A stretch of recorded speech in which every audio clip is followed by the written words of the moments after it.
Isle of Storms, Future's Birth, Volume 2. Written and narrated by S.J. Saunders.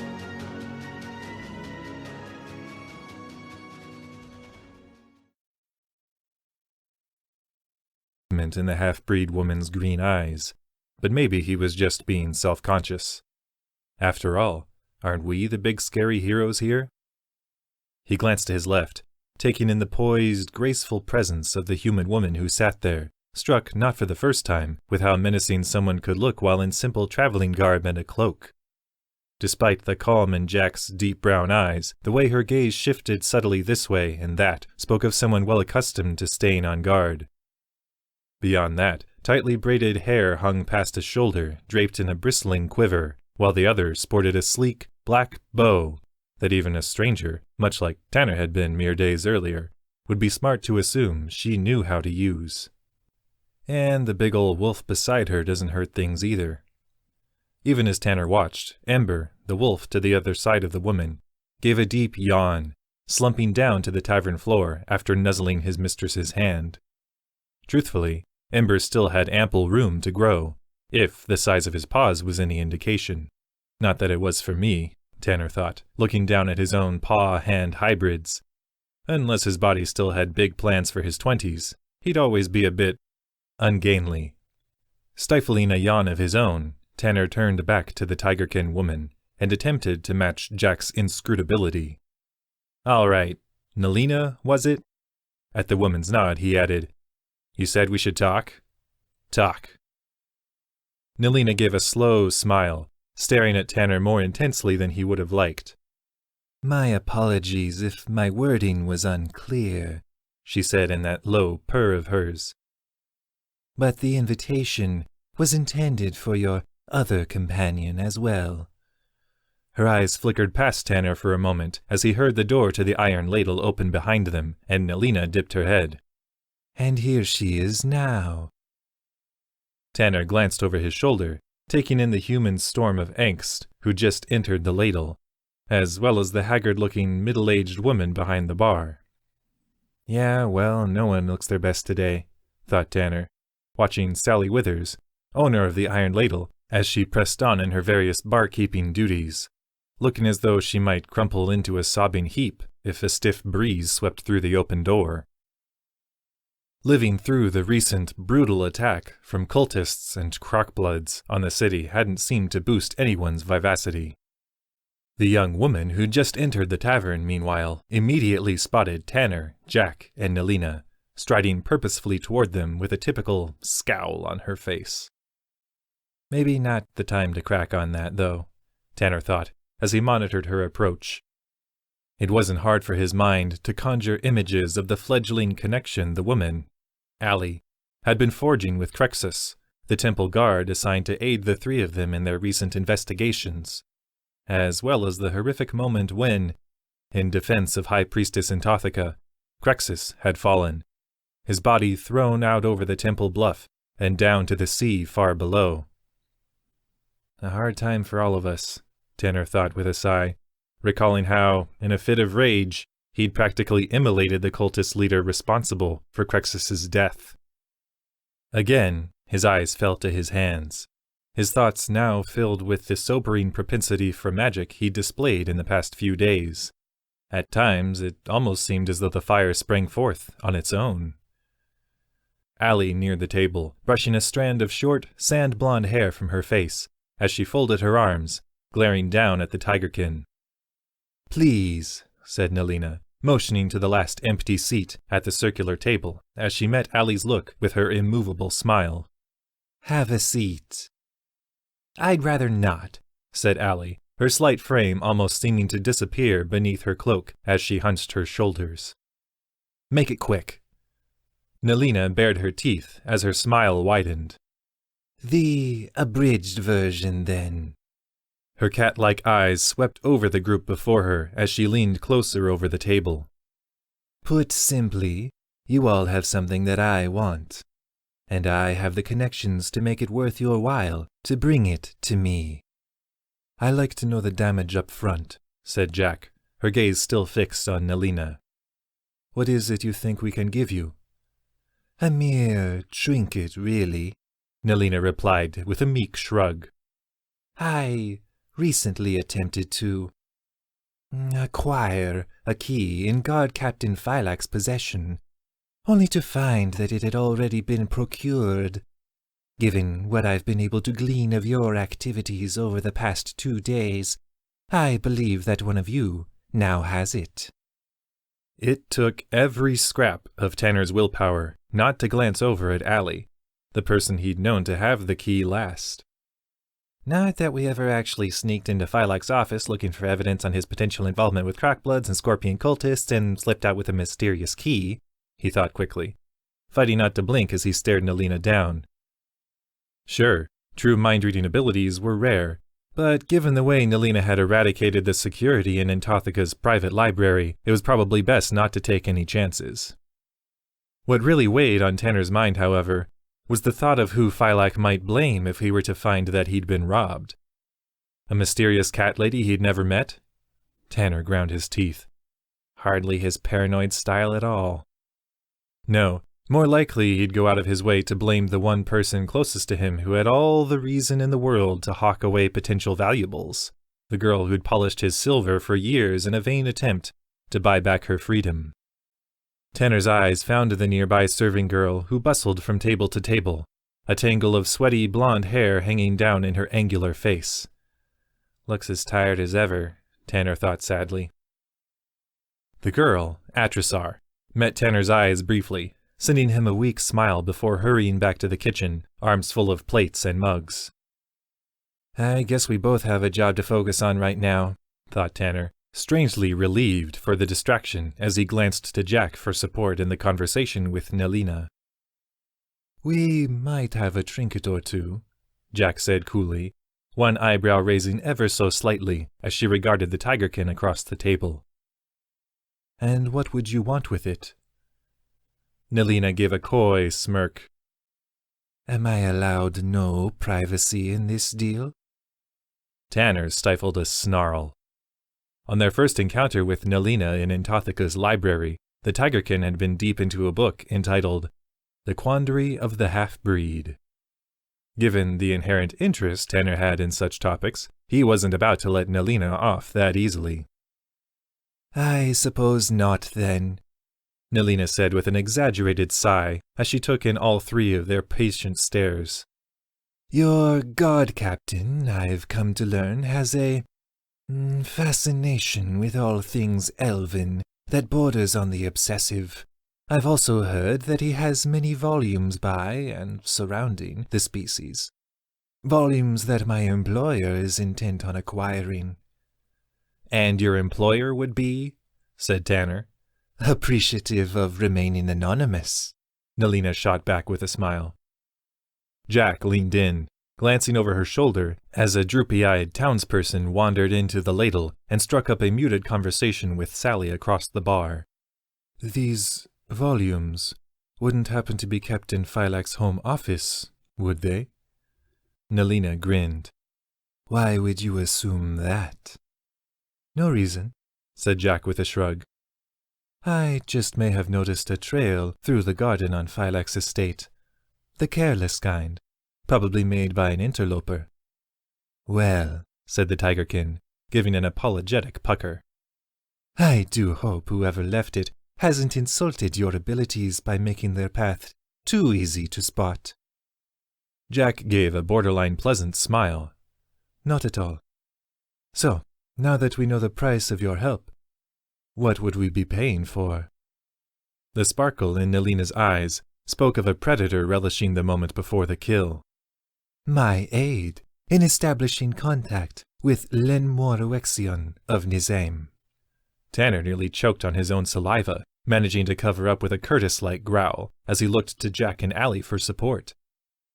It was hard to know if Tanner's bearkin father would have been proud, though, given the crushing silence he'd sent Tanner's way since the younger man had convinced his adoptive parent to stay and fight for Dragon's Nest. More fun conversations to be had there, I'm sure. Really, said Jack, hiding her surprise at Nelina's apparent telepathy far more effectively. I don't suppose you know that we were just discussing that issue with Phylak and Antothika. Nelina gave a low chuckle.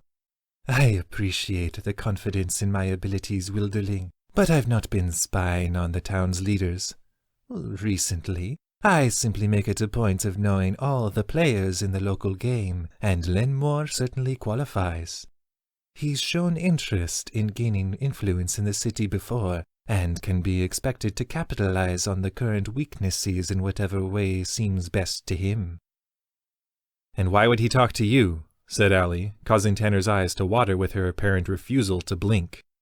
Oh, we have had previous dealings, said Nelina, her smile unwavering.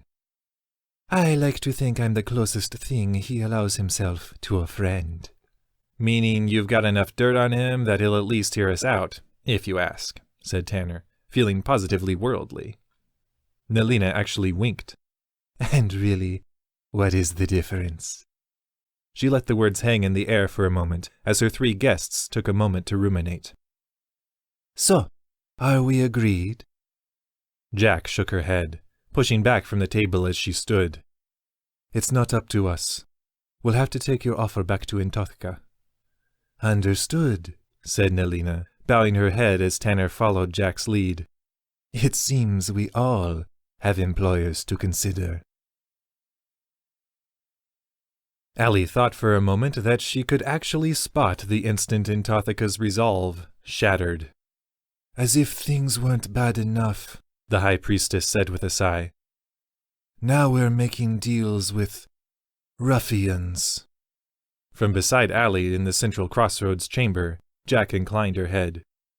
We're taking the offer then? Intothka nodded. Yes. However distasteful, what we stand to gain outweighs any potential risks. And I'm sure this Nelina knows that.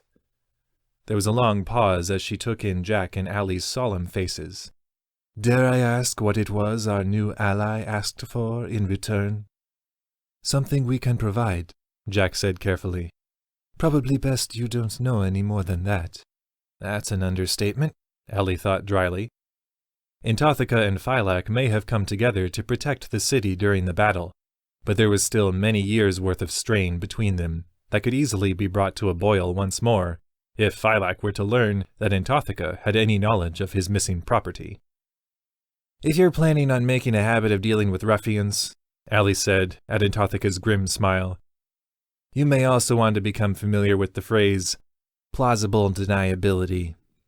So it would seem, said Intothka, looking as though she wanted to slump to a seat in the bench behind her. Given how exhausted the High Priestess seemed to be at the moment, Allie began to wonder if the older woman's promise of help would be seen through. A thought further cemented when Intothka added, I suppose I'll get to work on acquiring proper documentation for the three of you then, authorizing you as official envoys for the city. Allie supposed she shouldn't have been so surprised to find that Intothka was as certain as Nelina that the newly christened Heroes of Dragon's Nest would be the ones to see the plan through. Still, it would have been nice to be asked. Not that Allie would even have made any pretense of refusing. Too much had already gone wrong on her watch. Things needed to be made right. She thought of Kravog's declaration that it must return to the Netherplane to restore some cosmic balance, and shuddered. For everyone's sake. The powerful entity they'd encountered in a portal beneath the city may have seemed certain that it was the only one who could keep reality from crumbling in on itself, but it had unnerved Allie to her core. Not to mention the way it was so convinced all three of us were some kind of anomalies. And the verdict it had meted out to Allie had been the worst of all, declaring her a destroyer of all things, like all of her people. A people she'd learned, with Intothka's help, that had long ago served the powerful Thekur of the Netherplane.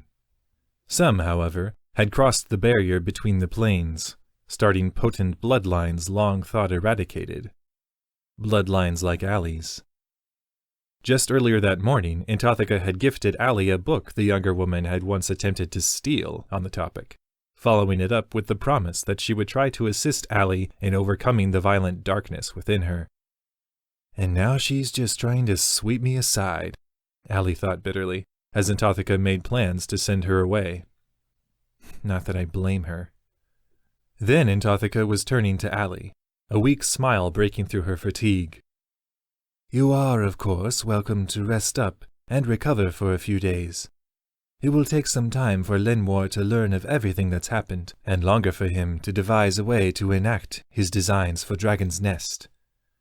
Her gaze turned meaningfully to Allie, and the younger woman gave a curt nod. So, you do plan to make time for me. Good. Jack gave a tired laugh. Sounds good. Ember and I can hunt to help provide food for the survivors in the meantime, and I planned on asking Curtis to craft a few things for me. His work is quick and impeccable, Anthotheka said graciously.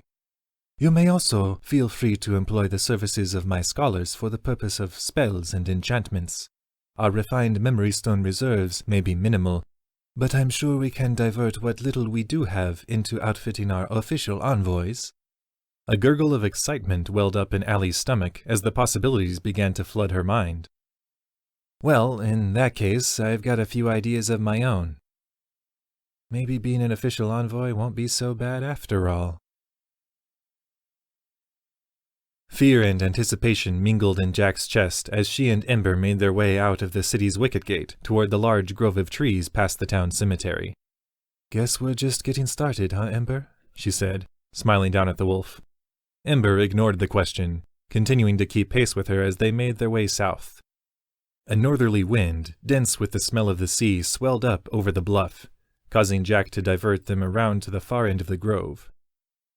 Wouldn't do having every small creature within half a mile knowing we're on the hunt. Everything had happened so fast since she and Ember had first arrived in Dragon's Nest, and already she was beginning to feel as committed to this place and its people as her own home. The sensation unsettled her as she and Ember pierced the barrier of the grove, replacing a cloudy morning sky with dense foliage for a canopy.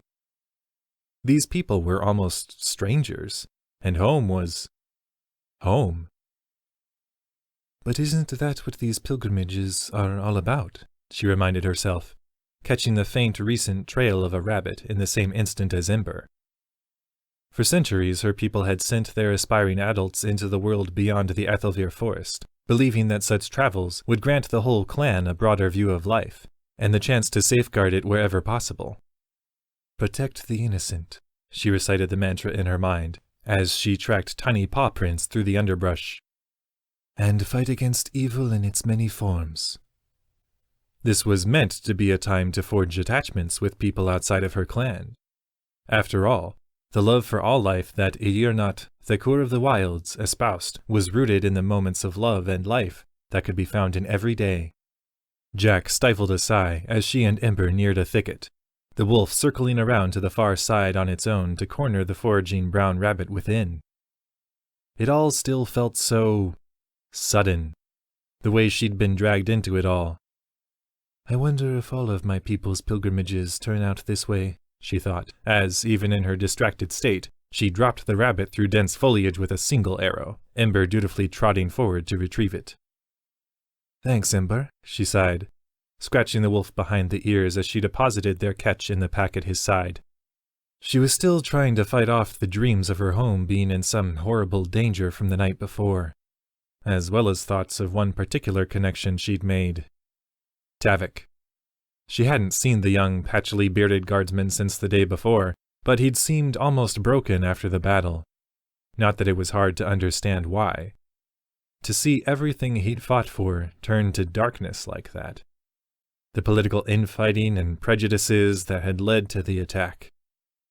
And how am I supposed to know that the path I'm on now won't leave me the same way? Jack thought, her shoulders slumping as she leaned into Ember where she knelt, burying her face in his furry neck. You don't, her mother's voice echoed in her memory, from when she'd posed a similar question back home. Jack could imagine her mother's warm smile as she finished. Life is uncertain. We can only do what we believe in our hearts to be right. A soft chuckle escaped Jack's lips, rustling in Ember's fur as she stood. Not as comforting as I'd like, but I guess that's all there is for it. Eh, Ember? The wolf snorted, already pointing his nose to the air for another quarry. Just keep moving then, Jack thought with a smile, as she fell in behind Ember this time.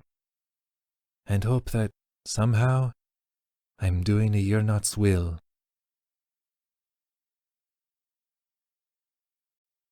Chapter 2. Preparations begun. And she's got a boat. Because, of course she does, thought Tanner, quietly picking at the plate of food he'd brought back from the ladle, as he watched Curtis continue straightening up the shop. Nelina had made the statement quite nonchalantly as Tanner and the others had stepped away from their meeting table. Let me know when you wish to depart. I have a ship I can bring offshore within a day. Tanner gave a small sigh in the present. The Tigerkin had seemed as certain as he was that Intothica would agree to the arrangement, as well as the fact that he, Jack, and Allie would be the ones chosen for the job. Which is the kind of thing someone still living at home should discuss with their parent, Tanner thought, gulping down his latest bite of bread and turning to Curtis's broad back. Dad? The bearkin halted as he heaved a battle-scarred breastplate under his arm. He turned his head, catching Tanner in his peripheral vision. Yes? Could you sit? I told you, Tanner. I already ate. Tanner nodded, undeterred. Curtis sighed, set down the breastplate, and eased into the chair by his son. I know, Dad, it's just... we need to talk. At Curtis's long, silent stare, Tanner gulped again. I mean, don't we? With another heavy sigh, Curtis dipped his head. I suppose we do. Then, without preamble, the fire? Played with it for years, Tanner said quickly. Didn't know I could do anything flashy with it until the other day. On the job to protect Intothica. Tanner winced, recalling the fight with the Scorpion cultists that had started it all, and seen the death of a scholar sent to infiltrate the group, Reyna. Yeah. A short pause. Does it hurt? Not me. Curtis grunted. I suppose that's good. Just try to remember, son. Your actions have consequences, even if you're not able to feel them. Yeah, I know, Dad. Then, before the cowardice could sweep back in, Dad, I think I'll be leaving soon. It's important work. We'll be keeping the town safe, me and the others. They're good people, I think. So you won't have to worry about me being alone, and with everything that's happened, we're the best people for the job. Curtis made no attempt to interrupt. He just sat there, staring, even after Tanner's voice trailed off to silence. Almost makes me miss the yelling.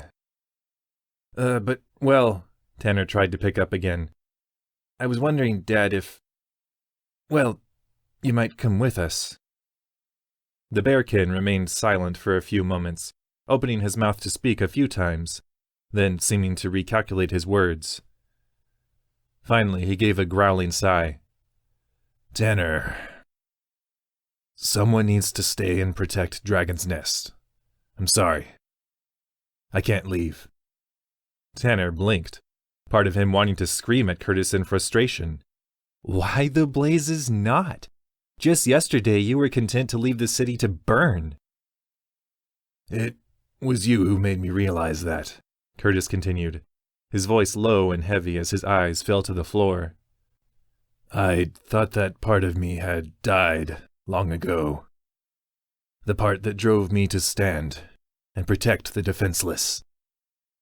But in fighting for this town, I've remembered who I am. His gaze lifted once more, finding Tanner's. You showed me that, cub. And you showed me the man you've become as well. Curtis visibly swallowed, tears welling in his eyes. You've grown, Tanner, more than I realized. And I think the truth is that you've outgrown me. His gruff voice cracked on the last word, causing him to give a sharp grunt and look down to his plate of food. Well, he said brusquely, stabbing at a hunk of meat. I Suppose I'm hungrier than I thought. With that, he fell into a rhythm of biting and chewing, leaving the shop silent once more. A handful of seconds passed before Tanner realized that his mouth hung slackly open as he stared at the bearkin next to him. He'd never seen Curtis so fragile. Like a sudden sharp word could actually cause him to cower.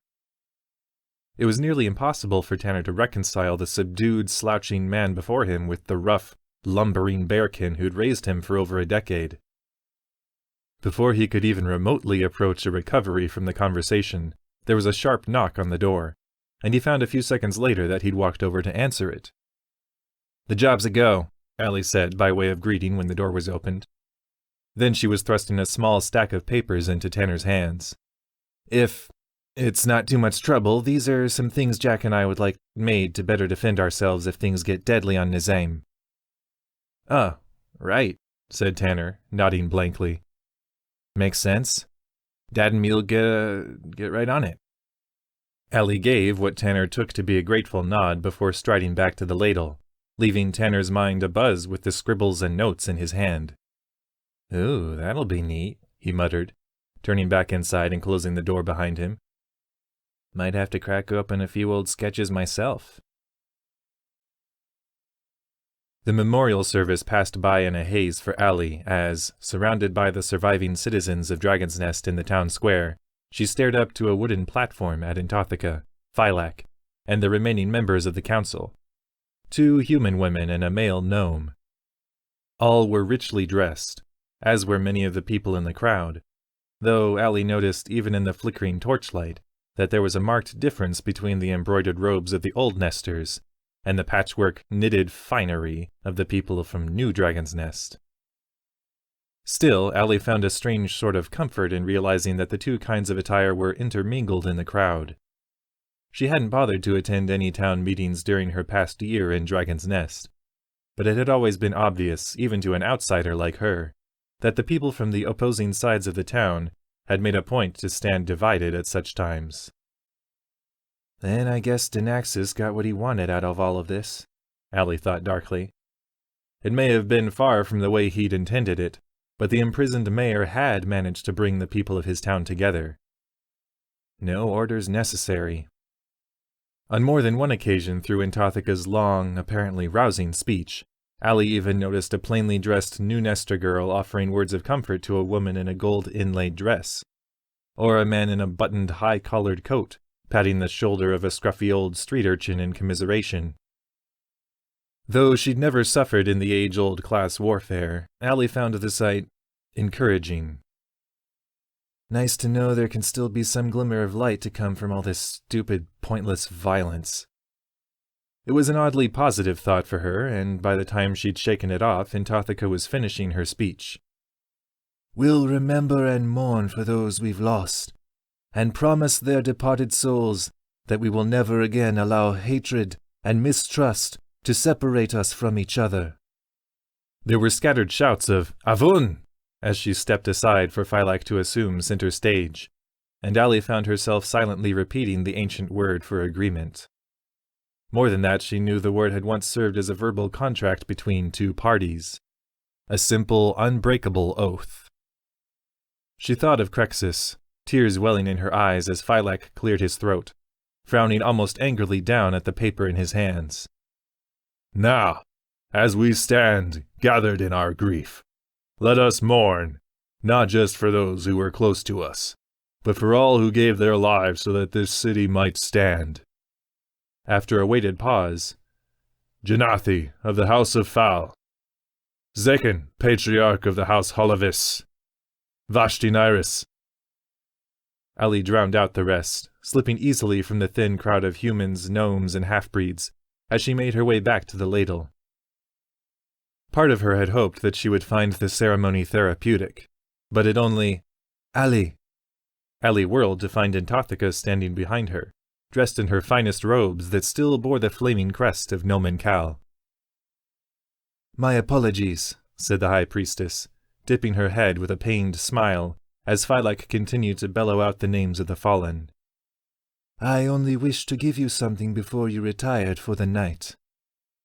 Silently, she held out a small wrapping of muslin cloth, depositing it in Allie's grasp. Before Allie could move to open it, Phylak's booming voice seemed to thunder in her ears. "Crexus Nemkutin, head of Antarctica's personal—" It was as though someone had driven a knife directly into Allie's throat, tears spilling down her face as she spun away from Antarctica and bolted into the iron ladle, not stopping until she'd reached the safety of her room and slammed the door behind her. For a moment she stood, braced against the door as she gasped a few deep breaths into her lungs. Then, slowly, she slumped to the floor, the tears halting as she let the anger in her chest fuel her resolve. Never again. I'm just getting started. Chapter 3. A Gift and Its Meaning. Jack concentrated on measuring her breathing as she trotted up a small rise south of Dragon's Nest. She'd been forced to stray farther from the town the past 2 days, after faring so well in the grove beyond the cemetery. Well enough that all of the rabbits and badgers had seemed to decide that it was time to relocate. Jack had even scored a small deer on the second day, one she'd proudly shouldered for the brief march back to Dragon's Nest. "Well, aren't you quite the huntress?" Sally had said when she'd arrived, plopping the deer and some of her other catch on the iron ladle's front counter. "Here then!" a nearby patron at the bar, indulging in a bit more drink than was appropriate for the hour, had declared. The bleary-eyed human had raised his mug high, glancing back over his shoulder to the handful of other townsfolk seated around the tavern tables. "Here's to Jack, the founder of banquets. Our huntress." "Huntress!" the call had rung out, the other patrons seeming just as eager in their various states of inebriation for something to cheer for. Jack had smiled self-consciously, quickly slipping out the inn door to gift the rest of her catch to Dalen Thinnell, owner of the Shining Chalice across the way. She'd thought it to be a small, forgettable moment of crowd mentality. It wasn't until the next day when, upon returning from her hunt, the cry of "Huntress!" had rung out as she and Ember had entered both the ladle and the chalice, that she'd begun to understand that she'd been given an official title by the people of Dragon's Nest. Just what I need, she thought, pressing into the vast stretch of trees that sprawled down the bulk of the southward slope of the peninsula. The feeling that she was someone people looked up to, even praised, was causing her more than a little discomfort. She'd been taught her entire life always to be humble, and never to take advantage of another life. Though she had no intention of capitalizing on her apparent celebrity status in any way, the fact that it would likely be a simple matter for her to do so had left her even more reserved than normal. She sighed as she ducked beneath a branch, wiping collected rainwater from her eyes. Her people's pilgrimages were meant to be silent, unobtrusive to the world beyond. Just a random person or two enjoying the company of strangers and lending a hand wherever it was needed before quietly retreating back home. Jack was beginning to feel like she'd broken the rules.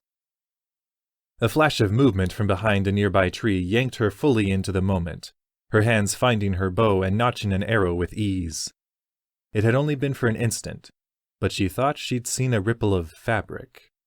Wordlessly, she glanced to Ember, motioning with her eyes and a tilt of her head for the wolf to circle around, as she slipped toward the large trunk of an oak, doubling back beneath the underbrush to brace herself against the bark of a smaller tree opposite her initial path. "Feel free to show yourself whenever you wish," she called out, throwing her voice to the sky with a touch of magic. A stutter of movement from where she'd seen the fabric drew her eye, as she peeked around the trunk of her tree, spotting the fringe of a green, toothy snout. "Croc-bloods," she thought with a silent groan. Then there came a faint thud, like someone being thrown to the ground, and from behind the other tree, a single croc-blood appeared. It was tall for its kind, its deep green hide more wrinkled than any Jack had seen in the attack on Dragon's Nest. Clothing of a simple brown and green hung over its faintly stooped frame, and a long, gnarled staff was clutched in its claws. The croc-blood looked around for a moment, as though trying to guess where Jack's voice had come from, then gave an audible sigh. "I only wish to speak," it said in a deep, guttural tone. Fine by me, said Jack, still disguising the source of her voice. I can speak perfectly well from here. Another grating sigh, then, I am Aglek, a sorcerer among my people. He motioned behind him to a smaller crockblood that stepped out behind, looking as though it was trying its best to shrug off just being thrown to the ground. My apprentice, Tiraki. We have come seeking knowledge. Jack cocked a brow. And what knowledge would that be?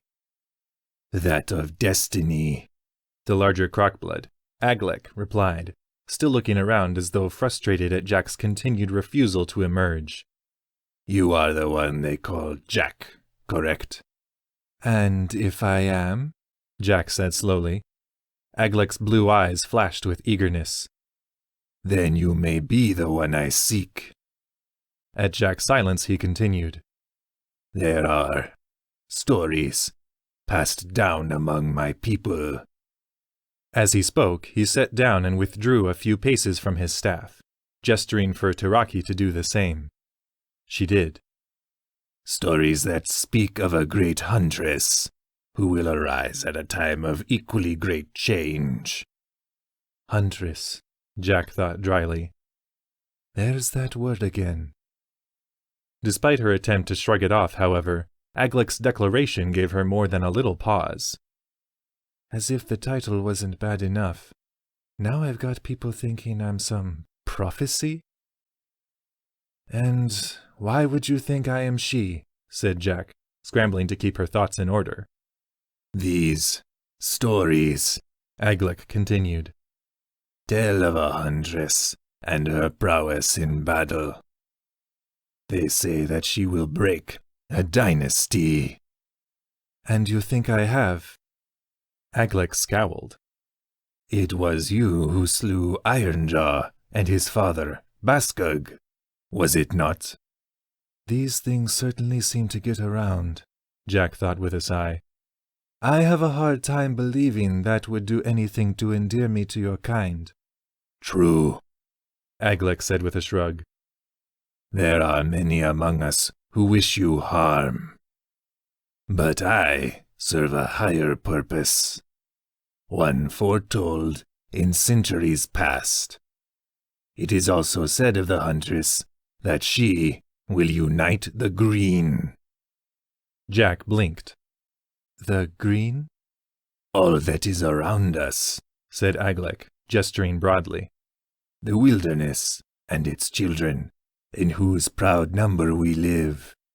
We who walk the path of Hungiel, the unbridled Thekur, and his sister, Zautep, protector of the green.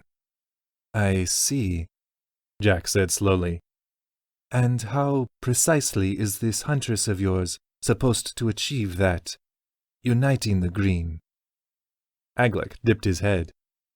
Firstly, if you will allow it, I would like to see if I can determine if you truly are the huntress I seek.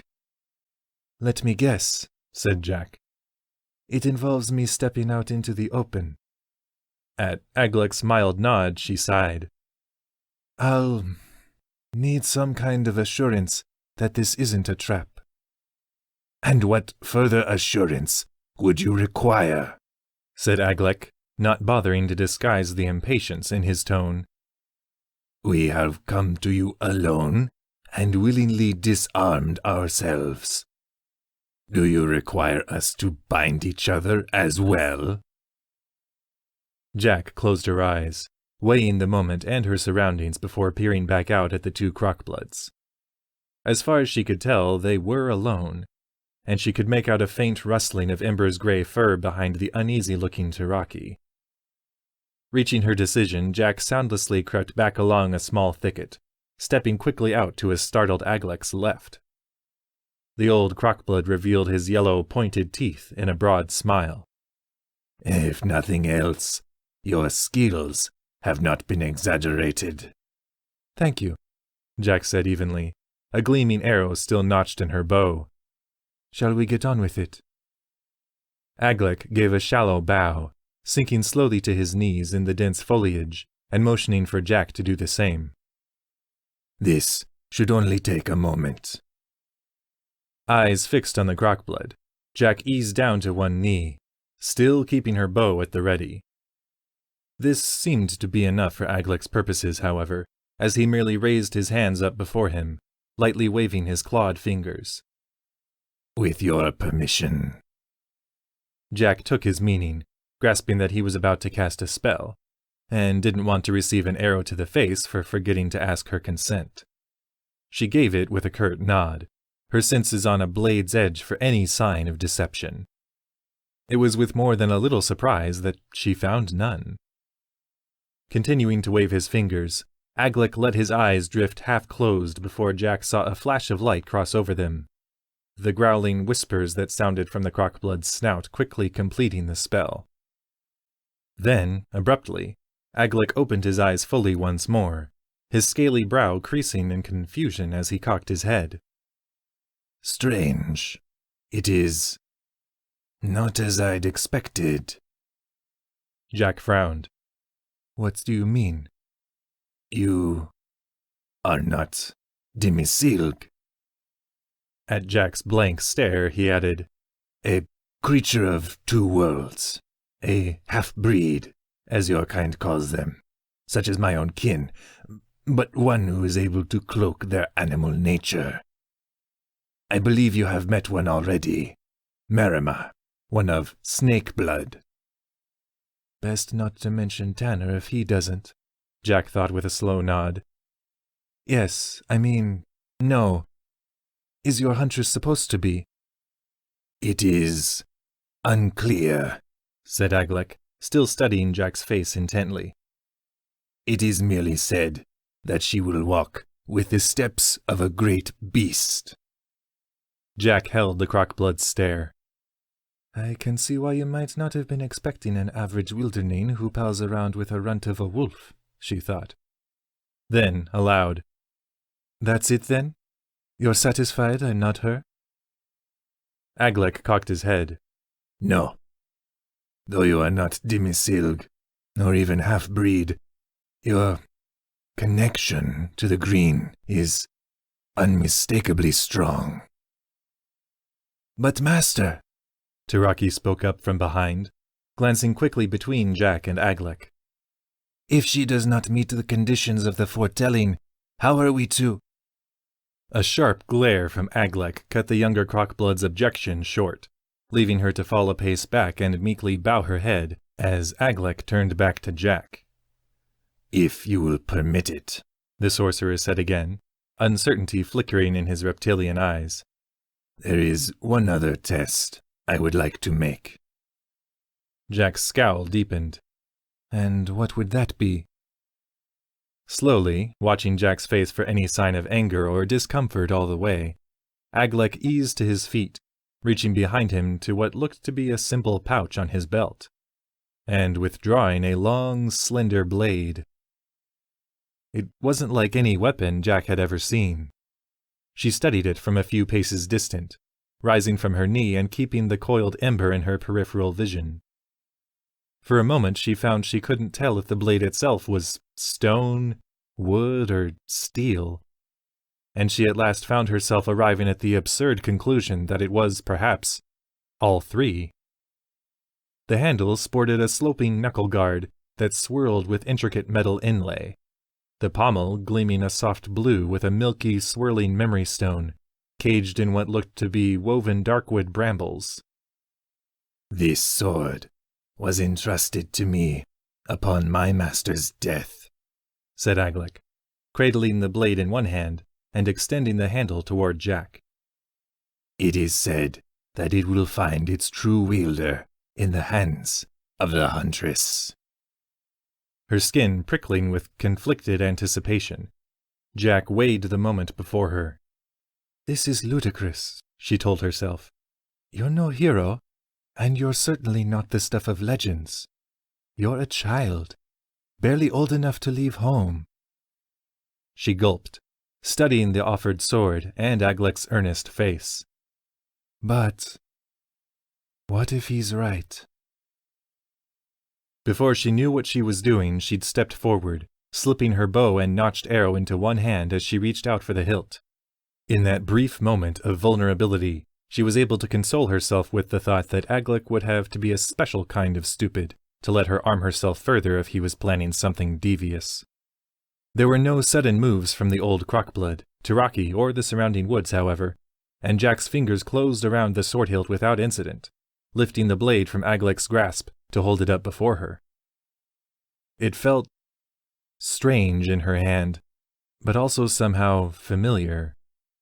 Right. Then, as she hefted the weapon's weight in her palm, there was the briefest of flashes across the slim blade. In the days to come, she'd tell herself it had been some hallucination or trick of the light. But there before her, in the time between heartbeats, was a face.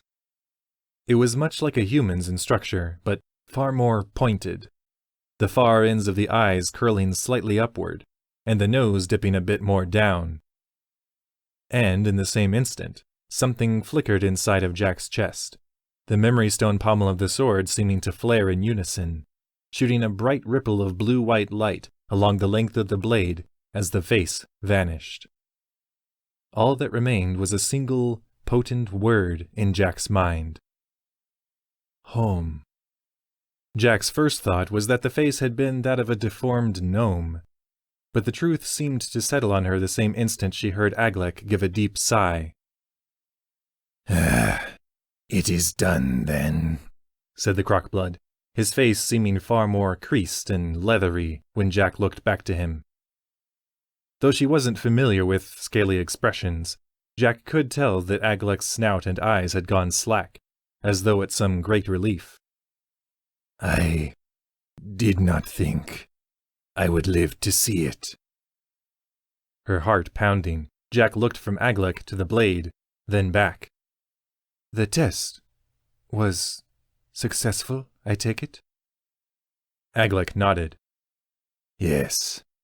This blade was left to us in centuries past by a friend of my people, a great elven warrior named Macarilon. He served the Green and its people well in the time following the Dragon War and the dawn of the New Age.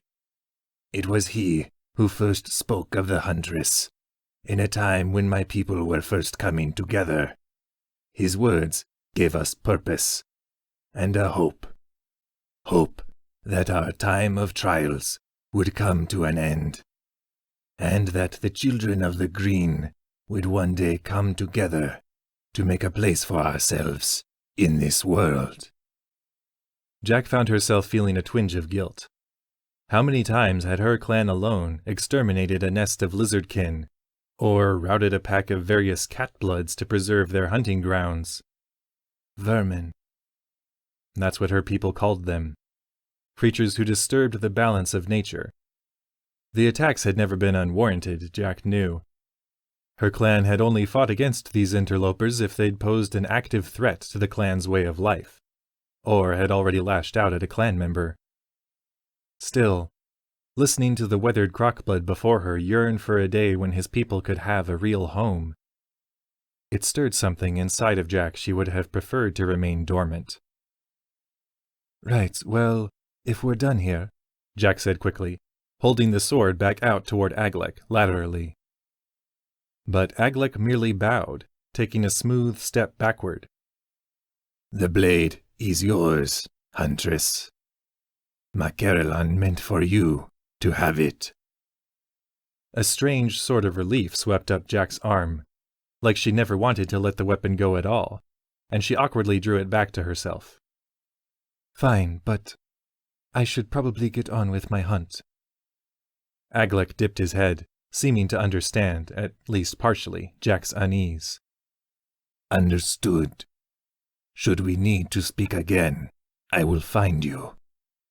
I would not wish to risk your enemies knowing of your whereabouts. Jack stiffened. Enemies? Yes, Aglik said tiredly. There are those among us who would see you merely as a threat, and many of the lesser warriors who have tried to claim power in the days since Baskirg's death, have promised to slay you personally. I'll try to take it as a compliment, Jack said dryly.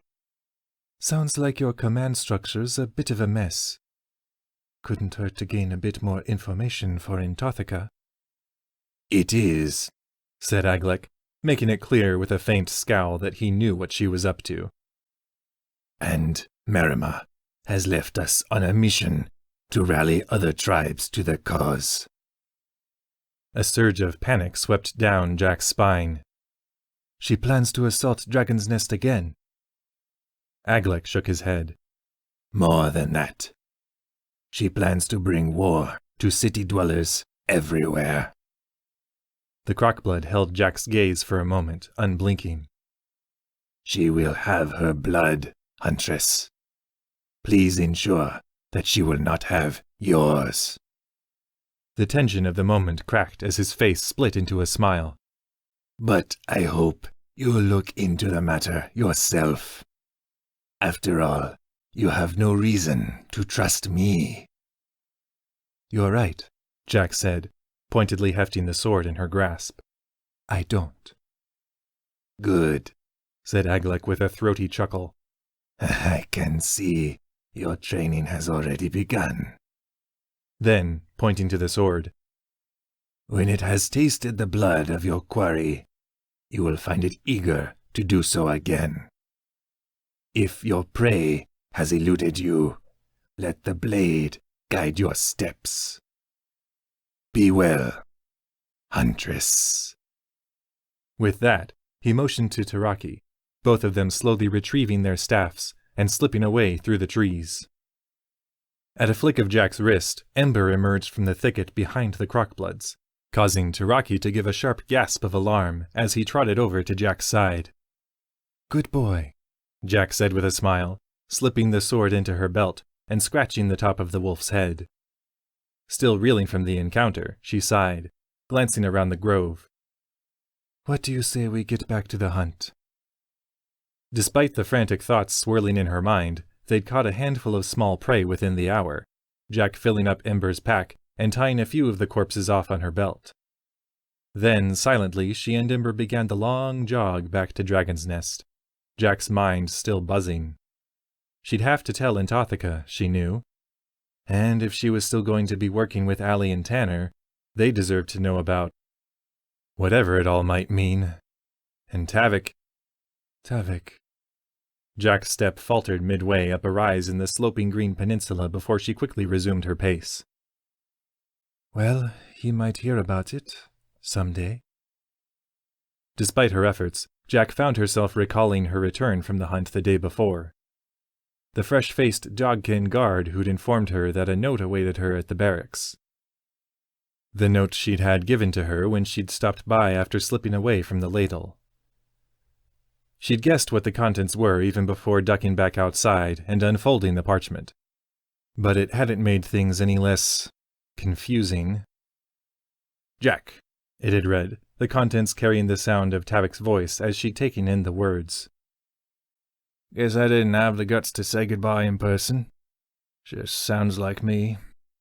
Anyway, just wanted to say that I'm sorry for everything. Trying to keep your pup out of the city.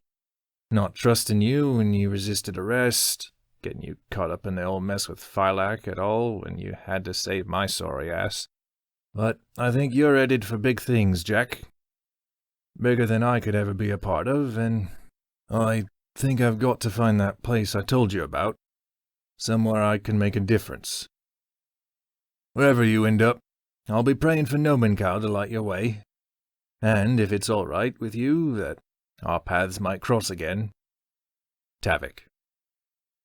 Jack found her hand going to the new sword at her belt, recalling the blade that had once hung there, the one Tavik had kept at her request, and tracing the intricate grooves in the hilt of the masterpiece that had replaced it with her fingertips. Somehow, despite its impossibly lightweight build, this new one seemed heavier than her old iron short sword ever had. Her mind was still abuzz with these thoughts as she jogged silently through the town wicket gate, barely registering the greeting the guardswoman there gave her. Then she was striding through the door of the Iron Ladle, the present slapping her back to full attention when, at her arrival, the shout of "Huntress!" rang out through the busy tavern, seeming to clang inside Jack's thoughts with a deep, staggering resonance. Attempting a smile, her face flushing red with exertion and embarrassment, Jack quickly deposited half her catch on the counter, slipping back out the door before Sally Withers could issue her usual greeting from behind the bar. Huntress, Jack thought, gripping the hilt at her side until her knuckles turned white. I guess time will tell. Then, her practical side rearing its obstinate head, I'll need Tanner to make a sheath for this. Chapter 4. Those Who Shape. Tanner gave a sharp hiss as the chunk of heated metal he'd held braced to the anvil morphed into something like a child's clay toy in response to his calculated hammer strike, looking decidedly unlike the leg greave he was intending. How does Dad make this look so easy? He thought with a sigh, grasping the metal in Curtis's blacksmith tongs and shoving it back in the nearby furnace. He'd done smaller projects without Curtis's supervision before, of course, but a random jewel-encrusted dagger for one of his old nest patrons was a different beast entirely from crafting a full suit of armor. Feel free to come home any time, Dad, he thought, looking up to scan the town square for any sign of the bearkin. He didn't know where all his father was getting off to these days, but whatever the reason, Tanner hoped that he'd been left to muddle through the work of armoring up his new comrades alone for a good cause. But that wasn't the only reason for his soured mood, he knew. Atrisar had been by earlier. He'd caught up with the serving girl about her work with Sally and all the preparations he, Jack, and Allie were making before setting out for Nisaim, as well as Atrisar's actual job as Guard Captain Phylak's indentured servant. As he worked, the fresh memory repeated in his mind. You'd be surprised how little a small thing like the town nearly falling to the Crockbloods actually changes things for someone like me, Atrisar said near the end with a curt laugh, sitting on the nearby railing as Tanner worked, her head leaned against the support beam. Still as busy as ever. That's why you haven't seen me much lately, in case you were wondering. Tanner had sighed, frowning at his work as he'd attempted to tell himself that was what had bothered him. Finally, he'd looked up at Atrisar. It's not fair, you know? Atrisar raised an eyebrow. What isn't? That everything's changed so much and you're still, well, trapped, Atrisar offered. Tanner nodded. Well, yeah. Atrisar looked down to steady her clasped hands. Her slender face nodded in a frown. That's just the way things are, Tanner. Some things aren't changed so easily. She looked up as she brushed a strand of straw-colored hair from her face, and Tanner thought he'd never seen anyone look so sad. So long as the law remains, I pay for my parents' crimes, one way or another. Maybe one day I'll see the world beyond Dragon's Nest, but for now, I just have to believe that Nomenkau can use me where I am. Tanner ground his teeth. That doesn't make it right. Atrisar sat a moment longer with him in silence, finally slipping from her perch with a sigh. I should get going. Goodbye, Tanner. Tanner swung his hammer in frustration as the memory ended, bending the metal grasped in his tongs a bit too far. Damn it, he hissed, once again looking up as though to manifest Curtis into existence. At the look, Tanner gave a slight jump. Not because he'd actually spotted the bearkin, but because a tall, well-dressed tiger woman was coming his way. Of course she would come to talk to me, Tanner thought, straightening from his work and craning his spine backward to work out the kinks.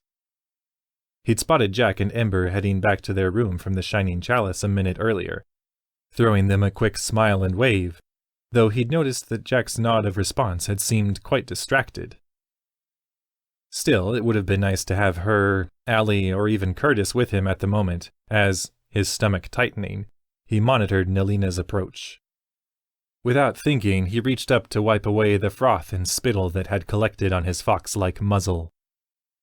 In his true half-breed form, his sweat glands seemed to go dormant, much like any other person who shared his condition, and he realized in that moment how much he must resemble Curtis.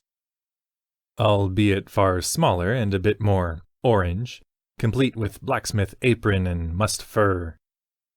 The thought actually gave Tanner a small rush of pride, and he found himself able to put on a genuine smile for the nearing tigerkin.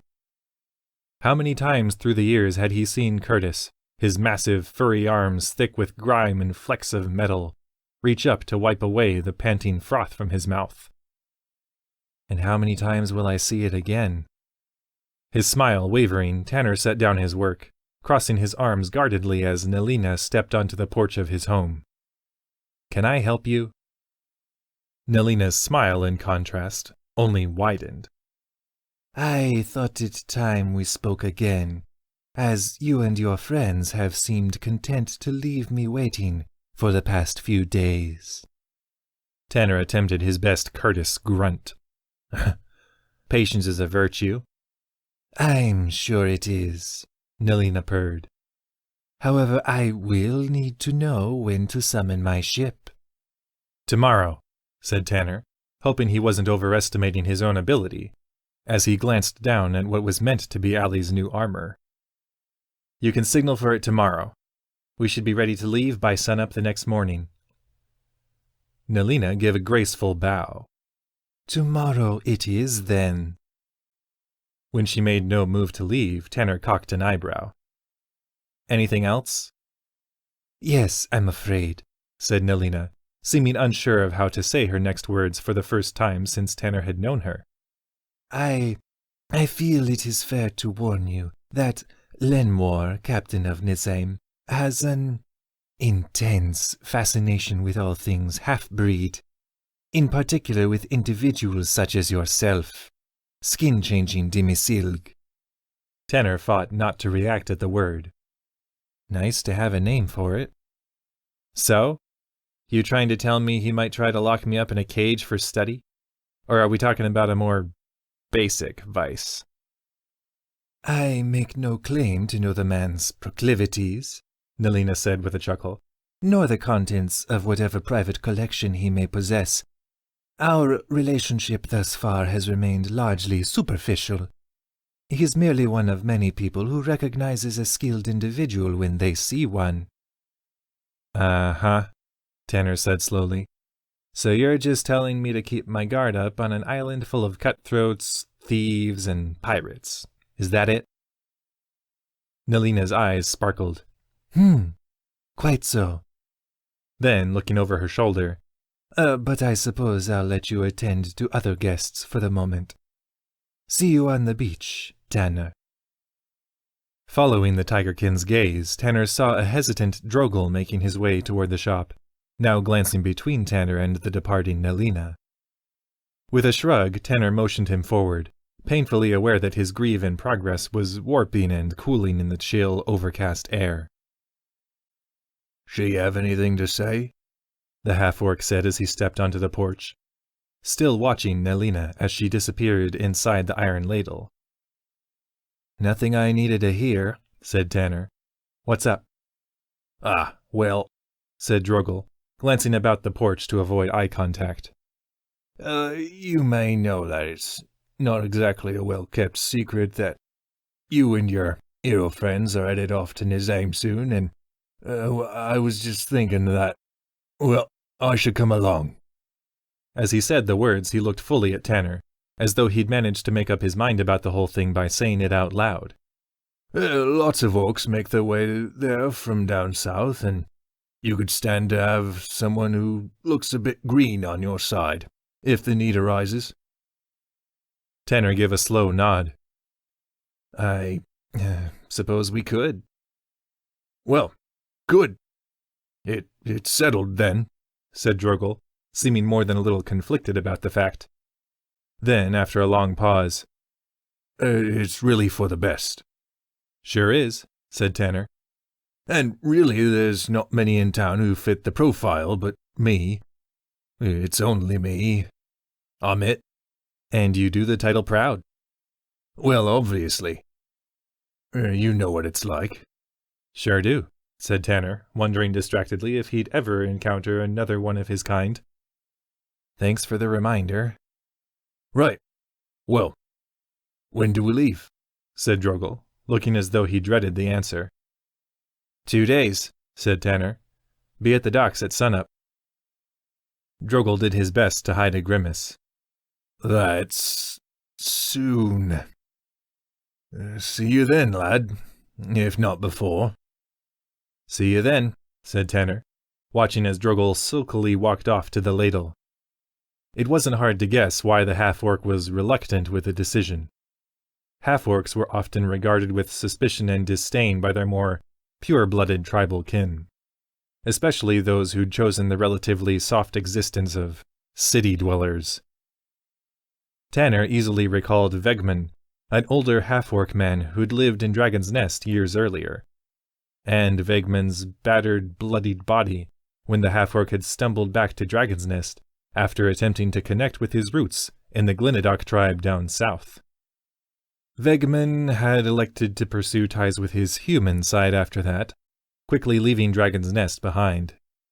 But it won't be that bad on Nisaim, Tanner tried to assure himself, attempting to refocus on his work. Any orcs there were already ones who'd left their traditional life behind. It'd be more than a bit hypocritical of them to oppose someone for being tainted by the outside world. And Drogle was right. They might need him. Just hope we all agree on the standards here, thought Tanner, looking up to see that he wasn't done with visitors after all. Morning, Jack, he said with a big smile. She looked like she needed it. Then, to the wolf by her side, Amber, you two need something? A sheath, the human woman said matter-of-factly, scowling as she produced a thin, shining blade from her belt. New sword, Tanner said slowly, taking the offered blade. It was definitely not Curtis's work. Yes, said Jack, seeming unable to take her eyes off it. Can you make a sheath? Easily, said Tanner, letting a long silence trail before pressing. So, can I ask where you got it? For a moment, it seemed like Jack couldn't decide whether to be relieved or upset that Tanner had asked, finally sighing. You have a minute? It takes a bit to explain. Allie trotted up the steps to the temple, an odd sort of excitement pounding in her chest. She'd overslept. How many years has it been since that happened? She wondered, hustling up the last few broad stairs and striding across the largely barren main floor. Longer than she could clearly remember, she knew, since before Lethold had swept her out of Lorsan that awful day and taken her to Aranek's sanctuary. Since before Shala. This is not to fix you, she recalled Intothica telling her before their first lesson together. All I'm attempting to do is provide you the tools you need to control the darkness within. She'd held Allie's gaze for a long moment. You're not broken. You merely have yet to discover how strong you really are. Sure feels like I'm broken, Allie thought, passing Intothica's dais and starting down the concealed staircase behind. But for the first time in years, Allie was feeling a bit less so.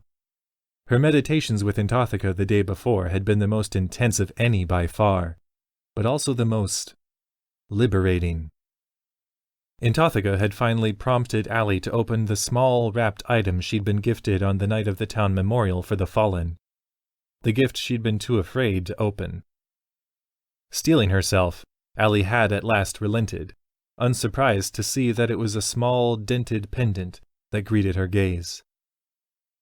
One that bore the fiery crest of Nomenkal. She'd looked up to Intothica, knowing before the older woman spoke what she'd been about to say. Crexus would have wanted you to have it. Dutifully, Allie had slipped it on, wondering how something so small could feel so heavy. Even so, she had yet to take it off. As with the previous sessions, Intothica had led her through a series of breathing exercises, as they'd sat or knelt across from each other, eyes closed, on the floor of the central chamber. And, also as before, Intothica had begun speaking in a calm, low voice, a single word every few seconds, one that inevitably had some tie to Allie's past, as she tried to lay bare her surface thoughts. Tower. Garden. Docks. Intothica had recited near the end, before letting a slightly longer pause ensue. Cliff. Sea. Falling. Instantly, Allie's mind had played the scene of Crexus's death before her in all its morbid clarity.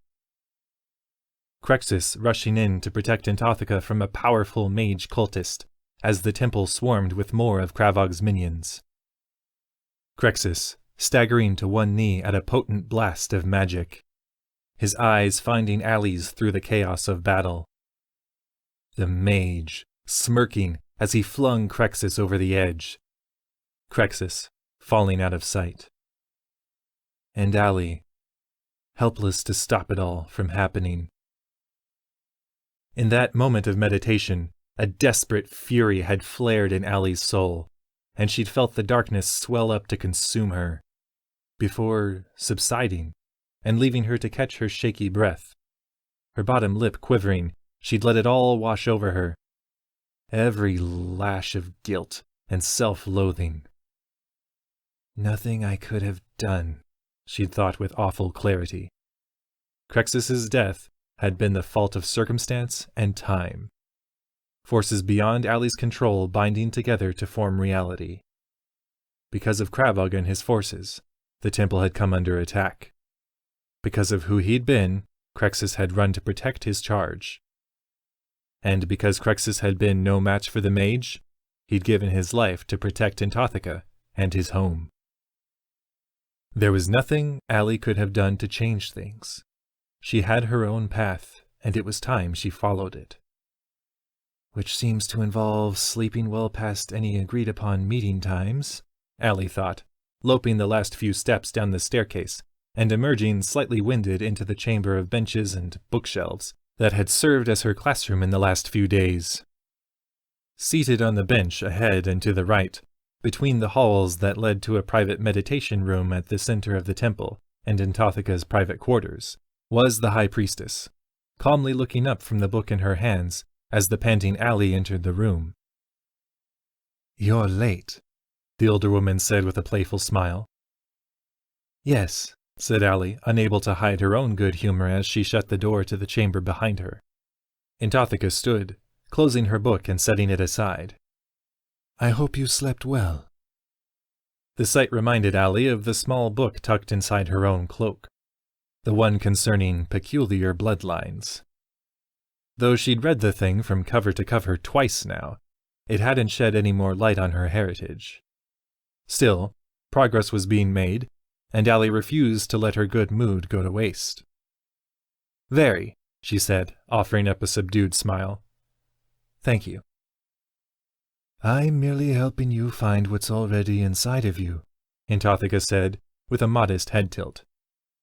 "I'm sure your mentor, Lethold, would agree that—" Her voice trailed off as she seemed to realize something, striding quickly down the hall to Allie's right. "One moment."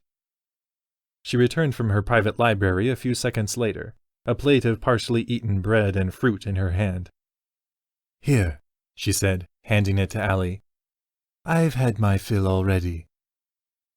Guess it's clear I didn't have time to eat, Allie thought, scarfing down bread, grapes, and an apple, even as she distantly wondered how the temple occupants managed to preserve it all. The plate was clean in under a minute, Allie offering a full-mouthed, grateful smile across the room to Intothica, who'd retreated to stand a few paces distant. "Well, let's begin then," said the High Priestess, the mirth in her eyes wavering as she knelt, motioning for Allie to do the same. "With your permission, Today's exercise will require me to go a bit deeper. Allie swallowed down her last gulp of food, hesitating only for a second before nodding. Do what you need to do. The simple statement of trust caused a flutter of tension in her sated belly. If the Allie she'd been just a few short days earlier could have seen her, there would have been a long stream of shouting about how Allie had dropped her guard, how she'd become far too naive. But even in the short time since she'd first come to know Anthotheka, she'd found with each passing day that her trust for the older woman had grown, as had her respect. Anthotheka had never overstepped, always asking permission for any action that might be considered even minorly invasive. And, thought Allie, recalling her long, dreamless sleep the night before, the results seemed to speak for themselves. With a somber nod, Anthotheka closed her eyes, slipping into the deep breathing the two of them had employed in their meditations together. And Allie did the same, almost instantly feeling a gentle press against her mind. It was firm, but moderate, obviously taking great care not to disturb what it touched. Then, after a few long moments, Anthotheka's slow chant from their previous sessions resumed. Purse. Allie saw her first target, a minor noble who'd been bartering with a cloth merchant as Allie, her heart pounding, had slipped past, deftly cutting the man's coin purse from his belt and slipping it beneath her cloak. Daisy. The image of a small, round-faced boy sprang up in Allie's mind. He'd been finely dressed, in sharp contrast to an 11-year-old Allie's simple rags, but when he'd spotted her in the meadow north of Lorsen, he'd wordlessly walked up to her, handing her a daisy he'd picked. Allie recalled being so delighted and flustered as the boy had smiled, hustling off to his mother's side when she'd anxiously called him away. And feeling suddenly as important as any scholar or duchess, Allie had tucked the daisy behind her ear on her way to meet her closest friend, Shala, at the docks. Pie. Allie's breath faltered as she recalled that happy morning in a rowdy Lorsen tavern, the boasting fool. Shala had bought pie for her. Birthday. The two had spent all morning together, simply enjoying each other's company as Shala had done her best to culture her younger friend with fancy dresses and other finery. Finally, however, Allie had convinced Shala that all she wanted was to go fishing. As they'd made their way toward the north gate, however, a pair of muscle-bound thugs had grabbed them, informing Shala that she owed them a cut from her most recent mark. "The blazes with you!" Shala had shouted, spitting in her captor's face. "Lord Call was my mark, good and clean." "And he was meant to be ours," the man holding her had growled, backhanding her across the face hard enough to throw her to the ground. "We tracked his movements for a week, you little bitch." "Stop it!" Allie had screamed, thrashing to escape the vice-like grasp of the hands holding her by the arms. But the man holding her had merely given a throaty laugh, shoving her down beside Shala. Allie had looked into Shala's frightened eyes, seeing the blood that had trickled from her friend's nose. She'd turned around, watching as the snarling thugs had closed in. She'd never felt so cornered. Then everything had gone dark, blackness sweeping over her vision as pure terror and rage had seized her, shooting from her mouth, eyes, and pores to wash over everything in sight like an inky tidal wave. She could feel more than see everything around her melt at the onslaught of power, heard the screams of the two men, others who were caught in the wake, and Shala. Allie felt that same darkness well up inside her in the stony confines of the temple chamber. It was too strong, she realized with calm dread. She couldn't control it alone. Not alone, she thought abruptly, a warm glow spilling into her heart as she opened her eyes to find that they were bleeding dark, near-liquid power. There, dropped to one knee so close that Allie could reach out to vaporize her, was Anthotheka, eyes clenched shut in a frown of concentration, her hand outstretched to touch the pendant hanging from Allie's neck. Feeling her own efforts to wrest control from the darkness within bolstered, Allie closed her eyes once more, letting Antothika's strength, and that of someone else, fortify her against the wave of darkness, until at last the tide subsided, the cold yet burning power seeming to drain back into the center of her own being, as she seemed to hear a far-off voice urging her to find room in her heart for mercy. The darkness fully subsided, Allie opened her eyes with a gasp, watching as Antothika stood shakily to her feet, a proud smile on her face. You did well. Allie gave an involuntary guffaw of relief, looking down to see that Crexus's pendant was giving a soft white glow. Scowling, she lifted her gaze back to Antothika, who replied with an exhausted smile. It is difficult to explain to one who does not see the world as I do, said the High Priestess. But a part of those we've lost always remains behind. Not their actual consciousness. The journey that takes is still unknown to us. But whether through the workings of Memory Stone or the deepest desires of our own hearts, their essence, their wills can continue to guide us, if we will allow ourselves to honor what they stood for in life. She motioned to the pendant. A symbol of a lost friend's greatest beliefs and values can be a powerful nexus for such things, if we're willing to listen to the voices of the past. Allie tried to speak, finding that her throat was raw as she looked from Antothika to the pendant and back. Clearing her throat, she merely added, Thank you. Antothika gave a respectful nod. Your own strength will always be needed to keep the darkness at bay, Allie, and you've shown the true measure of your strength today. Yeah, Allie said with a smile. But you were the brains behind the operation. You know, Antothika said with a chuckle, I don't hear that nearly enough. It was the first time Allie had seen the older woman make something resembling a joke, and she found herself giving a laugh of surprise and relief as Antothika helped her to her feet. And that was when she realized something else. She was starving.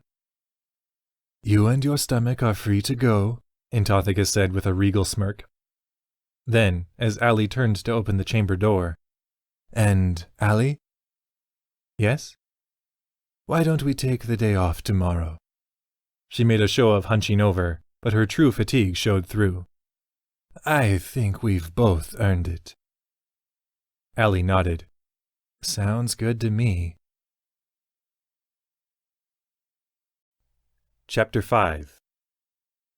First Voyage. Today's the day, Jack thought before even opening her eyes. She felt the prickle of the straw mattress beneath her, and heard the low, steady breathing of the wolf curled up at her feet. But nothing could distract her from thoughts of Aglek, ancient elven warriors, and magical swords passed down to find the huntress who would unite the green. Macarelon? She recalled Antothika saying after Jack had finally spilled the whole story out to her the day before. I can't say I've ever heard of him, or of a fabled huntress of the Crockbloods.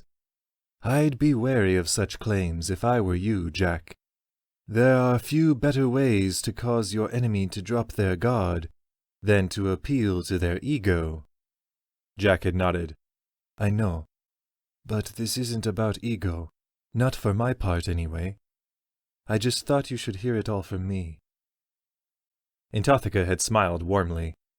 Of course, but we can't underestimate the power such a story might have with those who believe it, nor discount the possibility that this Aglek's account might have some truth to it. You're saying I might really be some Crockblood warrior prophet? Jack had asked incredulously. I'm saying it would be foolish not to allow for any chance that you might be, the High Priestess had said. Stories are powerful things, but they can change with each telling. Perhaps a mage from centuries past really did unlock the secrets of looking forward in time, but his true message has been distorted since. Regardless, this Macarillon, whoever he was, certainly seemed to believe that you were destined to some higher purpose, if this weapon responded the way you say it did to your touch. Such magics are old and powerful, and usually took a great toll on any who used them. Still, we should remain vigilant against any trickery. But until we have been given a reason to doubt Aglec's sincerity, I suggest we proceed as normal until his claims can be proved, or disproved. We still have yet to determine the trial date for Dynaxis, and have one more seat to fill on the council before we can do so. At Jack's cocked eyebrow she'd smiled. Yes, I had an interesting conversation with Curtis Surehammer yesterday. He came to inform me that he didn't want a council seat, and proceeded at length to tell me precisely why this was the case, before letting me know that he would likely take it anyway. Jack had smiled then as she did now. Guess I'll prepare to leave tomorrow. Do you think I should take the sword? She'd held up the immaculate weapon, now simply sheathed in Tanner's handiwork. I will if you don't, the High Priestess had said with a smirk, regarding the sword with obvious envy. Then, sobering, Wield it with pride, Jack. Someone obviously thought you would do it justice. Whatever that means, Jack thought, finally opening her eyes and sitting up in bed. By her feet, Ember lifted his head, giving a long, toothy yawn as he looked expectantly up at her. Well, come on, Ember, Jack sighed, standing and strapping on the ancient sword. Guess it's time we see how well you do at sea. Tanner exhaled heavily, hoisting the pack on his back to a better position and clunking down the stairs from his loft. This was one time he didn't want to sneak out without Curtis noticing. As expected, the door to the Bearkin's room near the base of the steps opened as Tanner drew closer, revealing a fully dressed and moderately groomed Curtis, his furry brow creased with strained acceptance. Just making sure my skills were still sharp, Dad, said Tanner, motioning down to his decidedly human-like form. Figured I'd draw less attention to myself on Nisaim if I were just another pink-skin. Curtis nodded, seemingly reluctant to start a fight, as Tanner reached the bottom of the steps to stand a full head shorter than his father. Before the Bearkin could protest, Tanner threw his arms wide and stepped closer. I know you're not the hugging type, but... He let the sentence trail off as he made good on the threat, squeezing Curtis's furry body tightly around the middle, as he let the years they'd spent together sweep over him. I'll miss you, Dad, he said, his voice muffled in Curtis's broad shoulder. The Bearkin's response was about what he'd expected as he felt a soft pat on his back. Same to you, son. Relenting his hold after a few seconds, Tanner stepped back, Curtis immediately stepping over to retrieve a small satchel by the front door. Well, he said, turning back to Tanner. Let's get going then. The two of them exited the home, passing through the blacksmith set up on the porch and into the town square. Jack, Ember, and Allie were there waiting for him already, as he'd guessed they would be, having spotted them leaving the iron ladle from his window. And silently they all fell into step together as they made for the town gate, a handful of townsfolk going about their business stopping to send them a cheerful wave or a well-wishing nod. Doesn't really feel like you're off on a secret mission when everyone seems to know about it. But in the eyes of those who watched them leave, Tanner also saw fear, as though they felt that Dragon's Nest would be suddenly more vulnerable the instant Tanner and the others were gone. The thought was ludicrous, of course.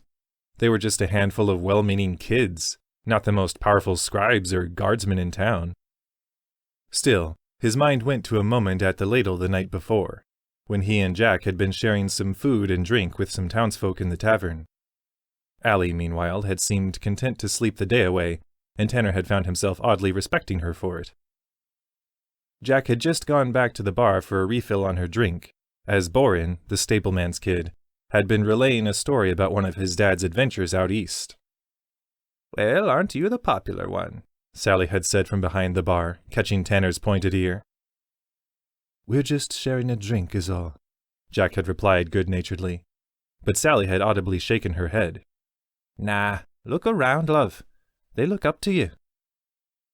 And they did, Tanner knew, sighing in the present. While the infighting of their elected leaders had led to the awful attack, the townspeople had only ever seen Tanner, Jack, and Allie defend Dragon's Nest against the dreaded forces of evil. He looked around eagerly for Atrisar, hoping that her stern, no-nonsense look would provide some reprieve, but she was nowhere in sight. Figures, he thought. The one person who hadn't looked at him any differently since the attack. The one who might have provided some counterbalance to all the unspoken praise shooting his way was probably off scrubbing Guard Captain Phylak's floors. Part of Tanner wanted to inform his friends and neighbors of every single one of his shortcomings, if it would get them to stop staring at him like some kind of hero. But inevitably, he thought of what that would do to the frail morale that held the town together, simply giving a tight smile whenever someone congratulated him on his battle prowess, or thanked him for single-handedly saving their home. Guess we all make sacrifices, he thought, glancing to the stoic bearkin beside him as he and the others made their way out of the town gate and back up along the town wall to the dock lifts. The small cages there ran on a simple pulley system, rendered damp and slick by the morning rain. However, he and his companions made their way down the cliff face without incident, peripherally taking in the once grandiose fisherman's walkway that spanned the height of the bluff, now crumbled with age, and the centuries-old dragon attack that had rendered the installation of the pulley lifts necessary. Tanner kept his eyes level with the horizon as Curtis eased them down, slowly feeding the rope through the pulley to control their descent to the shore far below. Intothica was waiting there, Tanner saw when the lift had eased down to about 20 feet over the rocks and sand, obviously doing her best to convey chilled diplomacy to all shifty tigerkin present. Beside her was a short armored gnome that wore the garb of a temple guard, and nearby, by the smaller of the two docks, was Nelina, standing by a pair of tethered longboats that seemed to hail from the small schooner anchored some ways offshore.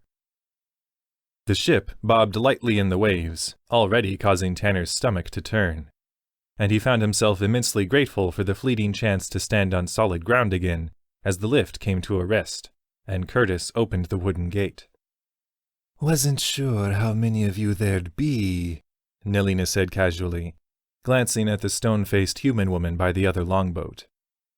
"I'm a little disappointed. I was hoping for more guests." Just as Tanner opened his mouth to announce that they were expecting one more, the one more shouted down at them from above. "Oi!" Drogle yelled down from where the lift had been waiting. "Don't tie it off!" "Well, you've got your wish," said Tanner, as the others stepped off behind him, and Curtis waved for Drogle to begin hauling the lift back up.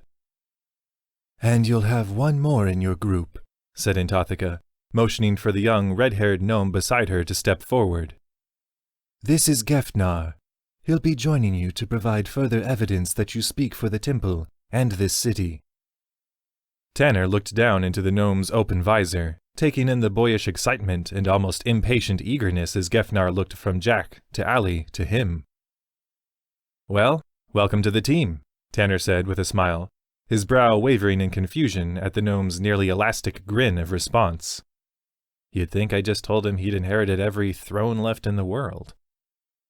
"I'm, glad to be here," said Gefnar, obviously struggling to stand at attention as he gripped the pommel of his sword.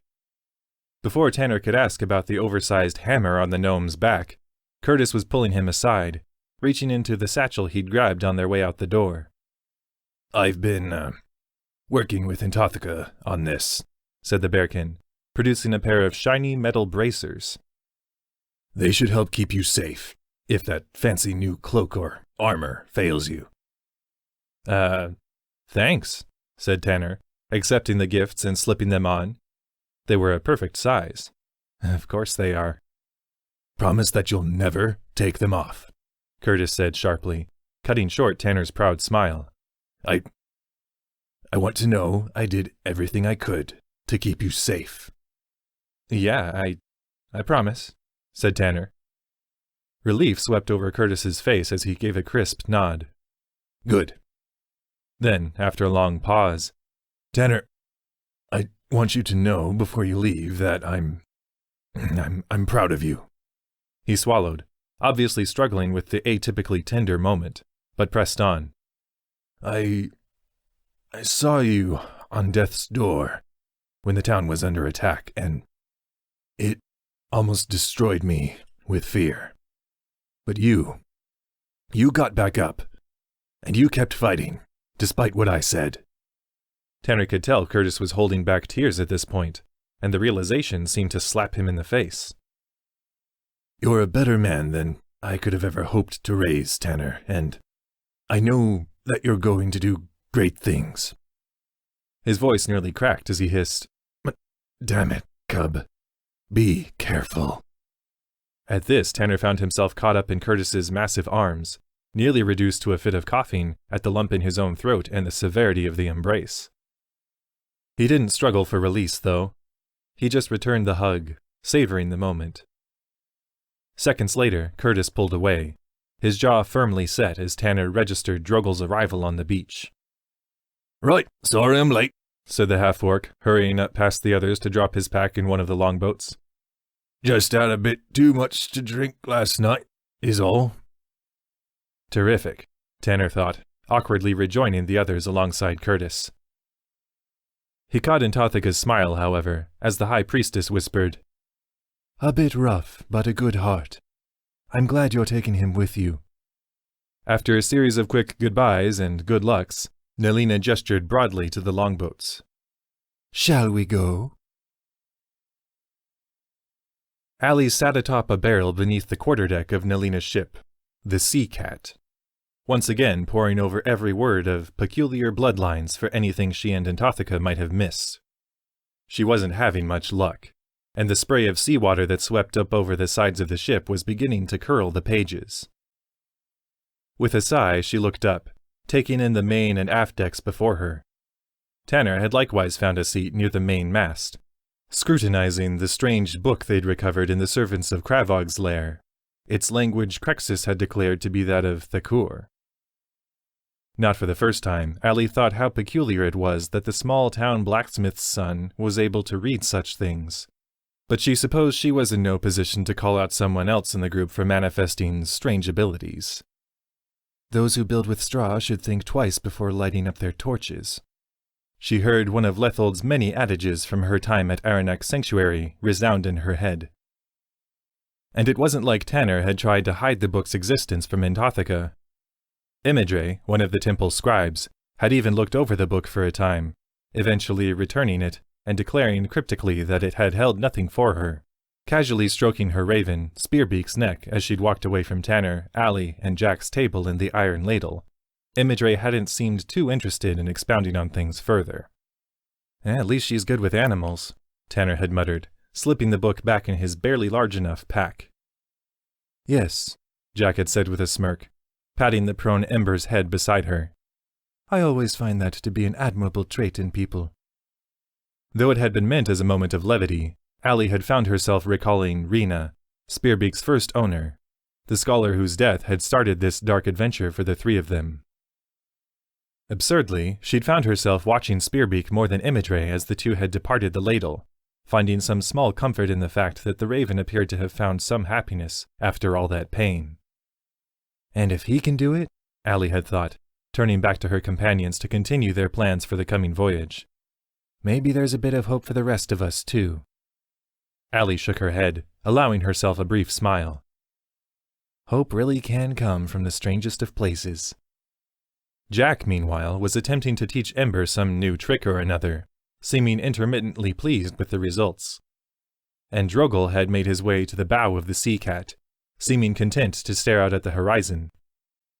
Whether the half-orc was deep in thought or just happy to be out at sea, the faint scowl on the edge of his face told Allie that, whatever the case, there was also apprehension for their arrival at Nisaim.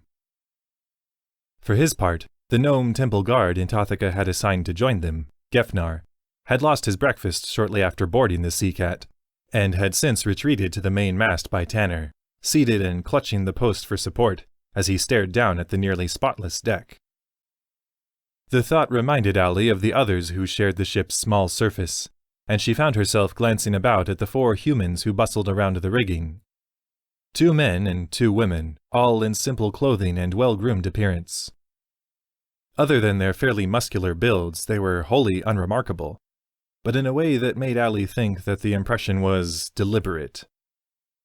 Like they're not supposed to be noticed.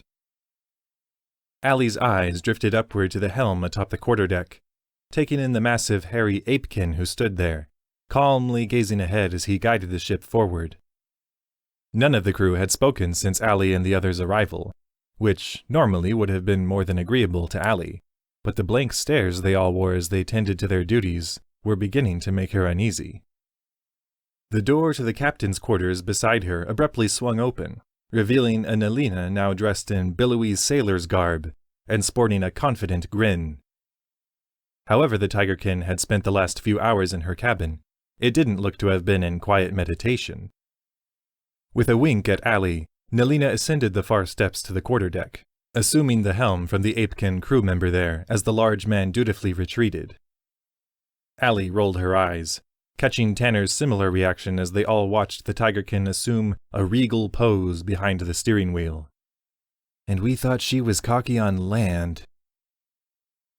Grunting, Allie returned her attentions to her book, only looking up a couple of hours later when Nelina let the apekin reclaim the helm, strolling down to the main deck in the somewhat darkened afternoon. The Tigerkin strode first to Tanner, one hand resting on the hilt of her sheathed blade as she adopted a casual stance.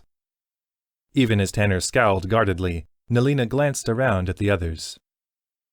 "Well, my young friends, it seems we have some time to get to know one another." Then, back to Tanner.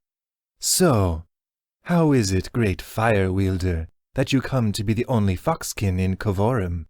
At least, I assume this to be the case. I am moderately well-traveled, and I have only ever heard of others of your kind in my own home of Asalirin, though I have never actually seen one." Tanner visibly hesitated, scanning the woman up and down. "Not sure, but if I ever find out, I'm sure you'll be the first to know." Nelina gave a purring smile at the blatant sarcasm. "Charming. But you've clearly found family in that father of yours. I find such bonds heartening." Turning from the wary Tanner, she grinned at the nearby Jack. "You know, I'm pretty sure 3 over there." At this, she gestured to the human man busily working the rigging on the foremast. "Is one of your people. You are from one of the forest clans, are you not?" At Jack's quizzical glance from the crewman to Nelina, the Tigerkin chuckled. "Ah, I see I failed to properly introduce my crew." Her eyes darted around as she hesitantly pointed to each in turn. 1, 2, 3, 4, and 5's over there at the helm," she said, finishing with a gesture at the stoic apekin on the quarterdeck. "Far easier than learning their actual names, I've found." Jack dipped her head, quickly looking about the unresponsive crew. "Delighted. And yes, my clan hails from the eastern Ethelvir forest." "Then I've passed through your home on a number of occasions," said Nelina. "If you don't mind the asking, what was it that brought you all the way out to Dragon's Nest?" "Curiosity, I suppose," Jack said slowly, allowing Ember to snatch a small piece of dried meat from her hand. "A trait you seem to share." Again, Nelina chuckled. "So I do, my dear. So I do." At last, Allie felt the Tigerkin's feline eyes drift in her direction, despite Allie's concentrated efforts to focus on her book. "And I don't believe you and I were ever formally introduced. As you've doubtlessly pieced together by now, I am Nelina." The Tigerkin gave a slow bow when Allie glanced up to give a minimal nod of reply. "You seem to share my crew's taste for silence," Nelina said good-naturedly. "Though, if I may say so, Your spirits seem to be lifted as of late. Whatever you and Antarctica discuss in your time together, it appears to have done you good." Allie kept her face calm, letting her indifference toward Nelina take precedence over the unease that crept into her chest. Probably best not to confirm our movements. "And how would you know about that?" Gefnar said defensively, still looking as though he might need to rush to the railing at any second. Or we could just give it away, Allie thought dryly, catching both Nelina's wry smirk at the gnome and Tanner's sharp glower. Gefnar seemed to reel from both, shrinking away from the looks as his pointed face flushed red. "I have informative friends," said Nelina, taking in Tanner, Jack, and Allie in a sweeping glance. "Well, I do find it remarkable that individuals of your considerable abilities have converged on this small slice of the world. I do hope such an esteemed conglomerate bodes well for the little people like me." She turned back to Gefnar. "No offense." A frowning moment passed before realization dawned on the small man's face. None taken?" "I'd hardly classify you as little people," said Jack, cocking an eyebrow. "Yeah," Tanner said with a nod, glancing about the deck. "With your own ship and crew? You seem to have done well enough for yourself."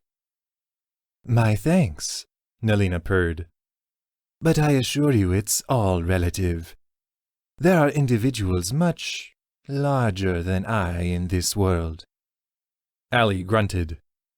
"Any chance of meeting some of them on Nisaim?" Nelina grinned. "Impossible to say, my dear." Then, with another bow, "Well, I suppose I should resume the helm.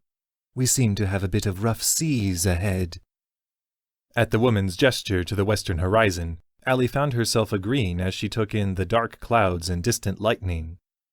Not a horrible storm, but they were all definitely in for some choppy waters. The look of horror and dread on Gefnar's face actually brought a wicked smile to Allie's lips before she saw Tanner catch the gnome's eye and give an encouraging smile. "Guess he felt like he was too rough before," Allie mused, watching as Gefnar's apprehension melted away, replaced by elation at a small gesture of acceptance. Allie rolled her eyes, trying to return to her book. She'd been excited to leave Dragon's Nest for one reason at least, leaving behind all the reminders of how the townsfolk saw the three of them as great heroes. And now we've got our biggest fan of all tagging along for the ride.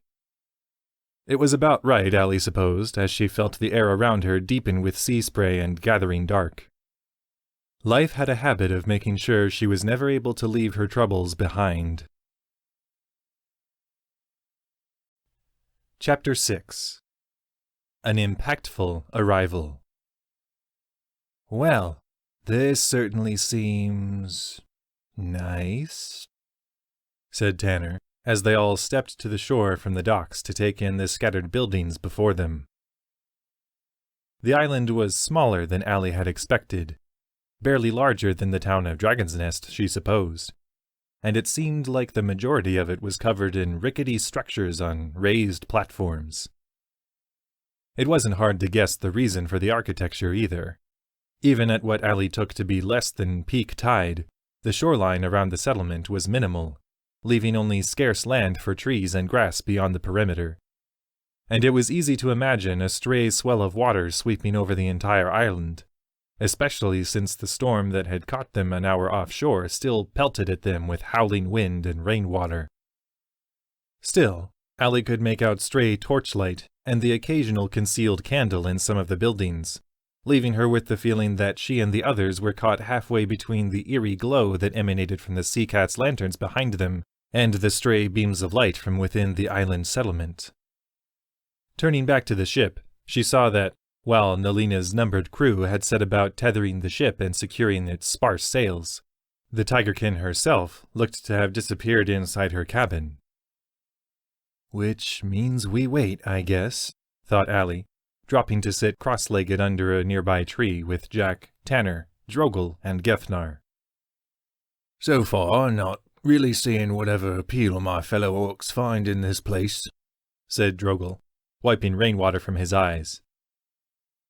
Maybe they've gone aquatic, Gefnar said sullenly, a heavy glower on his face, as the downpour doubtlessly soaked the clothes beneath his armor. His spirits seemed to have lifted only minimally since stepping foot on dry land again. Well, land anyway, thought Allie. Droggle chuckled, lightly clapping the gnome on the shoulder. Maybe so, lad. Guess we'll find out soon enough. Allie easily marked the trepidation behind the levity. Soon enough turned out to be nearly 20 minutes later by Allie's count, as it took that long for Nelina to re-emerge from her quarters, now decked in a finely embroidered overcoat and knee-high boots. The tigerkin nimbly stepped down the ramp from the Sea Cat to the seemingly well-kept dock, and strode for the group, smiling as she stopped a few paces away. Let's go then. Allie and the others hauling themselves to their feet, Nelina led them through what Allie took to be a muddy street deeper in the settlement. Within minutes, the harsh glow of a central bonfire came into view, and Allie found herself emerging into a clearing, picking up stray murmuring and the occasional sharp grunt. The reason became clear as the scene near the great crackling bonfire came into view. A gaggle of miscellaneous humans, half-breeds, and more met her gaze, all of them ringed around what looked to be a fierce scrap, taking place between a large, well-muscled human man and a far smaller one. As Allie drew near, she was able to see that both men, as well as many observers, were stripped shirtless, or down to basic modesty tops for the females, their rain-slick bodies gleaming in response to the dancing flames nearby. Both fighters were filthy, covered in the mud their feet had churned up in their dance, and Allie could see that the larger one bore a confident grin on his face. Beyond them, a single seated member of the onlookers caught Allie's eye. A massive orc man, reclined in a large wooden chair, one of the chair arms sporting a muscular, red-haired human woman. One of the woman's arms was draped over the orc man's shoulders, guiding Allie's gaze down to where the man's billowing shirt lay open to reveal an intricate tattoo. It took a moment for Allie to discern what it was meant to be, thrown off by the slight variations in anatomy, but she was soon able to identify it as a medically accurate depiction of a large, orcish heart. She had no time to indulge her curiosity on that, however, as, just as she and the others were following Nelina past the circle of spectators, the larger man in the fight landed a solid blow against the other, throwing the smaller man unconscious to the ground. The victor let out a growling laugh, striding up to his opponent's prone form and wrenching what looked to be a small money sack from the man's belt. And once again, the large orc in the chair said, gesturing almost disinterestedly at the victor in the fight. Your winner, Rithbane. The fighter, Rithbane, gave a harsh laugh, turning in a circle to take in the onlookers, arms spread wide in a taunting stance. Anyone else? Still fresh? At that moment, his eyes caught Allie's, and she felt a repulsed sneer emerge on her face, as Rithbane shot her a flirtatious wink.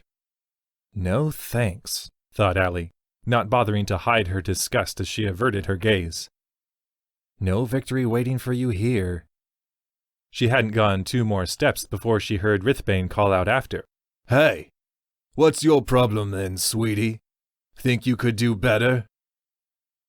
Allie would later try to determine just what it was that had fueled her reply. Maybe she hadn't liked the arrogance in the man's tone. Maybe she'd been thrown that, for whatever reason, he'd singled her out of the crowd. Or maybe she was just sick of people telling her how to feel. Whatever the case, her response was almost as quick and shocking to her as it seemed to be for everyone else. Instantly, she spun on her heel, Biriak, the dagger gifted to her by Crexus, already in her hand. And then it wasn't, shooting off through raindrops that flickered with the light of the bonfire, straight for the fighter who'd just called to her. The blade wouldn't kill Rithbane, Allie knew. She'd honed her skills well enough to throw the dagger wide of center mass. What it did do was trace a faint, bloody line across the man's bicep, before his eyes had a chance to widen in shock. A pair of red droplets flew from Rithbane's arm as he reeled back, Allie's dagger seeming to fold in on itself in midair as it vanished, reappearing in her outstretched palm at her mental command. It was at this point, watching the fighter drop a step backward as he clutched the minor wound, that Allie realized she was smiling. The expression hadn't faded by the time Rithbane turned slowly back to her, dark eyes flickering with rage. "You little..." Around the man, the circle of spectators had backed away, some of them murmuring to each other as they studied Allie and her companions, visibly trying to determine if they should press whatever attack Rithbane was sure to attempt, or just keep watching. The seated orc, however, eased to his feet before Rithbane appeared to determine how exactly he wished to flay Allie's skin from her bones, giving a hearty laugh. "Rithbane, hold a moment." Then, smiling quizzically across the fighting ring at Allie, "I thoroughly admire your spirit, girl, but that's simply not how things are done here." He gestured to the still fuming Rithbane. "If you have a problem with my best fighter, you take it up in the ring. Winner determines the fate of the loser." Beside the orc, the stone-faced human woman stared at Allie from beneath her wet, billowing red hair. And Allie had the distinct impression that the only reason the other woman was still at the orc's side, and not currently relieving Allie of her various innards, was because Allie had targeted Rithbane, not the orc man. Allie looked slowly from the orc to his bodyguard, then back to Rithbane. She saw now that there was a glimmer of eagerness in the fighter's eyes as a smile crept across his face. "Like he says, girl," Rithbane growled, walking slowly backward to one end of the ring, his gaze never leaving Allie. The pragmatic side of Allie's mind told her to walk away as she glanced back to see her companions regarding her with varied looks of expectation. She could still plead ignorance. "Just an outsider unfamiliar with your customs, sir." But the way the orc man and the gathered onlookers seemed to study her made it clear that, if she was to have any chance of gaining their respect, she'd have to fulfill the promise she'd unintentionally made the instant the knife had flown from her hand. It was a thought that struck her as odd at first. She'd never concerned herself with any sort of public image before. "But I'm not just me anymore, am I?" she thought, throwing an apologetic smirk over her shoulder at Jack, Tanner, and the others. They'd come to Nisaim with a job to do, and needlessly antagonizing the island's people wouldn't exactly grease the gears of diplomacy. So, with a sigh, she turned back to the ring, walking slowly to the side across from Rithbane, where the fighter's former opponent had already been dragged outside the circle. "Fine," she said crisply, letting her smirk widen as she took in the drenched, shirtless man a few paces away. "Let's get this over with." She was so intent on studying everything she knew of Rithbane's fighting style for a moment that she gave a small jolt of surprise when she felt a tap on her knee. Looking down, she saw that Gefnar had hurried forward after her, hastily motioning for her to drop down to his level. Allie understood why when she caught sight of the wrappings in his hands, seeming to have been liberated from a nearby stool. Allie complied, dropping down to one knee in the mud and offering up her hands to the gnome. His face drawn in worry, Gefnar began slipping the strands of fabric around her palm and knuckles until she had some modicum of padding between her and whatever blows she was about to deal out. Then she abruptly scowled, feeling a small surge of magical energy course through the gnome's touch and into her hands, and everything around seemed to shift slightly further into focus, her already heightened senses seeming to extend a level deeper into her surroundings. Her eyes met Gefnar's, her brow lifting slightly. The gnome's only response was to give an affirming nod as he finished wrapping her hands, trotting back to the edge of the ring where the rest of the group waited.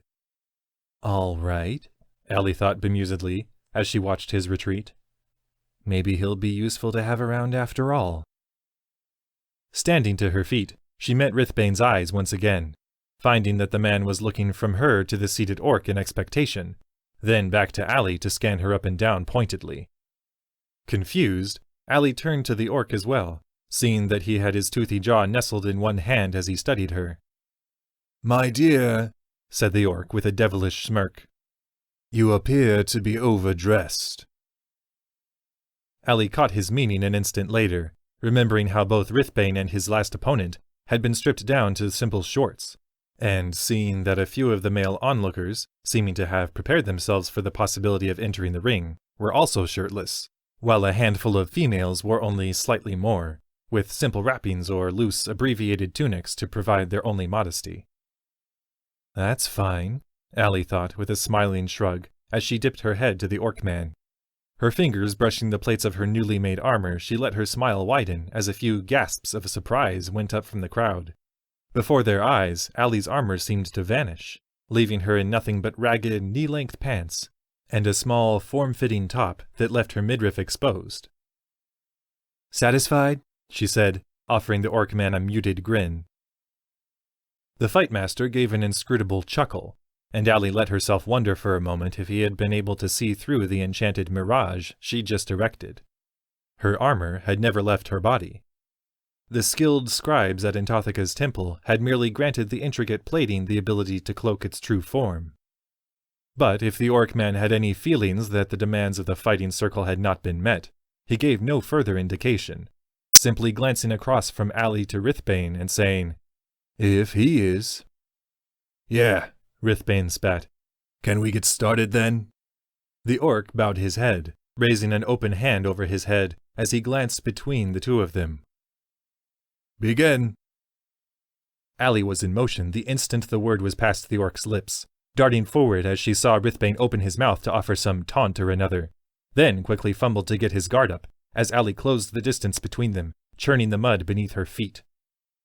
Only when she was a pace back did Allie fully realize how large Rithbane was, rising well over a head taller than her, with a broad build to match. But she wasn't worried. In the brief moments she'd seen him fight, it had been obvious that he had almost no understanding of basic brawling principles.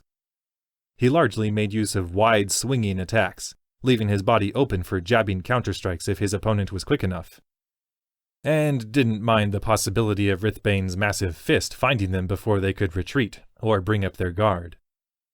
On top of that, Rithbane relied solely on his size, utilizing power over finesse. This not only made him easier to anticipate, but it meant that, if Allie couldn't drop him quickly, she could likely wear him down by falling into a guarded retreat. All of this ran through Allie's thoughts as she came in low for Rithbane, sweeping under his defenses to throw a fist into his gut. There was a surprising amount of resistance, even with the man so obviously caught off guard, and Allie watched Rithbane's entire torso ripple in a flexing response as he let out an indignant roar, swinging wildly down for her. Allie leapt out of the way, feeling her feet lose traction in the mud and nearly leave her in the path of Rithbane's fist, but she corrected at the last instant, twisting aside to plant her opposing foot and jab upward for the man's jaw. Again, Rithbane hardly flinched, swinging with the back of his other fist and actually clipping the side of Allie's face when she couldn't reverse her momentum in time on the slick surface beneath her. The pain washed over Allie in a heartbeat, but she kept her focus, allowing the force of the blow to carry her into a backward somersault that dropped her out of reach of Rithbane's follow-up strike. Her temple throbbing as she fought to steady her vision, Allie felt herself snarl as, sunk into a defensive crouch, she glared upward at her grinning opponent, studying his guard for any weakness. It didn't take long to find one. As Rithbane took a step toward her, ready to pummel her down into the muck, Allie dived forward, slipping under his wild grab to come up alongside him. Grabbing at his waist, Allie threw her knee into the back of his leg, shifting back in front of him when he staggered down to her level and sending her fist into his cheek. "Damn it," she scolded herself, registering too late that his brawny arm had swept back around, his elbow screaming for her face. Too eager. The elbow connected, and she felt the cartilage of her nose crumple beneath it. She gagged on the blood that pooled in her nose and spilled down her gullet, and she reeled back, barely ducking beneath Rithbane's next predictable blow. But, even through the biting pain, she smiled. He'd just made his last mistake of the night. With both of Rithbane's arms still completing their wild arcs, his sneering head was left exposed. Allie wasn't about to let him get away with that.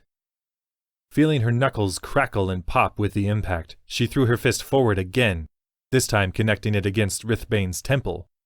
Then, as he still swooned from the staggering blow, Allie yanked herself forward against Rithbane's shoulder as though in a friendly embrace, slamming her elbow into the top of the man's neck beneath his short black hair, and she felt his large frame go slack against her.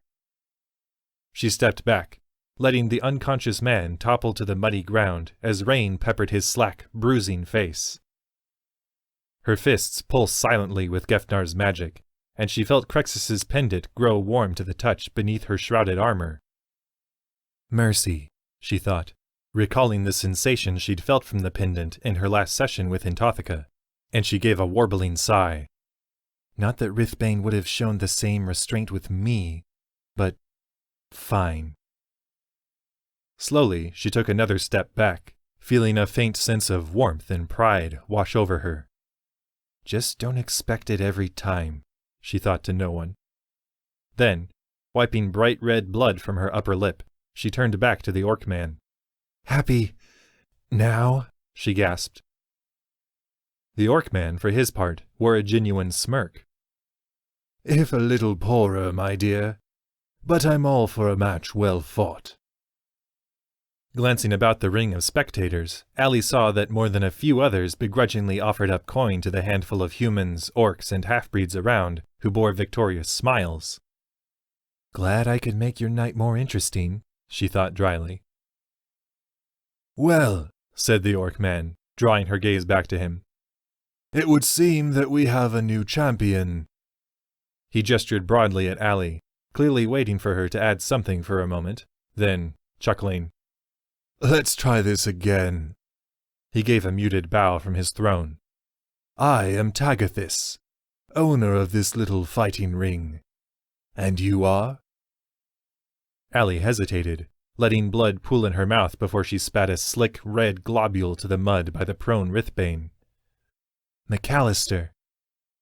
Tagathis's smile widened. Well then, I give you all your new champion of the ring. Turning about to take in the onlookers, he gestured grandiosely to Allie. Ladies and gentlemen, the fighting firebird, McAllister. Chapter 7. In the Land of Appetites. Catchy name, thought Jack, throwing a proud smile in Allie's direction, as the other woman stepped out of the fighting circle toward Jack and the others.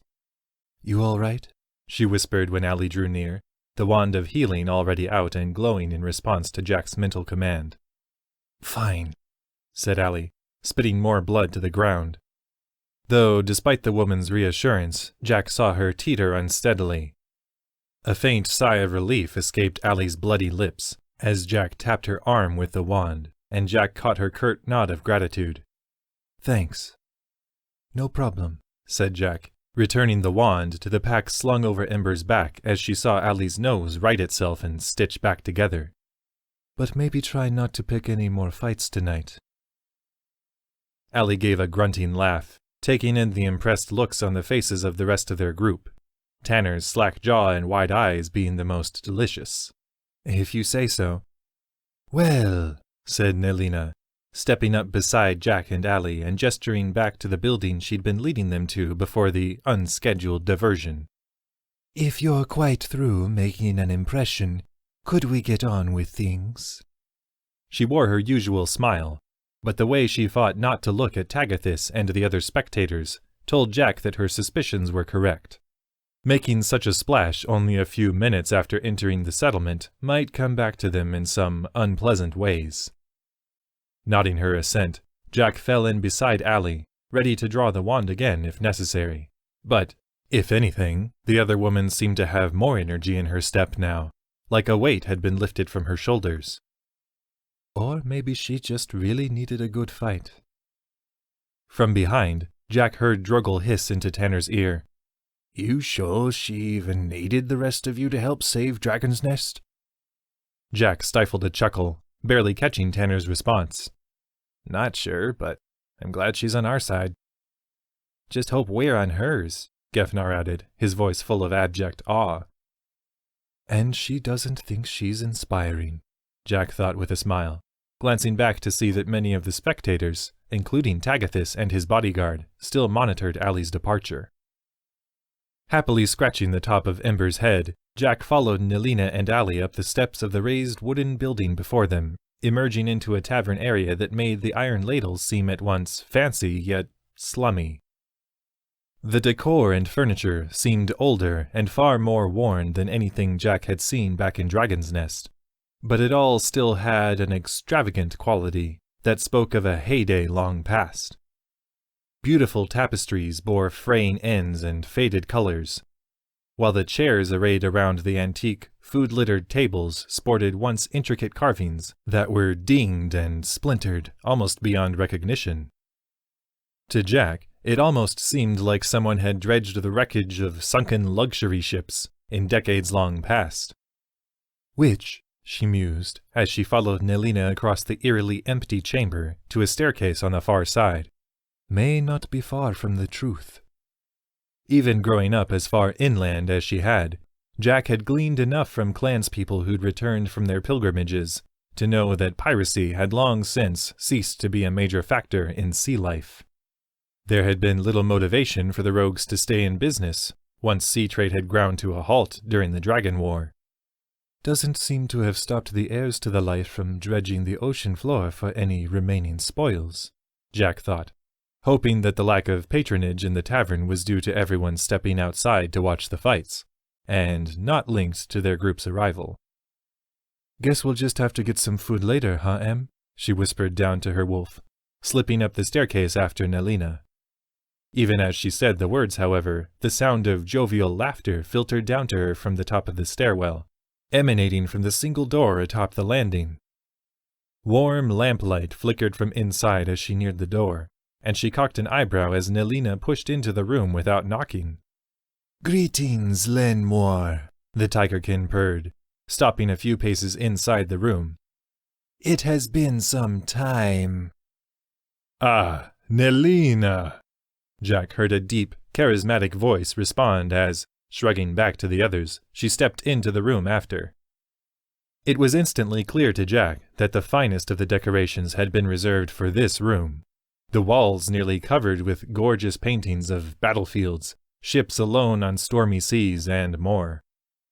A raging fireplace on the left wall kept the room far warmer than the larger one below, and a long, grandiose table that took up the bulk of the chamber was covered in drink, meat, fruits, and sticky breads, circled by high-backed, velvet-cushioned chairs. And, seated at the far end of the table, his gaudy jewelry matching the lavish surroundings, even stripped down to his simple, billowing shirt, was a man whose brown eyes sparkled with mingled mischief and joviality. His thick brow furrowed ever so slightly as Jack and the others trailed into the room, and he made a show of retrieving his right arm from around a flauntingly dressed gnome woman, who still giggled at his latest joke, and smoothing back his taut blonde ponytail, while his left arm remained around the equally eye-catching human woman seated on the other arm of his chair. "And guests," Lenmoir added, pointedly looking Jack's body up and down while his thin goatee creased in a seemingly pleased smirk. Then to Allie with a similarly intrigued glint in his eyes. Glancing to the other woman, Jack could see that Allie had let her sleek black armor resume its natural appearance, but her face and hair were still splashed with mud from her fight, and her mouth and chin still caked in the blood that had spilled from her nose. "Guess he doesn't really have a type," thought Jack, self-consciously slinging her long, braided hair over her left shoulder.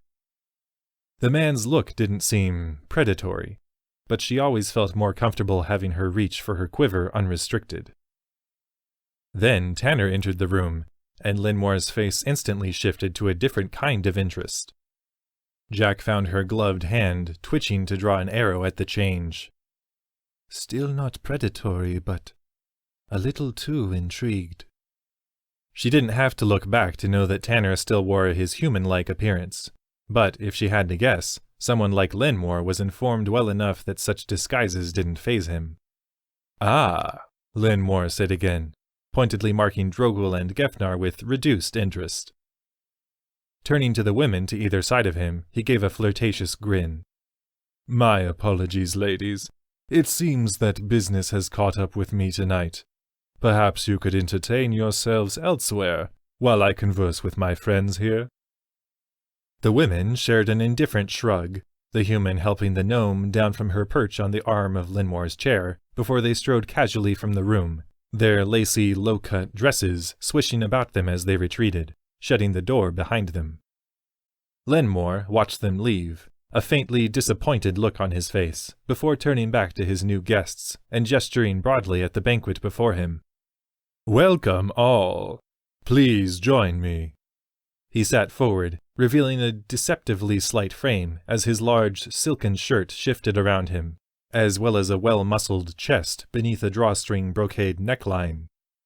Trying to seem at ease, Jack began filling a gold leaf plate with various treats, slipping a few scraps of tender meat down to Ember as the others slowly found their seats around the table, Jack flanked by Nalina and Allie, with Nalina assuming the spot closest to Lenmoir, while Tanner, Drogel, and Gefnar meandered to the far side. They'd eaten in uneasy silence for a few moments before Lenmoir cleared his throat. So, to what do I owe this esteemed visit of such powerful heroes? Jack studied his face, watching for any trace of eagerness or duplicity. But their host was apparently far too versed in negotiations to betray his motives like that. Sighing, Jack glanced pointedly at Tanner. Might be good to see how he responds to our resident Dimisilg. It took a few seconds for Tanner to catch Jack's eye, and a few seconds more to grasp the meaning of her heavy stare. Oh, right, said the Foxkin, attempting a charming smile at Lenmoir. Jack guessed that it wasn't as effective as Tanner would have liked. He'd clearly caught Lenmoir's interest toward him as well. We've come representing the town of Dragon's Nest. At Lenmoir's calm, expectant stare, he added, Well, yes, as you may know, the town has recently come under attack, leaving it, at less than full strength. The utter lack of surprise on Lenmoir's face was blatant.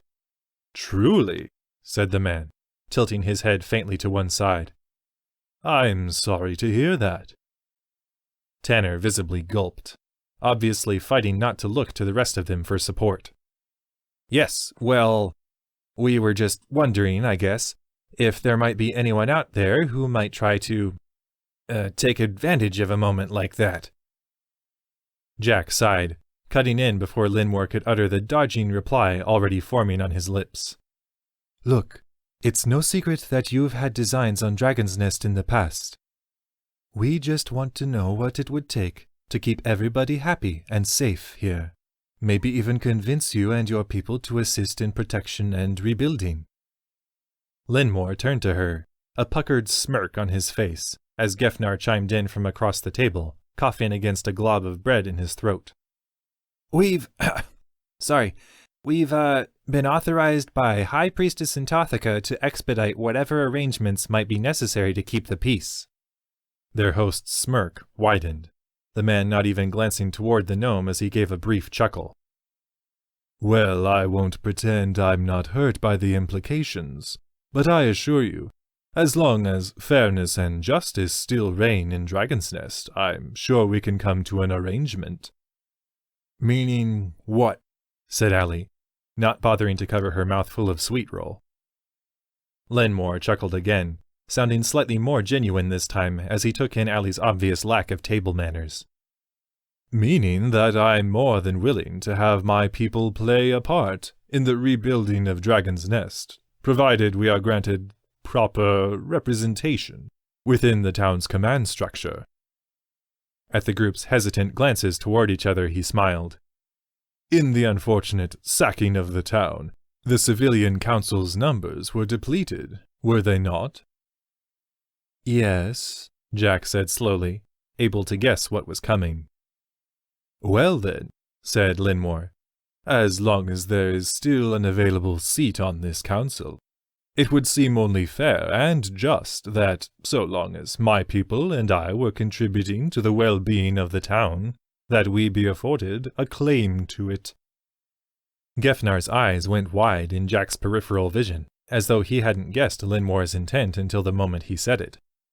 And Jack saw Drogle and Tanner both stiffen at the prospect of having someone like Lenmoir having even partial control of their hometown.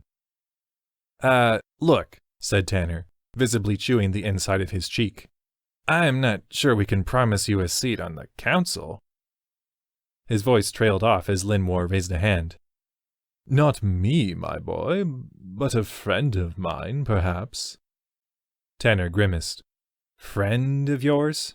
He glanced across the table to the still nibbling Nelina. Like her? Lenmoir chuckled. I would hardly call Nelina and myself friends. More like reasonably aligned acquaintances.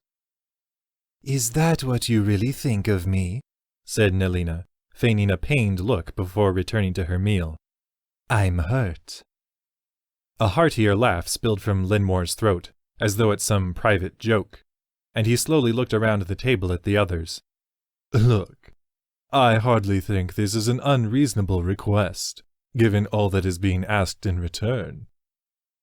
Jack gave a cautious nod. Maybe so, but it's still not anything we can promise. Council members are selected by the will of the people, and have to be affirmed by at least one of the town triumvirate. It had been a boring night going over the town charter with Tanner, Allie, and Antothica, but one Jack hardly regretted. The best we could offer is a fair chance, just like everyone else. The self-assured, almost playful grin that came over Lenmoir's face nearly caused Jack's stomach to turn. A fair chance is all I ask, my dear.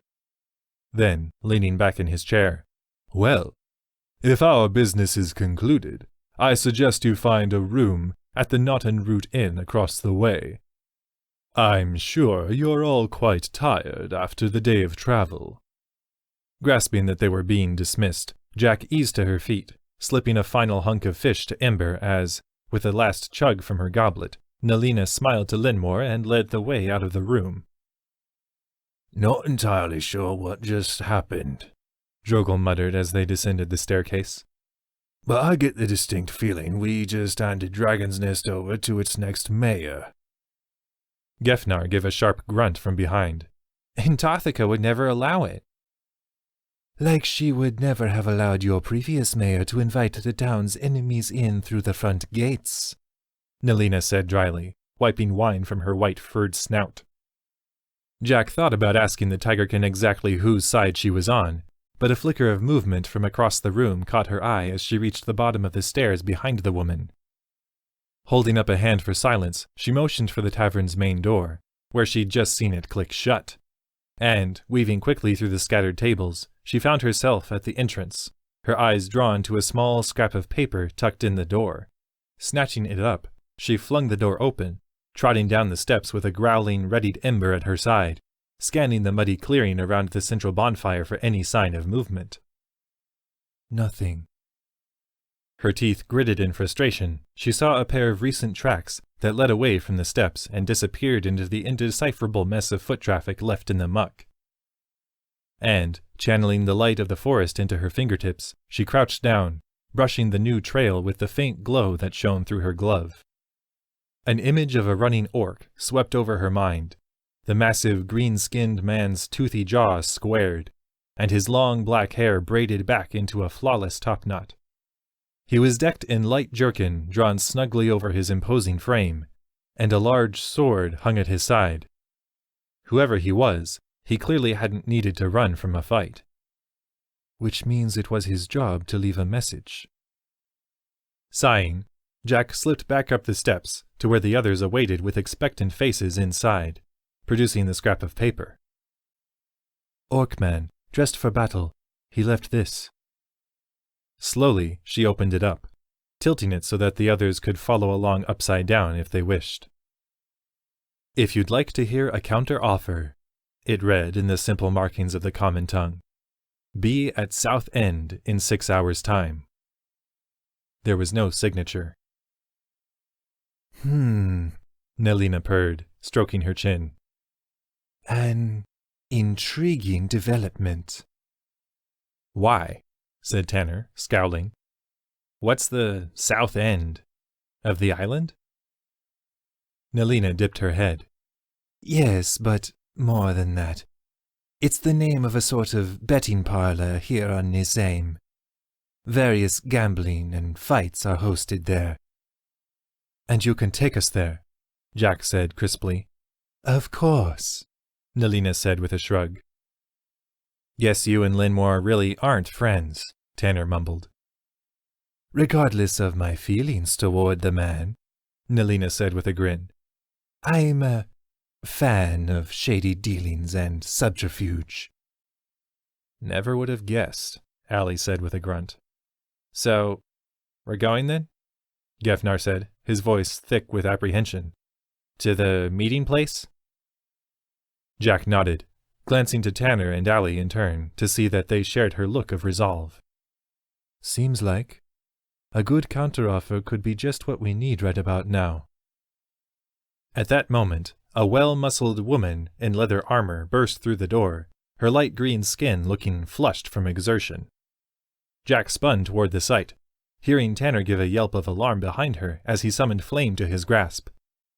Before Jack could motion for him to stand down, the woman glanced indifferently over their group, one hand wiping rainwater from her face and sweeping back along her jet-black ponytail to wring it out. Then, seeming to register no threat among them, the woman strode for the staircase that led up to Lenmoir's quarters, not sparing a look over her shoulder, as Tanner sheepishly dismissed the swirling fire in his hand. As Jack turned back to the others, she caught Drogel's slack features and transfixed gaze. You all right? She asked. Oh, said the half-orc, still staring after the disappeared woman's path. I just wasn't expecting to find another, mutt on Nisaim. Jack nodded. It had been hard to tell how much in the limited time granted, but it had been clear that the orcish woman had had at least some human blood in her.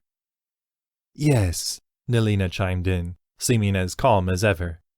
You've just met Bozina, Lenmoir's top agent. I wouldn't take her lack of greeting personally. Like my crew, she does little talking. Silently motioning for the door, she led the way out into the rain, guiding them along the muddy central clearing for a building that bore a sign that read, Knot and Root Inn.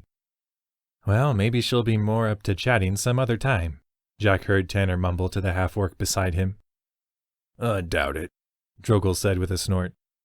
I have a feeling this island is going to be less than inviting. From the way the handful of locals glowered over at their group in the flickering light of the bonfire, Jack found herself inclined to agree. Chapter 8.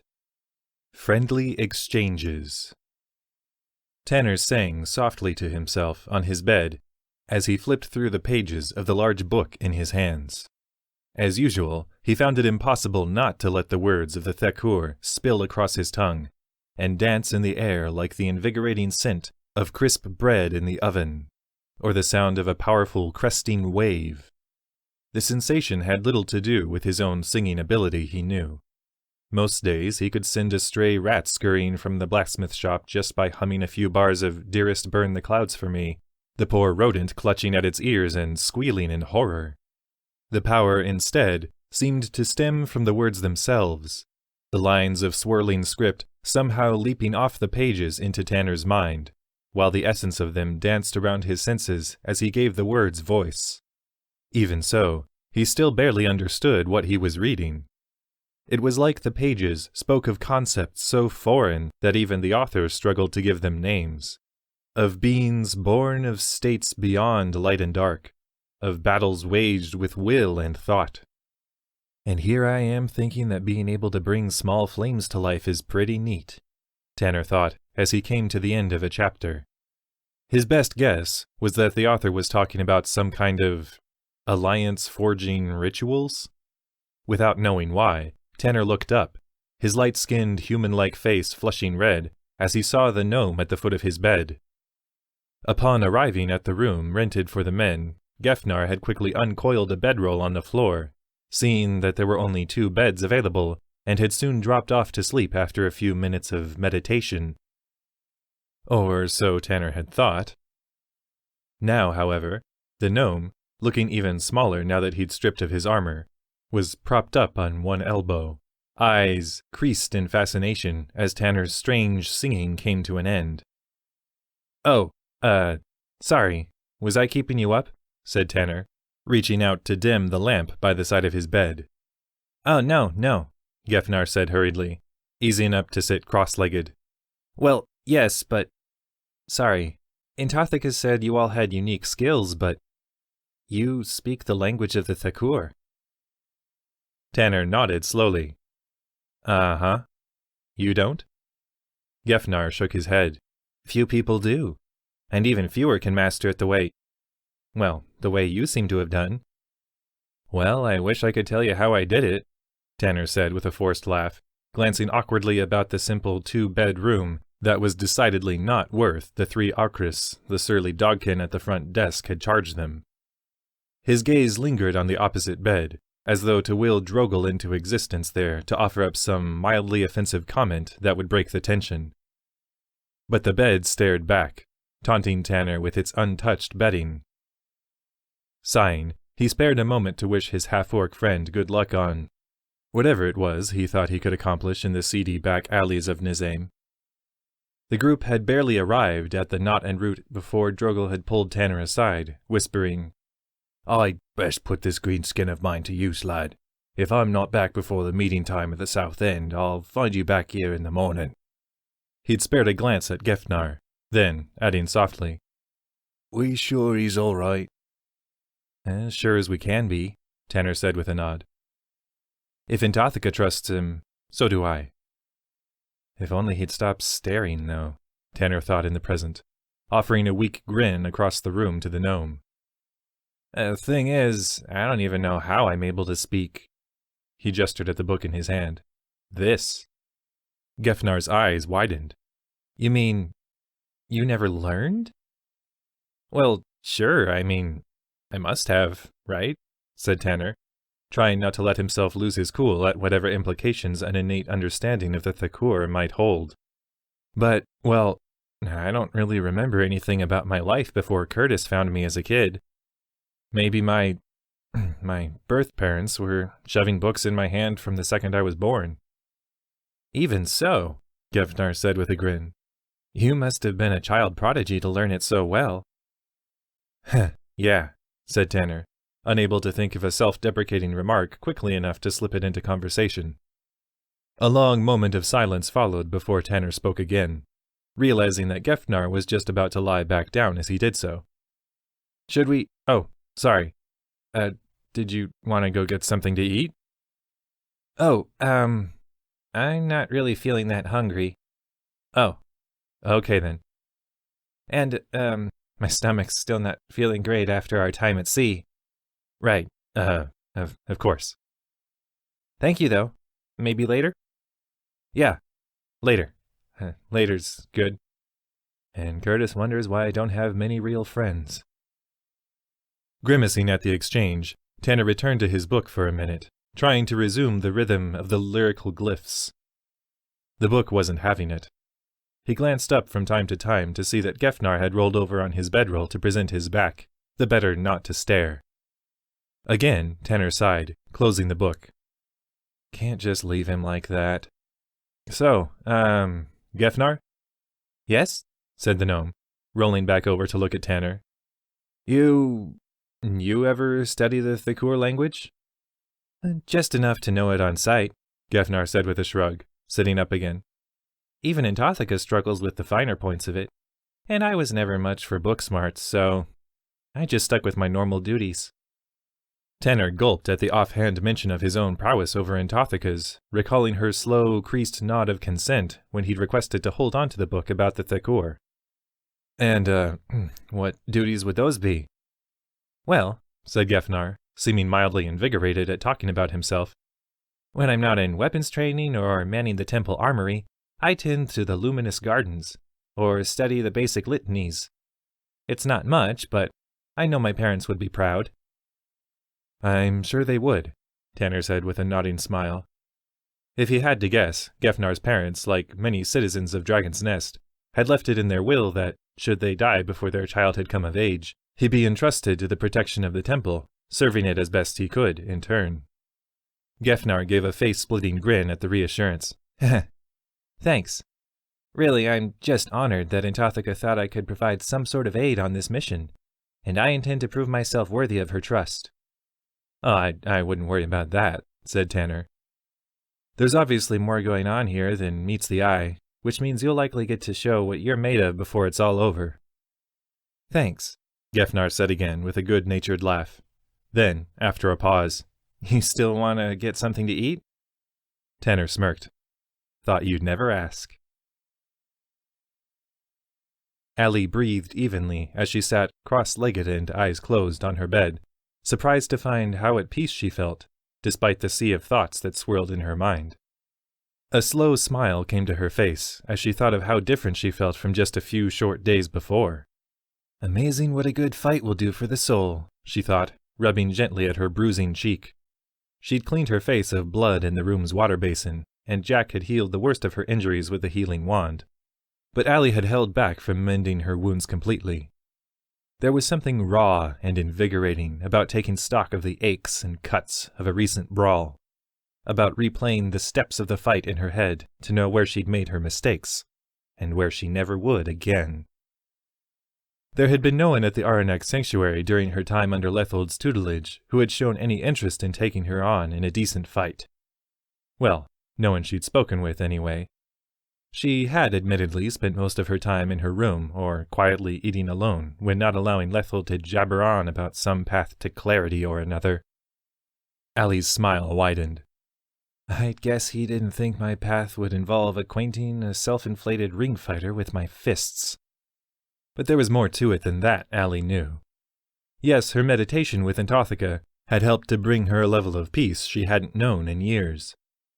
But in the hours she'd had to reflect on her fight with Rithbane, she'd come to realize just how whole she felt.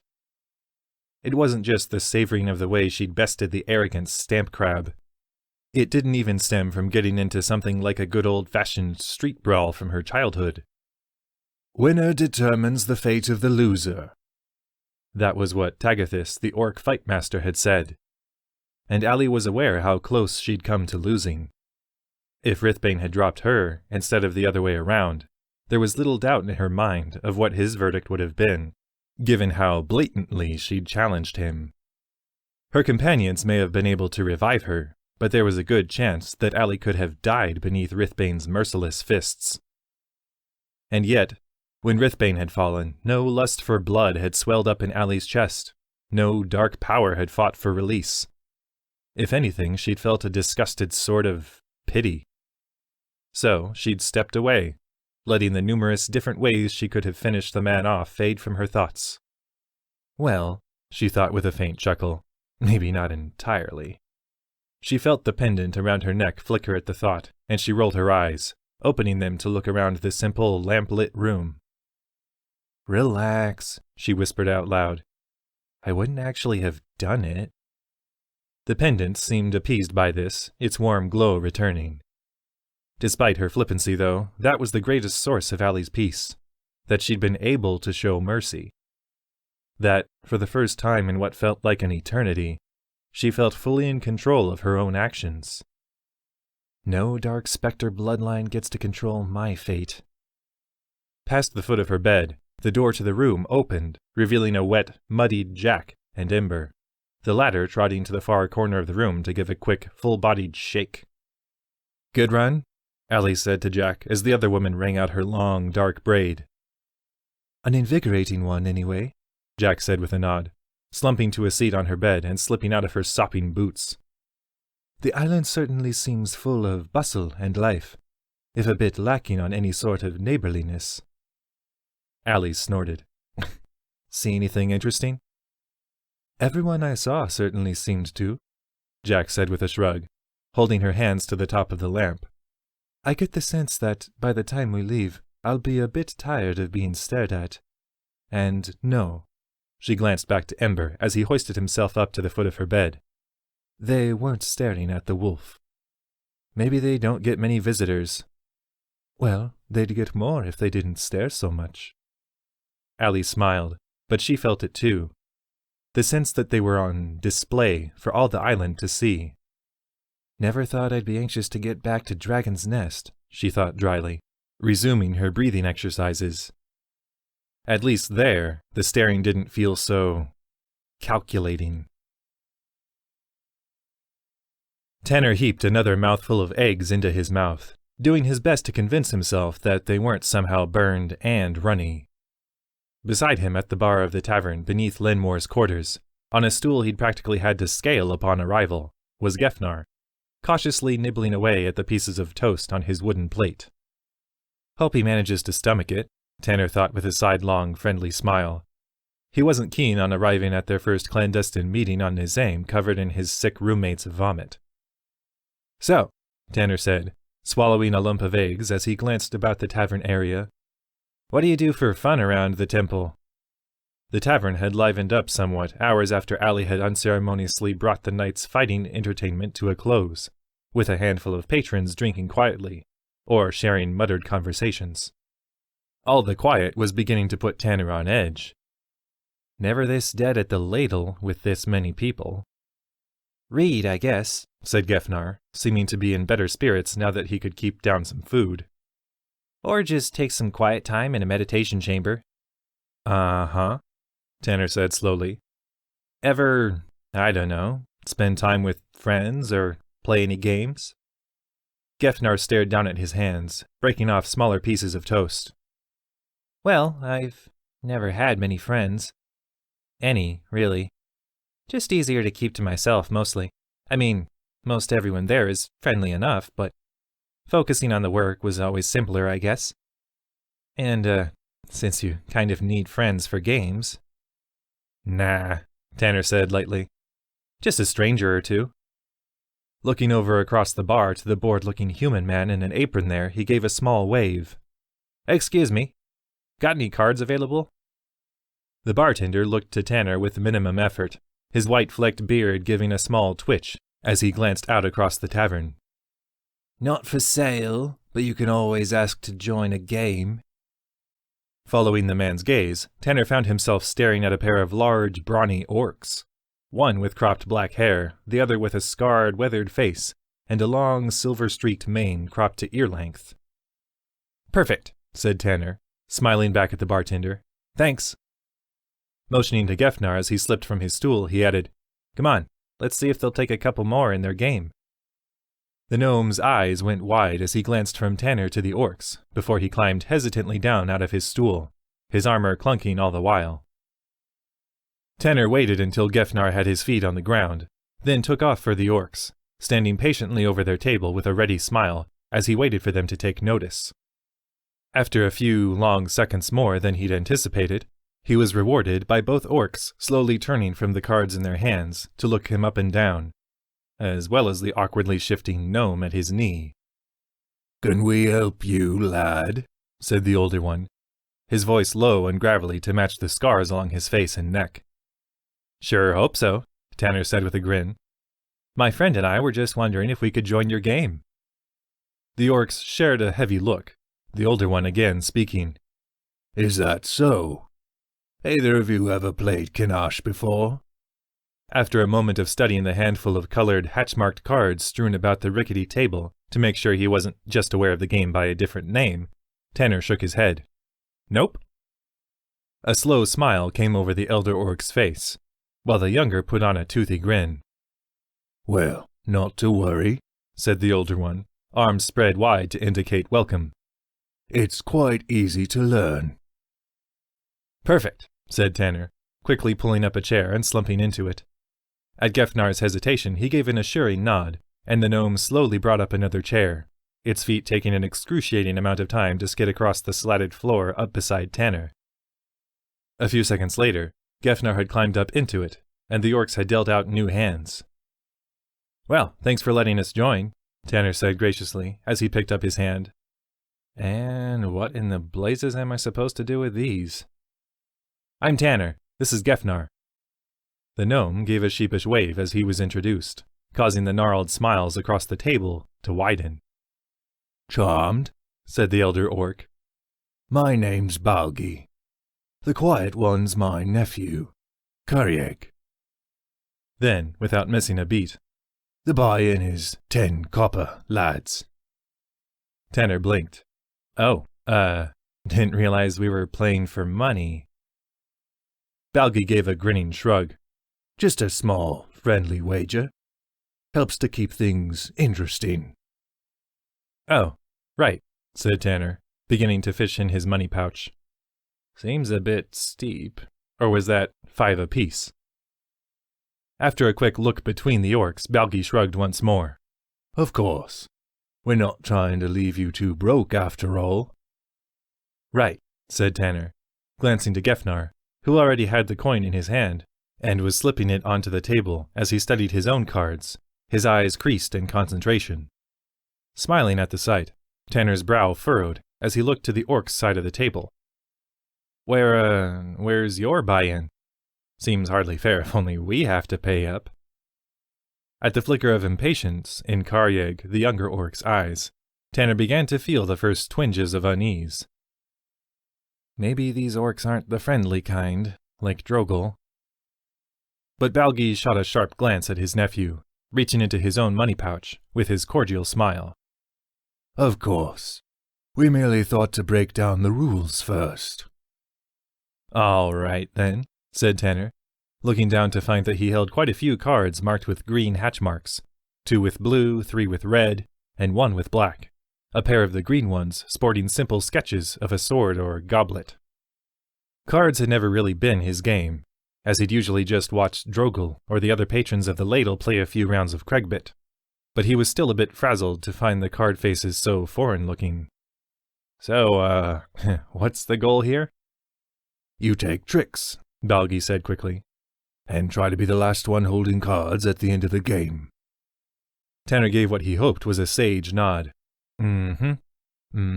Seems simple enough, and different colors are different strengths?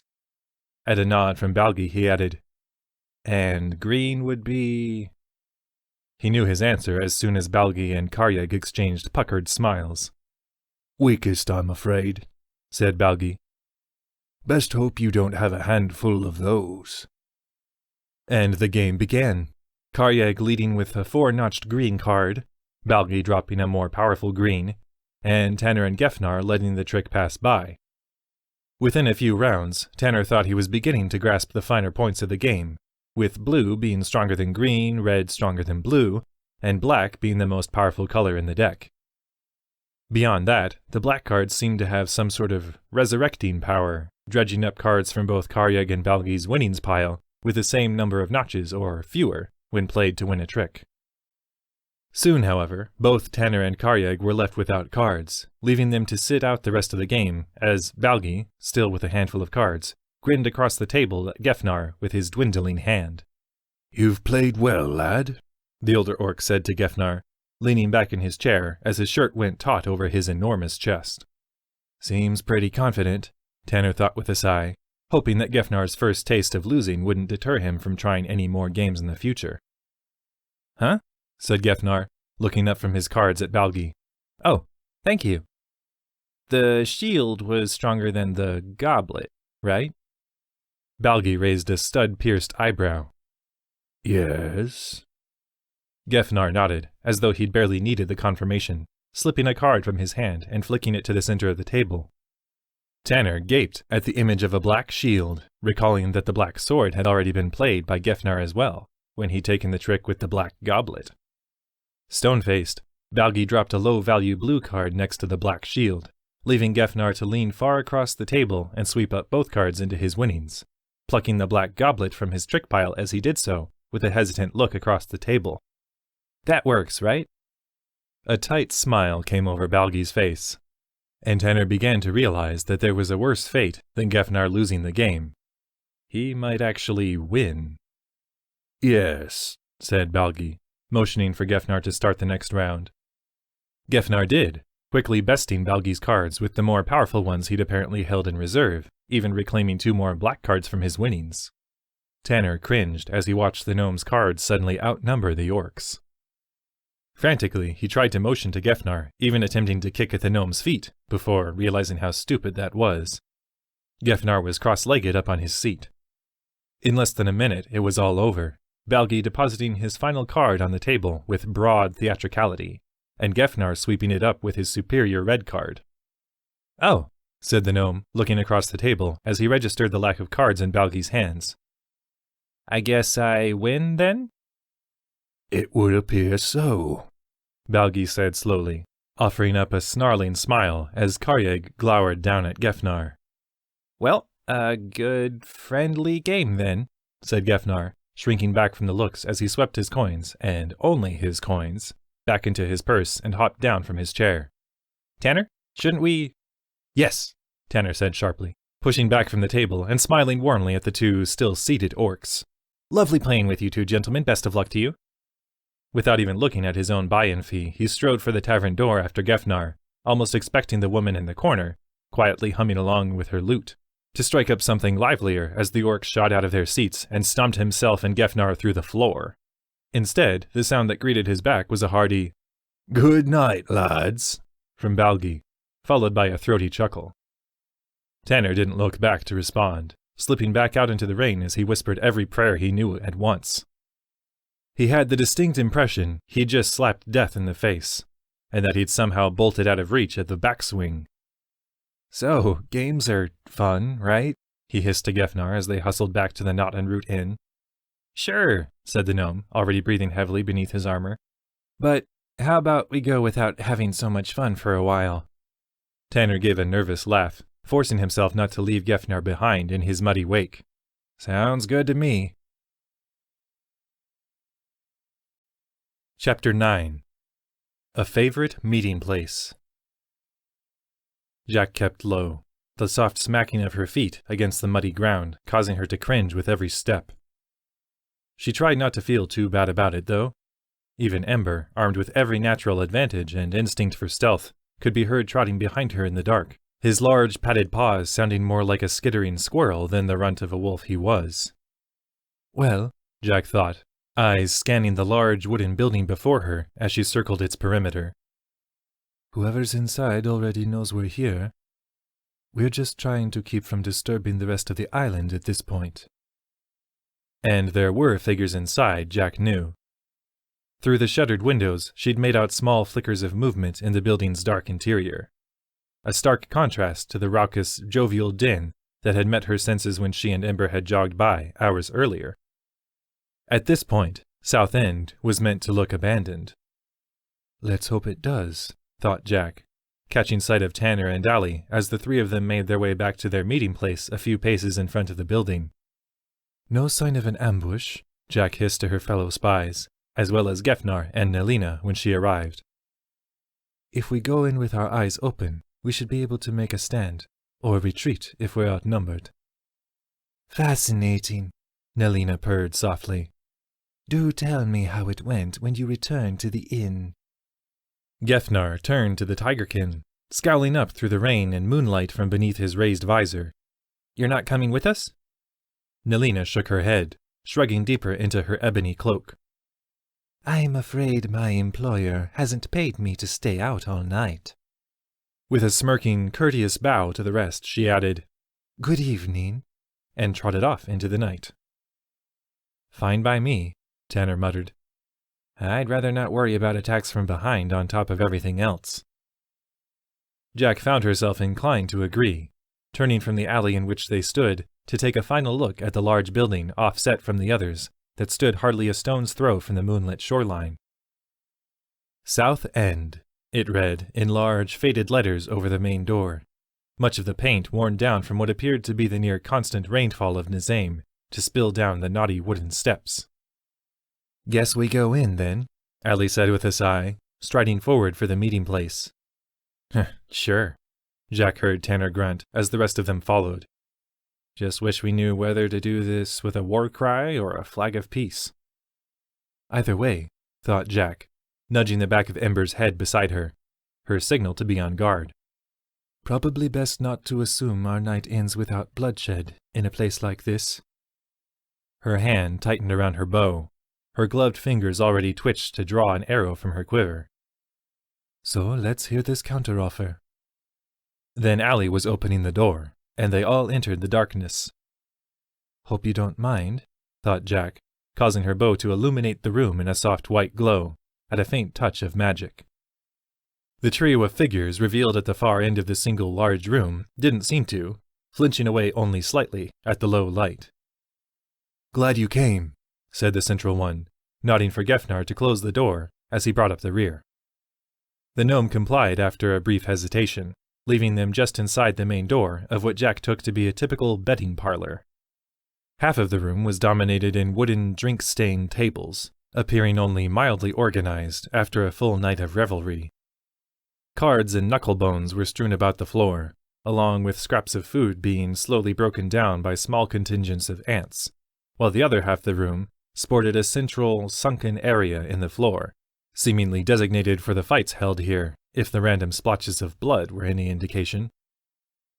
The man who had spoken, a youngish human male who concealed a deceptively athletic frame beneath his dark cloak, gestured to the smaller figure at his side, a black-furred dogkin, who dutifully moved up behind Jack and the others to take up position at the front door, while the third figure, a bulky orc male whom Jack easily recognized as the one who'd left them the note from her trail vision, stepped over to the small door in the back, cracking it slightly to peer outside. "I have every faith in your abilities, given your reputation," said the human, stepping unthreateningly forward. "But I'd still like to have my men watch to see if you were followed, if you'll allow it." "And what reputation would that be?"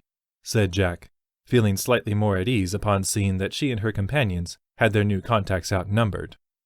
"Or at least we seem to." "The heroes of Dragon's Nest," the man said with a respectful smile, glancing to each of them in turn before settling on Allie. "As well as the new champion of Tagathus's fighting ring." "All right, so you know who we are," said Tanner, pointedly holding his fists at his side. "How about you tell us who you are and lay out whatever it is you have to say?" Again the man inclined his head. "Certainly. My name is Osgur, former operative in the employ of Lenmoir, self-proclaimed captain of this island." "Yeah, we've met," Allie said guardedly from Jack's side. "He's a sweetheart. I'm guessing you have some problem with your old boss?" "I do," said Osgur, anger flashing across his bearded face in the soft glow of Jack's bow. "Mainly that, when I was in his service, it was hardly my own choice." At the group's expectant stares, he sighed. "I don't know how much you're all aware of Memory Stone and its properties." Jack could hear Tanner's sharp inhale at the mention of the blue, magic-infused mineral. "But Lenmoir has found a way to use it in order to break the will of those beneath him." Osgur's eyes fell distantly to the floor, as though at some painful memory. "Myself and many others on the island, skilled in the art of subterfuge and killing, Lenmoir pressed us into his service, stripping us of our minds to leave us husks to do his bidding." To her surprise, Jack found herself inclined to believe Osgur's story, not just based on his obvious sincerity, but because of the blatancy with which Lenmoir craved power. "Not so hard to believe someone so intent on subverting the power structure in Dragon's Nest would have a method to keep his own people in line." Few things fueled paranoia, like knowing the awful things you would do in someone else's place, Jack imagined. "I served Lenmoir for many years," Osgur pressed on after a moment, seeming to force himself to keep his voice low as his emotions clearly rose. "Alongside another of his top agents, Bozina. The two of us serving as vengeful instruments of his will if he had a problem that needed taken care of." "Met her, too," said Tanner. "Didn't seem much for talking." Osgur nodded, his jaw clenching. "Such is the way of people whose minds have been torn apart by Memory Stone." Even without the faint gasp from Gefnar, Jack's mind easily went to thoughts of Nelina's crew. "I knew there was a reason not to like her." "It seems we've been encountering a lot of this mind-breaking recently then," said Jack. "Do you know if Nelina, the captain of the Sea Cat who brought us here, is working with your old master?" Something strange flickered across Osgur's face at the mention of the tigerkin. Not just hesitation, but reluctance. "Nelina serves whoever she wishes," Osgur said at last. "Or, more accurately, whoever's goals most align with her own. These gulls wouldn't happen to do a lot of clinking when you switch them around, would they? Tanner said dryly. Osger shook his head. No, at least, not all of the time. She craves coin, yes, but there is a deeper drive within her. One that usually seems to involve securing the happiness of her various employers. More than rendering a service, it's a personal mission, and she can be a useful ally when persuaded that your goals can further her own. Sounds like a real pal, Tanner said with a grunt. Giving a small snort, Gefnar stepped forward, fixing Osger with a wary scowl. So, if Lenmoir is able to break minds, how are you here right now? By the will of Huniel, Osger said slowly. I was able to break free of Lenmoir's control, though Bozina and his other agents are still held in his thrall. He motioned to the side of his face, turning to catch the light from Jack's bow on his cheek, and revealing a long, sleek scar. Bozina saw fit to give me this when I attempted to help her reclaim her mind. Well, that's an admittedly tragic story, said Allie, sounding somehow sincere even as she folded her arms. But what are you wanting us to do about it? Our mission is just to make sure Lenmoir doesn't make a move on Dragon's Nest. Then our missions would align, Osger said coolly. I want you to help me kill Lenmoir.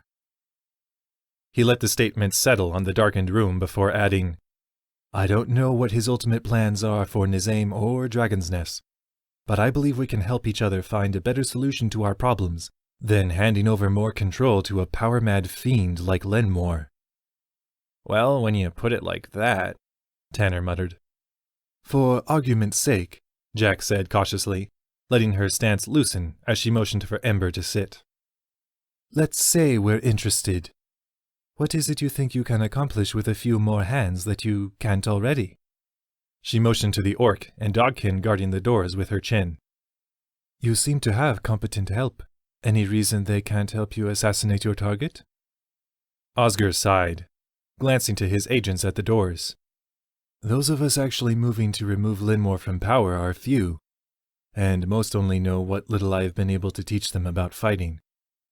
Conversely, Lenmoir's people are the best duelists and warriors on Nisaim.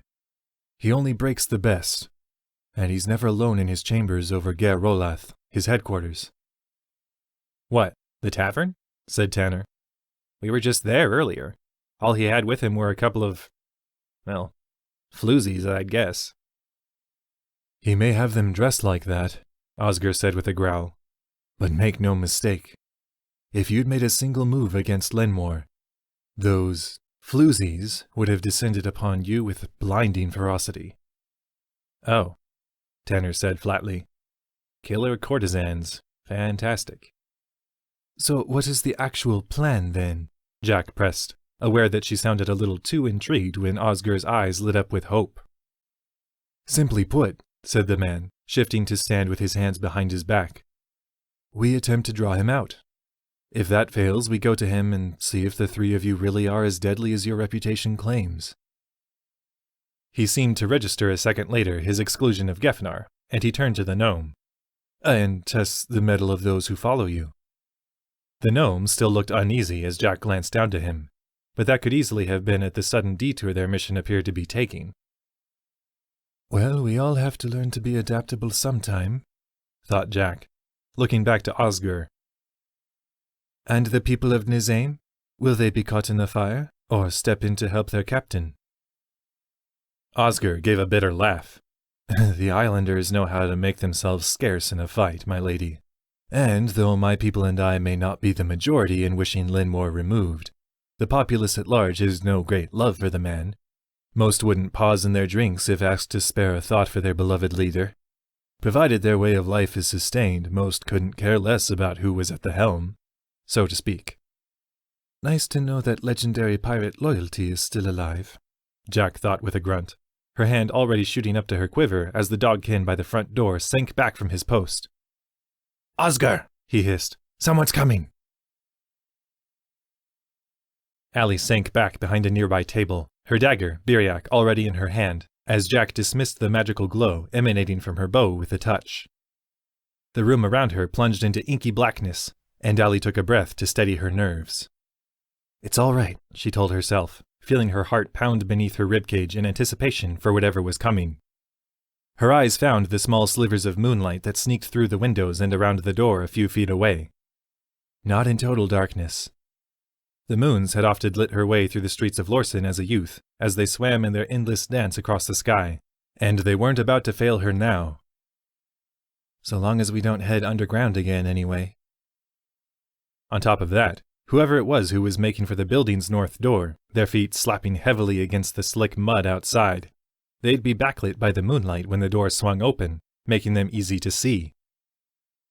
And if Allie could see an enemy, she could fight it.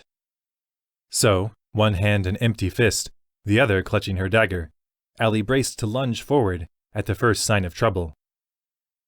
The fist, for if the new arrival seemed surprised they were all here, casually chatting local treason, the dagger for everything else. Still, armed as she thought she was against whatever might appear on the other side of the doorway, she found that, once again, she'd failed to anticipate the world's sardonic turns of fate as the door was flung noisily inward.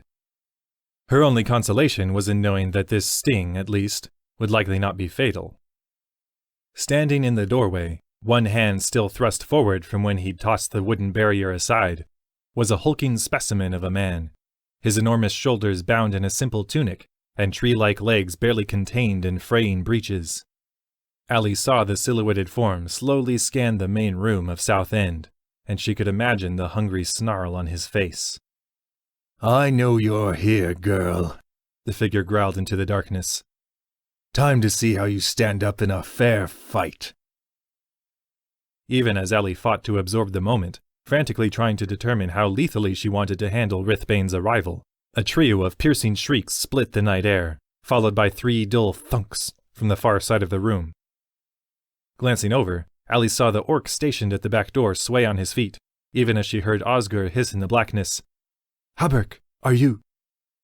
The question was left unfinished as the shadowy form of the orc-man sank limply back to the floor, 3 arrows protruding from his chest. Chapter 10. Allies of Circumstance. For a moment, Allie let herself feel the shock of what had just happened, staring jaw slack at the fallen orc on the floor.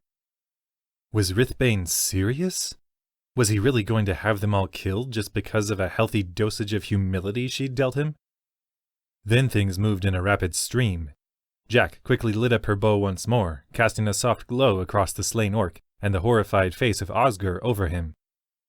The back door swung open, spilling dark figures into the room, their barely visible eyes reflecting cold death from beneath their hooded masks, and the drawn, slender blades in their grasps already arcing down for quick strikes on the room's occupants. Even as Jack drew back for her first shot, and Tanner spewed a gout of flame from his grasp for one of the attackers, Allie found herself glancing back to Rithbane, his face now illuminated by Jack's spell. And Allie only saw confusion. Well, that and a lot of anger. What's going on? A wild-eyed Rithbane snapped from the doorway, taking in the strange cloaked attackers. What is this? A fair fight, Allie said with a sneer, drawing back to hurl her dagger at an assassin sprinting for Osgur. She mused distractedly that she only found Rithbane mildly less repulsive than when she'd thought he might have orchestrated the surrounding battle. Allie felt more than saw Rithbane turn her way, then heard him give a low chuckle. I guess it is.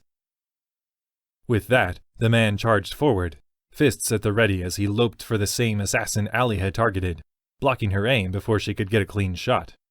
Damn it, Allie thought with a hiss, spinning around for another target, and catching sight of the 4th assassin that sprang through the opposite door. Before she could react, the hooded figure slashed its sword across the chest of the Darkin, who still fumbled to bring his own blade up to guard, and in a splatter of blood, the lookout was dropped to the floor, unmoving. Snarling, Allie lunged forward, throwing her shoulder into the assassin's side to slam the figure into the wall. She was rewarded with a sharp grunt from the assassin for her efforts, soon forced to leap back to avoid the figure's responding sword swipe.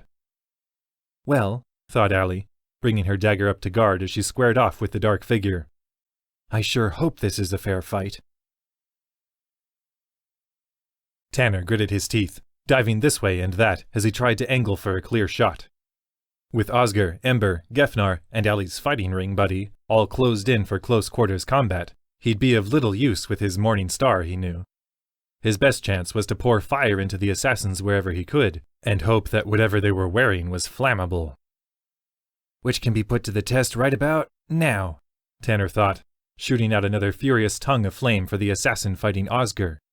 Just as Oscar swept back in to batter down the figure's defenses with his broadsword. "Look out!" Tanner tried to yelp, the cry emerging as more of a "Look it!" in his frantic state. Oscar, however, seemed to mark the shout, glancing back just in time to dive out of the way of the blast, only to have the assassin's foot land in his side and send him sprawling to the floor. 12 blazes! Tanner scolded himself, drawing back to gather the magic once more as the assassin drew back to execute Oscar. Before Tanner could attack again, however, a massive fist collided with the back of the assassin's neck, dropping him to the floor as well. The large, sneering form of Rithbane, who stood over him, didn't seem at all satisfied with his work, as he spat on the floor next to his opponent. "Weak," he snarled, turning to the rest of the battle, and the assassin in pitched combat with the diminutive Gefnar. Hoping he could at least miss something as small as his gnome friend, Tanner turned his gaze there as well, ready to release the flame in his grasp. To his surprise, he found that Gefnar was more than holding his own against his opponent, his proportionately large blade scything up an impressive guard, while also striking out with silent ferocity. Even as Tanner watched, Gefnar managed to turn the comparatively large assassin's blade aside with a combo of sword and shield, throwing his armored elbow into the side of the other man's knee. It seemed almost redundant when Rithbane arrived to assist, the assassin already staggering on a bum leg, while Tanner summoned fire into his grasp. Yeah, he thought, witnessing the skill with which Gefnar feinted his opponent back against Rithbane's waiting fists. Still getting the hang of this. Jack threw herself backward, nearly tripping over a toppled chair, as she dived out of the path of the slim, gleaming blade before her. The assassin behind it hardly seemed to care about the snarling wolf on its flank, its unblinking eyes fixed on Jack as she danced back from the figure's slashing strikes. Seeing her in danger, Ember bit into the assassin's leg once more, this time sinking his teeth into the form's thigh and attempting to wrench it backward, or drag it to the floor. The figure still advanced, its blade arcing around once again for Jack's neck.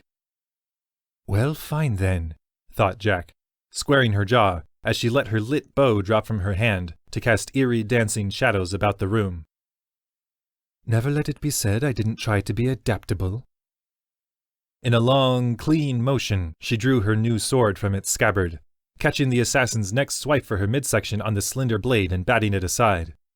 Then, pivoting on her heel, she spun completely around, counting on Ember to provide enough of a distraction against the figure for her to bring her blade up high and slash it down for her attacker's chest.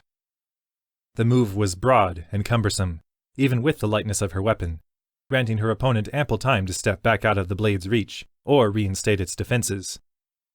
Which was why Jack was so surprised to find her blade slicing cleanly across the assassin's shoulder, down to its belly as the figure continued to insist on advance and attack. At the moment Jack's blade met flesh, the figure hesitated, granting Ember the moment he needed to throw the assassin off balance and slam his meal to the floor, his muzzle already slick with blood. The assassin was shockingly quick to recover, however, leaping nimbly back to its feet and casting a quick glance around the room. Not to check on its comrades, Jack noted in the eyes, but to assess. Then, without warning, the figure bolted for the door, leaping just out of range of Ember's jaws and slipping back out into the night with a clean duck beneath Rithbane's broad, swinging arm as it passed. Snarling, Rithbane turned back to the assassin between him and Gefnar, his fist connecting this time, as that opponent attempted to flee as well, its knees sliced from under it by Gefnar's shining blade. Wounded and off-kilter from the gnome's strike, that assassin offered little resistance as Rithbane's blow collided with the back of its head, dropping it to the floor.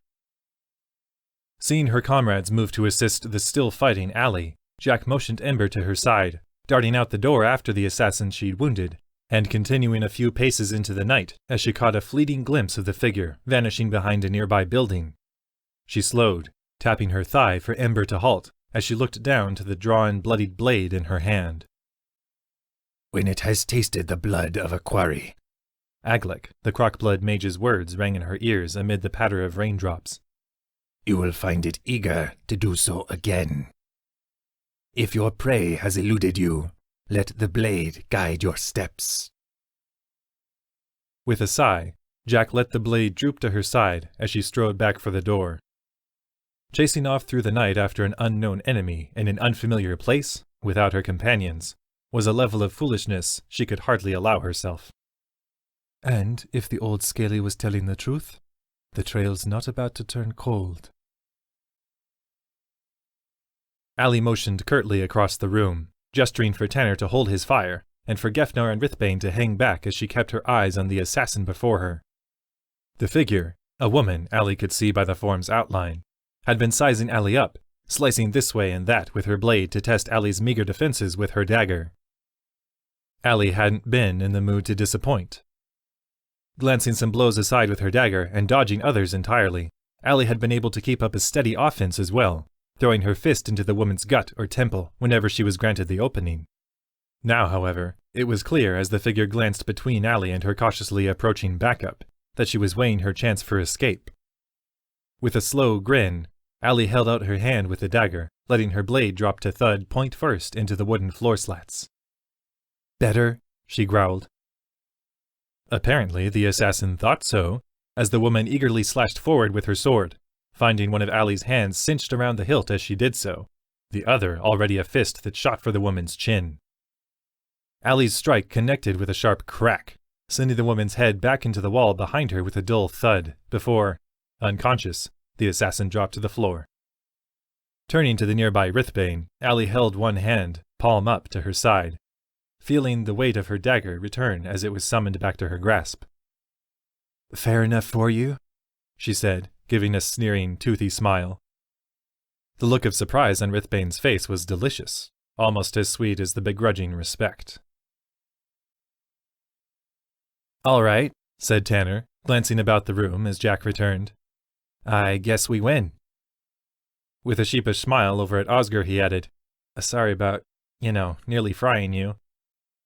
The man gave a distracted grunt as he stepped over to one of the fallen assassins. "We'll call it even if you agree to turn your fire on Lenmoir." "I mean, no promises yet, but it seems like we may be out of other options," said Tanner. Turning to the heavily breathing Gefnar, he gave a sharp nod. "Good job, by the way." "Thanks," the gnome said with a self-conscious grin, his sword still at the ready. "Is that the last of them?"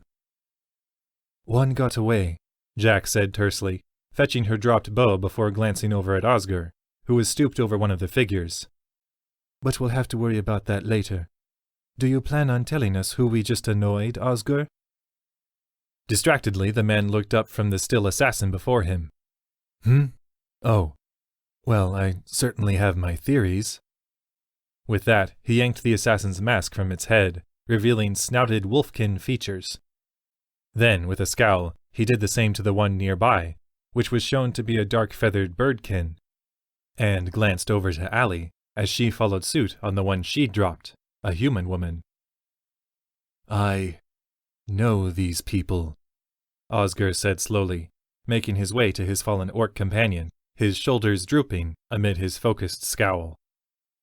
At Gefnar's sad shake of the head after checking on the dogkin, who'd watched the other door, Osgur stood, stroking his chin as he stared at the floor for a moment. "The Chasorn," he said at last, his brow creasing even further. They were the crew of a ship, lost at sea, months ago." "So, what are we thinking?" Tanner said with an obvious shudder. "Someone's bringing people back from the dead?" "Or lying about it to begin with," Osgur said slowly. "It was Lenmoir who declared the Chasorn lost. He must have taken the crew and set their ship adrift, unsound, breaking their minds with his memory stone vats in the time since." "So, now you're saying that Lenmoir could have a whole mindless army to do his bidding?" said Allie, not quite concealing a groan. Osgur looked up, taking in the others with fear and resolve in his eyes. "It would seem so. And if this is true, He's more dangerous than even I imagined. A growling sigh went up from Jack's right, and she turned to see that Rithbane had retreated to the wall by the front door, brawny arms folded as he absorbed everyone else's words with a cocked eyebrow. Well, isn't this a right mess? When no one seemed inclined to respond, he sighed again. Well, come on. If anyone'll know what's happening here, it'll be Tagathus. Jack frowned. The orc in charge of the fighting ring. What would he know about? No, he's right, said Osgur, striding up beside Allie as he visibly registered the fact that her fallen opponent's chest still rose and fell. With a grunt, he stooped and slung the unconscious woman over his shoulder, turning back to the group. Tagathus makes it a point to know as much as possible about what happens on Nisaim. Our best chance of learning what Lenmoir is up to is a meeting with the island's top orc. There now, you see, said Rithbane, turning his cocky sneer pointedly towards Allie. Would I lie to you?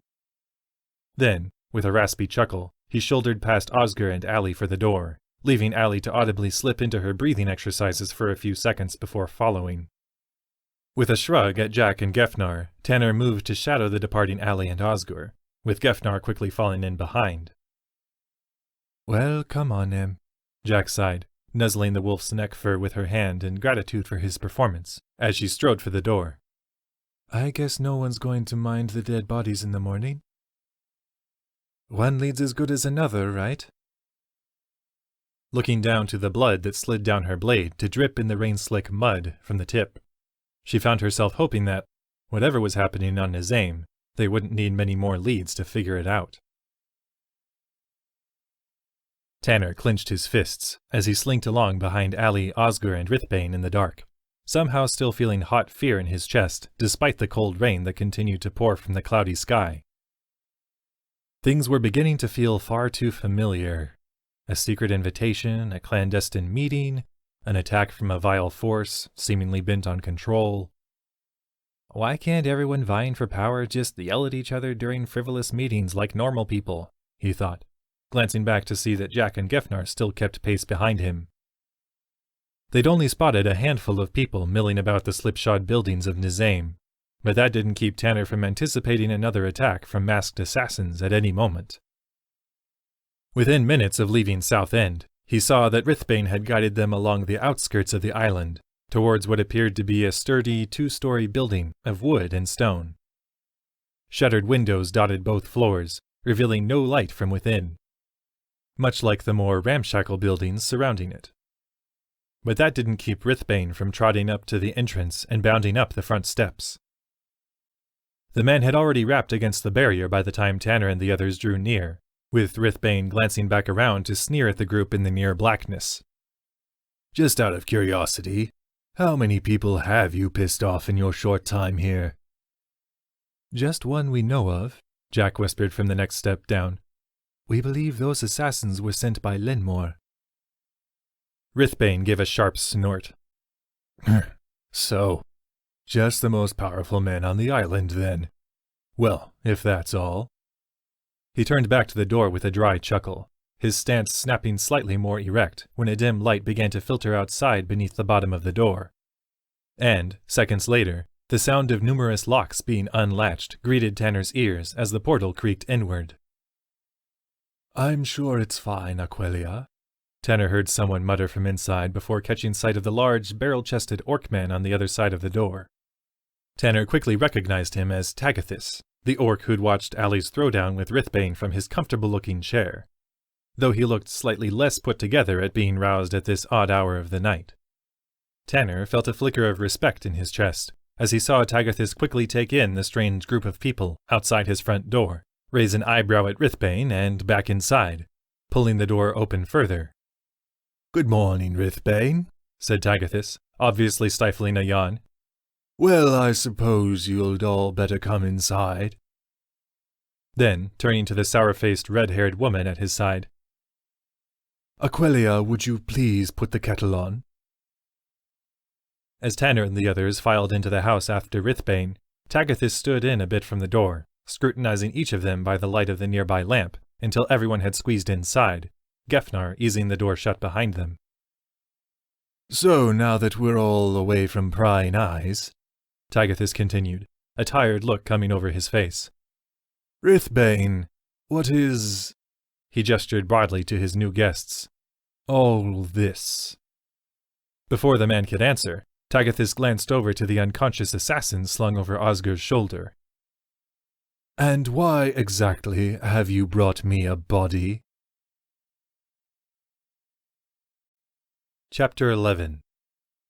Shady Dealings. Tagathis sat calmly in his high-backed chair by his glowing fireplace, one hand holding a large mug of tea, while the other slowly traced along the contours of the antlers that made up the arms of his chair.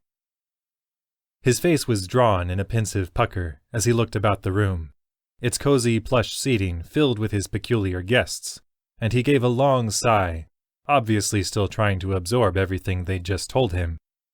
Well, damn. I didn't think Lenmoir would be moving so soon. Turning a wry smirk on Osgur, he added, It seems we may have pressed him too far, my boy. At Osgur's muted nod, Tagathis gave another sigh. A dark turn of events indeed. I guess your job around here is underselling things, thought Tanner, taking another slow bite of the pastry in his hand as he glanced about the faces of his friends. Jack appeared to be fully focused, hands clasped in a deceptive calm over her lap as she stared down Tagathis, a contented-looking ember curled up at her feet. Allie, meanwhile, seemed far more on edge, splitting her attention between Tagathis, Osgur, and the brute who had yet to make good on his threat of a rematch, Rithbane. Everyone but the fighter had chimed in during the unfolding of events for the now far more alert Tagathis, with Rithbane simply standing against the wall near the door, arms folded as his dark glower slowly shifted about the room. At least he's got the good sense to know when it's not a good time for a rematch, thought Tanner, looking finally to Gefnar. The gnome had deposited much of his weaponry on the couch beside him, seeming to shift incessantly for a comfortable position in his full armor. From the grimace on his face, he didn't seem likely to find one anytime soon. Well, have some tea, thought Tanner, glancing to the cup intended for Gefnar on the nearby table, well out of reach for someone of Gefnar's size. Aquiliar, said Tagathis, drawing Tanner's attention back to the orc man as he smiled warmly to the human woman by his chair. Would you refill their tea, please? Aquelia did so without comment, if not without glare, coolly pouring the last of the clay kettle's contents into the group's various mugs as Tagathis continued. I'll admit, I know some of what you've told me already, though I'm afraid Rithbane may have oversold my omniscience. I learned of Lenmoir's mind-altering techniques many months ago, though it didn't interfere with my business, so I merely made sure to keep my guard up. These supposedly dead assassins, however... At this, he turned to the still form of the woman Osgur had deposited on the floor nearby. This is news to me. Disturbing enough news that you'd be willing to help us put a stop to Lenmoir and his plans? Said Jack, her face placid as she dipped the edge of her pastry into her tea. Tagathis gave a drawn smile. I'll certainly do what I can. If Lenmoir is mobilizing his dead agents, it's only a matter of time before he attempts to seize my business endeavors. However, he said, looking protectively at the red-haired woman as she dutifully returned to the kitchen to refill the kettle in her hands, I cannot in good conscience commit Aquelia and my fighters against an unknown force. It goes against all rules of combat, as well as successful business practice. Additionally, I employ my fighters in simple matches. Anything beyond that may require further incentive. That said, how do you wish to proceed? The only way we can, Osgur cut in from where he stood a few paces from Tanner's seat, the man's arms flexing at his side to reveal well-honed muscles. If Lenmoir has already made his move, then we have to make ours in return. He turned to look over the others, his eyes eager and imploring. If you all stand with me, I say we take the monster down.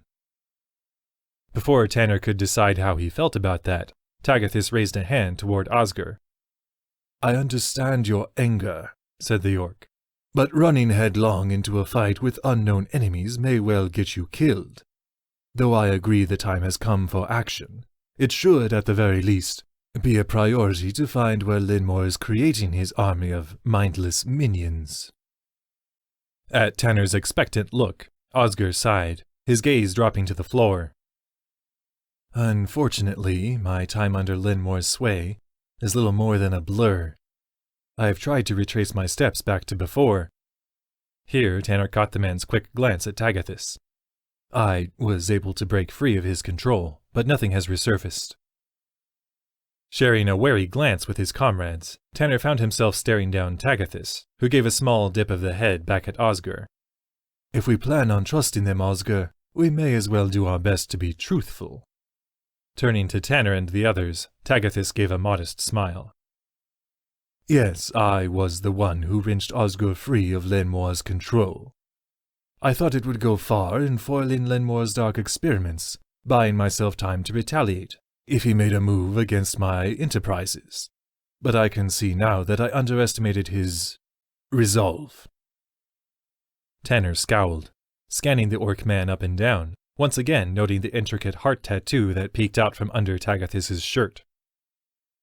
Doesn't seem like a normal magic wielder to me. Mind if I ask how? Tanner said out loud. How you were able to break Lenmoir's control over Osgur, that is? Not at all, said Tagathis, taking another sip of his tea. It was a long, arduous process, one that tested my finer magical skills to the limit. Lenmoir's methods seemed to entail using the more volatile, empathic nature of Memory Stone to break a subject's mind, leaving the person's consciousness in subdued fragments while they are made to blindly follow the will of another. My work with Osgur, after managing to restrain him, of course, consisted of piecing his old self back together to combat the foreign influence in his mind. The process was taxing, the orc said with a smile. I slept quite well the next few nights. And do you think you could replicate the result? Jack said from Tanner's side. It wasn't hard to mark the hopeful glint in Osgur's eyes. A wave of fatigue swept over Tagathis's face at the mere mention of it. Perhaps, he said slowly, his eyes growing distant. But Osgur's was a strong mind to begin with. The results may vary between individuals. His gaze shifted over to the unconscious assassin on the floor. But at least now we have another test subject. The woman behind Tagathis quickly had her brow knitted in worry, reaching out to rest a hand on Tagathis's shoulder. I'll be fine, Aquelia, said the orc, patting the hand as he turned a warm smile on the woman. I've had sufficient time to rest up. His eyes shifted back to his guests. Now then, here is how I propose we proceed. I'll do my best to keep an eye on Lenmoir's activities, as well as begin trying to repeat the success I had with Osgur on our friend here. He motioned to the woman on the floor. Osgur, you make sure to have your remaining people on standby for an assault against Lenmoir. And the rest of you, that is, if you are resolved to help us in this endeavor, set about trying to locate where Lenmoir might be hiding his unwilling recruits. Great, Allie said flatly. Sounds like a plan. Any chance your fighters might be a bit more useful if we dangled some coin in front of them? At this, she pointed a thumb over her shoulder to where Rithbane still held up the wall by the doorway. Tagathis shared a quick glance with the grinning brute, offering an apologetic smile to Allie. It would take quite a bit of coin, I'm afraid. They're used to being well compensated for their skills. Not a problem, Tanner said with a smirk. We're going up against the richest guy on the island, right? Who's to say what happens to all his golden spoons when the dust settles? All eyes slowly turned back to Rithbane, whose grin had widened to show surprisingly good teeth. I'm sure some of the lads wouldn't mind putting it to a vote, said the fighter. Well said, Rithbane, said Tagathis, visibly relieved to have more resources in the mix. I hope you'll use your influence among the others to see that the offer is spread. At Rithbane's deep nod, Tagathis stood, gesturing broadly. Well, if we are all agreed, I suggest we get back to work. Turning to Tanner, Jack, and Allie as they stood, he added, I'll warn you all to watch your backs, of course, but I don't think Lenmoir would be so brash as to move against you in broad daylight. That said, do watch your backs. Tanner heard Gefnar give a sharp grunt, turning to see the gnome hop clunkily down from his seat and fall in behind the others as they made their way for the door. It was easy to mark the worry and unease in Gefnar's eyes as they all silently filed from the home. Don't worry, kid, Tanner thought with a taut smile. The shady meetings get easier with time. I'll make contact when my people are in position, Osger whispered to their backs as they departed. Tanner glancing back to see Tagathis still hanging back in the living area, a scowling Aquelia at his side, while Osger seemed willing to hang back for a moment. Makes sense, thought Tanner. Probably best if we're not seen together. The surprise instead came in the form of Rithbane continuing to keep pace with their group, even as they began winding their way back toward the center of the island, and their awaiting rooms at the inn. So, what's the plan? Tanner said self-consciously, whispering to his comrades with the fighter only a few steps behind. Back to the Knotten route for some rest, and a check-in with Drogal? Probably best, said Jack, not bothering to keep her voice as low. Despite her attempt at nonchalance, Tanner saw that she kept her hand well within Ember's sightline for any quick commands, as Rithbane continued to follow, no matter how awkwardly Tanner and Gefnar glanced back at him. Guess we really do inspire people, thought Tanner, marking their way back to the inn by the shrouded morning sun. Now if only we could start inspiring nicer people. Allie kept her breathing steady and her fists ready as she neared the Knotten Root Inn alongside her companions. Not to ward off any assassins that might swoop down on them, but because Rithbane had quickened his pace to come up alongside her. Guess you and your friends really are some kind of heroes, he said, sweeping in front of her with a self-important grin on his face. We wouldn't call ourselves that, said Jack, pointedly stopping beside Allie to stare the man down. Yeah, said Tanner, himself and Gefnar also coming into line to form a united front. Others might, but we prefer effective wreckage. Barely glancing to the others, Rithbane grinned wider, leaning menacingly over Allie. Well, never killed a hero before. Then, retreating a step, he bowed comically low. Good day to you, my lady. And with that, he spun on his heel and strode away. Confusion and adrenaline mixing in her chest as her battle readiness subsided, Allie found herself giving a sharp laugh of, well, maybe it didn't matter what. For the first time since their arrival on Nisaim, something had brought her a moment of levity, and from the most unlikely of places. And a good day to you, I guess, she thought, following the others into the inn. Only a couple of patrons were seated in the common area, with the dogkin innkeeper currently snoozing in his chair behind the front desk, and the half-orc pacing in front of the door quickly turned to meet them. There you all are, Drogal hissed, relief in his eyes.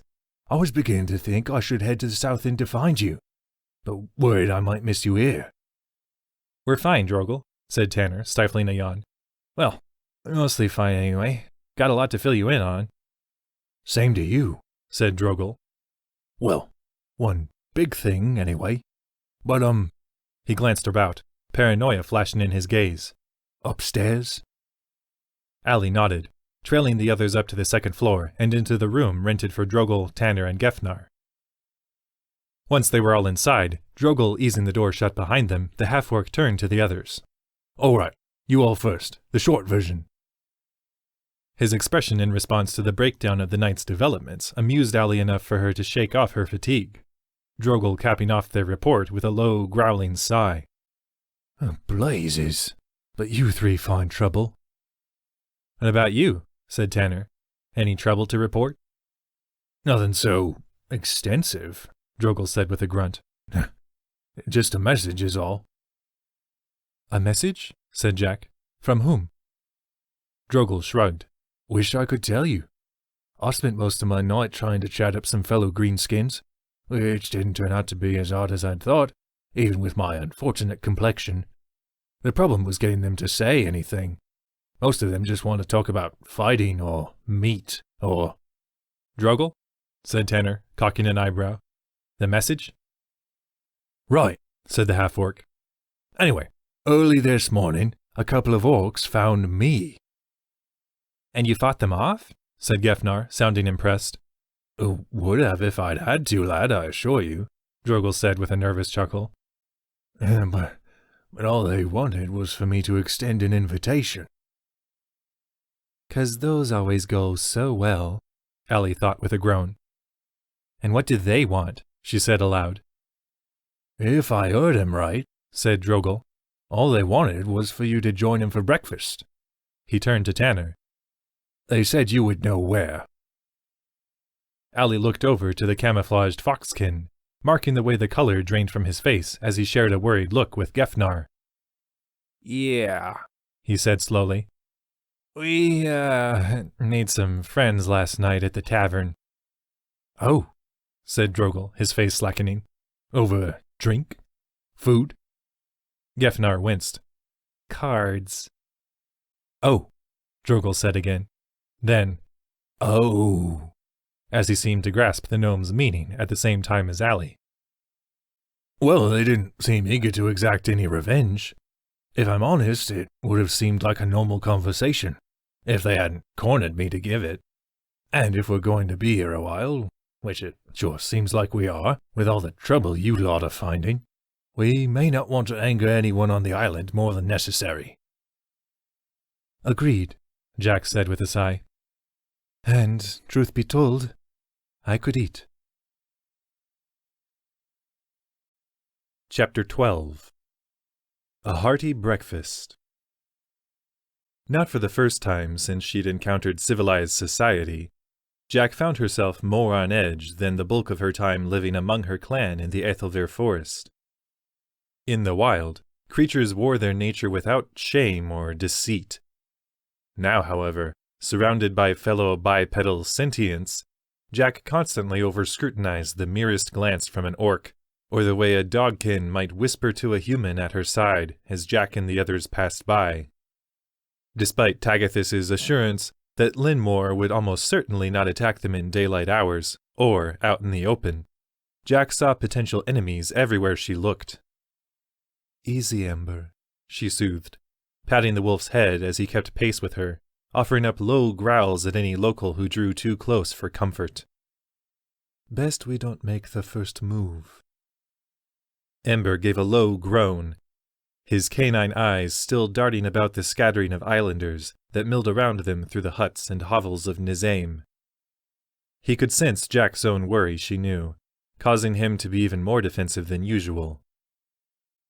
Well, I guess we'll both just have to convince each other we're at peace, she thought, fighting the urge to reach up for her bow. Because no one seems to have the decency to shoot a storm of arrows at us.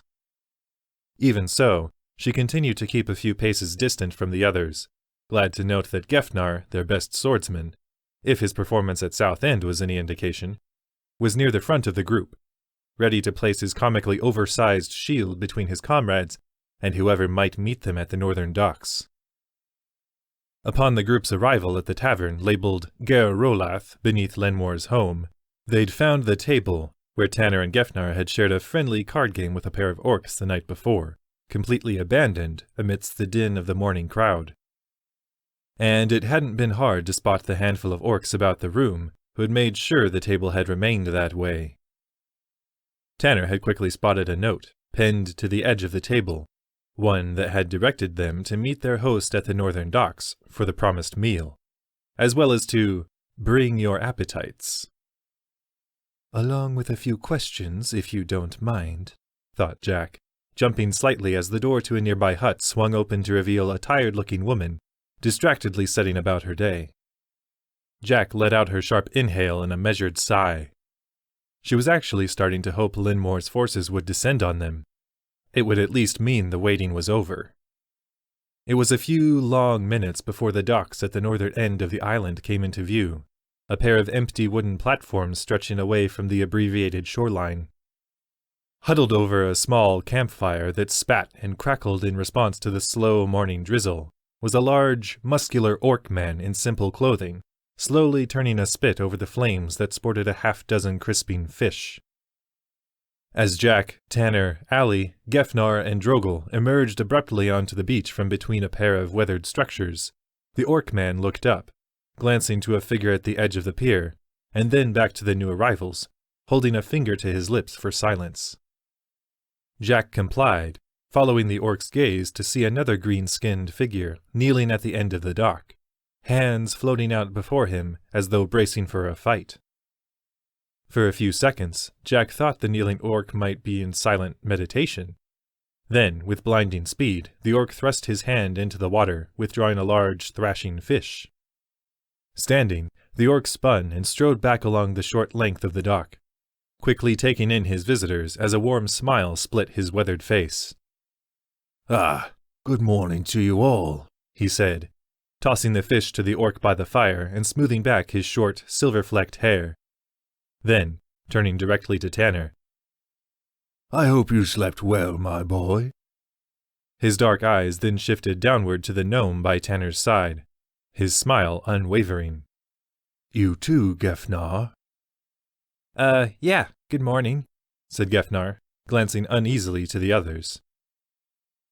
"And you are, of course, the new champion of Tagathis's fighting ring," said the orc, quickly turning over to Allie and extending a gnarled hand. A wary frown on her face, Allie slowly met the other half of the handshake, visibly wincing as the orc brought his free hand up to clasp hers in a firm sandwich. "It's an honor to meet the woman who taught Rithbane some humility." "Right," said Allie, eagerly retrieving her hand when the orc's grip slackened. "No problem." The orc chuckled. "I'm sure." Then, turning his friendly smile on Jack and an obviously anxious Drogal, he added, "I am Balgi. The quiet one there is Karyeg." He motioned to the younger orc by the fire, who seemed content to watch his fish cook, rather than make eye contact with Balgi's guests. "Well, welcome to you all," said Balgi, walking over by Karyeg and dropping to sit cross-legged by the fire. "Please have a seat. Your meal should be ready shortly." "Thanks," Tanner said slowly, glancing to the others before accepting the invitation and sinking awkwardly to a seat across from Balgi. Jack followed suit, noting how both Gefnar and Drogal mimicked Tanner's efforts to put as much room between them and their hosts. Sighing, Jack took the spot by Balgi, summoning Ember to slump down between her and the orc, the wolf nuzzling affectionately against her leg. "So," she said, trying to make her voice cordial, yet poignant, "what is it you wanted out of this meeting exactly?" Again, Balgi smiled, wiping collected rainwater from his graying stubble. "I merely thought you all could use a meal, especially after the night you've had." There was no threat or malice in the words, but Jack easily marked the way Balgi glanced in Tanner and Gefnar's direction. "You mean the card game?" Jack offered. Balgi chuckled. "Among other activities." Before Jack could press further, he motioned to Karyeg, the young orc dutifully depositing a single fish onto a simple wooden plate before handing it down the line of visitors, until everyone had a steaming fish to entice their senses. Upon receiving hers, Jack found it well cooked, diverting from her expectations of encountering the stereotypically near-raw meat of orcish fame. Tentatively, she tore a piece of flesh from bone with her fingers, as she saw Karyeg do, slipping the warm, seasoned morsel into her mouth. It burned ever so slightly, causing her tongue to tingle in response to the intense, though not overpowering, flavor. Allie, however, frowned softly upon her first bite, motioning for Karyeg to hand her the small pouch at his side from which he'd lightly dusted the roasting fish in a fine reddish powder. "Needs a bit more." After a hesitant glance to Balgi, who responded with an amused shrug, Karyeg complied, handing off the small pouch and watching as Allie took a pinch of the contents, sprinkling it over her plate to leave a fine layer of the powder over her fish. Then, After tugging the pouch's drawstring closed and tossing the pouch back to the younger orc, Allie ripped off another mouthful, slipping it past her lips. Her eyes watered at the renewed burning, but, after a few measured chews, she swallowed, giving only a faint cough of response. Better. From the look of respect on Karyeg's face, Allie had just inspired another potential fan. Balgi laughed heartily, still tugging small bites of fish from his catch's bones before digging in. "It seems there's more to you than a pair of fists, girl," he said, turning a gnarled smile on Allie. His gaze shifted to Tanner, then to Jack. "But then, I knew there was more to all of you than met the eye." Jack frowned. Care to elaborate? "I would, actually," said Balgi cheerily.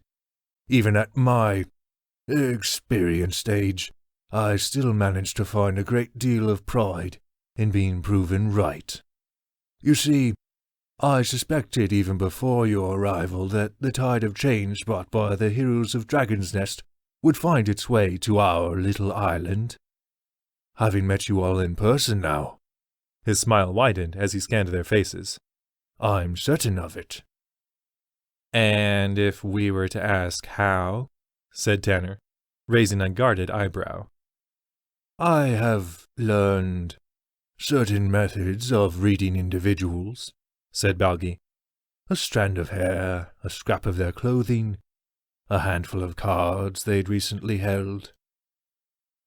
Even as Tanner stiffened mid-chew, Balgi turned to Allie. "A touch of the hand?"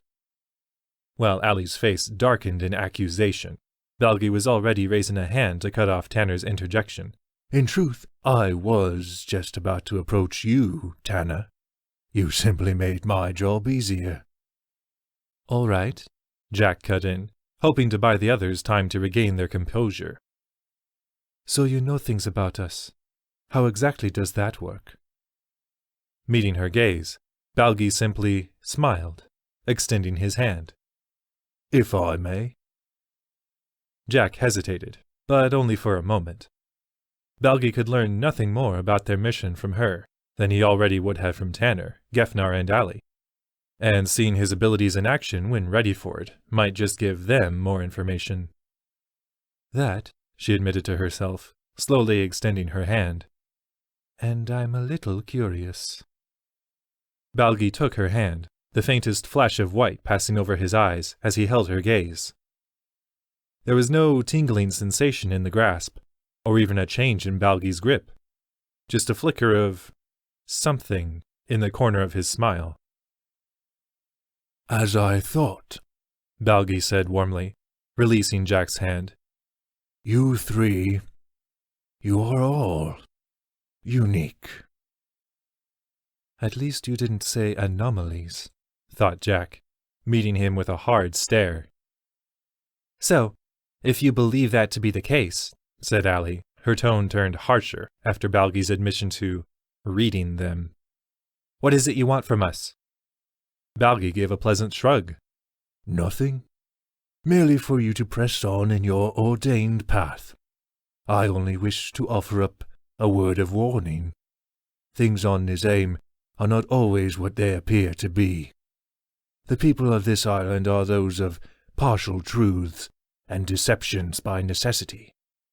Even a pure heart may hold concealed motives, and those that sway darker, well, I merely wish for you all to be prepared to bear the weight of your actions." Tanner grunted. No way you could be a bit clearer than that?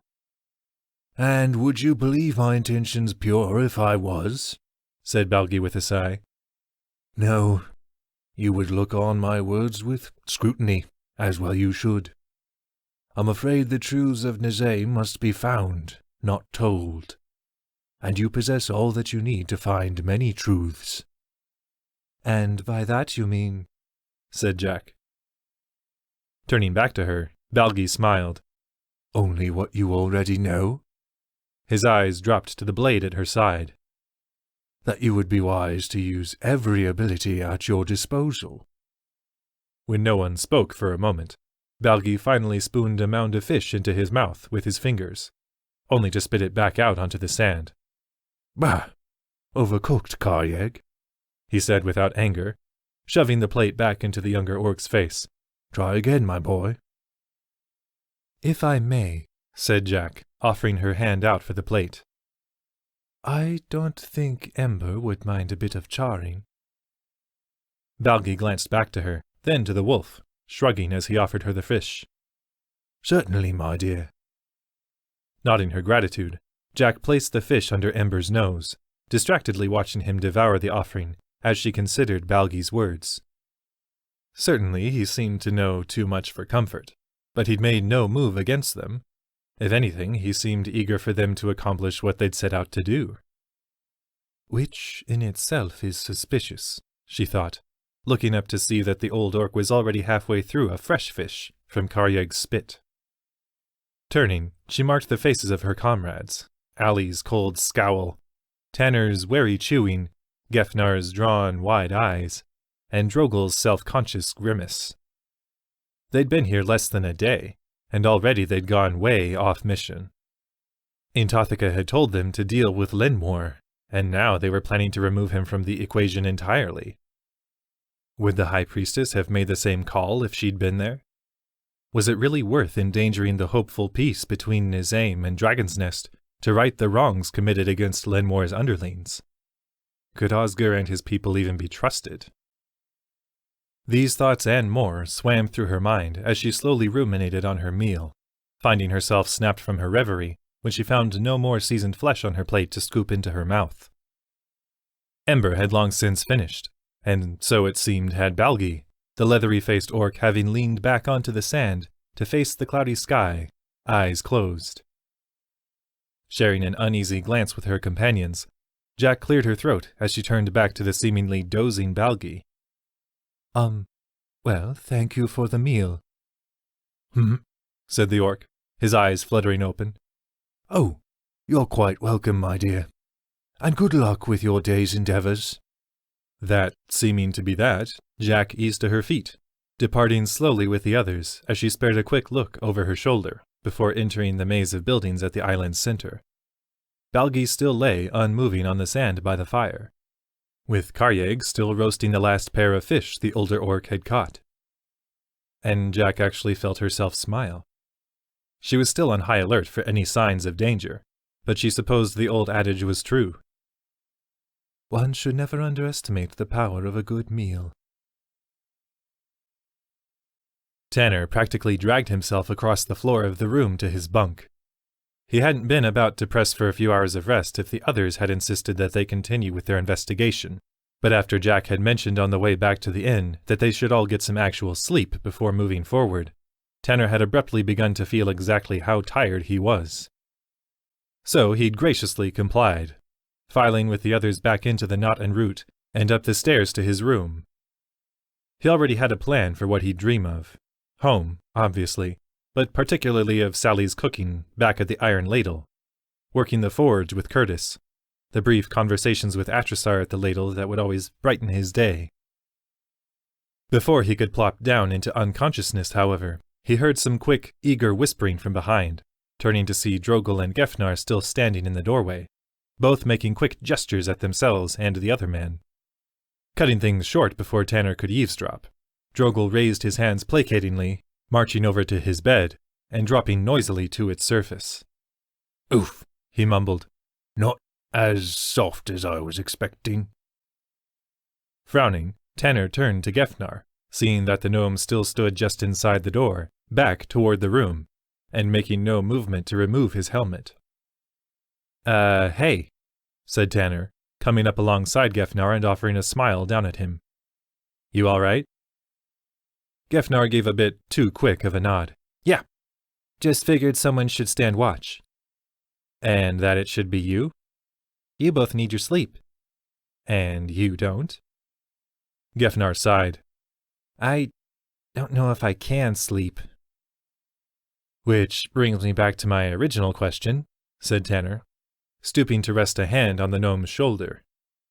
Are you all right? A shaky sigh escaped Gefnar's lips as he looked up to Tanner.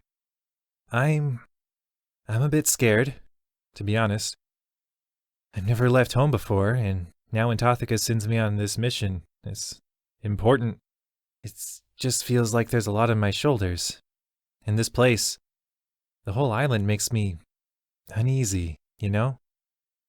Tanner nodded. Sure do. But it's not your job to protect the rest of us. He smiled warmly. We're supposed to protect each other, all right? All right, Gefnar said, attempting to smile back. Good, said Tanner, letting loose a yawn. So, I'll sleep a few hours, then you wake me up when you need to sleep. Got it? Got it, said Gefnar, his helmet shifting atop his head with his vigorous nod. Good, Tanner said again, slinking back to his bed and practically crawling onto its surface. Just a few hours, he thought, snuggling against his scratchy pillow. Lenmoir better not try anything until I get my beauty sleep. He drifted off with his smile on his face, thinking that he felt almost as safe now with Gefnar on watch as he did back home with a hulking bearkin snoring away downstairs. Ferocious comes in all sizes, I guess. Chapter 13. A Trail Rekindled. Allie felt the scowl on her face as she and the others made their way back through the weathered buildings of Nisaim for Southend. Too much was going on for her liking. Not only did she and her companions have the stability of Dragon's Nest to worry about, but Lenmoir, the man they'd come to bargain with, had already made a move against them. Oscar, a disgruntled employee, seemed intent on leading a revolution. Tagathis was prepared to help, but not at the expense of his fighting ring, and there was apparently an army of brainwashed assassins sneaking around in the shadows. And, to top it all off, as Allie and the others had set out from the Knot and Root Inn a few minutes earlier in the clouded light of midday, Drogal had stopped, quickly muttering something about having somewhere to be. Following his worried gaze, Allie had spotted Karyeg, one of the orcs their band had shared breakfast with a few hours before, who'd stood patiently across the embers of the central bonfire. He'd locked eyes only with Drogal. Shrugging apologetically, Drogal had slinked off to join the orc without further explanation, leaving Allie, Tanner, Jack, Ember, and Gefnar to continue the trek toward the south end of the island. Would it be too much trouble for everyone to just say what they mean? Allie thought with a groan, as she and her allies neared their destination.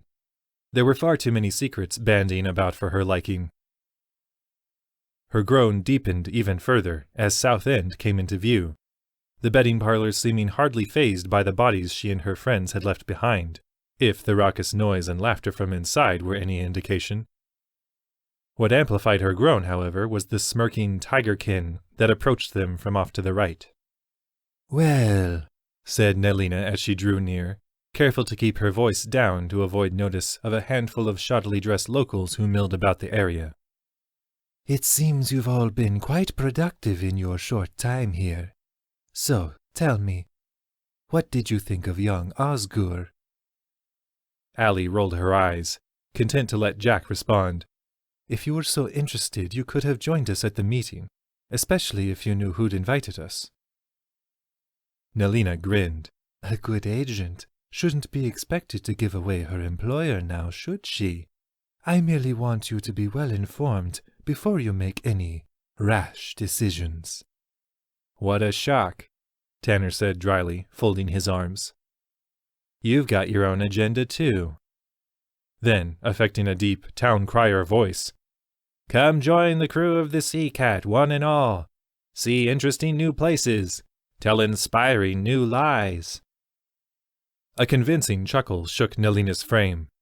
"Lies are for people with no imagination for truth, child. And you will find that everything I have told you is true." "Great," Allie said with a grunt. "If only you'd actually say anything." "I have to agree, Nelina," said Jack, a deep frown on her face, as she scrutinized the tigerkin. "You haven't exactly been free with the whole truth." Nelina purred, a wide smirk splitting her face. "That is another conversation entirely, and one I'd rather not delve into at the moment. Degrees of truth are fraught with relativity. She turned to take in each of their faces, something akin to hunger flashing across her face as she looked over to Gefnar. But I'm sure you all have important business to be off to. As in truth, do I. Don't suppose you'd mind telling us what that is? Said Tanner. I wouldn't, Nilina said with a grin. I may have an employer, but I have my own goals here as well. She spun on her heel, making for the door of South End. And right now, they involve cheating a few pirates out of their stolen coin. Do enjoy the rest of your time on Nisaim. Allie released a grating sigh as Nilina departed, already leading the way behind the building to where Jack claimed she could pick up the escaped assassin's trail. The sooner we find out what's happening, the sooner we can get off this island. Any way we can charter a different ship back home? She heard Gefnar mutter behind her, and she felt herself smile at the thought. Count on it, she thought by way of reply. Even if I have to build it myself. I guess we know what kind of place this is now, thought Jack as she stooped to study the mess of footprints behind South End. From the way things seemed to carry on as normal inside, finding a few stray bodies on the floor hadn't seemed to put much of a kink in the lives of South End's owners, or its patrons. Business as usual, she thought, drawing the blade Aglik, the Crockblood mage, had given her, as she brought the image of the fleeing assassin from the night before back to her mind.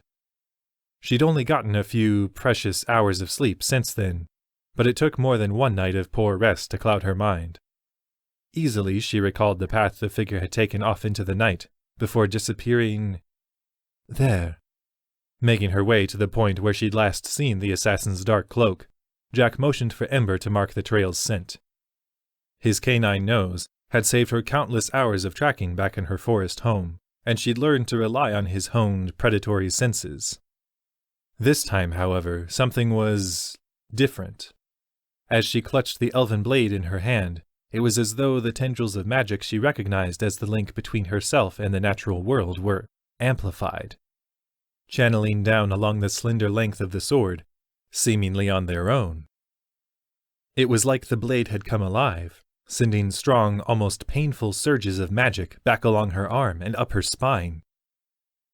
When the sensation reached her brain, her senses abruptly deepened, not just responding to the subtle shifts of sand, wind, and grass, but delving into them, tasting the scents that wafted past on the midday breeze, moving with the ever-shifting ground at her feet, dancing between the blades of greenery that carpeted all places not trampled into mud, and, guided by the hunger of her blade for the prey it had marked, it was as though the path of her quarry was laid out clearly before her with the clearest of trail markings.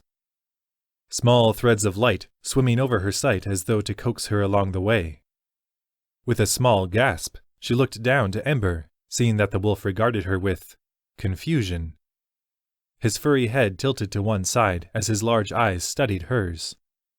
Then, as though he somehow grasped what had just happened, he took a step back, giving a soft grunt and a wide, toothy yawn.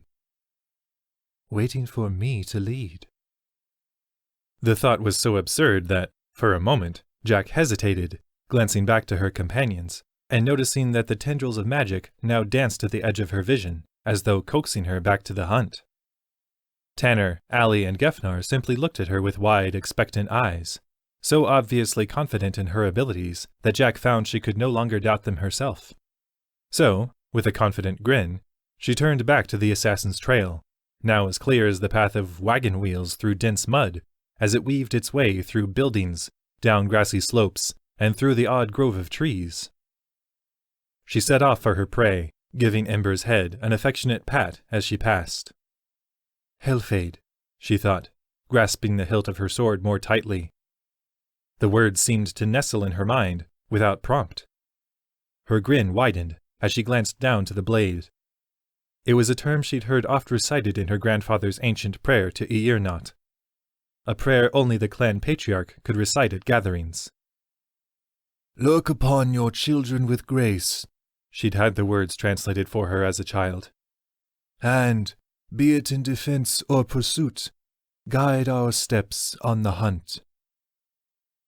The hunt, thought Jack, feeling the blade's magic course along her arm and back. Hellfade. It could have been her imagination, but the sword seemed to respond to the name, the strength of its magical touch heightening, if only for a moment. Jack smiled as she slinked along the shadows of Nisaim in pursuit of her prey, barely registering that her companion struggled to keep pace. I guess you have a name now, she thought, giving her sword a slight flourish. You'd better not let me down. Less than an hour later, Jack gave another satisfied smirk, noting the faint outline of a cellar-style trap-door that marked the end of the trail she'd followed. Her quarry was below. She was sure of it. Guess I'm keeping you around, she thought, sheathing her blade as she paced around the door for any latch or handle.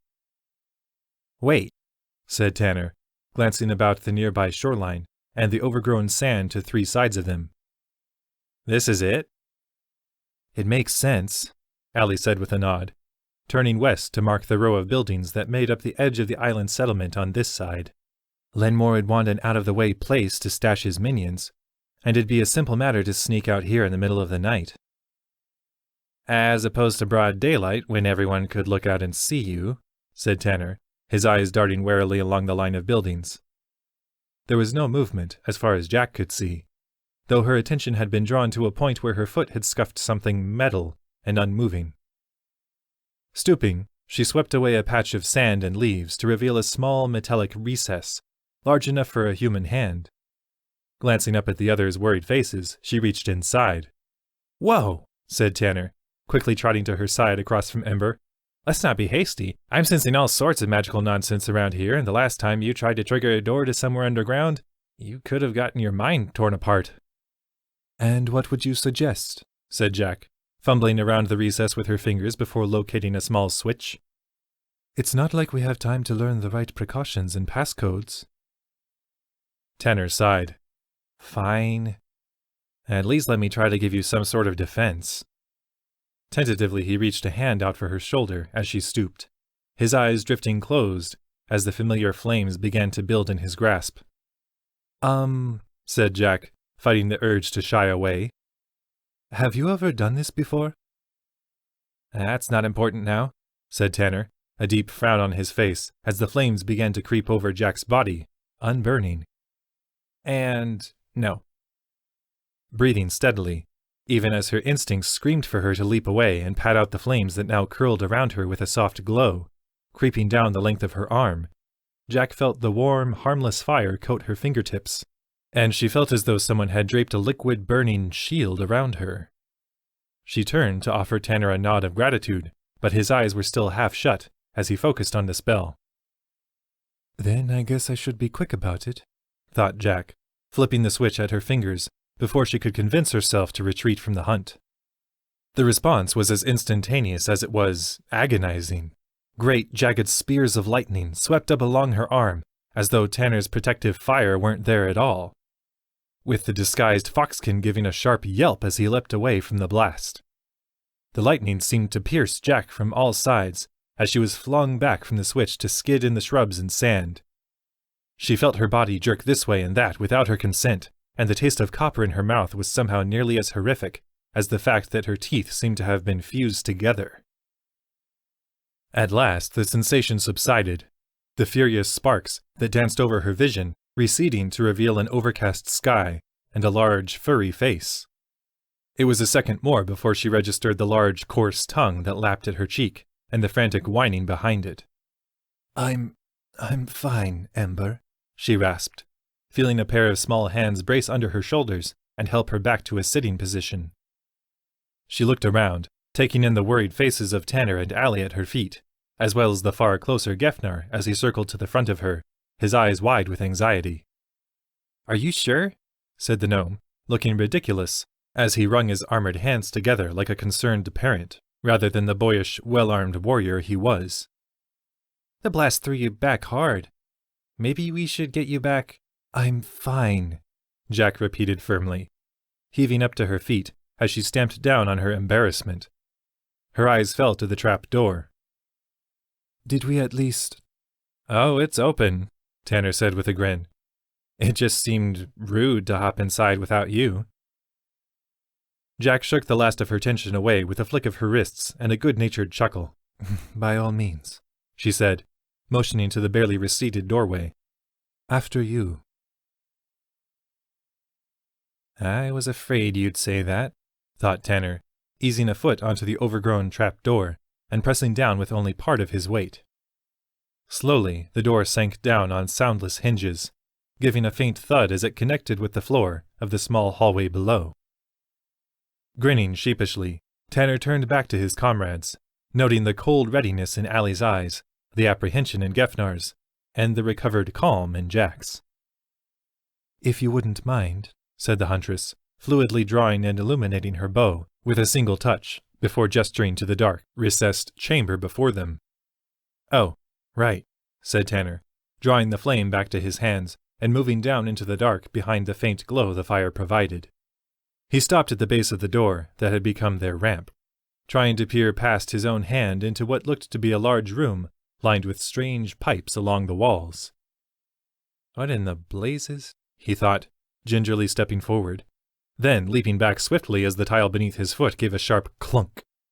"Ah!" he yelped, colliding ungracefully with the huntress, who was waiting just behind him, and nearly toppling them both back up the slope.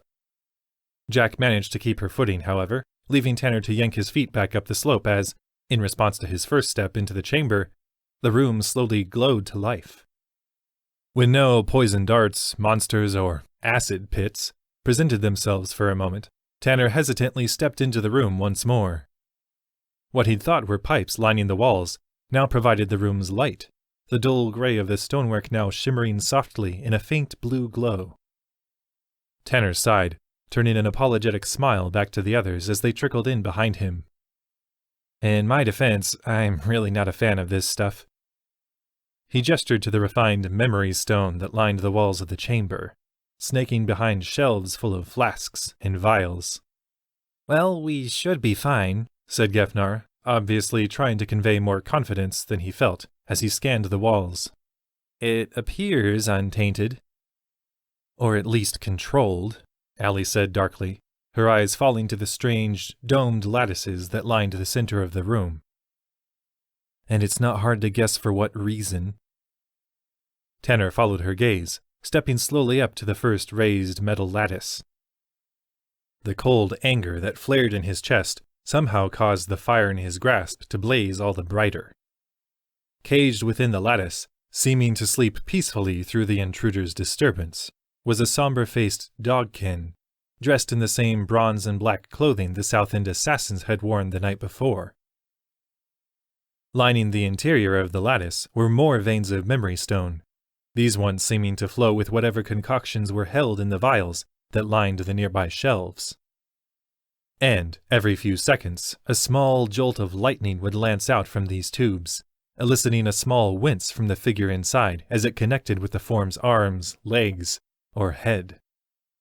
A low, fox-like growl rose up in Tanner's throat. The methods may have been beyond him, but there was little doubt in his mind that he was witnessing the systematic mental breaking Oscar had spoken of. The way Lenmoir ensured the loyalty of his operatives. "Disgusting," Tanner snarled, glancing about to see that each of the others had found another peaceful face to monitor in the other lattices, with Gefnar forced to heave himself up to the side of the one by Tanner. "Does Lenmoir really think he can just get away with this?" "Hasn't he?" said Allie, motioning about the room. "Who knows how long this has been going on? He could have dozens more rooms like this one." But Intothica won't stand for this," Gefnar practically yelped as he dropped back to the floor.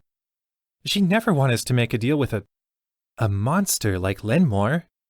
"And we won't," Jack said curtly, her free hand clenched to a fist at her side. "We're going to put an end to this."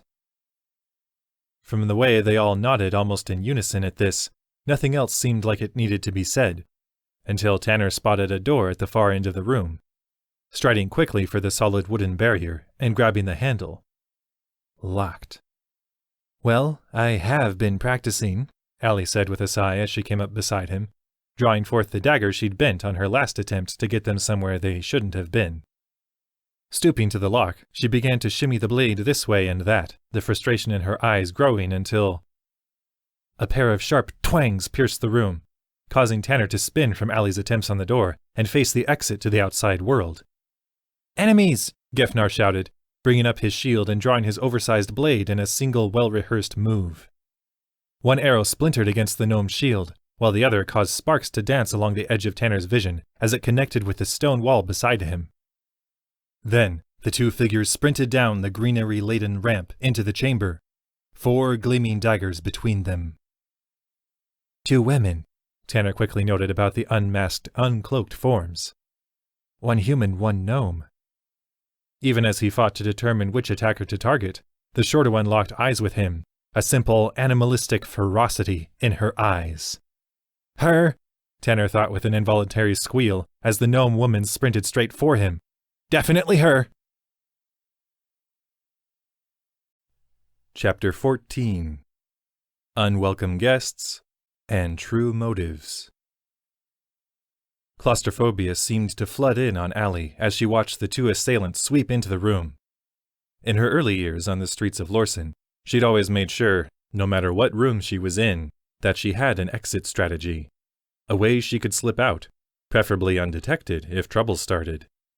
She gritted her teeth as the gnome and human swept into the room. Far too often recently, she'd found herself backed into a corner, with danger merrily swooping in on her where there was no clear means of escape. So, Allie thought with a snarl, letting the cold magic inside of her course into her limbs from her heart. "I've made sure to learn a few new tricks." It wasn't entirely true, she reminded herself, as she reached into a small pouch at her side, drawing forth a small pinch of Loudon flower pollen, a notoriously powerful sedative. She'd used the technique on rats as a child if ever she'd wanted first pick of table scraps from local inns. Nothing too harsh, just a way to thin the competition. "Thalafra," she hissed under her breath, crushing the pollen in her grasp and feeling it disintegrate in response to the magic that surged up into her palm. Her eyes fixed on the human woman just entering the chamber, she thrust her hand outward, the fine dust in her palm gusting toward her target with blinding speed. In her time with Intothica, Allie had learned further refinement of some of her simple spells, but she had yet to test them when it truly mattered. Then, to her shock, the assassin woman's eyes rolled comically upward as she collapsed limply to the floor at the charging Gefnar's feet. Visibly startled, even with his back facing Allie, Gefnar spun, watching with Allie as Ember moved to intercept the gnome woman who charged straight for Tanner. With stunning grace, the gnome assassin leapt high over Ember's head, avoiding his snapping jaws and landing on the other side of him, still sprinting for Tanner. Her target gave another yelp, fire lashing out from his grasp for the gnome woman, who deftly sidestepped the blast, still racing for Tanner. Allie bolted forward to help, knowing immediately that she would be too late. Even as Tanner tried to stumble back, the gnome woman ducked beneath Jack's first arrow, coming up to slash both blades across Tanner's thighs. Howling as blood sprayed from the impacts, Tanner nearly slumped to the floor, his teeth bared in a snarl as he drew more flame to his grasp. That was when Allie reached the gnome woman, bringing her fist down across the assassin's jaw and nearly losing her balance at being forced to stoop so low. The gnome woman barely seemed to notice, ignoring the blood that spilled from her mouth and slashing once more for Tanner. Through the chaos, Jack got off another shot as Ember raced in to help, the arrow barely clipping the small woman's shoulder as she continued in her singular purpose. "Tanner!" Gefnar shouted as he loudly clanked across the room in his full armor, still seconds away. Seconds Tanner didn't have. "Then I guess I'll have to do," thought Allie, smiling inwardly at how absurd she must look as she dropped to one knee, driving her elbow into the back of the gnome woman's neck with all of her weight behind the blow. The assassin swooned on her feet, barely standing up to the unorthodox strike, then crumpled to the floor. "Whew," Tanner said with a whooshing sigh, as Allie resumed her feet, looking over to her with a weak smile. Thanks. Ow! He shut his eyes tightly, hunkering down to clutch his bleeding thighs as Jack moved forward with the healing wand. He's gonna be all right? Said Gefnar, dropping his sword to offer a hand of support, a faint glow of healing magic in his touch. He'll be just fine, Jack soothed, tapping both injuries with the glowing wand, then shooting Tanner an apologetic grimace. Sorry I can't fix it entirely, but they weren't too deep, and we should ration the power left in the wand carefully for emergencies. No problem, said Tanner, visibly breathing more easily as he eased back upright, testing his weight on either foot. I might get some neat scars out of this. Laughing nervously, Gefnar retrieved his sword, sliding it back into its scabbard. I guess we've got a couple of prisoners now, at least. Speaking of, Allie muttered, turning to retrieve the one she'd put to sleep, whose legs still lay on the ramp to the outside. Oh, I can get her, Gefnar said eagerly, hustling over to the prone woman as Jack drew some rope from the pack Ember carried, bringing the gnome woman's hands together. Granted a moment of peace to glance between the two assassins, it didn't take long for Allie to place where she'd seen them. These were the two attendants who had flanked Lenmoir the night before, though now dressed more appropriately for killing, rather than appeasing Lenmoir's appetites, with pants and simple blouses rather than revealing poofy dresses. I guess Lenmoir needs to use magic to satisfy all his needs, Allie thought with loathing. Guys? Gefnar's voice chimed in on her thoughts, drawing all eyes back toward the chamber opening. We've got more company. Oh, nice of you to show up now, thought Tanner, still massaging the site of the gnome woman's attacks, where his pants were bloody and torn, as he watched Osgur ease down the ramp into the room. The human wore a wary scowl on his face as he took in the disturbing array of memory stone pods, but forewent his need for an immediate explanation, quickly peeking back outside to scan the surrounding area before helping Gefnar drag the unconscious woman on the ramp deeper into the chamber. Well, he said at last, glancing to the flask-filled shelves, memory stone lighting, and the handful of unconscious faces within the pods. I tracked you all down to see how your investigation was going, though I feel as though that question is now moot. But at least you got here as fast as you could, said Tanner, hoping he looked sufficiently scrutinizing as he folded his arms. Right? Osgur sighed, slowly turning to each of them in turn. I understand how that might look suspicious, but all I can do is assure you that I arrived as quickly as I could. I only heard the last sounds of the battle as I drew closer, and you'd won the fight by the time I reached the opening. Gefnar grunted, mirroring Tanner's stance beside the foxkin as he stared down Osgur. Yeah, well, if you're so truthful, when were you planning on telling us that you were Nelena's employer? When I was more certain how you would react, said Osgur, visibly wincing at the tigerkin's name. I wasn't sure if you three would be sent to deal with Lenmoir, so I dispatched Nelena as insurance. But believe me, her only job was to bring you here. Whatever motivations she has beyond that are her own. Well, at least you have nice friends, Allie said dryly. Osgur's eyes fell to the floor. You're right, of course. It was wrong of me to withhold information. And, in the interests of complete transparency...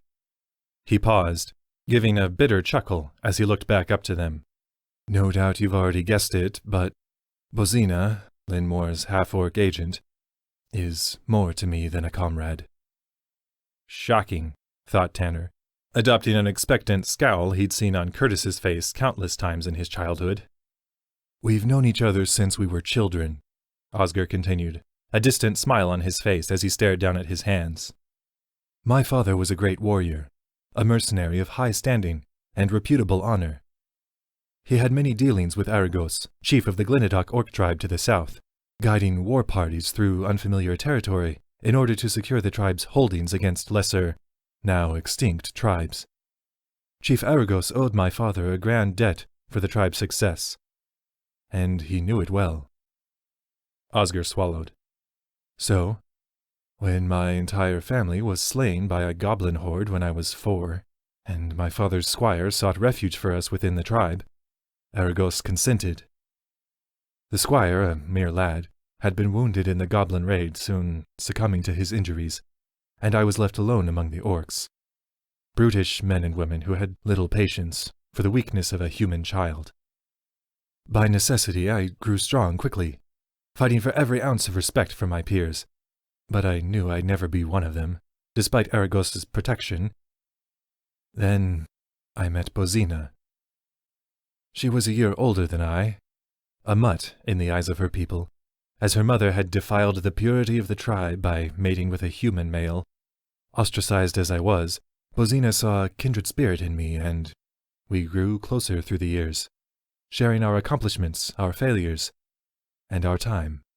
When we came of age, I convinced Bozina that we should leave the tribe behind, and we bid a fond farewell to Chief Aragos, who'd been a friend to us both, despite the disapproval of his advisors, and we set out, eventually making our way to Nisaim, where we drew the eye of Lenmoir.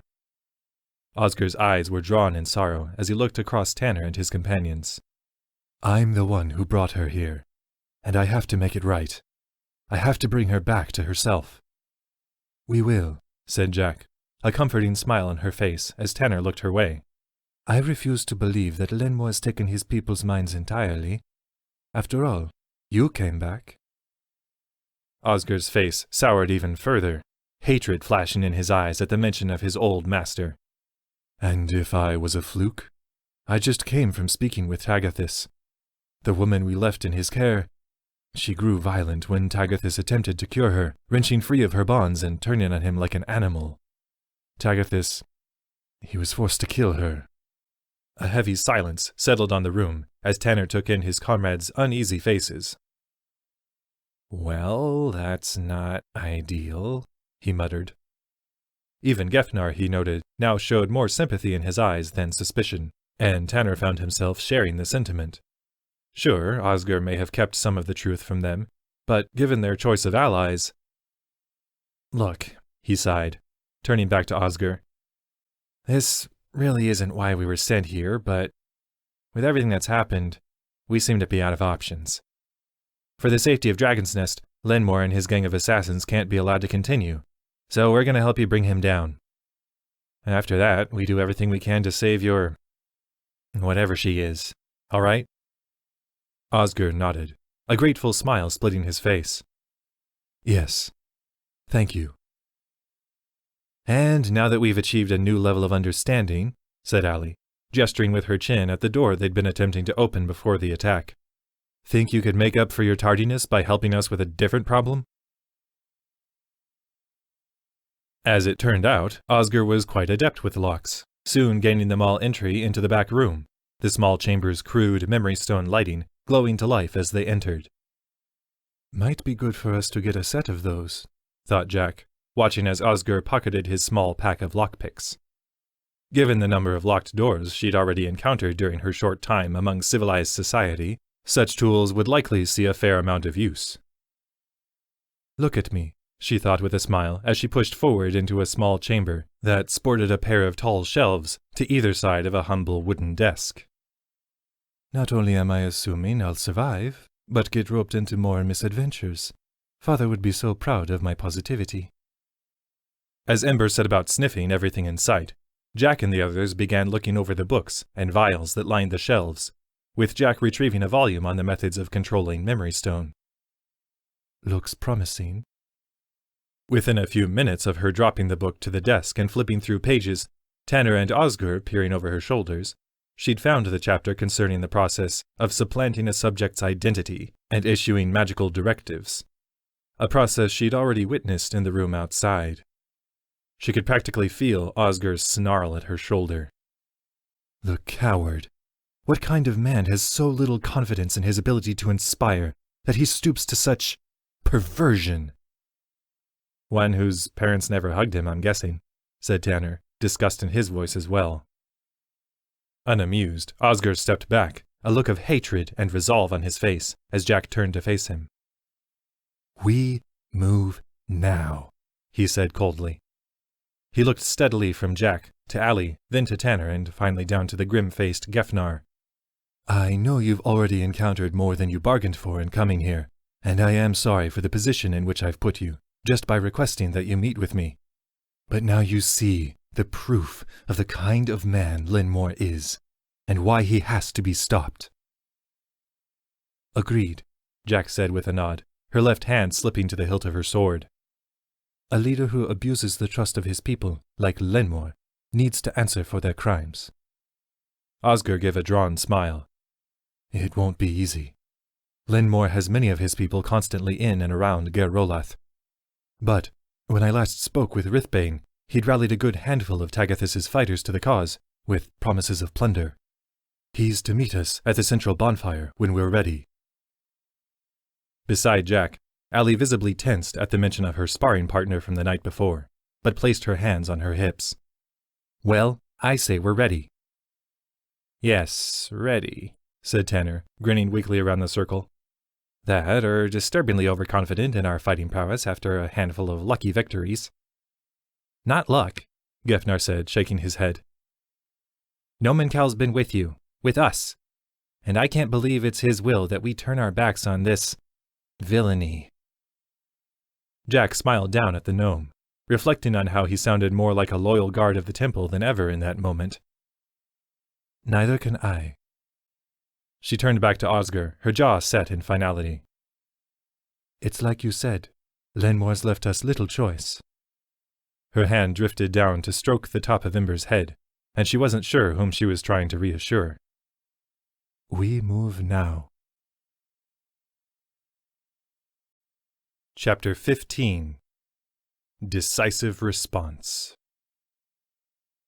I wonder if this is how actual heroes get started, Allie found herself thinking, as she and her companion strode their way back toward the center of the island, weaving through Nisaim's weathered wooden buildings. It wasn't a bad theory, she thought. It actually made a certain amount of sense that any of the grandiose champions of legends, usually depicted wreathed in light and with tranquil faces as they cut down their enemies, probably only rose to the occasion when they were left no alternative. That, or they were just as sick of all the evil bastards in the world getting away with all of their selfish bullshit as I am. Allie kept herself on high alert as, flanked by Jack, Imber, Tanner, Gefnar, and Osgur, she pressed on for their goal. The rain was back, and more torrential than ever, as scattered residents of Nisaim caught sight of Osgur and the others, quickly turning about to take another muddy alley to their destination, or simply slip back inside the buildings they'd just exited. One good thing about starting a fight in a place that's used to it, Allie thought darkly, as she brushed her sopping wet hair from her eyes. People know to stay out of the way. They'd made it back toward the central clearing of Nisaim before she could think too much about what they were doing, for which she was strangely grateful, but the momentum she felt swelling up inside of her was dampened somewhat, as she saw that a nonchalant Rithbane did, in fact, await them by the large bonfire. Back where I first taught you some humility, thought Allie, locking eyes with the fighter as she and the others marched into the clearing. From the dark smile on Rithbane's face, he too was reliving the memory. Your people are ready then, said Osgur, his hand gripping the hilt of his sword as he glanced eagerly towards Lenmoir's nearby fortress of Ger Rolath. Ready enough, Rithbane said with a grunt, giving a derisive laugh as he looked over Allie and her companions. For a mess of a coup like this, anyway. At Osgur's expectant stare, Rithbane smirked, giving a sharp whistle. From around the clearing, 5 more figures in simple fighting ring garb strolled into view, slipping out from behind the ramshackle buildings and stepping forward through the muck and downpour. Osgur sighed, wiping collected rainwater from his beard. It'll have to do, I suppose. With that, he raised a hand high over his head, making a small circle in the air with his index finger as he looked about. In response, 8 well-armed humans, orcs, and half-breeds emerged from the shadows, determination rather than greed in their eyes. Rithbane chuckled as the reinforcements began to arrive. Not to worry, Osgur. My boys and girls know a thing or two about real fights, not just how to showboat in the ring. I hope you're right, said Osgur, stepping forward to Allie and the others. Stay close to me, he whispered. We'll be making our way around back, just in case Lenmoir decides to make a run for it. We can't allow him to escape. Understood, said Jack from Allie's side, turning to nod at her allies. He won't escape the wrath of Nomenkal. Gefnar said evenly, sliding the visor of his helmet into place and drawing his sword. Right, if you say so, Allie thought, clutching her dagger, Biriak, as their small army began to move for Ger Rolath. Within seconds of their advance, patrons of Lenmoir's tavern began to trickle out of the door, glancing warily to the advancing war party before darting off through the rain. At the same time, Allie could hear the scuffing of wood against wood, and the occasional thud of tables being overturned. The downside of starting a fight in a place that's used to it, Allie thought grimly, as she watched eyes begin to peek out at them through the scattered windows. People know how to prepare for one. They were still a few dozen feet from the door when Osgur reached a hand out to his side, motioning for Allie and the others to hang back as the ringleader nodded to one of his subordinates. The armored birdkin nodded back, his white feathers rippling as he pressed on for Ger Rolath, bringing his shield up to guard as the first arrows began to fly from inside. As though the tension had been shattered on a first meeting, the attackers gave a gathered shout, sprinting for the tavern door, Rithbane and his fighters hanging back behind Osgur's, ready to fall into the melee. That's our cue, Osgur hissed, darting off around the corner of the building, Allie and her comrades close behind. The sheets of rain that spilled across the island helped Allie fall into the haze of combat, and she hardly registered as the pounding of their feet flung up sprays of mud to splatter on their clothing and faces. Seconds later, Osgur skidded to a halt at the steps to the back door of Ger Rolath, relief washing over his face as he was able to ease the unlocked portal inward. Allie then watched his resolve return as he peered into the room beyond, allowing the muffled shouts and sounds of battle to spill out unhindered. Now, Osgur mouthed, slipping inside with Allie right on his heels. A glance into the common area of the tavern showed a battle at full pitch, with both Rithbane and Osgur's people spilling in through the battered door to slash and pummel at the building's defenders, many of them wearing identical clothing to the assassins Allie and her companions had encountered at South End beneath their cloaks. Even as she watched, Allie saw a half-snarling, half-grinning Rithbane throw his fist into a defending wolfkin's face, kicking at the figure's side when it dropped to the floor. Allie did feel a stab of sympathy for the expressionless figures who fought to protect Lenmoir, knowing as she now did the reason they served with such devotion. Still, the main goal of unseating their master couldn't be forgotten. They'd just have to hope that most of the people held under Lenmoir's sway could be brought back, like Osgur. Then, Allie was sprinting up the stairs to Lenmoir's chambers after Osgur, bursting into the room behind him. The room was much as Allie had last seen it after their dinner with Lenmoir the night before. A crackling fire burned in the fireplace to the left, and a long table layered with various delicacies dominated the center of the room, flanked by opulent paintings and decor. No one sat at the table now, however. Instead, the room's only other occupants stood beyond the far end of the table, a trio of well-armored half-breeds with gleaming weapons in their hands and an eerie calm to their faces. Allie recognized the half-orc woman in the center, and she made a point to catch Osgur's reaction in the corner of her eye. Pain and fear shone in Osgur's face as he took in the stone-faced Bozina. But what Allie had feared to see was nowhere in sight. There was no trace of self-doubt in Osgur's eyes. Allie marked the other two defenders, a dogkin to the left and a bearkin to the right, as the rest of her group entered the room to fan out on either side of her, Tanner giving a dry grunt tinged with worry. Oh, good. We didn't miss the fun entirely. And, beyond his three protectors, staring out the window on the far side of the room into the roaring deluge outside, was Lenmoir, calmly taking a sip from the mug in his hand. "Well," Lenmoir said at last, smirking confidently as he turned to regard his visitors, "I'm certainly glad we can all come together and talk things out before things could escalate further." He set his mug down on the small end table by the couch that spanned the large window, doing a decent job, Allie thought, of not looking like he wanted to dart through the door to his bedchamber a few feet away. Allie's dagger twitched in her grasp, ready to fly from her hand to put a stop to that idea if Lenmoir were to act on it. "Lenmoir," Osgur growled, letting his sword drip to his side as he looked past Bozina to his old master. "This is the day you finally pay for all you've done." The man across the room made a show of marking Osgur's presence. "Oh, hello there, Osgur. Didn't see you come in. If you don't mind, I was addressing people who mattered."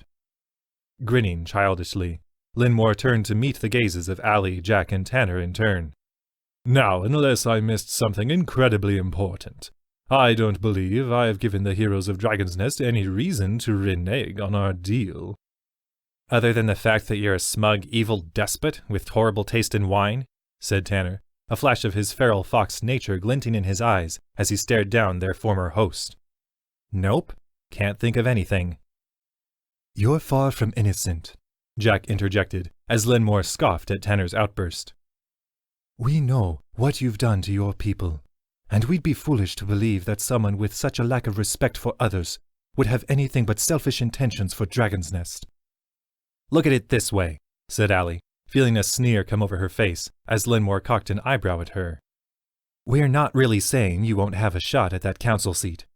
We're just saying you'll have to go through us to get it. As would have happened eventually, Lenmoir said with a shrug, casually drawing the jewel-hilted blade at his side. Very well. The sooner we get on with this, the sooner you can all be made to realize how much better it is to work for me, rather than my opposition. Allie saw Gefnar's gnomish frame tense for battle beneath his heavy armor beside her, and past him Osgur gave a heavy sigh. My friends, the man said, turning to look at them with gratitude. Regardless of how this fight ends, I want you all to know how much your selfless heroism has inspired me today. I'd nearly forgotten such good could still exist in the world. But if I could make one final request. His eyes drifted over to the unblinking Bozina, her half-orc face placid as she awaited Lenmoir's command. Please, do all you can to spare Bozina and the others. Lenmoir is the only true enemy here. Relax, Osgur, Allie said evenly, her gaze fixed on the smirking Lenmoir. We know who the real target is. Then, before she could lose her nerve, she darted forward, seeing that Jack had already lunged further into the room, loosing an arrow past Lenmoir's guards for the captain himself. The arrow never found its mark, as Bozina whirled her massive polearm, nearly slicing a hole in the ceiling as she swept the broad blade atop her weapon around to block the projectile, showering the area with splinters and feathers.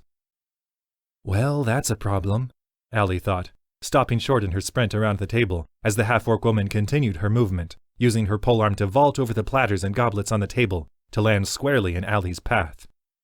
Allie let herself take in the other woman's large, muscular frame for a heartbeat, craning her neck to look Bozina in her dead eyes. Then, with a snorting sigh, she threw her fist into the woman's gut. What'd they always say back on the streets? Never pick a fight with someone better than you. As Bozina staggered barely a step backward at the full impact of the blow, Allie found herself hoping she hadn't just broken that rule. Tanner watched as Gefnar and Osgur circled around the far side of the table, both of them engaging with the dogkin assassin there whose whirring blades managed to keep both attackers at bay. Makes sense Lenmoir would keep the best fighters close by, Tanner thought darkly, calling the familiar fire to his grasp as both Ember and Allie charged forward to meet Bozina and the bearkin. Jack, meanwhile, peppered the combat with arrows, working in tandem with her wolf to weave openings in both the bearkin's defenses as well as the front line as a whole, sending an arrow past the fight for Lenmoir. The so-called captain yelped as Jack's arrows screamed for him, ducking away to the sound of shattered glass as the arrow passed through the window behind him. Leaving you nice and off balance for me, Tanner thought with a sneer, lashing out with a gout of flame through the chaos and blasting Lenmoir full in the chest.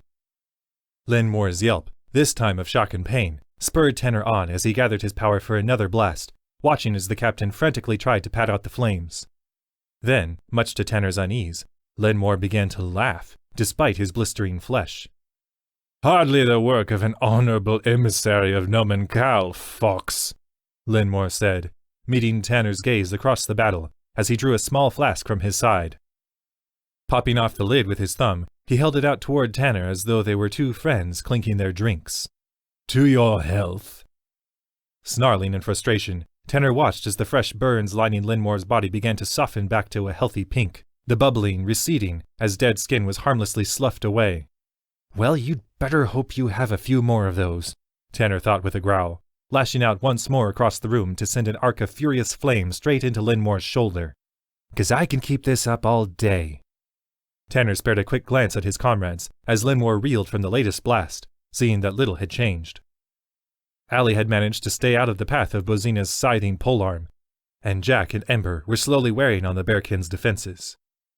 Gefnar and Osgur, meanwhile, had pressed their dogkin enemy back uncomfortably close to Lenmoir, whose eyes were flashing with the first signs of panic as he looked about the room, fumbling for another flask as he fought to smother the flames that trailed on his clothing. "Bozina!" the captain shouted, his voice nearly cracking. "If you could come lend me a hand." The half-orc woman spun, quickly taking in Gefnar and Osgur's steady advance, and moved to vault once more over the table to Lenmoir's aid. And that was when Tanner saw something very unsettling. As Bozina moved to break from her opponent, Allie's face split into a broad, creepy smile. As Tanner watched, Allie threw her leg in front of the other woman as Bozina tried to turn, throwing her off balance and bringing her down to the human woman's level. Once the back of Bozina's neck was in reach, Allie grabbed it, yanking down with all of her weight to slam the half-orc's face into the table, squashing a platter full of pastries in the process.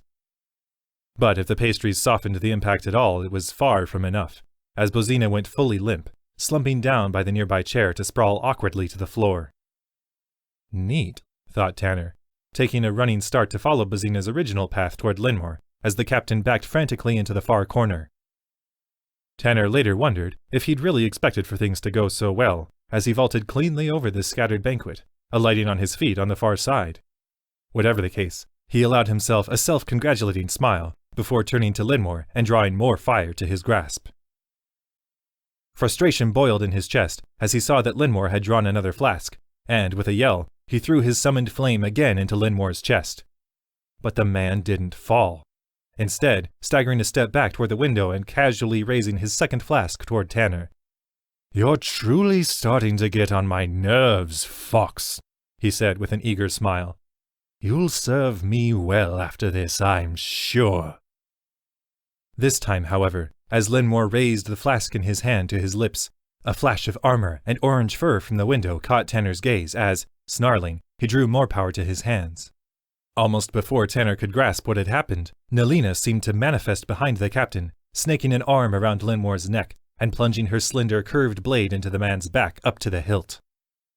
"Go ahead," said the smirking Nelina, her whiskers tickling the gasping Lenmoir's cheek as she leaned close to his ear.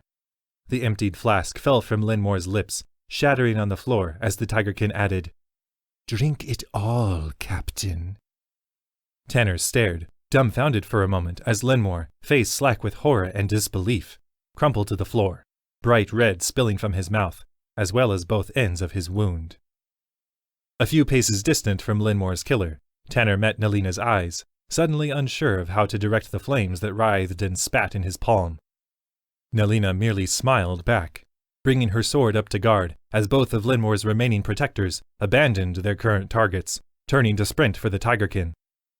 Gefnar and Osgur made good use of this distraction, the gnome slashing across the dogkin's legs as he tried to disengage, and Osgur striking at the bodyguard's neck with the pommel of his sword to drop the half-breed. The bearkin made it only slightly further, slashing broadly to buy some space from Jack, Allie, and Ember, and sprinting to attack Nelina. Between Jack's arrow, Allie's dagger, Ember's teeth, and Nelina's swift blade, however, it was only seconds more before he too lay bloodied on the floor. Still unsure of what to make of what he'd just seen, Tanner gaped at Nelina for a moment, feeling quickly guilty as Jack, level-headed as ever, rushed in to ensure none of their mind-controlled bodyguards bled out from their wounds. A small pulse of light leaving her grasp as she darted to all three in turn. "Bozina!" said Osgur, hardly sparing a glance for the fallen Lenmoir as he hurried to the other side of the table, heaving the half-orc woman up in his arms. "Is she—" "She'll have a headache, nothing more," Allie said tersely, waving her bloodless dagger before Osgur's eyes before slipping it back beneath her cloak.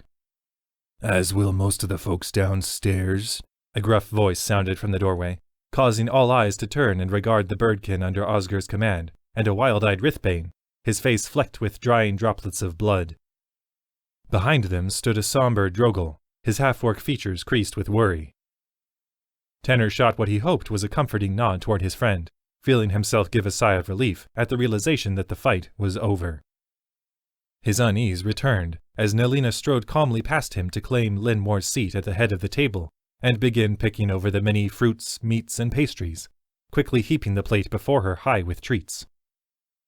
"Great time for a snack?" said Tanner, sharing a wary look with Gefnar as the gnome raised the helmet of his visor to reveal a red, sweaty face. As good as any, said Nelina through a mouthful of grapes. Then, seeming to grasp Tanner's meaning, Oh, the violence, you mean. Old hat for me, I'm afraid. One has to grow accustomed to seizing the moment when one lives as I do.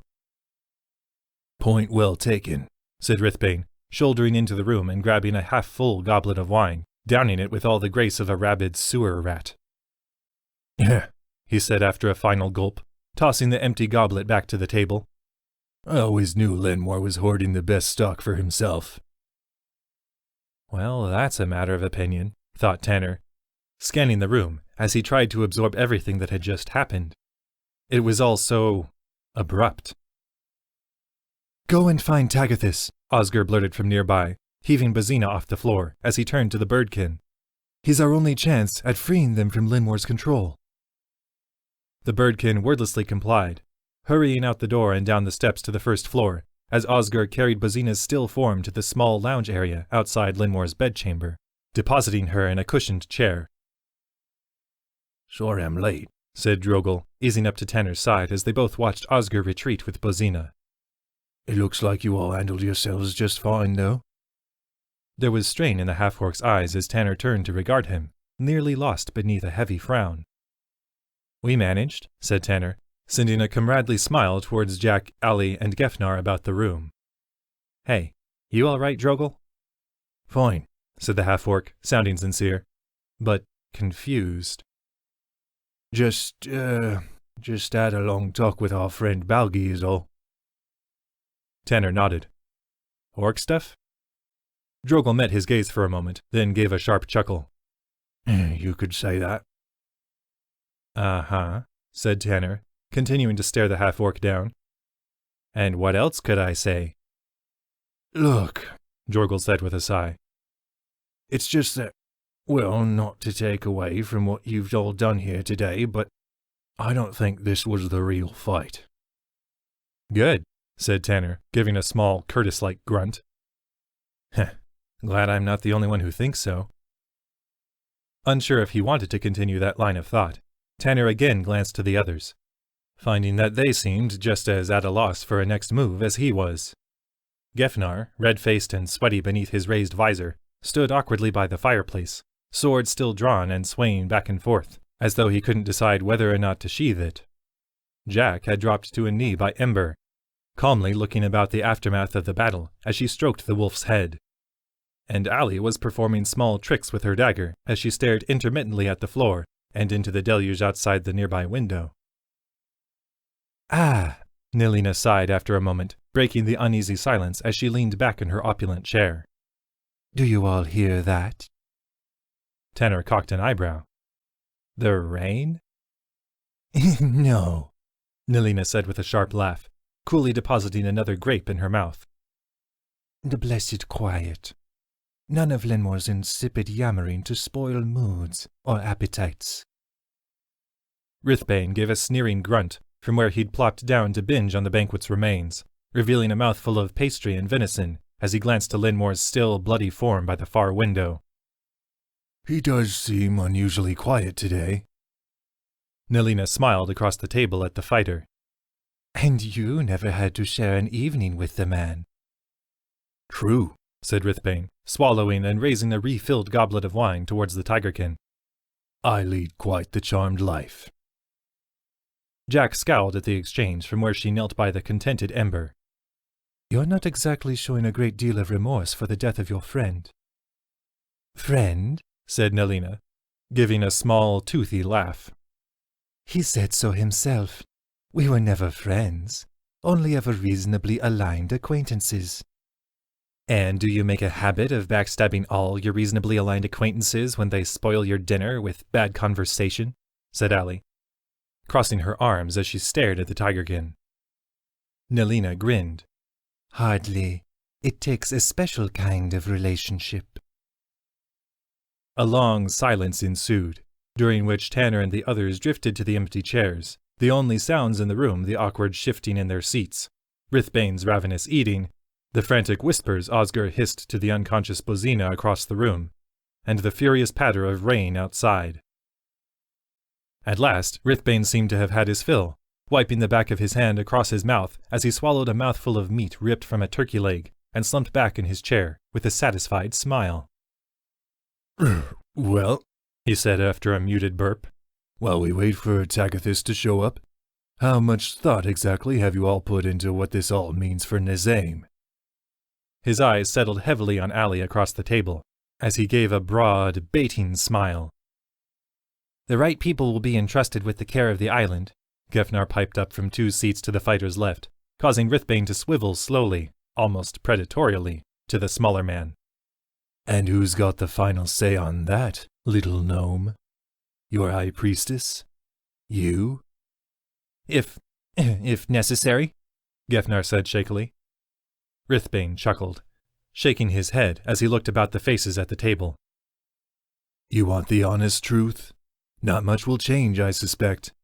My friends and I killed most of Lenmoir's loyal servants today, but whoever takes Lenmoir's spot will likely have a similar agenda.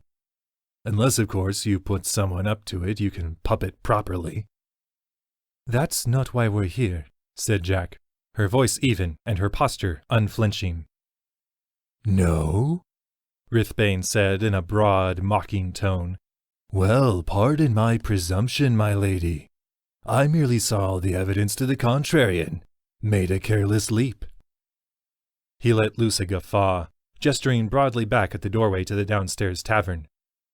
You know the only reason my people haven't charged up here to start looting? They're all grabbing a pint? Said Tanner. Rithbane grinned.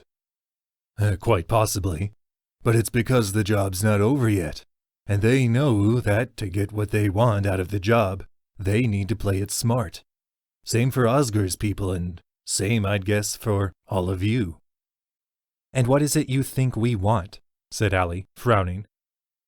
What anybody wants, little firebird, Rithbane said with a sneer. The power to have things how they like. Intriguing, said Tanner, stroking the stubble on his human chin. I could go for free baked potatoes. Rithbane chuckled. And deny it all you want, heroes. But people are starting to catch on to your pattern. You leave change in your wake. And a few of us more enterprising folks wouldn't mind benefiting from it. Before Tanner or the others could venture to ask what the fighter meant by that, the sound of footsteps echoed up the stairwell once more, a broad-shouldered orc soon entering the room, the front of his shirt hanging open to reveal an intricate heart tattoo. There was exhaustion in Tagathis's eyes as he took in the room, even before Osgur called out his name, heaving Bozina back into his arms and rushing to the orc's side. We've got her, Tagathis, the man practically yelped. Please, you have to bring her back. Osgur, the orc said with a heavy sigh, looking down into the unconscious woman's face. You know I'll do all I can to free Bozina's mind, but I don't know if it's possible. I was fortunate with you, but with all my other attempts. It will be different this time, said Osgur, his eyes and tone pleading as he turned back to Tanner and the others. Our new allies are all powerful in their own way. They can help you. It's not that simple, Tagathis sighed, as Tanner gave a self-conscious wave. I'd need some way to learn a better understanding of the process Lenmoir used to enslave them to begin with. Oh, we have that, said Tanner, recalling the notes they'd recovered in the underground chamber. Seeming somewhat heartened at the news, Tagathis continued. As well as a substantial supply of memory stone from which to pull the raw power required for the ritual. Got that too, said Tanner, venturing a hopeful grin at the others. You see, said Osgur, a crazed smile on his face as he leaned in toward Tagathis. At last we have a chance. We have to try. Tagathis blinked, turning from Osgur to Tanner and his companions as they rose expectantly from the table. I suppose we do, the orc said, a small smile coming to his face. And I suppose we do. Chapter 16. A Taste of Victory. Well, somebody had bloody well better tell me what's going on, said the gnome woman, hands on her hips, as she glared about the room. From where Jack sat, cross-legged across from Tagathis in the ring of memory stone fragments they'd assembled, she could see that, to her left, Tanner was wincing at the gnome woman's words, awkwardly shuffling back on the floor to gain some distance between himself and the assassin who'd tried to slice his legs off. They'd all returned to the underground chamber that housed the strange pods Lenmoir had seemingly used in the process of breaking his agents' minds, waiting anxiously about while Tagathis retreated to the back room to read through Lenmoir's notes on the process. Finally, the orc had emerged, a hopeful smile on his face as he declared, "I think I'm ready for another attempt," quickly ordering Jack, Allie, and Tanner to help him gather pieces of memory stone for use in the restoration ritual. Minutes later, they'd been ready, with Jack and her companions sitting inside the memory stone ring with Tagathis, as he'd motioned for Osgur to bring the nearby unconscious gnome woman into the circle. "Best not to begin with Bozina, I think," the orc had explained to the impatient Osgur before he could protest that the half-orc woman should go first. "We should grow confident in the process before tackling a mind as strong as hers." So, directed by Tagathis to close her eyes as the ritual began, Jack had sunk into the pulsing magic around her, both contained in the memory stone that enclosed her and the others, and in the lifeblood of her companions. With Tagathis guiding, she and her companions had been swept along in the ritual, joining in a strange mental link that seemed to converge outside of their bodies and suspend them over their unconscious patient. It had felt as though someone was reaching for her hand, Jack had thought, and, when she'd taken it, like it was grabbing a hold with all its might. Then, almost before Jack could grasp what was happening, it was like they had collectively reached into the gnome woman's mind, drawing her old self to the surface to shrug aside the mental bindings of Lenmoir. And now, after Tagathis had revived her with a small touch of magic, the gnome woman was making it clear just how grateful she was for the effort. "Well," she said, now crossing her arms over her chest as she seemed to grasp just how low-cut her blouse was, "I'm waiting." "It will take some time, Kahila," said Tagathis, a tired smile on his face as he glanced to a relieved Osgur. "Do you remember going to work for Lenmoir?" After a few moments of laying the story bare before the gnome woman, Kahila, she took a few seconds to absorb it all, the scowl on her face deepening. "That bastard." "But a dead one now," said Tanner, visibly flinching as Kahila turned his way. "You, think you could stick around and help us piece things together for the others when they come around?" "No," Kahila snapped. "I'm off to pick up my life again, if you don't mind. No one had better have taken up in my house. I'll tell you what." As she spoke, she strode for the exit, her small stride carrying her out of sight with startling speed. Not a surprising reaction, thought Jack, smiling to Gefnar and Drogal to either side of the doorway, both of whom seemed unsure if they should contest Kahila's haughty retreat. "Let her go," Jack said softly, taken aback at the fatigue in her voice. "If we need her, we'll find her again." "So we can have her tell us again how indebted to us she is?" Tanner said with a grunt. "What an ungrateful shrew." "Well, we should take that as a good sign," said Osgur, an eager smile coming over his face as he heaved Bozina from the floor nearby and carried her toward the circle. "She always was." Tagathis watched Osgur approach, waiting until Bozina was deposited on the floor in front of him before giving a small chuckle. "I think we're ready for Bozina now, Osgur." He turned around the circle to regard Allie, Jack, and Tanner. "That is, if you're all up to continuing." "Fine," said Allie with a curt nod, glancing toward the occupied pods in the room, as well as the pile of unconscious forms near Gefnar. "We've got our work cut out for us, so let's get this done." Jack bowed her head, only now realizing how dark it had become outside in what had seemed like only a few minutes. "I'm fine too. I think I'm just starting to get the hang of it." She felt a wet nose nuzzle her hand, turning to tussle Ember's fur with a smile. "It's all right, Ember. I've been tired before. I know my limits. The wolf, seeming only minimally placated, gave a small whine, and was soon back to pacing behind Jack, his toenails clacking on the stone floor. "I'll let you know when I need a nap," Tanner was saying to Tagathus when Jack turned back around, a weak smile on the disguised foxkin's face. "In the meantime, let's keep up this momentum." "Very well," said Tagathus, his hands extending palm up over his knees as his eyes drifted closed once more. Jack followed his lead, once again feeling as though a part of herself extended outward toward the center of the ring, joining with the strength of Allie, Tanner, and Tagathus somewhere above the peaceful Bozina. And, like before, she began to fall into the soft chant the orc across from her began, finding the words now familiar, if still difficult to pronounce.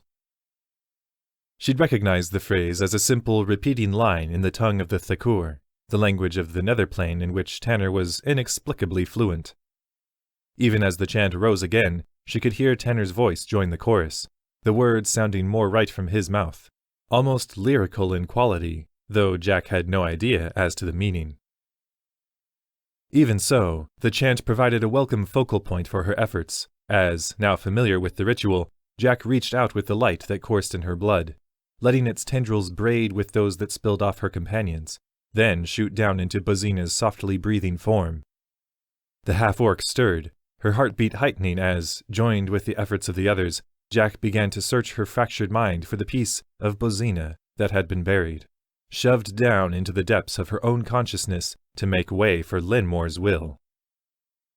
Pushing that dark veil aside like a set of double doors, it was as though Jack saw Bozina's true light before her, a bright, fiery presence that thrashed against the shadowy shackles that bound it in place, where even the loudest scream of it would only be heard as a whisper on the surface of Bozina's mind.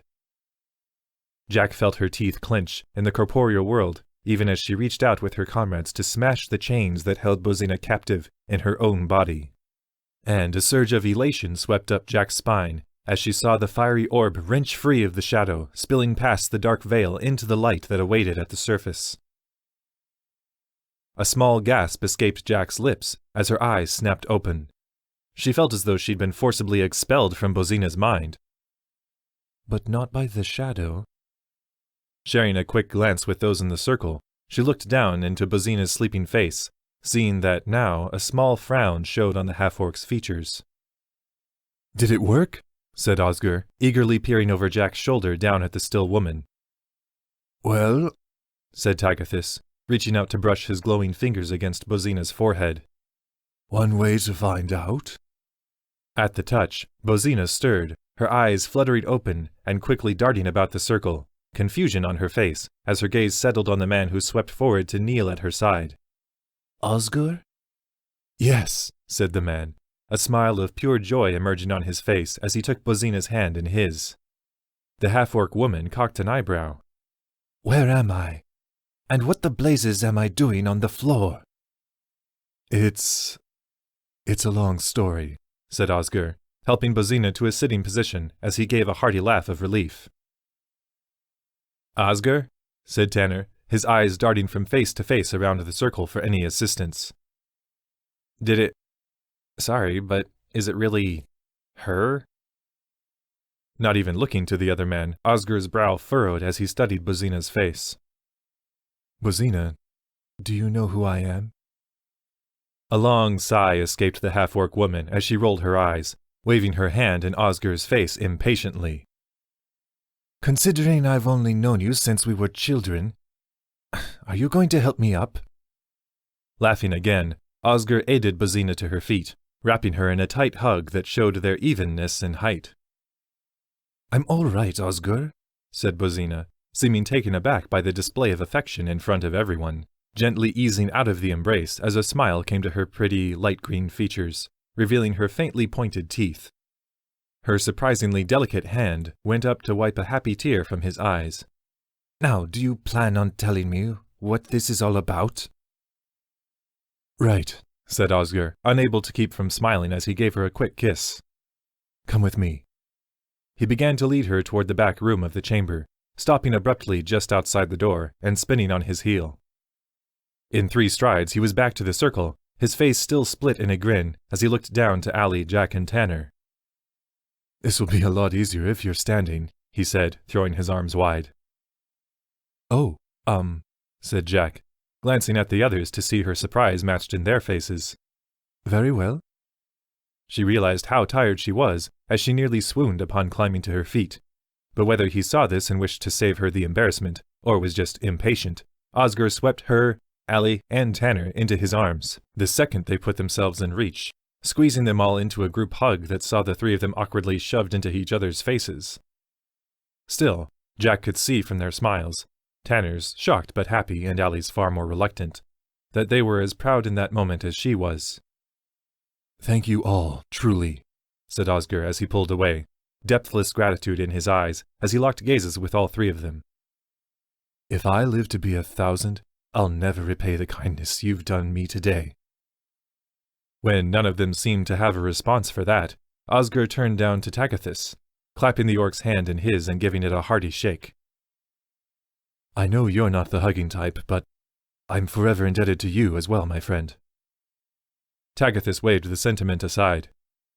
"Your only debt to me is to reclaim the life you lost, Osgur." Beaming, Osgur nodded as he stepped back over to Bozina's side. "Count on it." "And now," he said, guiding Bozina into the back room, "I believe you're owed some answers." Their conversation receded to muffled whispers as they vanished from sight, and Tagathis eased himself up from the floor, steadying himself against the wall. "Well, I don't know about you young people, but I believe I'm spent for the day." He looked around to the dozen or so of Lenmoir's agents still unconscious in the pods or on the floor. "I'm afraid these others will have to wait until I've regained my strength." "No arguments here," Jack said with a laugh, feeling the gnawing hunger in her belly rear its head for attention, as she saw that, through the faded drizzle and clouds outside, it was nearly dusk. "Then, if you'll all excuse me," said Tagathis with a shaky bow, "I'd best be getting back home. Aquelle will be wondering what became of me, and knowing her, she'd burn down all of Nisaim trying to find out." "Oh, are you sure you couldn't stay for a few more minutes, then?" said Tanner, a tired smirk on his face. Tagathis laughed as he made for the door. "You'll be gone from here soon enough, my boy. Do try to leave something of the island left when you do." "No promises," Tanner muttered, giving an exaggerated shudder as he looked about the room full of memory stone. Jack smiled to herself, beginning to feel, for the first time since she and the others had come to Nisaim, that everything might just turn out all right. The fight with Lenmoir had left her feeling incomplete, like the mission hadn't truly been completed. But now, however, seeing the happiness in Osgur's eyes as he'd reunited with a restored Bozina, she felt like she was finding the true purpose of her pilgrimage. Helping others and righting wrongs, these were things she could believe in, and it was welcome to find something so pure outside of the political machinations they kept encountering. A profound sense of accomplishment seeming to wash away her fatigue, she shared a smile with her comrades, stepping out into the overcast evening and feeling the cool patter of rain on her face reinvigorate her. Then, seeing the handful of Osgur's people sitting together on the grass near the chamber entrance, she regained her focus on the task at hand. She strode up to the 3 half-breeds, seeing them all look expectantly up to her as she neared. "Your leader's still inside with Bozina, who appears to be back to normal," she said, savoring the relief that washed over her audience's faces. "But the process is taking longer than anticipated. We'll need to set up watches to keep an eye on the remaining agents under Lenmoir's control." "We'll take care of it, ma'am," said the birdkin Osgur had entrusted with the assault at Ger Rolath as he stood. "We won't let them harm themselves or anyone else." Smiling as she inclined her head, Jack turned back to her own group, seeing that they'd all gathered outside the chamber entrance, watching her expectantly as she and Ember moved to join them. "So, what now?"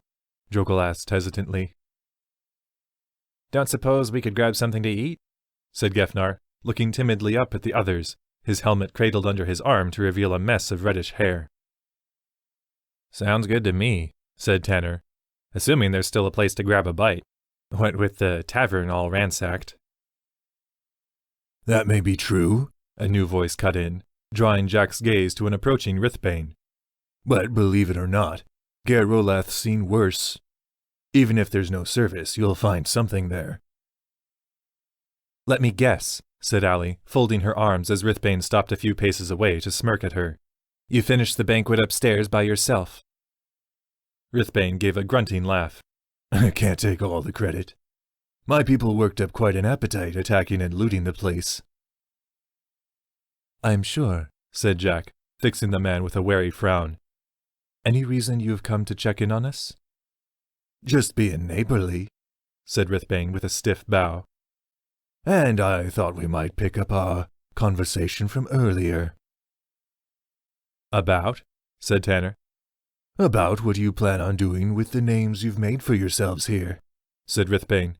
People love themselves some good heroes wherever you go, and you'll find there was little love around here for our dear departed Lenmoir. Shocking, really, said Allie, her mouth puckering in impatience. My point is this, said Rithbane with a sneer. You'll be wanting to leave a handful of competent people in charge, to keep an eye on things for you, I'd imagine. Good point, said Tanner, feigning heavy thought. Wonder where we could find some. Rithbane chuckled. Joke all you want, boy, but you know I'm right. I'm a natural-born leader and the best fighter around. His eyes swiveled to Allie. Despite what you might. The dusk-lit island itself seemed to ripple in Jack's vision, as a loud, bone-chilling scream echoed out of the chamber behind her. On instinct, Jack had spun and sprinted back inside before she realized what she was doing, crossing the main chamber in seconds and bursting into the back room. What she saw etched itself irrevocably into her memory. Bozina was sunken to her knees on the floor, tears spilling down her face as she clutched Oscar's unmoving form to her, the deep red that seeped away from the wound in the man's chest, staining her shirt and armor. Oscar's head was slumped to one side, his vacant eyes seeming to stare at the bloody weapon on the floor nearby, the blade that Jack had last seen hanging at his side. Jack froze in place as she took it all in, feeling as though all the good she'd ever done had shattered before her eyes. It was a despair she wouldn't soon forget. Chapter 17. The Bitter That Follows. Allie absorbed the scene before her as she came up beside Jack, feeling the familiar sting of loss sink its teeth into her spine. She may not have remembered her parents, but she remembered Shala. She remembered Crexus. So, the cold fury in her own voice hardly shocked her as she swept over to Bozina and the unmoving Osgar. Bozina? She snapped. Bozina, look at me. The woman merely continued to sob, gently touching Osgar's face as she whispered something unintelligible. Distantly, Allie registered that Jack had moved to Osgar's side, frantically attempting to revive him with her magic. But Allie could tell that it was too late. Osgar was dead, and none of them had the power to bring him back, even at such short notice.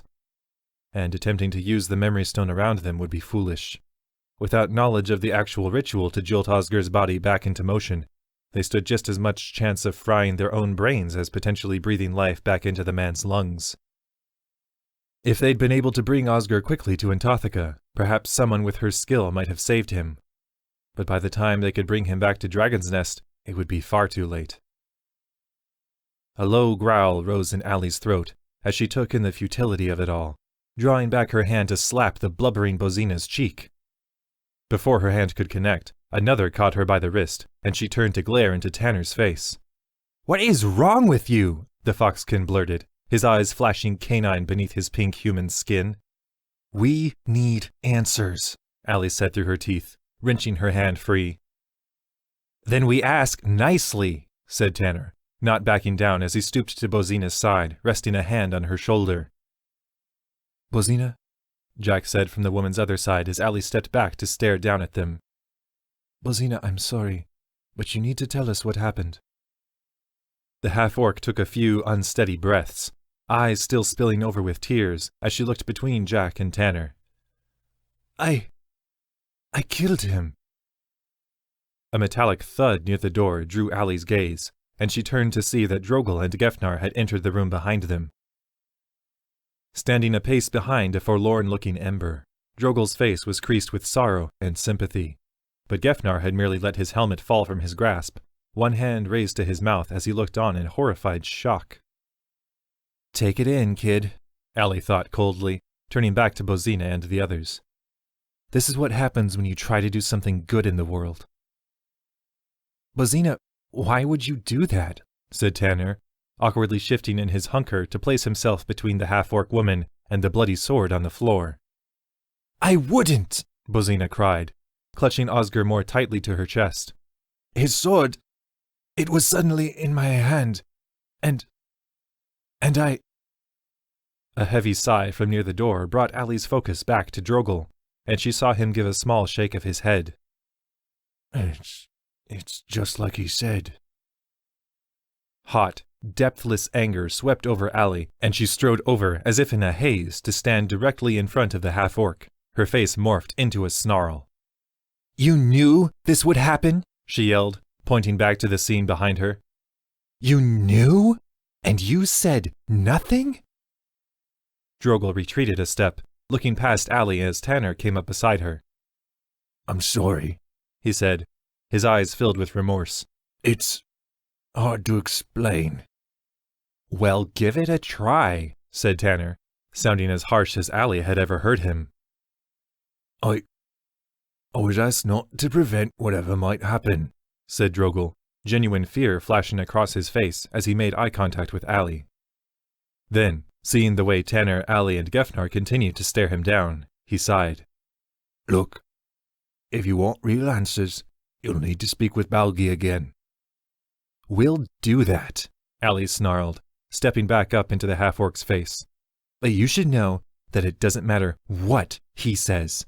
This," she pointed again at the heartbroken Bozina, "this is on your head." Drogal gave a subdued nod. "Believe me, I know."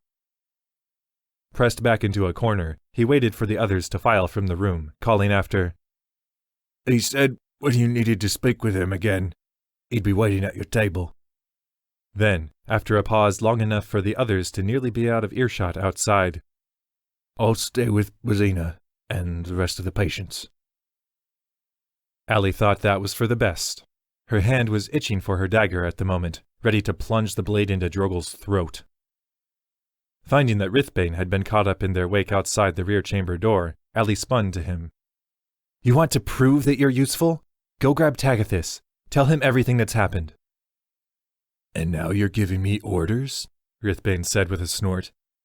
As Allie opened her mouth to tear into him verbally, he waved a hand in her vague direction. "Fine, Miss Firebird. I'm on it." As they swept past Osgur's anxious, fearful people outside, Allie saw Jack quickly shuffle over to them and explain everything in solemn, hushed tones. "You'd better have some damn good words for us, Balgi," Allie thought as she watched the various half-breeds' faces fall at the news of their murdered leader. At that moment, there was more than one greenskin she wouldn't mind introducing to Biryak's pointy end. "This had better be good, Balgi," thought Tanner, his jaw clenched as he and the others neared the ransacked Ger Rolath. "Otherwise, I'm likely to become rather ungentlemanly." He was oddly grateful for the sight of broken glass and the splatter of blood in the churned mud beyond the tavern door. Up until then, the locals they'd passed on their way to meet with Balgi hadn't had the decency to show any indication that anything on Nisaim had changed. Most of the island's citizens seemed content to wander about with their lives, as though there hadn't been a successful coup mere hours before. And only a handful of them had even glanced in Tanner and the others' direction to mark their approach.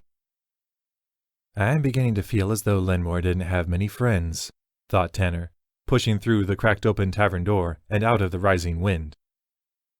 Things were largely the same inside since they'd passed through on the way out with Lenmoir's unconscious agents earlier that day.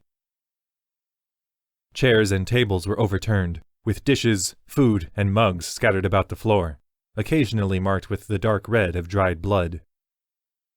There'd only been minimal decoration about the common area before, but now the walls were truly bare, and the humble knickknacks that had adorned the end tables in the lounge were likely now suffocating in some fighter's back pocket.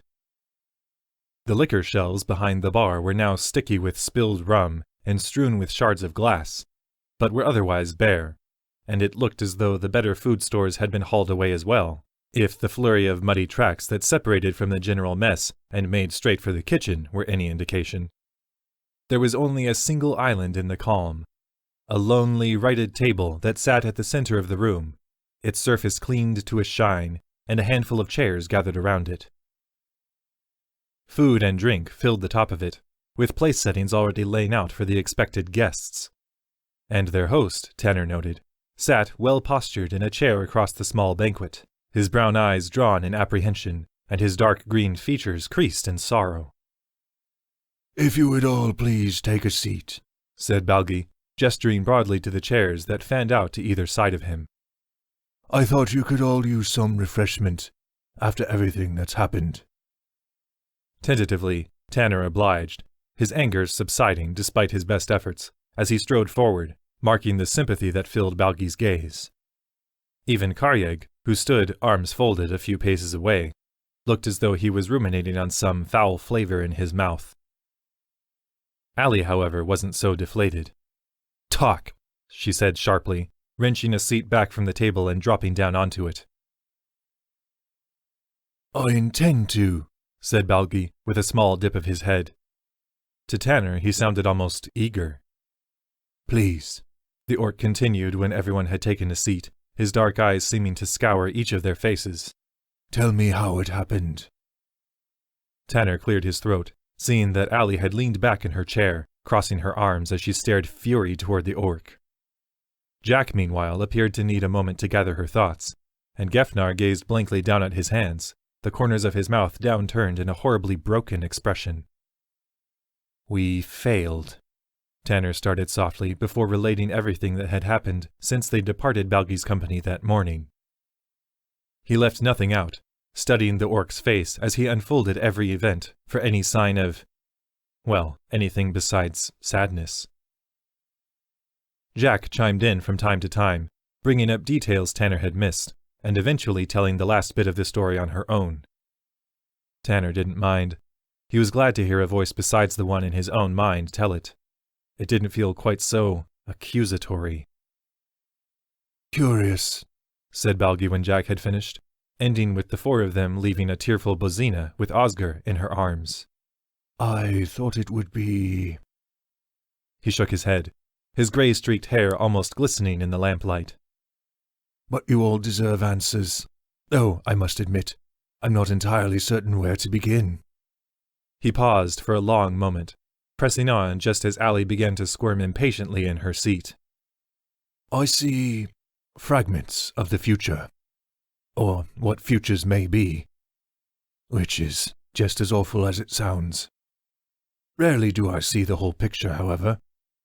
When it came to all of you, I merely saw that your arrival would bring great change, not only on Nisaim, but to the whole world beyond. Soon after our friendly card game," at this, he sent a weak smile toward Tanner and Gefnar, "was when I first saw that the circumstances of Osgur's death had changed. Rather than now dying in a foolhardy attack on Gerolath in an attempt to free Bozina, I saw his life fade away in the arms of his beloved. I wasn't sure what this meant, but what I did see were the many ripples this event would have." Balgi paused, an apologetic smile on his face. "I ask you please not to hold Drogel to account on this. I informed him of what was coming because of what it would mean for our people, as well as to have him point you to me for guidance when it was needed. I'm not sure how, but Osgur's death will now mean great change for the orcs of the Glinadok tribe, maybe even all of Covorum. I did only what I thought was best. Death awaited the lad on many paths, but now the loss is given meaning. Instead of dying forgotten and alone, he will now be mourned by those who loved him. And he will be a cornerstone in the foundation of a new world. Of that, I am certain. Well, that sounds lovely, said Jack, gripping the mug in her hand so tightly her knuckles had begun to turn white. And what exactly does that mean? It means, Balgi said with a sigh, that orcs have set themselves apart from the rest of the world for far too long, seeing themselves as a superior race, one of pure warriors and the only denizens of the world with any real honor. This has led to endless infighting and detrimental seclusion. For a people who've remained stagnant in their ways for so long, something was needed to spur a time of change. And, though it's unclear how, I believe that Oscar's death will be that catalyst. But he wasn't even an orc, said Gefnar, speaking up for the first time since the group had entered the tavern. How will the death of a human change anything for your people? Balgi gave a meek shrug. Perhaps his unique nature is the very reason for the oncoming shift. The death of an outsider raised among the Glenadok will mean something entirely different than that of a pure-blood orc. Sure, Allie practically spat. But what does any of this really matter? If what you're telling us is true, we were destined to fail in bringing light to Nisaim from the moment we stepped on the beach. A broad wince swept over Balgi's large frame, and he gave a low shake of his head. You misunderstand. You were not pawns in this. I only ever sought to arm you with knowledge and a healthy dose of skepticism. But you three are a great wave in the waters of time. His eyes slid from Allie to Tanner, then to Jack. All I've done is attempt to steer the ships in your wake. Silence fell over the table, with Tanner and his fellow heroes slowly picking away at the meat and bread before them. Not even the somberness of the moment could stem the hunger inside after all their efforts. But now, a choice is before you, said Balgi, his tone taking on a sharper edge. One that is hidden from me entirely. Your mission here is complete. Lenmoir is no longer a threat, and Dragon's Nest should face no immediate danger from the rabble of Nisaim. You can all go home to be congratulated on a job well done and a great evil defeated. Tanner could feel the orc's heavy stare sweep over him in the ensuing pause. Or you can remain and attempt to learn what really happened in that room. The truth too long shrouded by the dark clouds of Nisaim. Allie frowned. You're saying that Bozina didn't actually kill Oscar?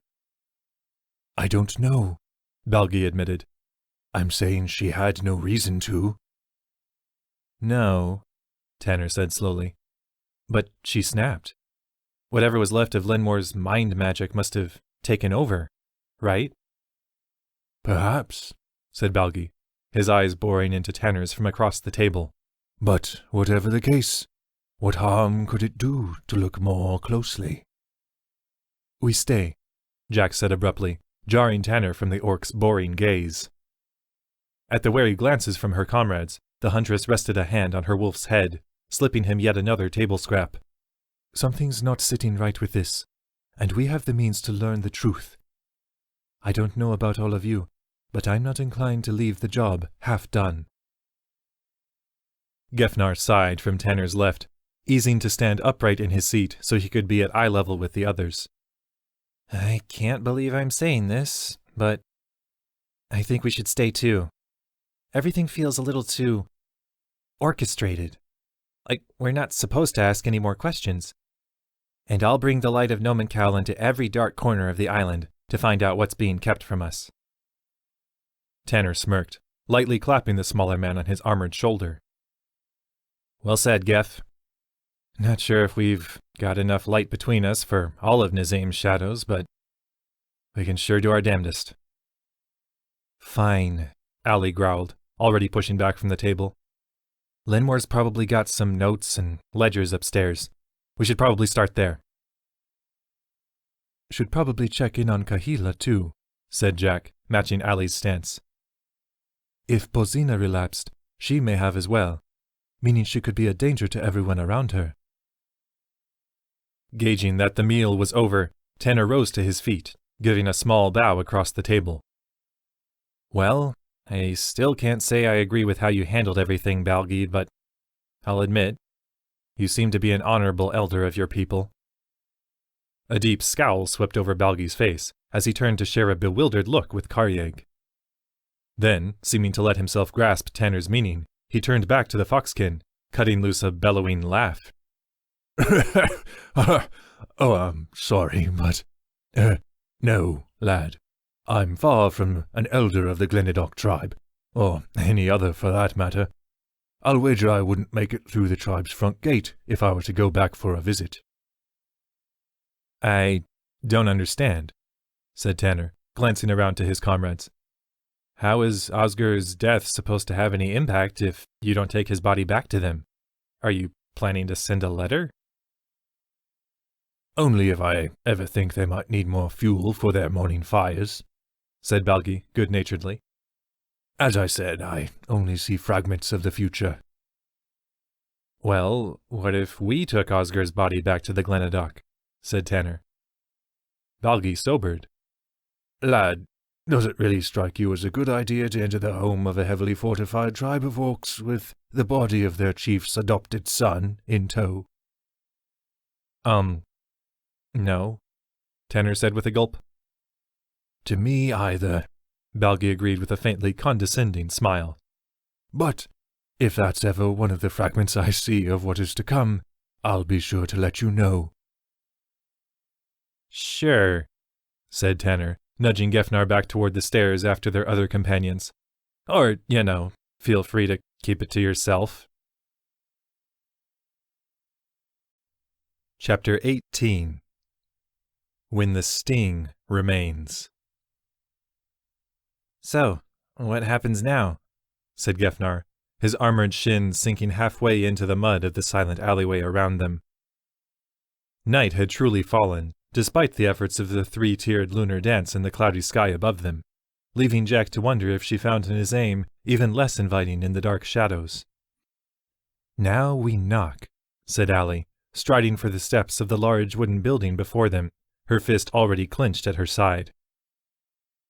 Yes, said Jack, calmly stepping forward to intercept the other woman with an outstretched arm. But gently, all right? Allie snorted, gesturing to the door for Jack to take point. Sure, Jack thought with a sigh, dutifully ascending the steps and rapping lightly with her knuckles against the barrier. Because I can always be expected to show restraint. The thought was a bit morose for her liking, and she made a point to don a smile in the few seconds it took a pair of small feet to shuffle to the far side of the door. Warm light shone out the crack underneath, and out the seams in the closed windows. Meaning that whoever's home is lucid enough to enjoy sufficient lighting, Jack thought, eager for the hope. Their quick study of Lenmoir's quarters atop the tavern had revealed, aside from a thoroughly looted bedroom and living space, a handful of notebooks containing various sketches and log entries, as well as a few that appeared to be crude ledgers. Tanner had quickly been distracted by the exaggerated drawings of half-breeds that bore the dead captain's signature. But Jack had pored over the ledgers for a few moments, soon finding an entry that filled her with anxiety.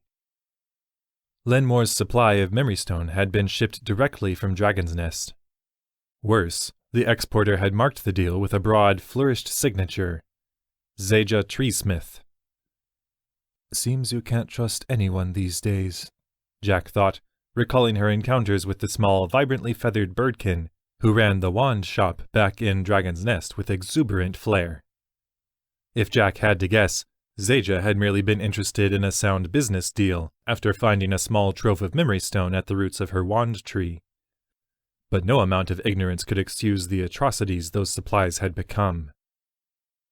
A small hatch in the door just above the height of Jack's knee flew inward, startling Jack from her reverie and revealing a thin, scowling eye.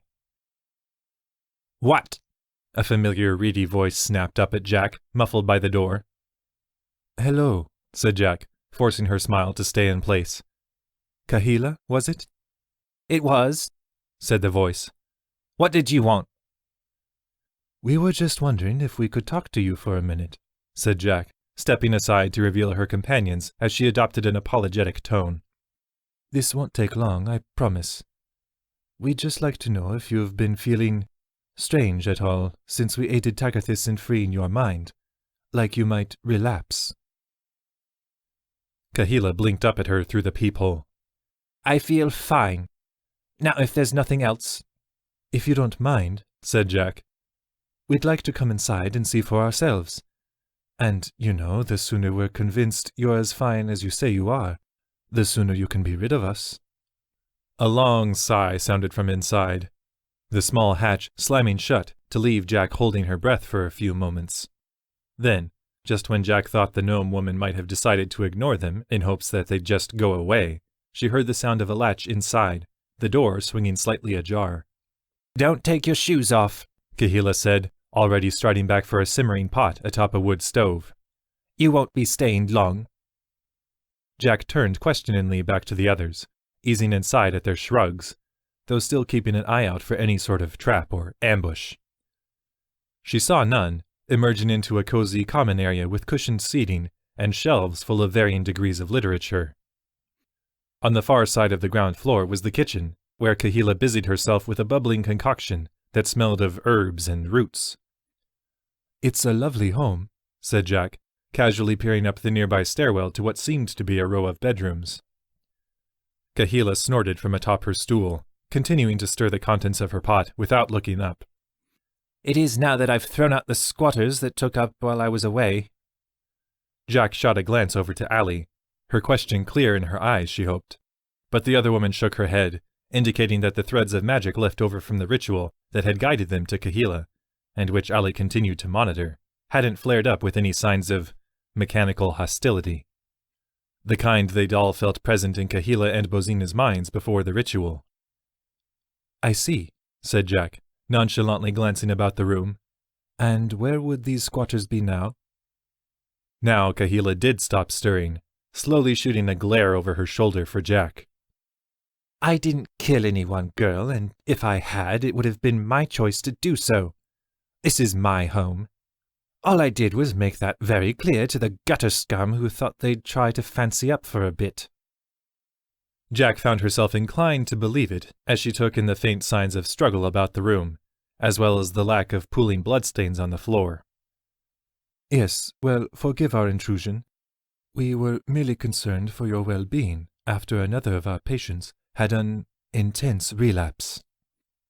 "Well, as I said," said Kahila, returning her attention to her stew, "I'm fine. If someone else was too weak to reclaim their own minds, then that's hardly my problem." Tanner gave a sharp inhale from behind Jack, sounding as though he might be interested in combating the point, but Jack gave a quick bow. "Indeed," she said, backing slowly toward the door. "I hope you have a lovely evening, and welcome home." Kahila grunted, waving distractedly back at Jack and the others as they filed out and shut the door behind them. Within seconds, Jack heard tiny feet scurry back to the door, and the latch fall back into place. "I've had warmer welcomes," Jack muttered, motioning for the others to follow her toward the back of the building as she raised a finger to her lips. "Sure," Gefnar whispered, hurrying to keep pace after his larger companions. "But at least she really did seem fine." Jack winced as she heard the gnome stumble into the half-empty rain barrel by Kahila's home, spinning to see that it was about to topple into the mud. She lunged out to catch it, seeing that Tanner, being a few steps closer, had already moved in to do so, and grimacing as Allie swept forward to glower down at Gefnar. "If you can't be quiet, hang back," the straw-haired woman growled, pointing sharply back to the alley in front of the house. "Right. Sorry," Gefnar mumbled, slinking back toward the open area with the energy of someone 3 times his age. "We're all tired, I suppose," Jack thought at the sight. But, if Tanner was right, the gnome had barely slept since their arrival on Nisaim. The commitment was admirable, she supposed, but she knew from experience that such a level of fatigue could make someone careless. "And quick to anger," she thought, monitoring Allie as the other woman spun on her heel and strode on for the back of the house. Sighing, Jack followed. There'd be time for apologies later. Right now, they had a story to corroborate, It didn't take long. In the largely undisturbed mud at the back of Kahila's home, there was clearly the sight of a body striking the ground beyond the steps of the back door, as though someone had been hurled out from inside, accompanied by a flurry of footprints that hurried away from the building. Once again, the whole thing marked with minimal bloodshed. "So she's just sensitive about her space is all," said Tanner, standing from a stoop to study the impact site. "I guess that should make us feel better." "Should it?" said Allie, folding her arms in the filtered moonlight. "Like Gefnar said, she seems completely fine. Does that just mean we fouled up the ritual the second time?" Jack frowned. "If anything, it felt more right when we brought Bozina back to herself, like we'd grown familiar with the process." "Then we missed something," Tanner said with a sigh. "We must have. People don't just stab the people they love for no reason." "You're right," said Jack, motioning Ember to her side as she made her way back to the front of the building. "And if it didn't have anything to do with the who, maybe the answer lies in the where." Allie felt her fists clench involuntarily at her sides as the opening to Lenmoir's mind-controlled den came into view from around Nisaim's ramshackle buildings near the peaceful eastern shoreline. Not because any danger rushed forward to meet them, or even on account of the awful things she'd witnessed inside, but because of the lone figure who paced before the gaping entry ramp. The figure looked up as Allie and the others approached, his shadowy green face contorted in self-loathing as he waited for them to draw near, finally clearing his throat. "Everyone else is gone," said Drogal, unable to meet any of their gazes. "Tagathis and Rithbane returned, taking Bozina back to Tagathis' home with them, and the other poor souls were relocated by Osgur's people."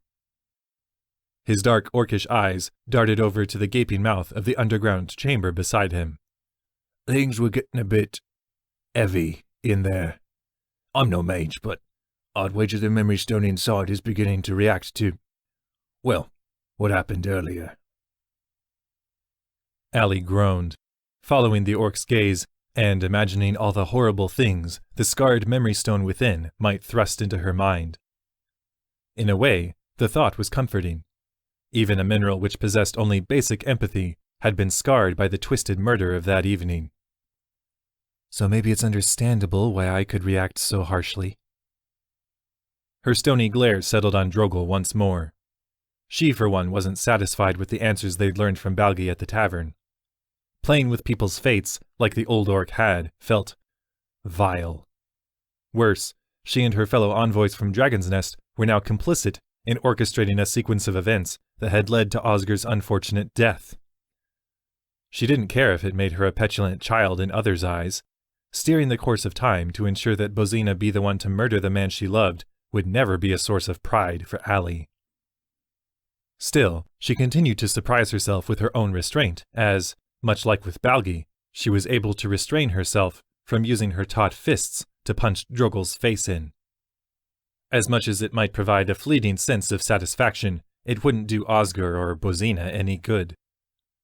All that was left to them now was to try to make some sense of all the chaos. And there'll be time for words with fate-bending orcs afterwards, she thought with a growl. "Well," Tanner said with a sigh, hands on his hips as he stared into the blackness of the chamber below, "we should at least grab Lenmoir's notes on the whole thing." He turned to shoot a weak grin over his shoulders at the others. "Drag me out if I go catatonic?" With that, he inhaled sharply and strode inside. No promises, thought Allie, folding her arms as she saw the chamber illuminate at Tanner's entry. Already she began to count off the seconds before the foxkin re-emerged. Friendly atmosphere, thought Tanner, easing into the chamber as though trying to sneak out of his father's home unnoticed. He pressed carefully into the room on his tiptoes, spotting the notebook Tagathis had set aside on the floor before the ritual to restore Kahila had begun that afternoon. "Don't mind me," he whispered to the eerie blue light of the memory stone along the walls, grimacing as he neared his target near a loose circle of memory stone. "Just here for a good book." The room was palpably colder than it had been hours earlier, whether in response to the shifting light around him that swam in far more erratic patterns now, or the lack of other body heat. Somehow, being completely alone in this chamber built for mental domination made it feel as though it was harder to breathe, like the air itself was pressing in on his mind. It took him a few seconds to realize that this wasn't an illusion.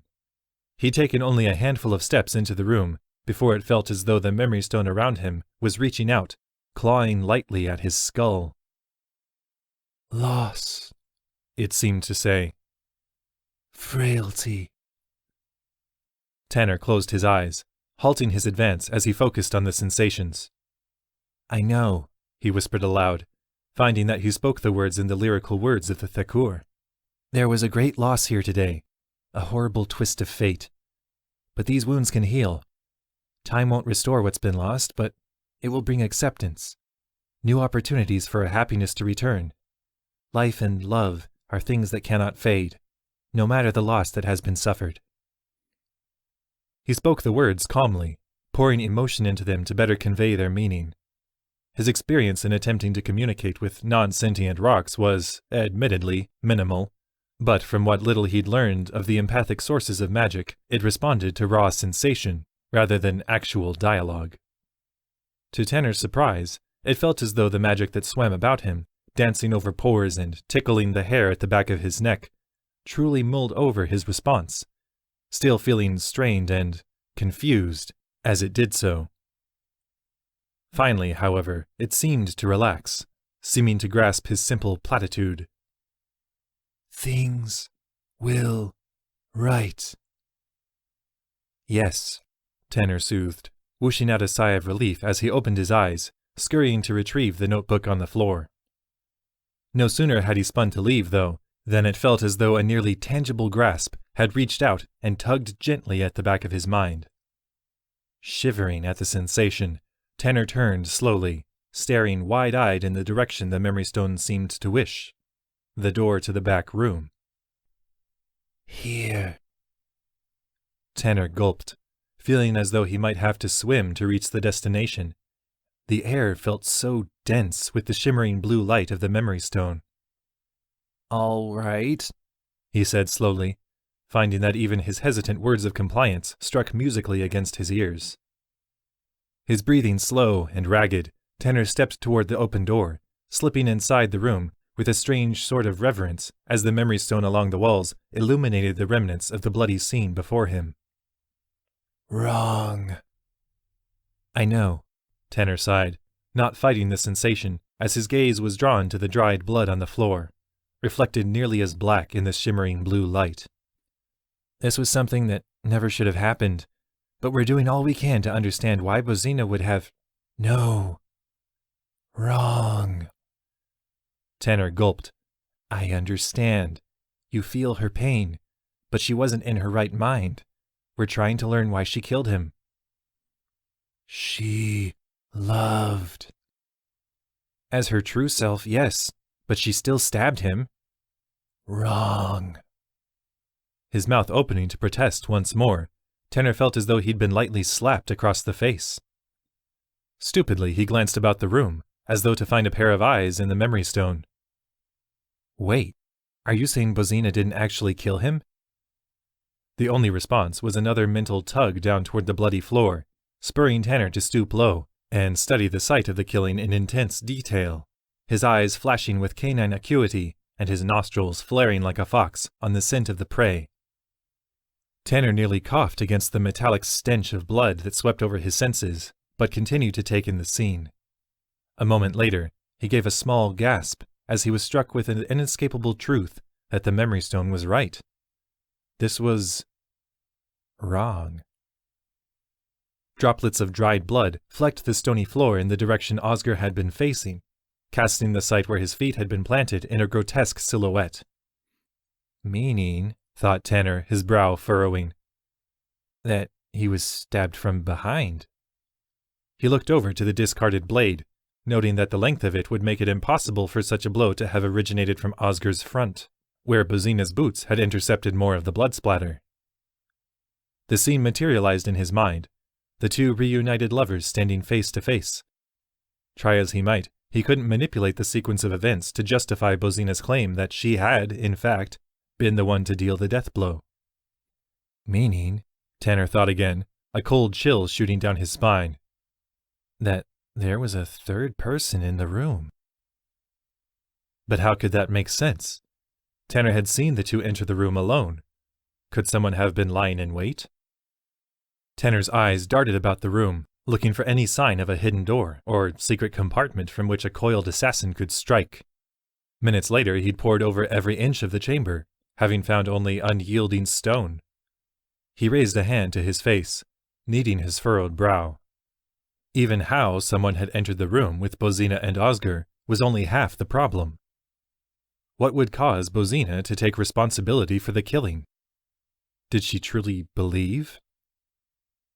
Tanner? A small, hesitant voice sounded from outside the main chamber. Tanner, are you all right?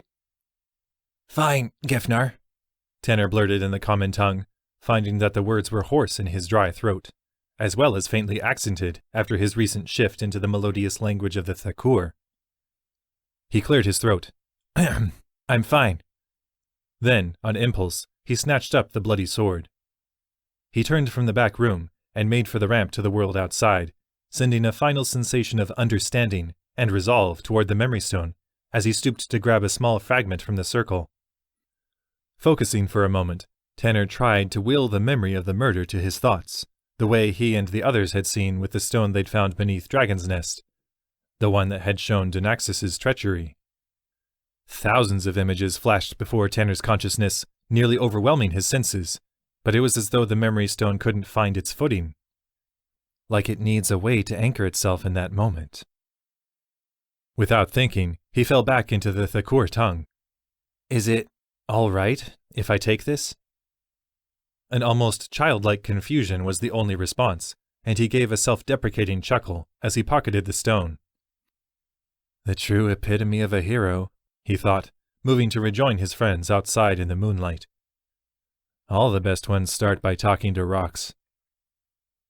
Gefnar's face was awash with relief as Tanner emerged onto the ground floor of Nisaim, while Drogel, Jack, and Allie wore similar, if far more muted, expressions. Was starting to worry, said Gefnar, swaying slightly on his feet as he pushed back from resting on his shield. You sure you're all right?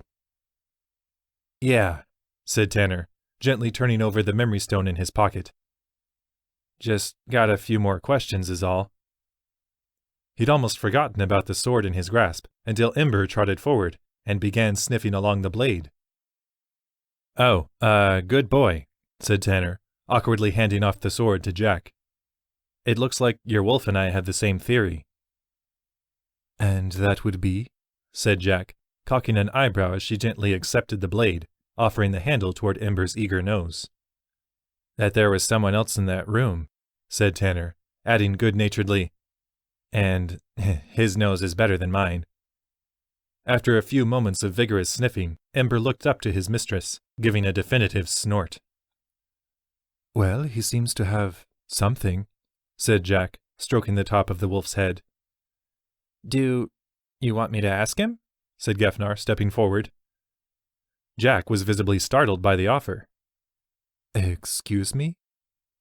Gefnar glanced about the group. Oh, back at the temple, I have a lot of alone time, so I sometimes talk with the mice and birds around. Well, I don't actually talk to them, but all gnomes have a certain knack for things magical and natural.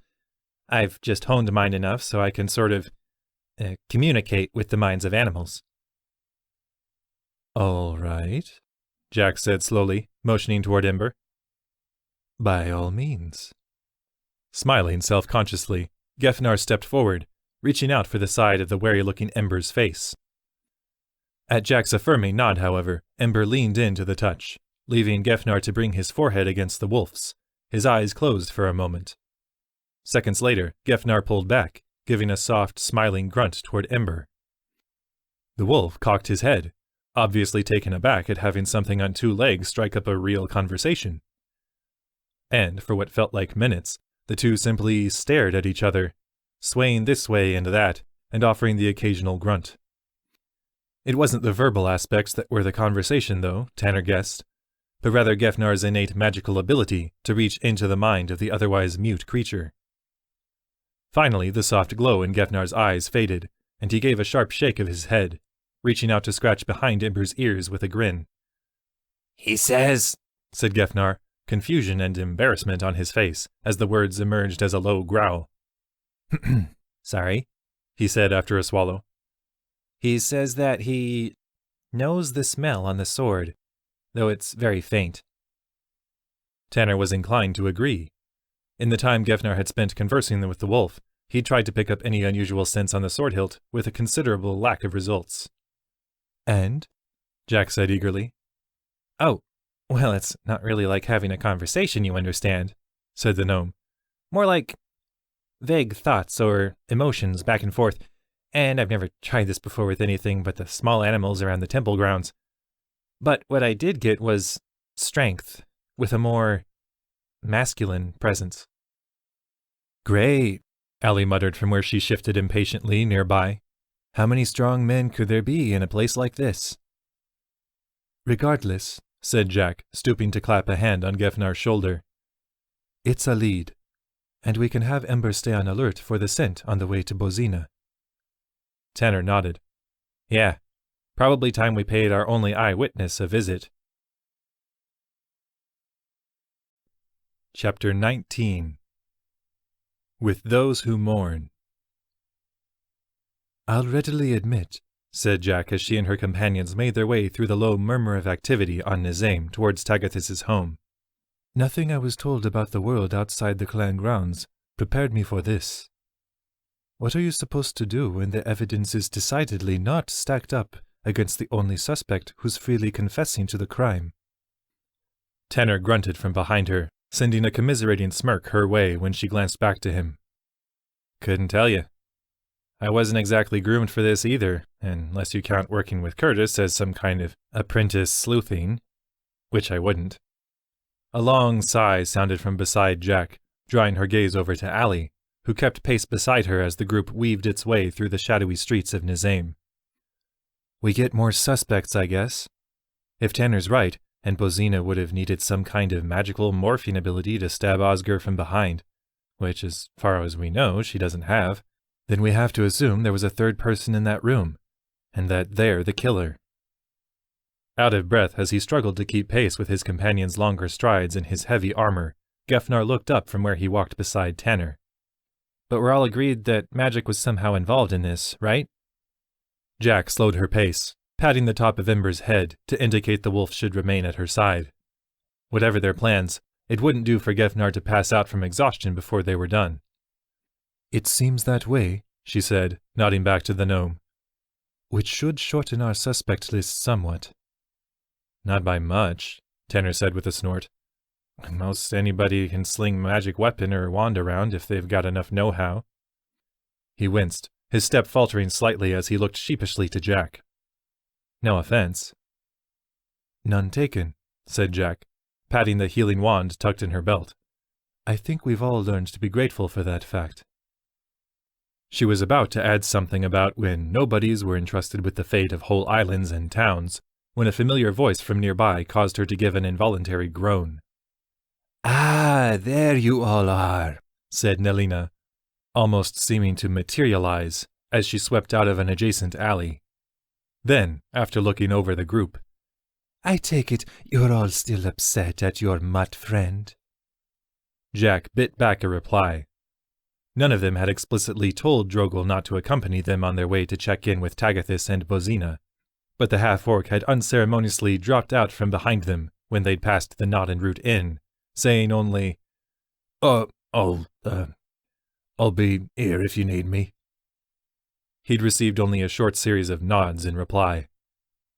Drogal's just keeping an eye on our rooms, Tanner said guardedly, though Jack could mark the tension in his voice just as easily as Nelina. The Tigerkin smiled. Indeed. Well, when you're all ready to be off this clump of dirt, I have the Sea Cat and her crew all ready to head back to Dragon's Nest. Simply say the word. We've, still got some things to do, Jack blurted, doing her best not to glare suspicion at the woman. Very well, Nelina said with a shrug. But I'm ready to depart when you are. After all, I've got what I came for. And that would be? Said Allie, folding her arms. Nelina grinned. Some of us do have more than one employer to worry about, my dear. It pays to keep them all happy, which reminds me. A thin scowl came over her face as she looked over the group. I heard about poor Osgur. A shame, I suppose. Still, at least he made sure I was paid before his unfortunate demise, the quality of a truly great employer. When no one ventured an answer, her smile returned. So, if I may press, do we know when we will be setting out? We'll let you know, Jack said curtly, already calculating how she and the others could avoid chartering Nelina's ship back to Dragon's Nest. She'd had more than enough of consorting with double dealers and people who thrived on half-truths.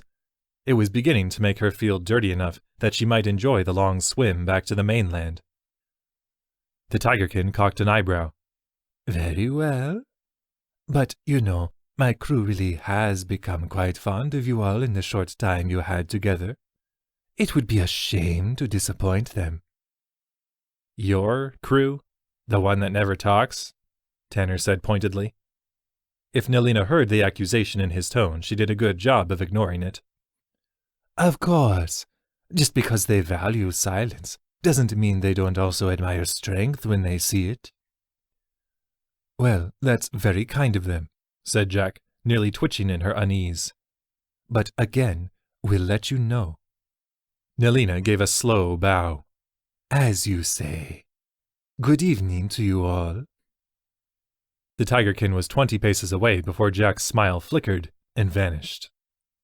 There has got to be a better option for a ship. Oh, I don't know, Tanner said dryly, watching Nelina's departure. She's got a certain charisma about her. Hardly in the mood to argue the point, Jack looked down to Ember. How are we doing on the trail, Em? The wolf grunted, turning back along the path they'd taken toward Tagathis' home. I was afraid of that, Jack said with a sigh, her unease growing as they all resumed their pace. We can't jump to conclusions, Jack, said Tanner, even as the road to their destination continued to align with Ember's scent trail. Lots of people could use this street on the way to see Tagathis. But Jack could already feel certainty solidifying in her chest as Tagathis' well-built home came into view through the squalor of Nisaim. The roll of thunder that crackled overhead in the moonlit clouds somehow heightening her resolve.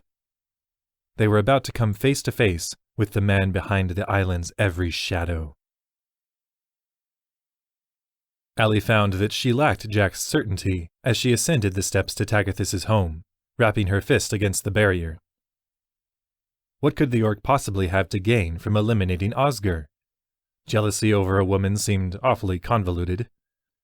If Tagathis wanted Bozina to himself, why make a point of restoring Osgur's mind first? And why all the charade? Beyond that, Tagathis' whatever she was, Aquelia, seemed utterly devoted to the orc, and was hardly a labor to look at. Even fear made no sense. Osgur hadn't seemed too intent on remaining on Nisaim to take power after Bozina was returned to him. If anything, he'd seemed as sick of the island as Allie was. She shook her head as she heard the thud of heavy feet near the other side of the door. Whatever the case, they were still missing something. The door to Tagathis' home swung inward, revealing, in Allie's mind, the far more likely suspect. Was wondering when you'd all show up, Rithbane said with a grunt, gesturing exaggeratedly toward the living space inside. If you'd join us, my lady.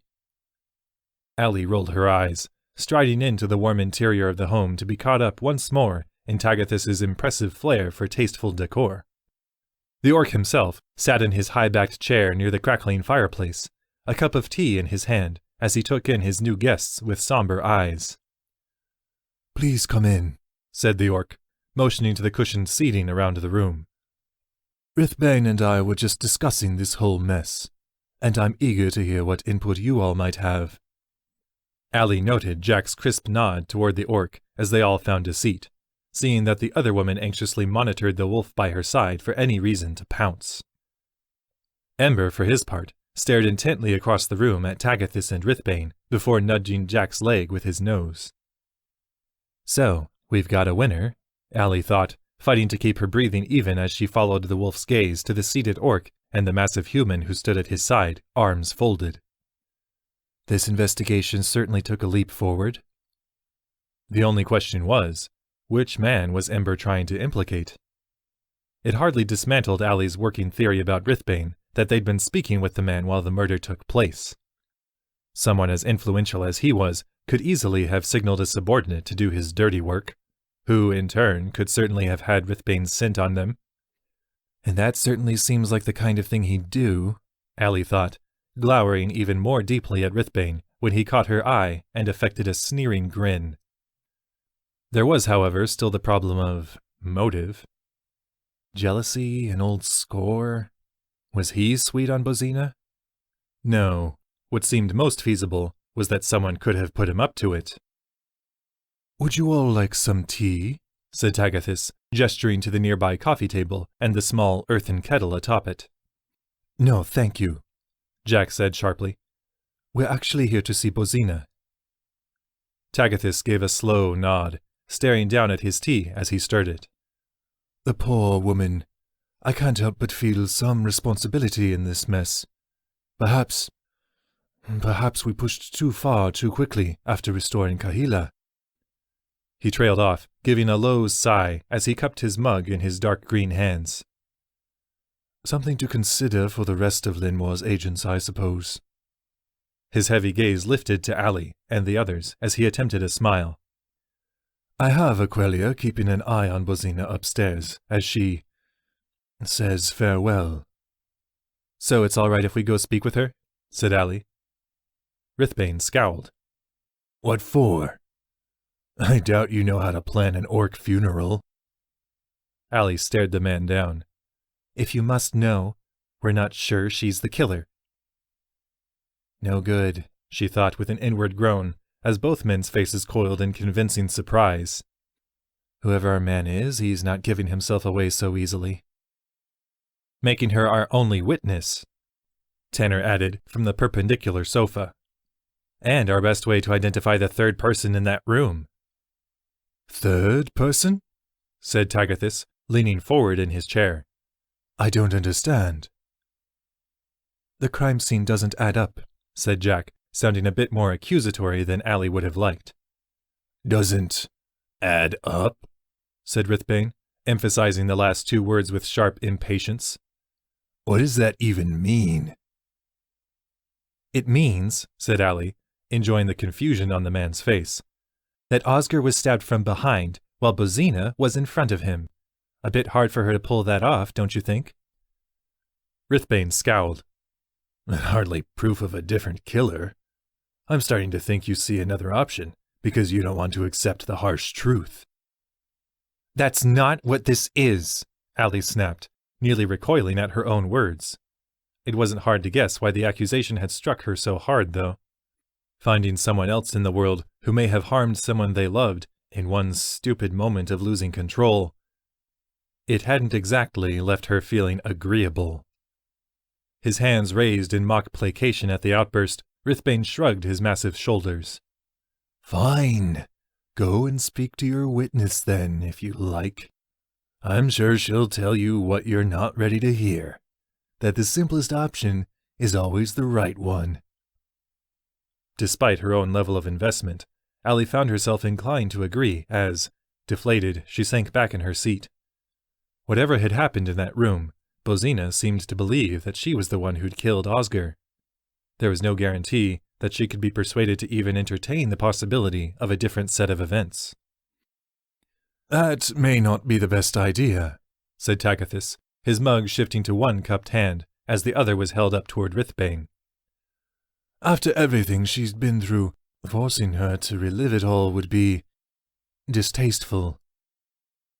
"But if she could help prove her own innocence," said Gefnar, shrinking back from the swarm of gazes that swept his way. "She deserves the truth most of all," said Tanner, with an affirming nod, looking back toward Tagathis. The orc sighed, gesturing for the stairs. "Very well, but at least try not to descend on her all at once." Agreed, said Jack with a curt nod, standing to her feet almost in tandem with Allie. After a quick look between them, she added, We'll be as delicate as possible. Allie tensed inwardly as she and Jack swept past Tagathis and Rithbane out of the living area, ready to bring her guard up if either man made a move. Neither did, leaving her with a strange sense of disappointment. It'd sure mean a lot if somebody had the decency to give me a straight fight right about now. At a flick of Jack's wrist, Ember stayed behind, seated near the lady's couch as he continued to stare across the room at the group's main suspects. Still hard to tell who he's marking. Then the two women were ascending the stairs, with Allie blatantly aware that they may have just left Tanner, Gefnar, and Ember with a magic-wielding killer. So, she heard Tanner say from below before slipping out of earshot, his tone edged with nerves. How should we pass the time, Gef? A round of cards? The gnome gave an uneasy chuckle. No? Whatever conversation followed was lost to Allie's ears as she and Jack emerged onto the top floor, marking the presence of an immense master suite down the broad hallway, with a pair of smaller bedrooms branching left along the way. In the doorway of the closest one was a stone-faced Aquelia, her vibrant red hair let down but swept aside from her regal face. Beyond her, kneeling to one side of a well-dressed bed inside the room, was Bozina, her eyes closed and face glistening with tears in the lamplight as she leaned over the still, placid form of Osgur. The dead man's hands were laid over his chest, one of Bozina's pale green hands resting over them, while her other was clasped over his forehead as though checking for a fever. We're here to speak with Bozina, Jack said softly as the two visitors came to a stop before the armored Aquelia. The guard merely fixed Allie and Jack with a stony stare, then glanced back into the room, a glimmer of sympathy flashing in her eyes. She has lost much, said Aquelia as she turned back to the other two. And in the worst way possible. Then, unmistakably as a command, do nothing to upset her. Both Allie and Jack inclined their heads, easing into the room when Aquelia stepped aside to allow passage. Bozina, said Jack, moving to the foot of the bed when the half-orc gave no indication of having heard. Bozina, is it all right if I ask you a few questions? Bozina sighed, her eyes fluttering open as she turned to regard the new arrivals. He held you in high regard, you know. I could see it in the way he looked at you. She inhaled deeply, turning to gaze into Osgur's unmoving face. You may ask. If you could just tell us one more time, said Allie, stepping up beside Jack. What happened in that room? I told you, said Bozina, her eyes slamming shut as her features creased with sadness and guilt. We were talking, and he was so glad to have me back. And I took the sword and drove it through his chest. Wrong. The word descended on Tanner's thoughts as he clutched the memory stone in his pocket, simultaneously feeling as though his eyes were drawn up toward the ceiling. Tanner, said Tagathis, hesitantly following the younger man's gaze. Is everything all right? Fine, it's fine, Tanner blurted, launching to his feet. We should, that is. His eyes darted about the room, taking in Gefnar's concern and the confusion on the faces of Rithbane and Tagathis as he did some quick mental math. If he were to go upstairs alone, that would leave two potential enemies with only Gefnar and Ember. Not the most comforting odds. His eyes settled on Tagathis as he forced a smile. You and I, should head upstairs. I think there's a way I can help out, and I could use someone with your skill and magic to back me up if I need it. Very well, Tagathis said slowly, easing out of his chair after a wary glance at Rithbane and following Tanner toward the stairs. Tanner, meanwhile, shot a quick look back at Ember, thinking for a moment he had a solid answer as to the wolf's attentions when he saw that Ember was looking after his and Tagathis's retreat, only to realize that the wolf was merely cocking his head in bafflement at Tanner himself. I know, Tanner tried to communicate through his face. I'm not the best at thinking on my feet, all right? No matter how much Gefnar had downplayed the ability, Tanner was wishing he could link minds with the wolf, even for a few seconds. "Gef, keep an eye on Ember, huh?" said Tanner, looking pointedly to the gnome, while leaning his head towards the scowling Rithbane. "Huh? Oh, right," said Gefnar, easing forward to sit at the edge of the sofa. Stay," he said, holding a hand up towards the wolf. Ember just snorted, slumping to curl up on the wooden floor. Better odds, at least, thought Tanner, glancing quickly between the wolf, gnome, and oversized human ring fighter. Hope you don't have to find out, Gefnar. The sound of strained conversation filtered to his ears as he and Tagathis reached the top of the stairwell, and Tanner quickly slipped inside the room that held Allie, Jack, and a growingly agitated Bozina. And don't forget the dead body on the bed, Tanner thought with a gulp. "Tagathis?" Aquelia said hesitantly as Tanner disappeared inside, only to be assured in a hushed tone that everything was fine. "It doesn't matter how much I wish it wasn't true," Bozina was snapping, her eyes blazing with mingled intensity and fear. "I know what happened, and I know that it's my fault. If I'd only been stronger."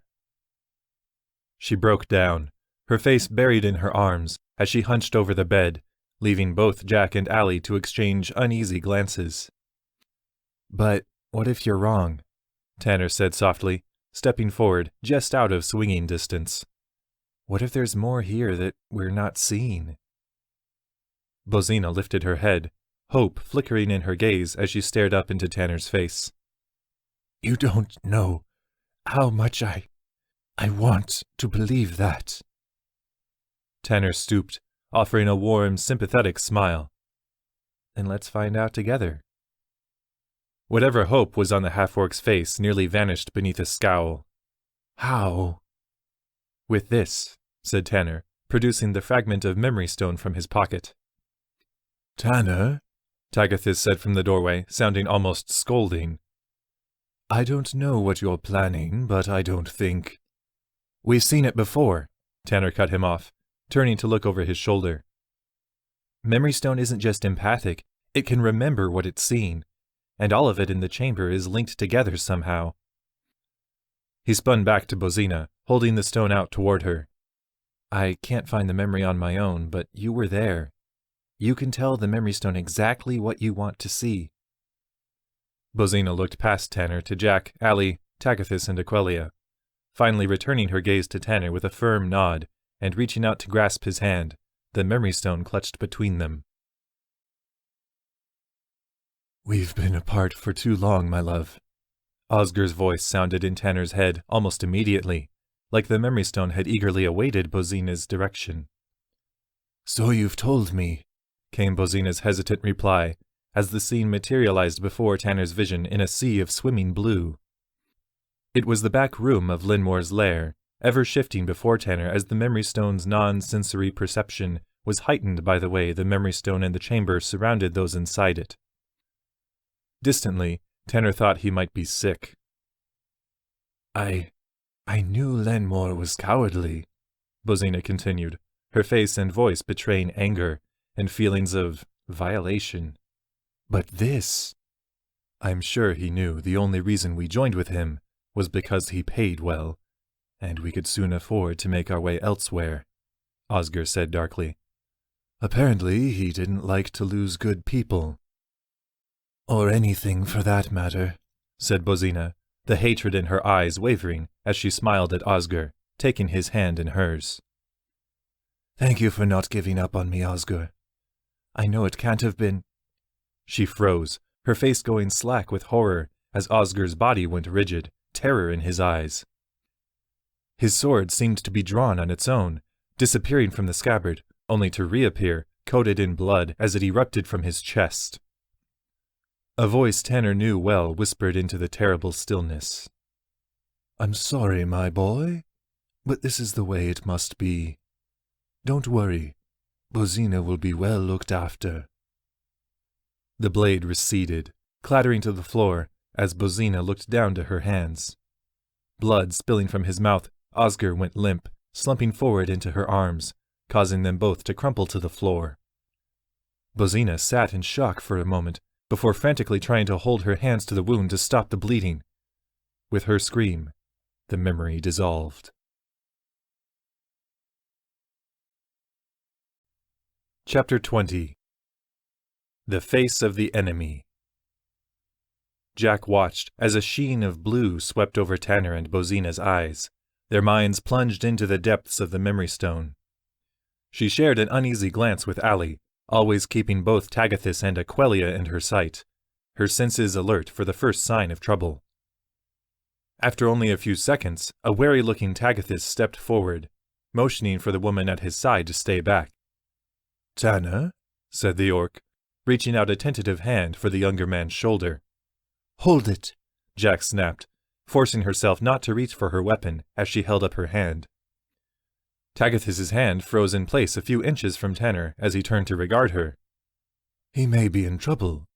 The memory stone is tainted, and it could be damaging his mind, as well as Bozina's."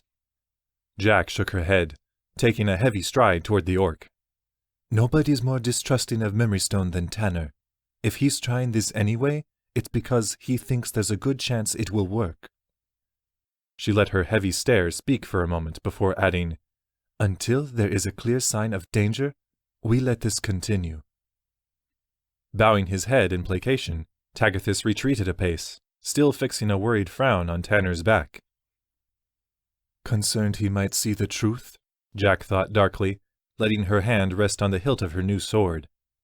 For the first time since she and the others had come to Nisaim, Jack felt as though they were on the verge of finding some real answers. Abruptly, Tanner and Bozina both gave a sharp intake of breath. Tanner left scowling as the blue receded from his eyes, and he looked down to the stone in his hand. Bozina was not so hesitant. Her eyes, returned to their normal deep brown, swept past Tanner, fixing on the large orc behind him with unbridled fury. "You!" she screamed, lunging past Tanner, her hands extending for Tagathis's throat. Reeling back in surprise, Tagathis was soon gasping for air, trying in vain to wrench free of Bozina's grasp before Aquelia swept forward, grabbing the crazed woman around the middle and wrestling her back into the far corner of the room. "Bozina, what's come over you?" Aquelia yelled, bracing against the other woman's flailing arms as she fought to hold her in place. "Control yourself." "Tanner," Allie said sharply, drawing the foxkin's darkened gaze. "What did you see?" A strange sort of vindication bloomed in Jack's chest as Tanner turned toward Tagathis, eyes filled with accusation. Him. Still grimacing as he massaged his throat, Tagathis gaped in convincing shock at the other man, looking about the room at Jack and Allie's pointed anger, as well as Aquelia's guarded disbelief, as she continued to restrain the screaming Bozina. "I assure you," said Tagathis, turning back to Tanner, "no one could be more baffled by this claim than I. You say you saw me?" Jack saw Tanner's face crease into a frown as she eased around to Tagathis's other side. "Not exactly, but your voice." "My voice?" said Tagathis, seeming to regain his composure. "Well, if you'll at least allow me a chance to defend myself." He held a hand out for the memory stone. "Please, show me." Hesitantly, Tanner extended his hand, once again clasping the memory stone with the grasp of another. Jack tensed, ready to leap forward at the first sign of foul play. It came as Tagathis began whispering an incantation. "Stop!" Tanner yelled, leaping backward as, purely on instinct, Jack's bow found its way into her hands, already knocked and at the ready in the same instant that, across the room, Allie's dagger flashed into her grasp. Jack's lips pursed to produce a sharp whistle as the moment descended into chaos, an awful grin coming over Tagathis's face as he lunged for Tanner. Allie went low, ready to slash along Tagathis's side as the orc's hand cinched around Tanner's neck, a sickly blue frostbite extending from the grasp. "Tagathis!" she heard Aquelia call out, a snarl coming over Allie's face as she lashed out for the orc. The blow never struck. She found herself awash with relief as she was able to keep the blade from sinking into Tagathis's flesh as he turned to her, a strange warbling in his tone as he bellowed, "No need for this, my dear. We can talk this out." He was right, Allie realized, her stance relaxing, even as she saw Tanner gasping for his life against the orc's frigid touch. This was all a misunderstanding. They could sort it out when... A sharp tap on her arm seemed to send a jolt down her spine, and she looked down to see a thin wooden wand in Tanner's grasp, his arm extended toward her as he fought for breath. "Take it!" Practically shoving the wand into her free hand as, her right mind restored, she realized Tagathys's game. Across the room, Jack swayed lightly on her feet, a look of understanding and sympathy on her face as she stared at the orc who was attempting to throttle their friend in an icy grip. They'd underestimated Tagathys's skill. Luckily, thought Allie, darting past the scuffle at Tanner's reassuring nod and marking the swift, swirling energy in his hand. The fox's paranoia pays off. She recalled thinking his purchase of the warding wand wasteful and fear-driven while in Zaja's shop. And now it could be the only thing standing between us and dropping catatonic, she thought, swiping at Tagathys's back with her dagger as she slipped by, hoping for a quick end to the fight. No such luck, she growled inwardly as her blade glanced harmlessly off the armor concealed beneath the orc's cloak. Speaking of paranoia... Then she was at Jack's side, striking the other woman with the wand's glowing tip. Jack visibly shook herself, realization sweeping over her face to be quickly replaced by a glare toward Tagathys. That bastard. Even as Allie turned back to the fight, she saw Ember sprint through the room's open door, darting to his mother's side, with Gefnar and Rithbane close behind. Confusion covered the gnome's expression only for an instant before he gave a primal yell at seeing Tanner in danger, charging forward, sword drawn, into the fight and scoring a minor slash against Tagathys's leg as the orc was unable to dodge in time. At the same moment, the flame in Tanner's hands erupted into his attacker's chest, spilling around Tagathys's frame even as Aquelia screamed, bolting to his side. Released from the other woman's hold, Bozina also ran forward, only to freeze in place at a look from Tagathys, left to snarl, unmoving and mid-lunge after a sharp flash of white light in their host's eyes. "Stand down, all of you!" Aquelia yelled, her eyes frantic as she swept her sword around to guard from all sides. "Tell him that," Jack growled in reply, motioning with her chin toward Tagathys as she leveled an arrow toward the combat. "He attacked us. We're ready to talk when he is." The truth of the situation seemed to strike Aquelia with the words, and she spared a glance over her shoulder at her maniacally grinning master. "Tagathys, stop this! They offer us a parley. Let us conduct ourselves with honor." Tagathys barely seemed to hear, hissing another quick spell as he drew his long orcish blade, and a dome like shimmering water spilled over him. "You have sworn your loyalty to me," he roared sidelong to Aquelia as Tanner drew back for another flaming blast. "Act like it." Allie's eyes found Rithbane's in the doorway, unsurprised to find that the ring fighter stood with his arms crossed, a detached smirk of bemusement on his face as he observed the scene. "Did you want to be captain or not?" Allie yelled toward the man, pointing to the fight with the tip of her dagger. "Captains get involved." Rithbane made a point to convey with his eyes just how much a nag Allie was being, but moved in to flank Tagathys regardless. Tanner, in the meantime, lashed out with another defensive blast of flame, his eyes going wide with dread and surprise as the flames lapped around the watery barrier surrounding Tagathys, only to vanish in a puff of steam that consumed the barrier, but also left Tagathys completely unscathed. The orc's smile widened, as Tanner fumbled at his belt for his morning star to intercept Tagathys's descending blade. "Tagathys!" Aquelia yelled again, dropping her sword from guard and throwing her shield into the orc's side. The blow threw Tagathys's blade off course and into Rithbane's fist, granting Tanner the instant he needed to leap away with only a minor wound across the chest. Allie stepped forward at Aquelia's shift in the fight, nearly recoiling at the betrayal and fury in Tagathys's eyes as he spun on the woman. In that instant of distraction, Rithbane lunged in to grab the orc's sword arm. with Gefnar slashing against the back of Tagathis's legs. The orc staggered, spinning an eager snarl on Tanner as Ember, Jack, and Allie all closed in. In response, Tanner's flailing morning star slammed into the side of Tagathis's face. The crack of the impact echoed through the room, and Allie saw Tagathis sway on his feet, slashing feebly for Tanner as he dropped to the floor. The final blow again scored lightly on Tanner's torso as, his legs tripping up on the foot of the bed as he fought for room to retreat, Tanner slumped onto the opulent bedding, exhaustion and relief in his eyes. But there was also a frown of confusion on his face as Jack sped forward, the healing wand in her hand.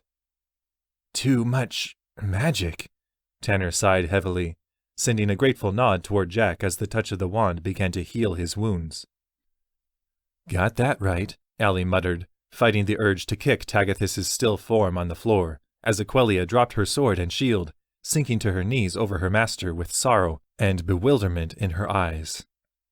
"No," said Tanner, shaking his head as he turned over to Bozina. "He shouldn't have been able to split his attention like that." Following his gaze, Allie saw that Bozina was regaining control of her body, and she frowned. Tanner was right. The nature of some spells demanded intense focus to cast or maintain, and Tagathis had been throwing spells about almost simultaneously, almost as though he had two minds or...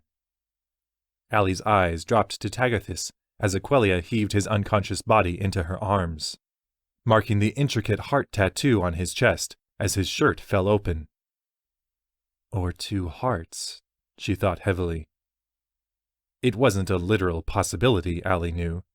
Like humans, orcs had only one heart. But in her time at the Aranek Sanctuary under Lethold's care, she'd encountered stories of individuals whose souls had been bound to another. The results were typically less than favorable. A blur of movement in the corner of Allie's eyes caused her to spin around in time, bringing her arms up to bar Bozina's path. "Wait," Allie said, hoping she sounded forceful, not hostile. "Why?" Bozina snarled, her eyes not moving from Tagathis as Jack reached down to touch the orc's face with a pulse of magic.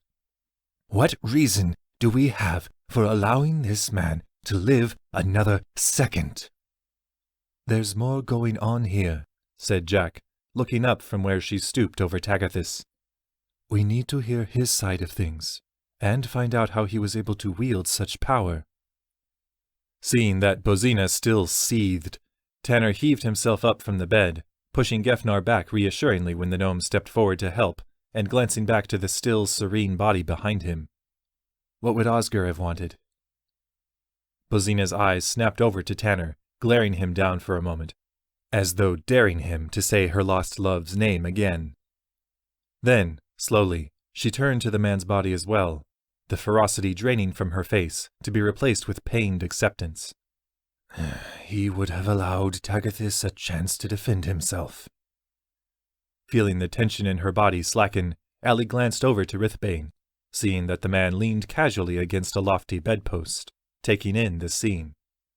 "So," he said, smirking directly at Allie, "what exactly do we do next?" Tanner sighed, closing the latest in a series of books he'd pulled from the nearby shelves. He leaned back in the cushioned chair beneath him and shut his eyes, massaging slowly at them with his palms.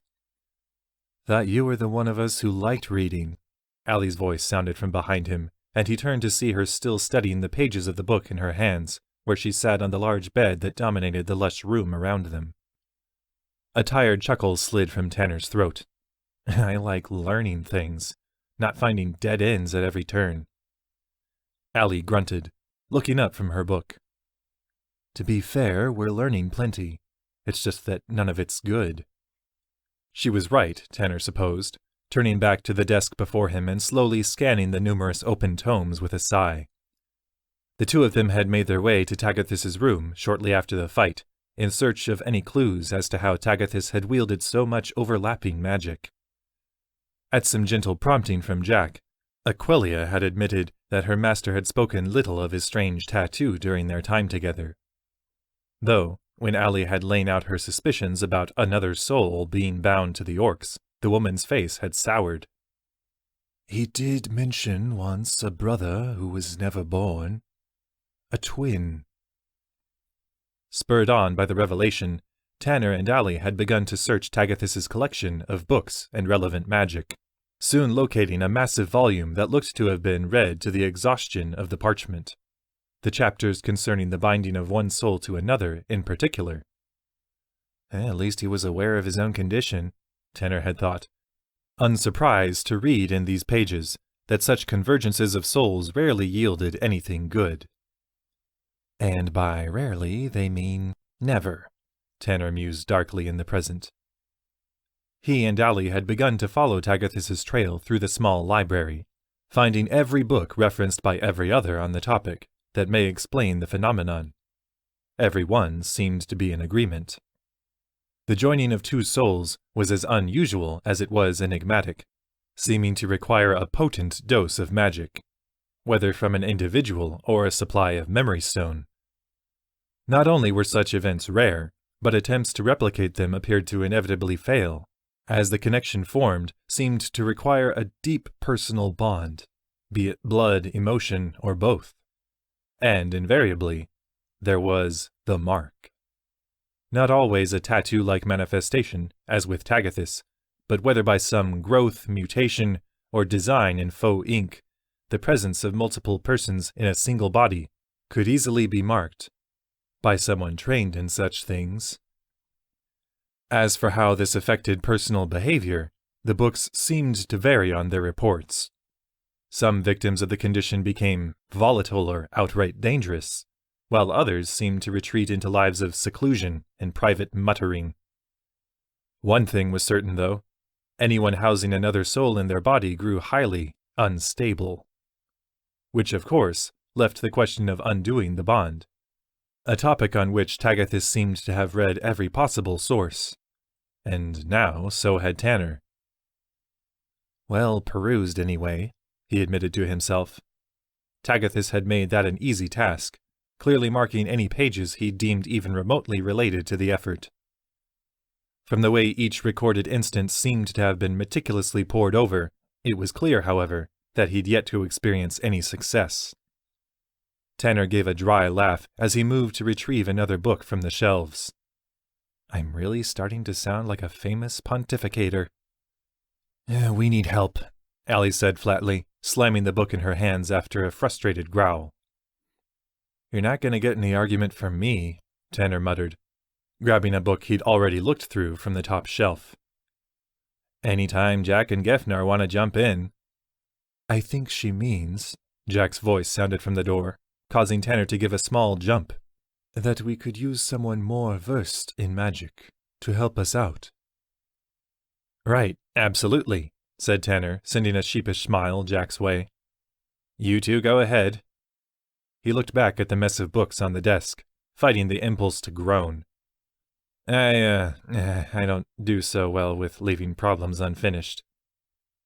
Neither do I, said Allie, striding back toward the shelves to slip the book in her hands back where she'd found it. I'm just not convinced that there's anything left to learn here. Well, me neither, Tanner said with a grunt. I'm just stubborn. Allie shot a look his way that wasn't quite furrowed enough to be angry. And you're saying I'm not? Tanner blinked, unsure how to respond, then gave a nervous grin. Since I'm guessing there's no right answer to that, I'll just wish you ladies good luck and get back to work. As Allie smirked, moving to meet Jack at the door, Tanner added, Oh, and, be careful, will you?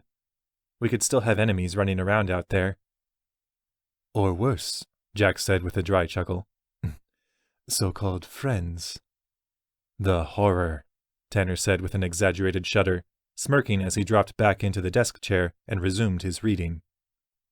It was only a few seconds before a muted conversation from the hall outside reached his ears, culminating in Gefnar's voice rising in protest. I'm fine, really, I don't need to sleep. Tanner frowned at the abrupt finish, glancing back over his shoulder as Jack and Allie hauled Gefnar's limp, armored form into Tagathis' room between them, setting him gently on the large bed. So, Gefnar nodded off, said Tanner. Allie shrugged, swirling her fingers about showily as tendrils of magic danced on the tips. "Couldn't stand the excitement," she said with a mischievous smile. "Uh-huh," said Tanner, watching the two women exit once more, uniting with the puzzled-looking wolf in the hall. "Well, you two have fun now." He gave a small chuckle as he turned back to the desk, feeling some of the tension from the day drain away. What a mess, he thought, unsure if he meant the day's morbid events, or the jumble of circular, magic babble before him. Either way, it was nice to have a moment to laugh, something Bozina and Aquelia might not encounter for a long time. Chapter 21. In Pursuit of Justice. Just a moment. A low growling voice sounded from the other side of the door as Jack withdrew her hand from knocking. Jack sighed, glancing first down to the wolf beside her, then past Ember to Allie, who stood sour-faced in the narrow hallway of the Knot and Root Inn. They'd had no luck in locating Balgi at the docks where they'd shared breakfast, nor at the now-abandoned tavern of Ger Rolath. So, left with precisely no leads on the old orc's location, they'd been left to seek out someone who'd come to Nisaim in hopes of reaching out to the local orc community. And, from Drogel's tone, he sounded as conflicted about the development as Allie looked. The door to the room before them opened, revealing a subdued Drogel, his black hair mussed from what looked to be hours of unfruitful attempts to sleep. "Ah, good to see you ladies," said the half-orc, attempting a pleasant smile before seeming to register a missing presence. "Where's Tanner?" "He's fine," said Jack, hoping she at least sounded civil. With everything they'd learned from their last talk with Balgi, she could at least understand Drogel's choice to remain silent. In principle. The truth was, she couldn't be certain what choice she would have made in his position. "Let's hope I never have to find out." "Just doing some reading," Allie added, staring heavily at Drogel and looking as though she desperately wanted to cross her arms. "Good," said Drogel, his scowl softening. "I just don't trust this place is all. I'll be glad to leave it behind." "Agreed," said Jack, managing a faint smile. "But we still have a few things to sort out before we do, and we could use your help." "Oh, yeah, certainly," said Drogel, stepping out into the hall and closing the door of the room behind him. "What do you need?" It was easy to mark the eager smile tugging at the corner of his mouth. "A way to find Balgi," said Jack, motioning for Allie and Drogel to precede her down the nearby stairs, on the way out of the inn. "We need someone with more magical expertise than a trio of nobodies and a temple guard in training." Said Drogel as they descended the stairwell and made their way into the cold, muddy exterior of Nisaim. "He and his ruffian only ever approached me, and I assume you've already checked the places you saw him last." Jack nodded as, without a destination, the three of them formed a loose circle outside the tavern door. "Checked and scoured. The recent rains washed all tracks away." Drogel said again, scratching the back of his neck and wiping away the slow drizzle from the dark sky. "They didn't really seem to associate much with the other orcs round here, but with Ger Rolath out of commission, we'll probably find any late-night folks over at Southend. From what I've learned in my time here, local orcs practically consider the proprietor, Amari, an honorary orc. Didn't speak to her before Balgi sought me out, but she should know the score when it comes to local orcs." "And it couldn't hurt having one with us to help with the talking," said Jack, motioning off towards the gambling den. "Lead on." Drogel gave a hesitant grin. "Right, absolutely." He spun on his heel, guiding the other two along the familiar path to Southend. "By the way, why exactly do you need Balgi's help?" "That," Allie said with a sigh, "is a bit of a long story." Southend was considerably livelier than Allie remembered, with barely a dark stain on the floor to mark where she and her companions had left 3 bodies the night before. "I guess you learn how to clean up things like that in a place like this," thought Allie, weaving through the sea of South End patrons and their noise towards the bar behind Drogal.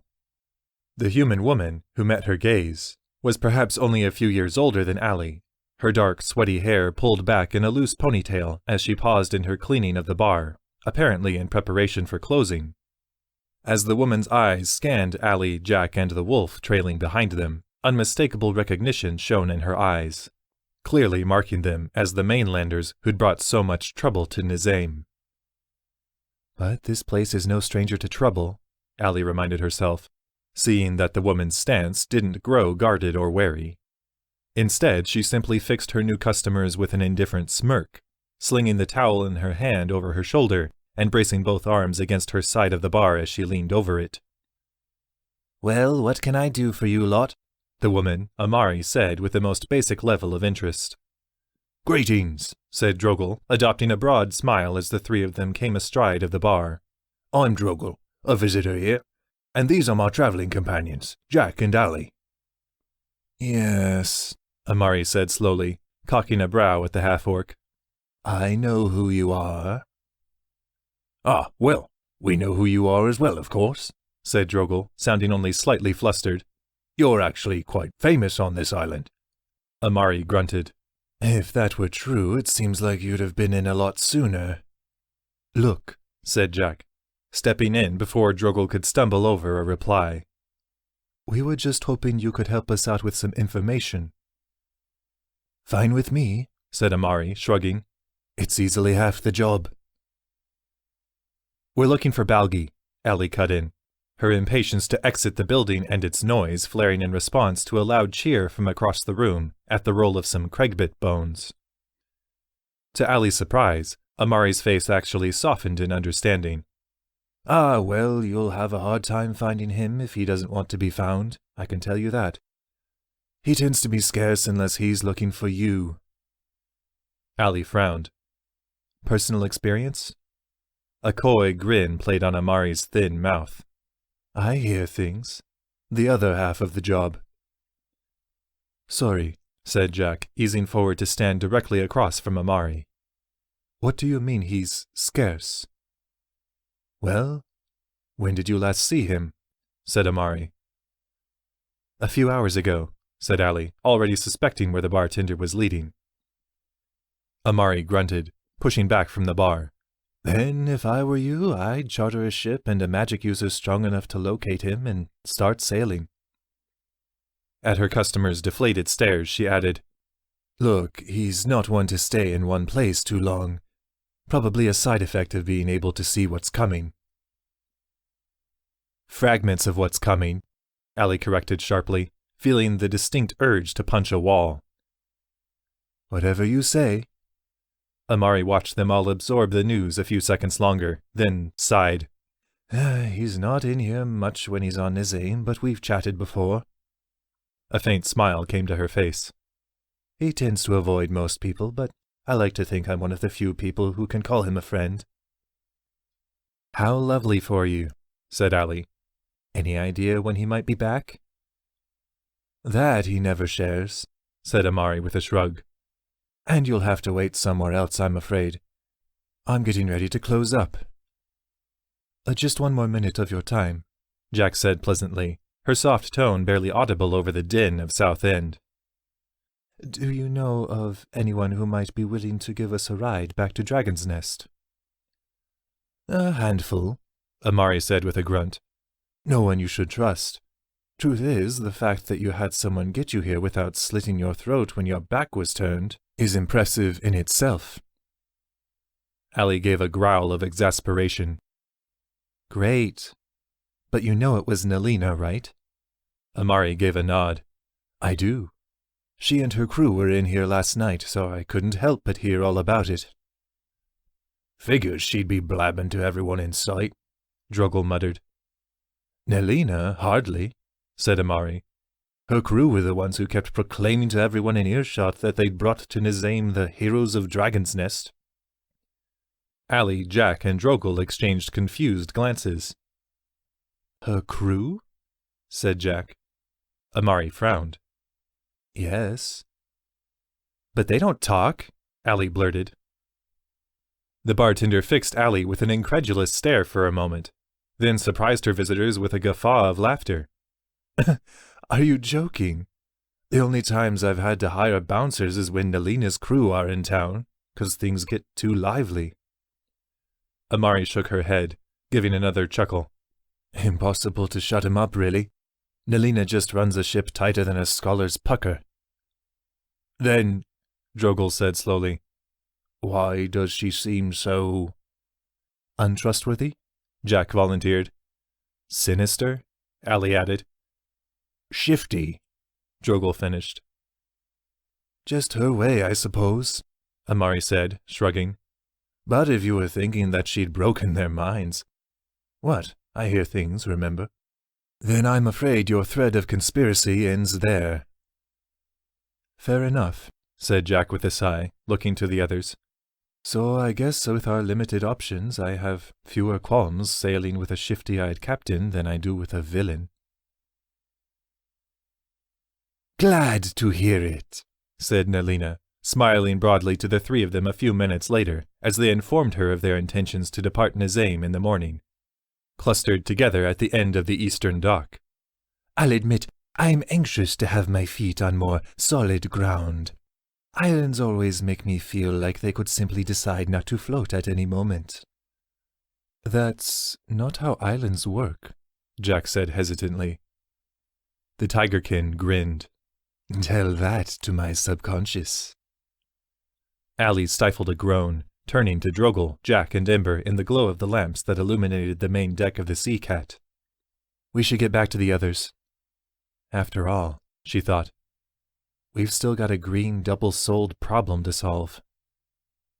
Understood, said Nelina, straightening the front of her nautical vest and giving a slight bow. Thank you for informing me of our plans, and, you know, at some point, we'll really have to address this lack of trust you seem to have for me.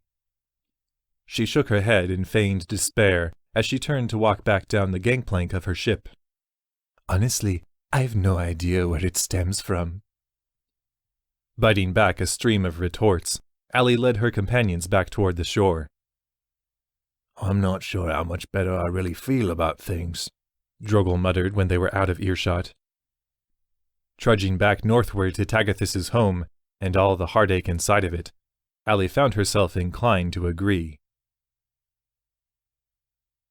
Tanner jumped at the sound of the front door of the home opening a story below, not because he'd been engrossed in what he was reading, but because he felt a strange surge of guilt for lazily batting at an upright page for the past few minutes. It had to be over an hour since Jack and Allie had left, and in that time he'd reread at least a dozen entries in Tagathus's books on the topic of soul leeches, as Tanner had started to think of them. And still he'd learned nothing more about how to reverse Tagathus's condition. From the half-used rare flower petals, pouches of bear fat, and other obscure materials that filled the drawers of the desk, it was clear Tagathus had tried every ritual listed in the books, with even the faintest history of success. If Tanner was honest, he was actually starting to feel sorry for the orc. A faint snore from Gefnar on the bed behind Tanner spurred him into motion, and, sighing, he pushed back from the desk, making his way out of the room and back down the hall to meet up with Jack, Allie, and Drogal outside the door near to the stairs. Unwilling to voice his lack of success, Tanner simply gave a solemn shake of his head, receiving one from Jack in return. Well, at least we're all equally useless, he thought, following the others inside the room. Tagathus was awake, Tanner saw, the orc having been bound to one of the bedposts and seated on the floor, his hands behind his back. Hands the nearby Bozina watched with a hawk-like scowl, practically trembling with anger. Rithbane and Aquelia stood to either side of Tagathus, looking as though they'd been speaking in hushed voices before the others entered, both stepping aside to allow entry. He said nothing, said Aquelia, her voice strong and unwavering, despite the pain in her eyes. Wouldn't have listened if he had, said Rithbane, offering a broad smirk to the newcomers.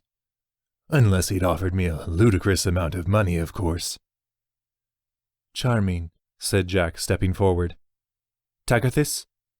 No response. Tagathis, we know about your twin, and we've looked through your collection on how to reverse it. The orc's eyes drifted up to hers, as though daring her to voice any hope. We haven't found anything you might have missed yet. Tagathis sneered. You found nothing, because there's nothing to be found, he growled. But I should have known to expect this feeble attempt at mercy. His eyes slid about the room, locking gazes with each person in turn. You all lack the courage to do what you must. So you look for ways to absolve yourselves. An answer that will lead to redemption. Catharsis. He gave a bitter chuckle. A happy ending. But the truth is more difficult, and it cannot be ignored. His gaze fell to the tattoo on his chest. I can't be rid of this mark, this soul. It's an irrevocable part of me. Now his eyes drifted up to Aquelia, his tone taking on a hint of sorrow. It's who I am. Both of you? Said Tanner. Then, at everyone's quizzical looks, I mean, I'm no expert on the topic, and I get that dark tendencies can run in the family, but... He turned to Tagathis. Do you really think this is who you would have been if you and your brother hadn't, fused together? It's useless to speculate, Tagathis said with a grunt, dropping his gaze to the floor. No one can change what's done. Then help us understand, Jack said softly. All of this, the pain you've caused, we need to know why you did it. Why? Tagathis said sharply, sounding almost indignant as his eyes flashed up to Jack's. Oscar was a good lad, but a fool nonetheless. I was happy to indulge his ambitions, so long as they rid me of Lenmoir, allowing me to become captain of Nisaim, a true captain, one who would lead them to new heights. But what is a captain without his crew?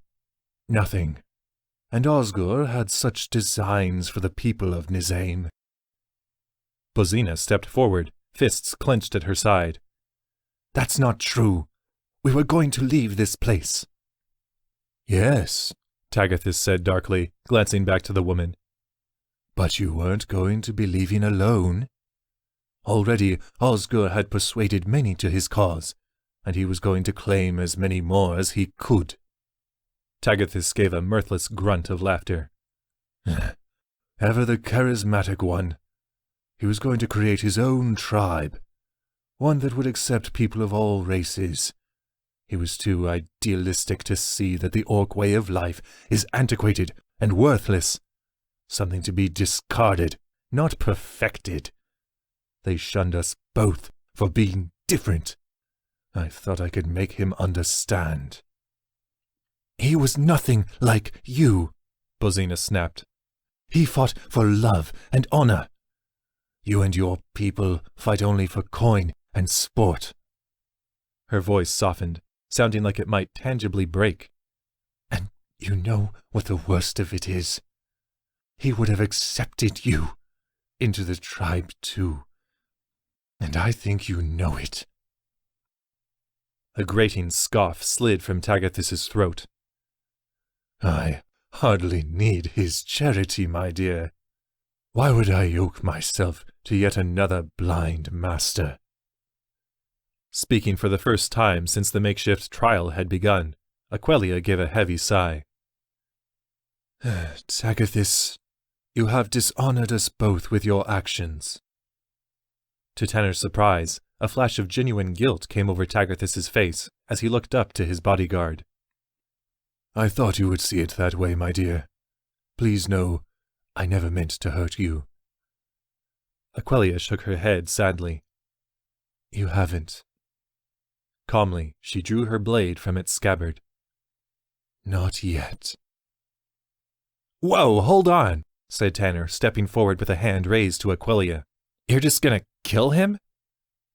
Jack's bearing shifted as well, looking as though she was unsure if she would have to physically plant herself between Tagathis and his would-be executioner. He's right. We can take him back to Dragon's Nest and have Intothica preside over a trial. Aquelia shook her head, her eyes never leaving Tagathis. This is not Intothica's verdict to make. Tagathis has wronged the people of Nisaim, and it is we who must bear the weight of his judgment. Fine, said Tanner. Then we set up a real trial, one that allows him to be fairly heard. You speak of laws that do not exist here, Aquelia shot back, finally turning to the others. His influence runs deep. If we pursue your path, he'll soon be free to resume his vile ways to the destruction of us all. Frantic, Tanner turned to Allie, seeing that she mirrored Rithbane's crossed-armed stance from beside her, a steady glare fixed on Tagathis. You really don't have anything to say? Tanner yelped. Allie gave a pointed shrug, glancing slowly about the room. If this is what the people he hurt want, I'm fine with it. Her eyes settled on Aquelia. So long as we all admit that what you're doing here is murder. Not murder, Aquelia said heavily, turning back to Tagathis. Justice. Tagathis nodded slowly up to her, again looking down to his tattoo, then back up to Aquelia as she stepped forward. May the mark aid your aim. I wouldn't have it be anyone but you. Stopping a pace distant, Aquelia shook her head. No. You've stripped me of my honor, but you've taken everything from her. She turned to Bozina, offering the hilt of her blade to the half-orc woman. Jaw set, Bozina took it, moving to Tagathis's front and bringing the blade around for the final blow. Feeling swamped in helplessness, Tanner looked to Jack, who merely met his eager gaze sidelong and shook her head, retreating a step from the scene.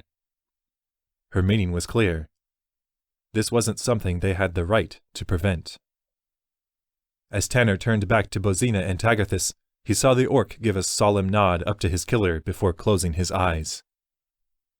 Grimacing in horror, Tanner forced himself to watch as Bozina brought the blade deliberately downward, piercing the heart tattoo, and the true one beneath.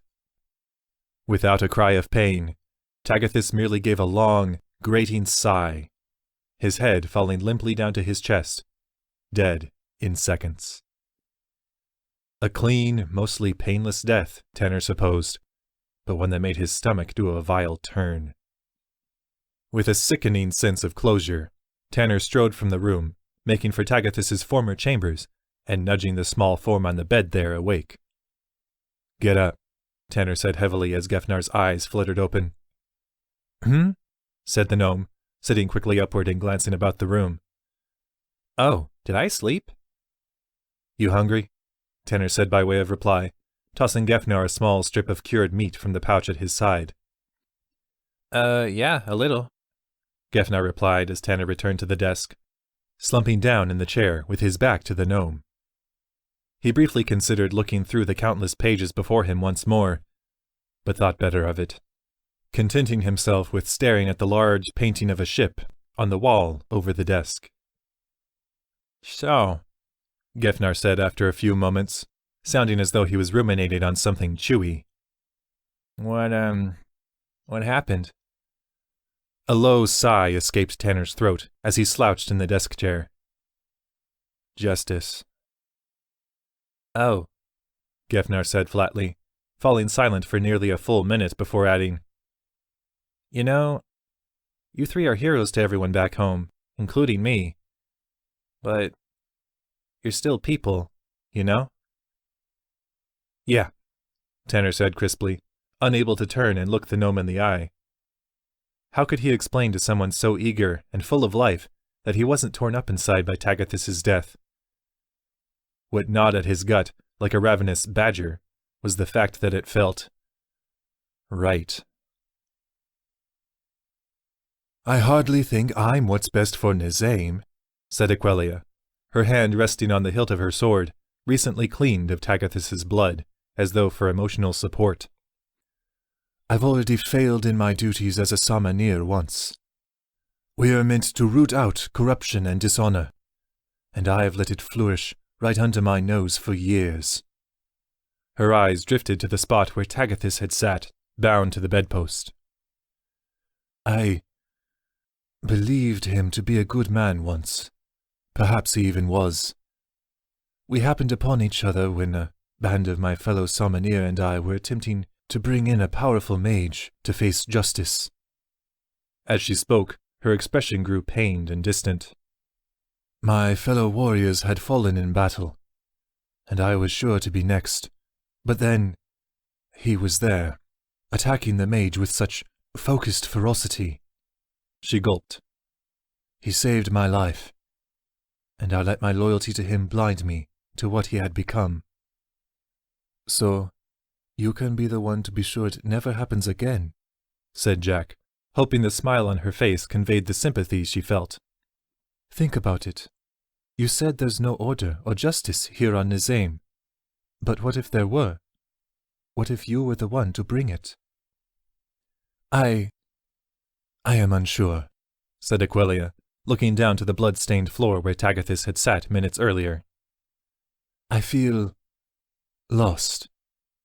And I think that the only way I can center myself again is to return to Falconcrest and submit myself to the will of the masters of my order. I understand. Jack sighed with complete sincerity. It's comforting to think of returning home to what's familiar and nourishing. But out in the real world is where people need our help most. To keep things like all of this from hurting the innocent lives around them. Aquila turned to meet Jack's gaze. There is wisdom in your words. She looked back to Bozina, seeing that the half-orc had resumed her vigil over Oscar's body, whispering softly in the guttural language of the orcs. I will consider what you have said, Aquila declared with finality, nodding curtly to Jack. Though I would, however, need assistance in governing this island. From behind Jack, a heavy thudding of footsteps sounded at the top of the stairs, heralding Rithbane's return. Well, it's taken care of, Rithbane said lightly as he entered the room, sending a wry smirk at Allie, who was propping up the wall by the door. A small splotch of blood marked his shirt from his recent trip to dispose of Tagathis's body in the sea, his sandaled feet and the bottom of his breeches still wet from the tide. All of this certainly was dramatic, though, eh? His gaze settled on Aquila. I suppose you'll be getting first claim on the house. Keep it, Aquila said coldly. I have no use for it. Seeming pleased by the news, Rithbane looked around in appreciation at his new home. I might have to get some real art in here. Which leads me to... Jack thought with a grimace. Glancing meaningfully between Aquila and Rithbane, Jack finished with her eyes on the red-haired woman. Well, what do you think? Aquila cocked an eyebrow. What do you mean? Jack sighed, turning back to Rithbane. You wanted to be in charge of things? Here's the catch, she said, gesturing to Aquila. Rithbane looked blankly between the two women for a moment. She and I fight over it? Allie groaned, stepping forward to join the conversation. No, you ox. You two run the island together. At both prospective leaders' hesitant looks, she added, I'm not saying it's perfect, but I'll admit. She caught eyes with Jack. It makes sense. Jack shot the other woman a grateful nod, turning back to Rithbane and Aquila. Look, it's not that hard. Aquila can handle the more legislative side of things in whatever new government you choose to set up, and you, Rithbane, enforce the laws you both agree on. You're both respected for your strength on Nisaim, and you would bring different sensibilities to the leadership. I see, said Rithbane, looking Aquila up and down. Does make sense, I suppose. We've known each other for years, so she'd kind of be like my first mate. Not exactly, Jack said, turning back to Aquila with a reassuring nod. Let's say equals. Still frowning, Aquila visibly mulled this over for a moment, but Rithbane hardly needed a few more seconds. This sounds fine by me, said the fighter, markedly looking over to Allie, as though for approval. Which, of course, Allie missed entirely. He stepped forward, holding out a hand for Aquila to shake. "What say you, co-captain?" Aquila stared heavily up into the man's face for a moment, finally giving a snort and a shake of her head as her armored hand met his. "On a trial basis only." "Fair enough," said Rithbane with a grin. "I wouldn't trust me in the long term either. Anyone else hungry? No? Well, I'll just go have a look around my new kitchen alone then. Oh, and His gaze settled on Bozina, and he shifted awkwardly to her side. "You're welcome to stay here as long as you need," Jack heard him whisper in conclusion. With that, he swept out of the room, shooting a final wink at Allie. "Looks like you're not the only big shots on this island now, hero." Jack thought herself strangely fortunate to watch the evolution of Allie's expression in the seconds following Rithbane's departure. From disgust to confusion to realization, then back to disgust. Sorry, Jack thought, sending a sympathetic shrug Allie's way when the other woman seemingly looked to her for guidance. Nobody ever said we get to pick which eyes we catch. Then, absurdly finding herself with no other task than to rest up for the return to Dragon's Nest, Jack reached down to scratch Ember behind the ears, and slipped from the room. Wait, Bozina's voice halted her in the doorway, drawing her gaze back past the back of Allie and Aquilia's heads. Yes? Jack said softly. What do you need? To return to the mainland with you, if that's all right, Bozina said, a strange sort of calm in her voice, as she looked up to the others with tear-stained cheeks. I wish to return Osgur to our tribe, the Glenadok, and the temple in Dragon's Nest should have the means to preserve his body for the journey. Of course, said Jack. We'll let you know when we're preparing to leave. Did you, need us to bring you anything? Allie said cautiously. Your things? Bozina swallowed. I have nothing. Not for long, said Aquilia, moving to rest a hand on the half-orc's shoulder. I'll ensure that Rithbane has some necessities packed up for you to take. Thank you, said Bozina, blinking back tears as she looked up to the other woman. Finding that emotion choked her own throat, Jack smiled to Bozina, stepping out into the hallway and turning back toward Tagathis' old room. Tanner, it's time to go. Chapter 22. The Comfort of the Familiar. Allie stood near the bow of the Sea Cat, braced against the railing for support in the dark, choppy seas. Just another in a series of long days, she thought with a tired sigh, looking skyward to see that the clouds that had shrouded much of their voyage back to Dragon's Nest had receded. Nelina had seemed almost elated at the harsh weather when they'd set out from Nisaim that morning, her tiger-like face furled back in an eager snarl as she'd brought the ship about into the storm. Gefnar had been decidedly less enthusiastic, resuming his seat at the mainmast as he'd clutched the post for dear life, eyes squinted shut against the sheets of rainwater. Even Jack and Ember had grown queasy in the long hours of rough waters, both making their way to the railing on more than one occasion to deposit their latest meal into the waves. Allie glanced to her left, seeing that both Bozina and Drogal stood nearby, continuing their hushed conversation from throughout the day. Drogal had appeared to come clean with the woman about his guilt over Osgur's death shortly after bringing the man's body on board that morning. While Bozina hadn't seemed to be in the forgiving mood, she certainly hadn't been accusatory either, seeming open to keep conversing with Drogal about, well, orc stuff, Allie supposed. The crew milled about, much as they had on the voyage to Nisaim, in complete silence. A minute slip-up from the Apekin 5 that morning, when the first mate had attempted to reassure Allie and the others that Nelina wouldn't drive them into a deadly stormbank, had resulted in a sharp reprimand from his Tigerkin captain, and none of the others appeared to wish risking Nelina's wrath. And then there was Tanner, the foxkin sitting atop a barrel on the main deck, morosely staring down at the slick surface as he clutched his drenched cloak tightly around him. An odd sort of resentment filled Allie at the sight.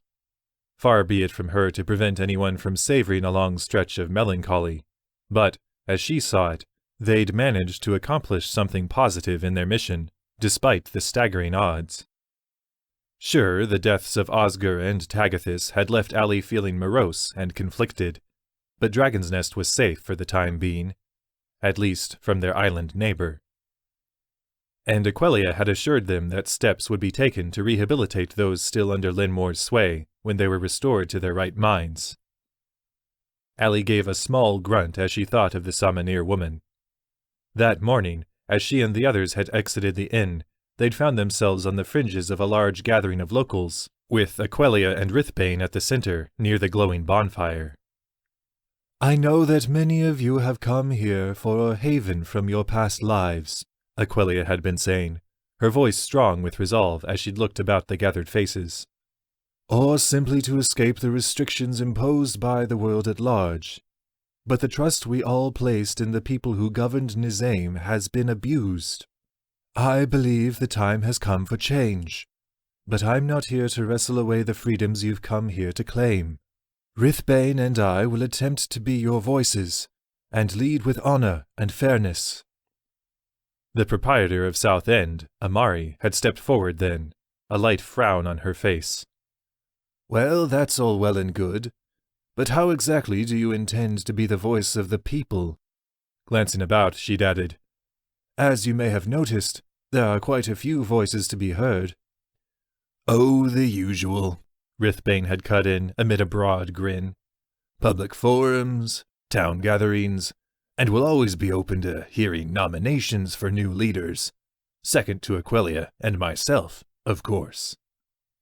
Aquelia had nodded to the fighter before giving a slight bow toward Amari. "The founders of this settlement were fugitives from justice, searching for a home where they could start anew, as are many of you. But now we are armed with the knowledge of centuries, able to look back and see that a new path must be taken, a path of order and accountability. This island, by its nature, lives in shadow. But I believe that if we can come together and find a way to govern ourselves with dignity and principle, we can make Nisaim something truly great. I will do my best to guide you all there, but should I prove ill-equipped or insufficient for the task, I will surrender the post to a worthier leader." Silence had hung over the clearing for a moment, broken only by faint murmuring through the crowd and the light patter of rain. "Yeah, all right," Amari had said at last, the tension in the orcs who flanked her seeming to subside as she gave her approval. "Let's give it a try.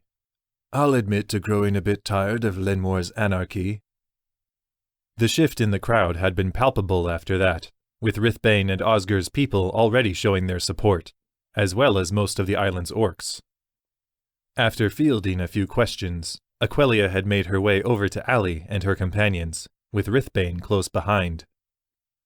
"I suppose we'll see how this goes," Aquelia had said with a nervous smile.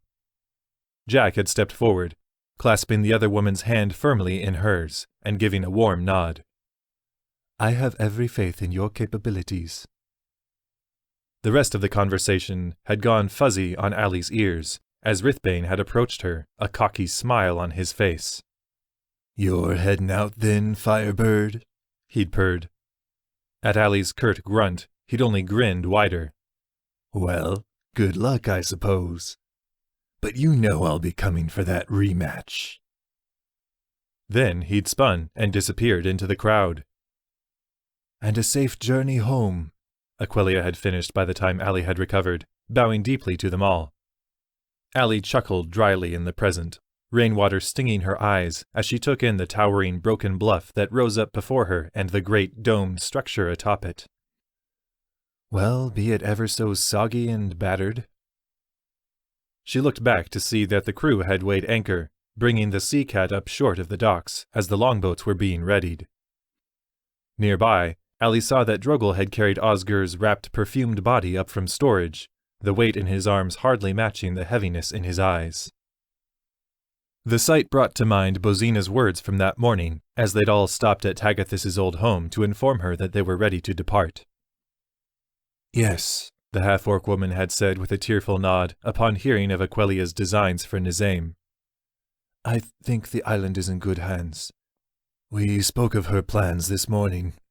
I think Oscar would have approved. In a way, it's what he wanted to help create in his new tribe. And now he has. Allie let the thought gestate in her mind as she slipped into the longboats with the others and was rowed to shore, looking up through the gathering dark to see a black raven swirl lazily above the shoreline. The old woman in scholar's robes who stood at the far end of the docks below seemed hardly to mind when Jack summoned the bird, letting it croon and bury its beak in her dark hair. Imidre, as Allie recognized her when the longboats drew near, simply stood patiently, waiting for the town's returning heroes to come ashore. They did so shortly, with Nelina hopping lightly onto the docks before the others and turning to beam at her passengers. And so I bring you back to Dragon's Nest safely, and your mission is concluded. But please, she said, her voice dropping conspiratorially, do not try to forget the full extent of our deal has yet to be concluded. Then, with a flourish, she gestured down the length of the dock. I do hope you all enjoy your evening. Not likely, Allie thought, throwing a pointed scowl to the woman as she stepped out of the longboat. Good evening, Imidre greeted them as they disembarked, shuffling closer in the near dark. Antothica sends her regrets that she is unable to greet you in person, but she's a bit busy, as you can imagine. The town is calling for Dynaxis's trial. She and Phylac are trying to restore the city's morale and defenses, and she spends much of her time down in the cultists' tunnels. Then, of course, there's the debates about the big news. At Allie and the others' expectant looks, she cocked a brow. Haven't you heard? We've got a new king. Before anyone could react to the news, she spun on her heel and made her way back toward the lift that would carry them all back to the top of the bluff. I'd advise you all to get a good meal and a night's sleep before discussing your mission with her in the morning. She glanced over her shoulder, pointedly marking the body in Drogel's arms. And as for this, that's something I can help you with. Tanner mentally braced himself as he, Allie, and Gefnar entered the warm, sweet-smelling interior of the Iron Ladle. As expected, the middle-aged woman behind the counter, her brow glistening with sweat in the glow from the hearth and scattered lamplight, glanced up from where she scratched away at a ledger with a sad-looking quill, her dimpled face relaxing into a familiar, broad smile as she took in the new arrivals. "You're all back, then," she said, beaming as she leaned over the bar to size them up and down. "And all safe and sound, I hope?" "Yes, Allie," Tanner said with a smile, unsurprised when Allie simply gave a small nod toward the barkeep and made her way off to find a table, motioning for Gefnar to join. The gnome, of course, seemed elated. "We're all fine. Jack's just sorting some things out at the temple." Tanner gave a small shudder at the thought, glad that Jack had been the one to volunteer in escorting Bozina to the embalming chamber, then back to the inn. The harsh scents of chemicals and ointments had always rankled Tanner's nose in the handful of funerals he'd attended over the years. "Glad to hear it," said Sally, her smile unwavering. "Well then, what can I get for you, love?" "Some stew for me," said Tanner, already relaxing at the thought of the warm broth in his belly. "And, throw whatever meats you've got on a plate, please." Sally gave a knowing nod, obviously guessing who the second meal was for. "Atrisar," she called over her shoulder toward the open door of the kitchen behind her. "Atrisar, we've got a stew and gristle platter." There was a distinct pause in the bustle of work beyond the door, followed shortly by a flurry of activity. It couldn't have been more than a minute before Atrisar, strands of her sweat-darkened hair flying wildly about, emerged from the kitchen, a plate in each hand. One topped with bread and a bowl of stew, the other piled high with hunks of meat, cast aside throughout the day to be occasionally stirred in a kettle of spices, grease, and flour that sat in the glow of the oven. Tanner grinned at the sight. Curtis's favorite. "Here you are, sir," Atrisar said demurely, avoiding eye contact as she set the plates down on the bar across from Tanner. Thank you, Tanner said slowly, finding that he was hesitant to grab the food just yet. Atrazar smoothed back her hair, glancing pointedly everywhere about the room except at Tanner. Not a good sign. Glad to see you're back, she said at last. Of course, I couldn't have been entirely certain you were gone, since you didn't actually say goodbye. A cold knot formed in Tanner's stomach. Oh, well, it all happened kind of fast, you know? We were here, then we were gone, and I wasn't sure I should come see you. There, with Phylac being how he is, right? And there were all these other things going on. It's fine, said Atrazar, finally looking at him with a subdued stare. You're a lot busier nowadays. Important. A lot of big things going on for you. Peripherally, Tanner noted that, down the length of the bar, Sally had scooted her work a few paces further away, desperately trying not to convey the appearance of eavesdropping. Sure, well, I guess, Tanner stammered. But I still should have come to say goodbye. A playful smile broke through Atrazar's stare, and she gave a small laugh. Yes, you should have. Then, with a needling smirk, I'm glad you're back, Tanner. She turned to slip back into the kitchen. Me too, Tanner blurted. How have you been? Atrazar's glance backward told Tanner all he needed to know, but she gave a forceful smile. It's a hard time for everyone, but well enough. Looking to the plate of meat on the counter, then back to Tanner, her smile grew stronger. Say hello to Curtis for me. Tanner gulped at the reminder, not finding himself any calmer as he stood outside the door of his childhood home a minute later, a plate of food in either hand. Awkwardly, he knocked against the base of the door with his foot, still struggling as to whether he should have assumed his foxkin form by now, when the door was hurriedly pulled inward. A sleepy-eyed Curtis stood there in his basic shirt and breeches, his eager gaze quickly taking Tanner in. Hi, Tanner said before the bearcoon could speak, thrusting the plate of meat forward. I brought food. Curtis slowly accepted the plate, pulling the door further inward as he stepped aside. Welcome home, cub. Recapping everything that had taken place on Nisaim as the two of them ate atop Curtis's meager furniture was just as unpleasant as Tanner had expected, with the bearkin frowning at every dark turn in the story. Almost worse than reliving it all was knowing all the worry he was cultivating in his father's chest. When he was done, Curtis set aside his long emptied plate, stroking his furry muzzle as a human might tug at his beard. I'm glad you're safe, cub. And I'm sorry I never prepared you to face all the darkness in the world. Tanner grunted. Not sure you could have. I think it's something everyone has to learn for themselves. Besides, there's no way you could know about all of it.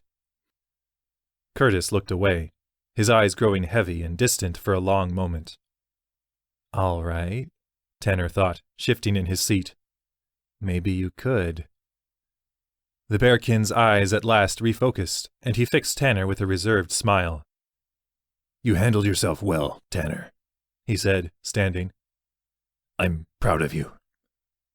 Without another word, he walked over to his room, slipping inside and closing the door. Truly alone for the first time in days, Tanner leaned back in his chair, releasing a long, heavy sigh. Then, with a determined nod, he rose to his feet, slinking up the stairs to his loft, with the room's glowing lamp, and rifling through a small chest at the foot of his bed. In moments, he'd found what he was looking for, and he moved to take a seat along the length of his bed, pulling his nightstand closer for a surface. Delicately, he plopped a small, wax-sealed inkwell onto the corner, followed shortly by a mid-sized leather-bound book he'd once dreamed of transforming into a grand tale of daring and heroism. He opened it, revealing nothing but blank parchment. For a few long moments he stared at the first page, turning the small quill in his grasp over and over as he chewed at his tongue. Then, with a faint smile, he pierced the wax atop the inkwell with the quill, eagerly wetting the tip and scratching away at the blank book.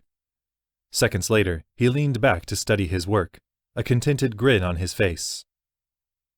The Journal of Tanner Surehammer, it read. foxkin of Covorum and protector of Dragon's Nest, son of Curtis.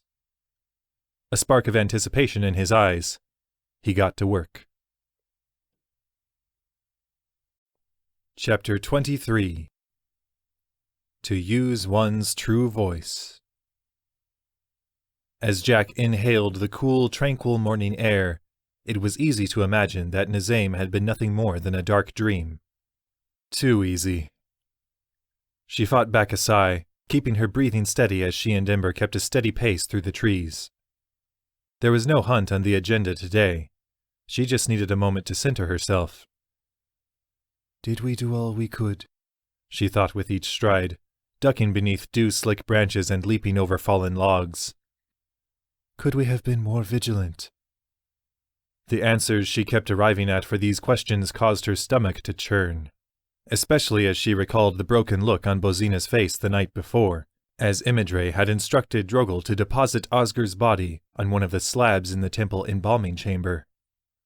Imidre had looked pointedly to Jack before unwrapping the body, causing Jack to look over and take in Bozina's sullen face and teary eyes.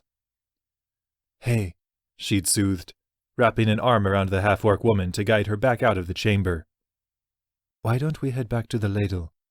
Sally can set you up with a room for the night. Bozina had responded only with a numb nod, allowing herself to be herded back out of the temple and down the steps to the town square. She'd managed to express her gratitude to both Jack and Sally before retiring for the night, but even that had seemed to drain her. Drogal, meanwhile, had remained behind with Imidre, informing the scholar in a hushed, almost reverent tone of the man she was about to prepare for his final rest. Jack groaned, forcing herself to maintain her pace as she veered around a dense thicket. It did little to help her evade her father's familiar words. Mistakes of our past serve only one purpose, my treasure, to inspire us to walk a better path in the future. Something that had better get easier with time, Jack thought darkly, unable to keep the guilt at bay. Despite the distraction of Nisaim's heavy memory, she would have been entirely ashamed of herself if she hadn't been able to hear the snapping of a twig a few dozen yards away. Still keeping her pace, Jack motioned minutely to Ember, both of them slipping aside behind the trunk of a large tree as Jack peered out in the direction of the sound. She easily marked the dark green scales through the foliage, as well as the long, wrinkled snout of the familiar crocblood as he scuffled along, leaning on his staff for support. "Are you alone?" Jack called, already slinking to another nearby tree. She caught Aglec's amused, toothy smirk. "Yes, Huntress, and I merely wish to speak."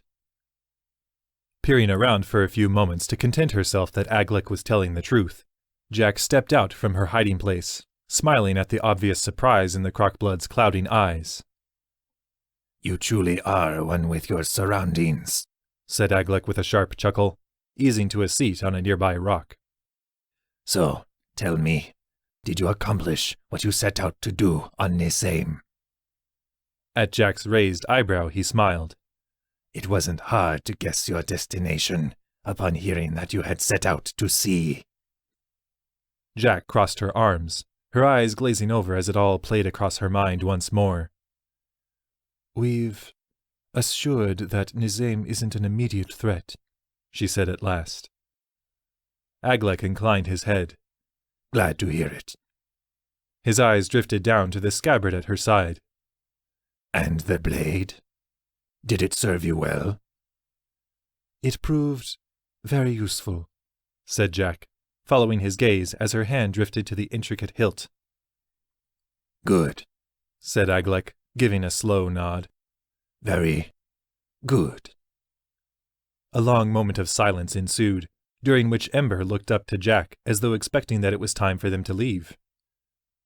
"I am glad to hear of your success," Aglec continued abruptly. "It may be some time before we are able to speak again." Jack frowned. "Are you going somewhere?" "Not if I have anything to say about it," Aglec said with a throaty chuckle. "But things have worsened among the tribe. The Dimisilg, Marima's rallying cry has been answered by many, including Baskug's nestmate, a brute of a crockblood named Garich. The old sorcerer fixed Jack with a heavy stare. He has sworn vengeance on the one who slew his brother and nephew. He let the weight of his words settle for a moment, noting the way Jack's fists clenched at her side. Garich was cast out from the tribe after losing the ritual combat for control of the tribe to Baskag. But, since then, he has honed his every skill, declaring upon his return that all should now follow him against the city dwellers.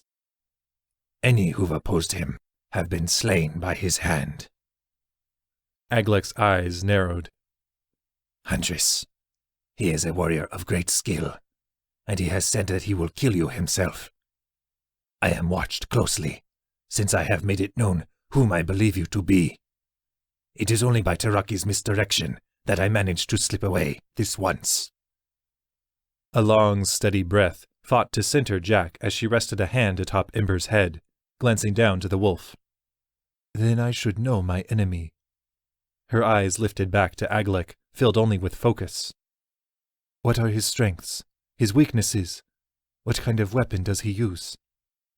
Aglek gave a slow, almost proud smile.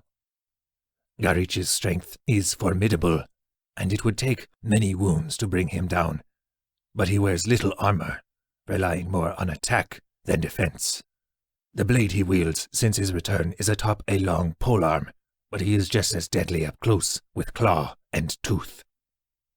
Jack absorbed the information with a curt nod. Golden, should I be alerting Dragon's Nest to another attack? Not for a time, no, Aglek said, shaking his head. Despite Garich's eagerness to see you dead at his feet, he knows that victory would be far from assured if he were to attack with the forces he now has. My guess is that he will either seek you out when you are alone and vulnerable, or wait until he has far greater strength in numbers to assault the town gates.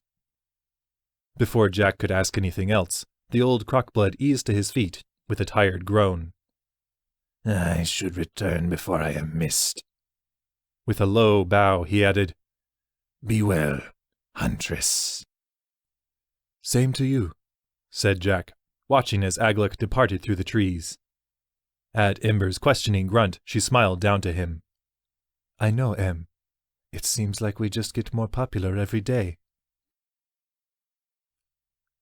Intothika's eyes were dark and drawn as she looked about the room from where she stood by Phylak's massive desk. Allie did her best to focus on the woman's words, even as she tried not to seem like she was studying the room. No sign of a secret safe, she thought, recalling Nelina's pointed reminder of their incomplete deal the night before. So, after nearly 30 years since the Samanir assassinated King Trelegon and banished his heirs, Intothika was saying as Allie assured herself that Nelina's target was nowhere in sight. We have not one, but two individuals asserting their right to the throne. The Samanir, who've served both as Falconcrest's protectors and governing body, have put forth their blade master of the past 3 decades, Volkret, in response to Trelegon's grandson, Mevod, who's declared himself the new monarch of Covorum from the restored Gresdith estate in Lorsen. Both have, of course, denounced the other, and it seems tensions are rising. Allie fought to absorb all the information as she glanced to Tanner and Jack beside her. Both seemed just as unsure of it all as she was, though Allie was, in part, distracted by thoughts of the old Gresdith estate. It was hard to imagine the old, burned-out husk of a mansion where she and her fellow street urchins had played and occasionally staked out a comfortable nook for the night, restored and serving the ego of a self-proclaimed king. Overall, Allie had little investment in whoever decided they deserved to oversee the long, disconnected continent. But, from the stories she'd heard of Trelegon's short-lived, despotic reign decades earlier, she was more inclined to root for a former Samanir over the entitled descendant of a tyrant, especially given the honor so recently displayed for her in Aquelia, a member of the Samanir order. As for more local news, Phylak cut in from behind his desk, interrupting Allie's musings. Our guardsmen ranks are still insufficient, even with extending recruitment to the local half-breeds. And with the townspeople clamoring for Dynaxis's trial, we still have yet to fill the final council seat. He gave a growling sigh as he looked about at the people who'd invaded his office for this meeting. And explaining to those who come to push for the trial that it'd come more quickly if they offered their name for the spot certainly doesn't help. It's all we can do to keep everyone but Curtis from resigning. Still, I believe you've all done well on Nisaim, Intothica said, smiling down to the stoic armored gnome at her side. From what Gefnar told me, Aquelia sounds like a true Samanir, one who stands for honor and justice. I've already taken steps to reach out to her and offer support. Phylax grunted, shifting in his chair. What she should do is just bring all of her people here, once she's got them in line. They're weakened, and so are we. If we need to defend ourselves against another scaly attack, I'm not convinced we'll hold. I'm not sure it'd be best to push for that just yet, said Tanner, looking to Jack and Allie for support. Both gave it with a small nod. They should probably be left to find their own feet, given the island's history, and everything that's just happened. But Phylax is correct about one thing, said Intothica, inclining her head toward the guard captain. It is in our best interest to make more allies, and to that end, she turned an apologetic grimace toward Allie and the others, I would have you all accompany Bozina to the Glenadok tribe. If your friend Balgi is correct, great change will come of it, and I would like for Dragon's Nest to be a present, friendly face during such a volatile time.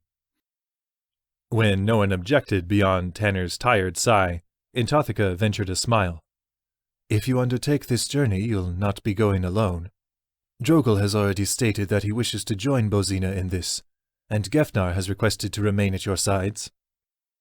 The gnome beside her smiled at Allie, Tanner, and Jack, giving a sheepish, hopeful wave.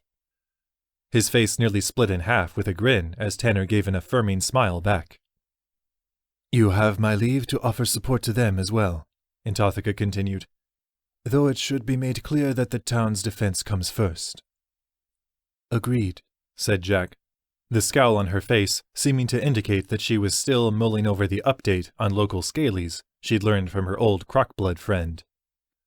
But what about the final council seat? There's no way either of you... Her voice trailed off as Phylax and Intothica glanced to each other, both shaking their heads. I am the voice of the people, said the High Priestess, and Phylax is entrusted with the town's defense. By town charter, neither of us should impose our will on council rulings, or make any attempt to claim a vacant seat.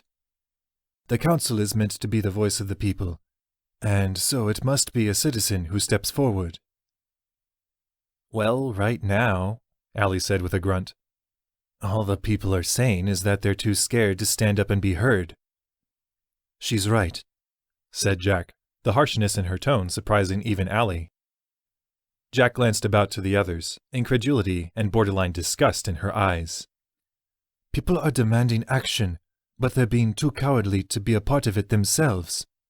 Someone needs to tell them that this is not how things work. Intothica gave a slight dip of her head. Are you volunteering? Jack was taken aback only for a moment before giving a firm nod. Yes, I suppose I am. She turned to Tanner and Allie, seeming to await their input. Oh, sure, said Tanner, adopting a nervous smile. I mean, I'll help where I can. I'm in too, Allie said with a grin.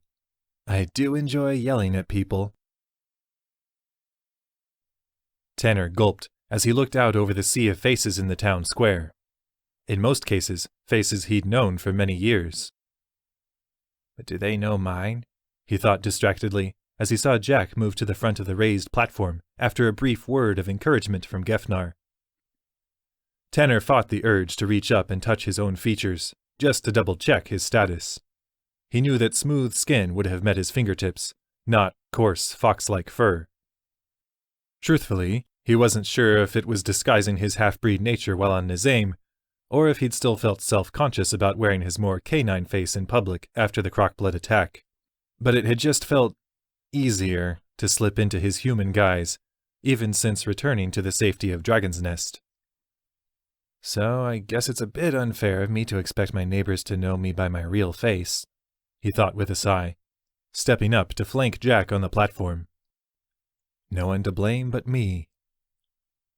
Some small part of him even wondered if his reason for the continued farce was the fear of losing his vaunted status in the eyes of the townspeople. As his eyes swept over their expectant faces once more, he saw what he'd seen since that awful day when the temple itself had nearly fallen. Respect, pride, and yes, awe. As much as it all made him feel embarrassed and unworthy, he couldn't bring himself to think of returning to a mongrel half-breed in their eyes. This feeling of acceptance, even from the primped-up old nesters, was comforting. "People of Dragon's Nest," Jack began, her voice loud and clear as she looked over the gathering in the overcast morning light. "You've all done yourselves proud in coming together since Baskug's attack, but there is still one way that you've left yourselves vulnerable and weak." Tanner studied the expressions of those more familiar to him as Jack spoke, noting the concerned frown on Sally's face, the wary apprehension on the owner of the shining chalice, Dalen Thinnell, and the steady, searching gaze of Curtis from way in the back. "Don't worry, Dad," Tanner thought, sending a faint smile toward the bearkin. "We have this under control. I hope." Jack, meanwhile, had turned to gesture down to Frinal, Laura, and Pevic, the surviving members of the council, along with the newly appointed Curtis. "A fifth seat still remains vacant on the town council, and, so long as it does, your command structure is weakened, unable to execute the full extent of its duties." "So," Allie said tersely from behind, not bothering to step forward as she scowled toward the gathered townsfolk with folded arms. "If all of you are as eager as you say to move forward with Denaxis's trial, you'll scrape the bottom of whatever courage barrel you've got, step up, and take some damned initiative for once." The abrupt shift in presentation visibly jarred most of their audience, causing Tanner to give a nervous but supportive smirk at Allie's words. "She's right," said Jack, motioning back to Allie. "What do you think it tells your enemies that you're all too afraid to come forward and take responsibility for the direction of your home? It shows weakness, a town still divided." "All we need is one brave person to come forward," said Tanner, barely able to hear himself speak over the way his heart pounded in his ears as all eyes turned to him. "For Naumancal's sake, because we took so long appointing someone, we almost had to hand the seat over to Lenmoir." A harsh murmur swept over the crowd at the mention of the dead captain. And, his eyes seemingly drawn by the ripple of movement, Tanner found himself staring into the eyes of Nelina, who stood patiently at the back of the crowd, leaning casually against the town tailor's shop. A patient smile was on the Tigerkin's face, as though she was mildly amused by the proceedings. But Tanner could see the pointed reminder in her feline eyes. Their deal still wasn't complete. "Well, why the blazes not, right?" said Sally, jarring Tanner's attention back toward the front of the crowd as the proprietor of the Iron Ladle pushed forward to stand at the base of the platform. An uneasy smirk was on her face as she looked up to Tanner, Jack, and Allie, then back to the gathered townsfolk. "I'll put my name forward for the seat." Tanner heard a groan from nearby, turning to see that Dalen was jostling his way forward as well. "Sure," the man said with a sneer, moving up to stand with Sally before the gathering. "Because what this town really needs is someone who knows the proper spit-to-lemon ratio for cleaning clay mugs." He looked up to the platform, taking in Tanner and his companions, as well as Phylac and Antothica, who stood off to the side. "I'd like to submit my name as the newest council member." Despite the bravado, Tanner could see the wariness in Dalen's eyes, as though he'd only come forward to one-up Sally. "Oh, like we need your expertise on overcharging for a sprig of mint?" Sally shot back, her face contorting in disgust. "Just kiss already," Tanner thought, barely able to conceal a grin before a fluttering of bright red wings shot up in the center of the crowd, then, just as quickly, disappeared. "Ooh, I volunteer too!" Zaja hollered, continuing to hop in place for a moment, then bustling forward to stand with Sally and Dalen. I've been told I'm very good with big decisions. Tanner shot an uneasy look over to Jack and Allie. They still had yet to determine Zaja's motives for providing Lenmoir with the memory stone he'd needed for his dark experiments. Yes, well, Jack said coolly, not betraying her own apprehension at all. We only need one of you to fill the spot. She glanced pointedly to Frenal, Laura, and Pevic, quickly extinguishing whatever hope might have lit up in their eyes that they could surrender their seat to a successor. Both Frenal and Laura looked down in response, as though to study the intricacies of their embroidered dresses, while Pevic, a silver-haired gnome, exhaled a long, dejected breath, as though he'd just been about to offer up a verbal resignation. Tanner gave a relieved sigh. Glad to cut that off right now. The last thing that people need right now is a show of fear in their leaders. I'll admit, Jack was continuing as she turned to regard Sally, Dalen, and Zaja, that I only know one of you very well, but I'd happily endorse Sally for the council seat. She gave a warm smile down to the older woman as Sally looked sheepishly to her feet. In the time I've known her, Sally has shown courage, fairness, and an immutable strength of character. That, said Allie with an affirming grunt, and she's not afraid to get her hands dirty when things get out of hand at the ladle. Tanner nodded. I've known Sally for years, and she prides herself on being the first friendly face most people see when they come to visit the temple. Not only is she brave and kind-hearted, she knows almost everything that happens within our walls. She'd keep the council grounded and well-informed. As Sally looked up to him with a meek and grateful smile, he was glad he was done talking. Otherwise he might have choked up on his words. Instead, he contented himself with a warm grin, as affirming cries began to ring out from the crowd. Soon, a few dozen townsfolk, both old nesters and new, had voiced their approval as Anthotheka stepped up to the front of the platform. Well, said the High Priestess, sending a grateful smile toward Tanner, Jack, and Allie. Then I believe this should count as an official appointment. By a show of hands, who approves the final seat of the Council of Dragon's Nest going to our very own Sally Withers? Tanner frowned, distracted from Dalen's barely restrained look of relief as his eyes were drawn to a far-off point in the crowd. It was as though his gaze had been drawn, like someone had tugged on his very eyes to direct them there. A gray-furred, dog-kin woman met his gaze, her canine eyes seeming to scrutinize his every move. Then, before Tanner could even form the question of who she might be in his mind, she spun on her heel, her simple reddish-brown garb billowing in the morning breeze as she disappeared through the crowd. Tanner's eyes quickly found Jack's, then Allie's, as both women turned to face him as well, confirmation in their eyes. They'd seen the figure too. Together, they excused themselves from atop the stage as Anthotheka continued to address the crowd, catching up Ember and Gefnar in their wake as they maneuvered through the gathering to where the dogkin woman had stood. Nothing.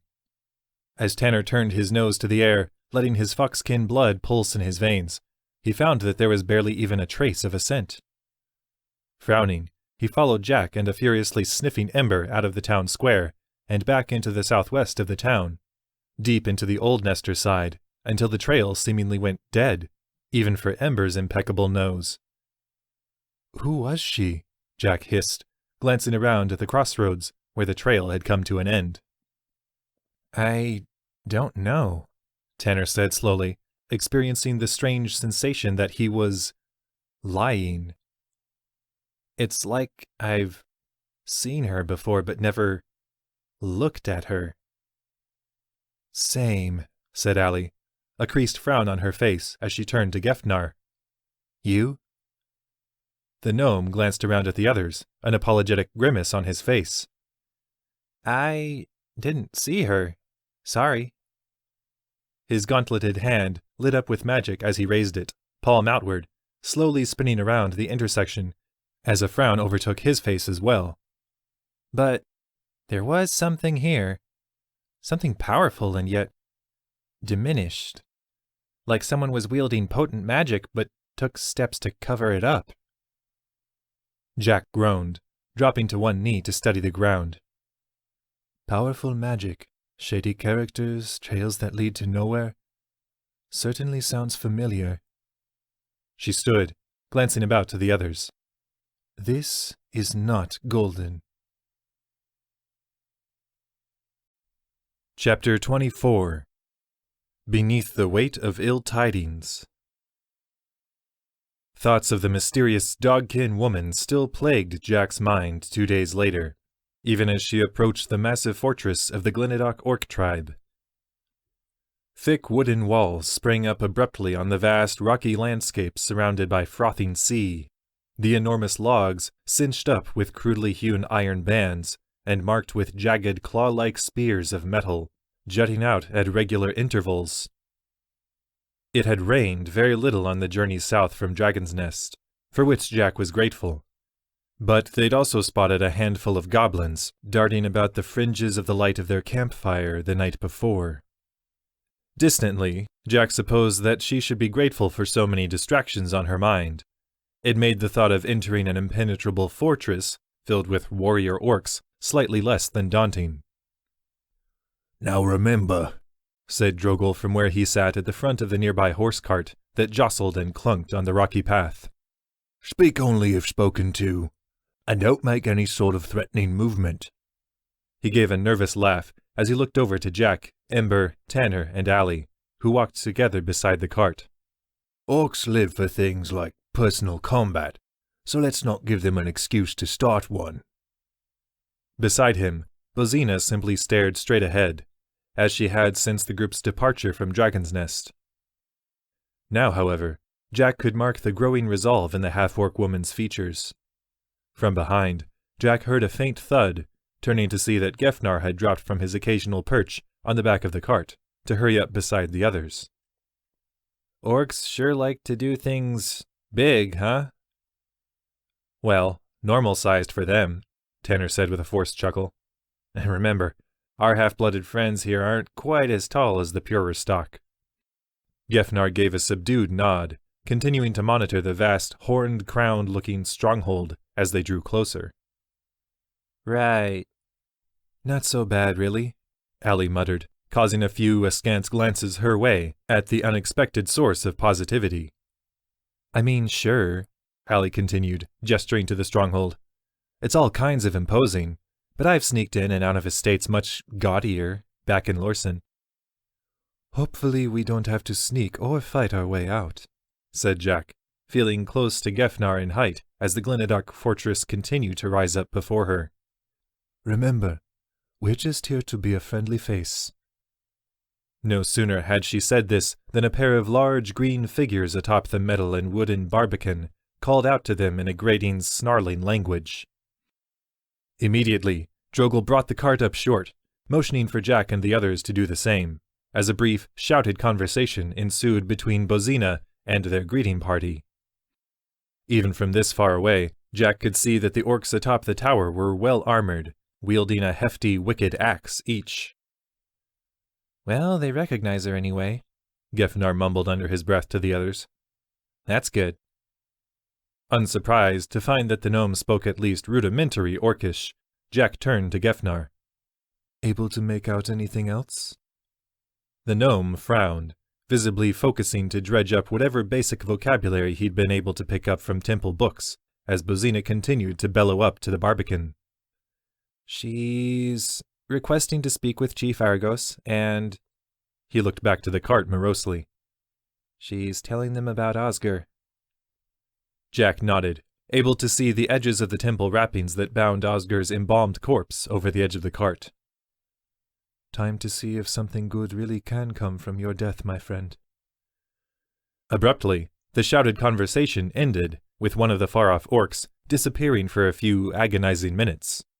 Then, just when Jack was beginning to feel they should be expecting to see the walls lined with green-skinned archers, a heavy clunk sounded from the other side of the iron-taloned gate, the massive doors swinging slowly inward. "Guess that means we're welcome," Drogal said dryly, flicking the reins in his hands to spur the fidgeting pack-horse before the cart into motion. The horse complied, and, slowly, the group proceeded through the open gate, finding that they'd entered a gauntlet of sorts, with large, scowling orcs lining up to either side of their entry, both men and women bristling with armor and weaponry. A reverberating thud sounded as the gates were swung shut behind them, and Jack fought not to jump at the sound, instead reaching down to stroke the top of the growling ember's head. Easy, she soothed, hoping she sounded even remotely convincing. We are not here to fight. The interior of the fortress was filled with wooden and mud brick buildings, most of them topped with thin plates of sand-colored rock that littered the surrounding area.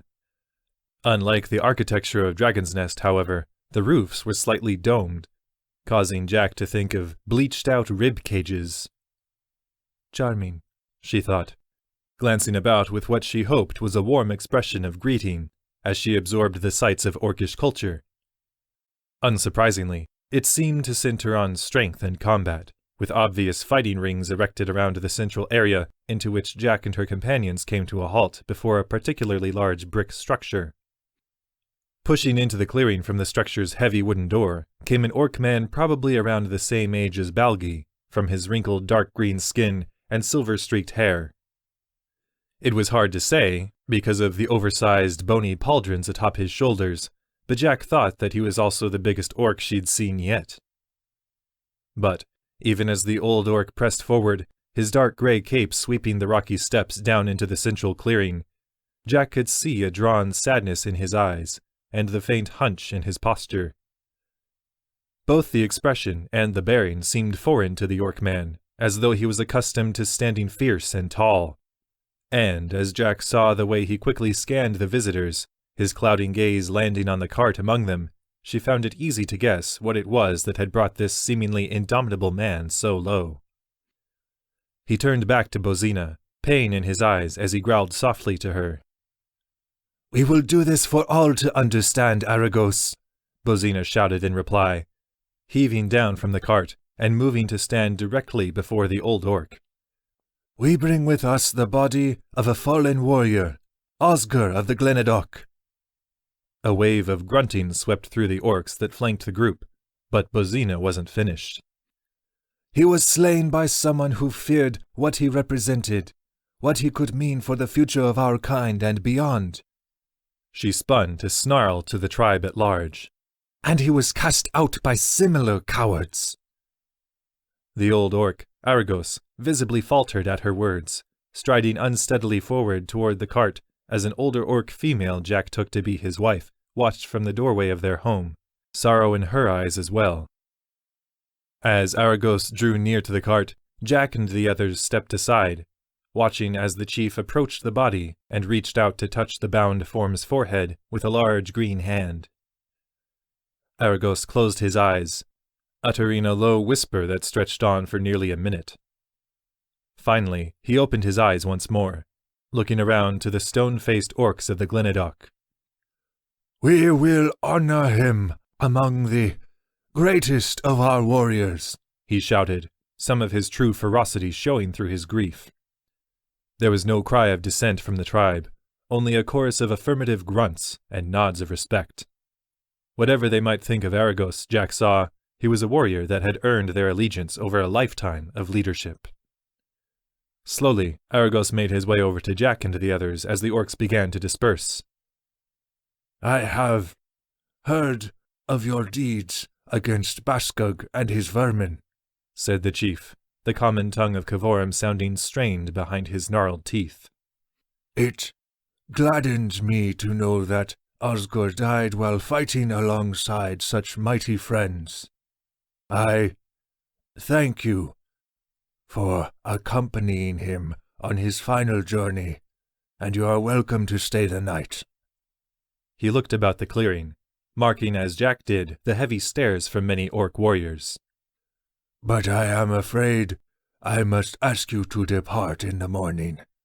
Not all will accept such change so quickly." "Certainly," said Jack, mirroring the slight bow she'd seen from the gathered orcs toward Aragos.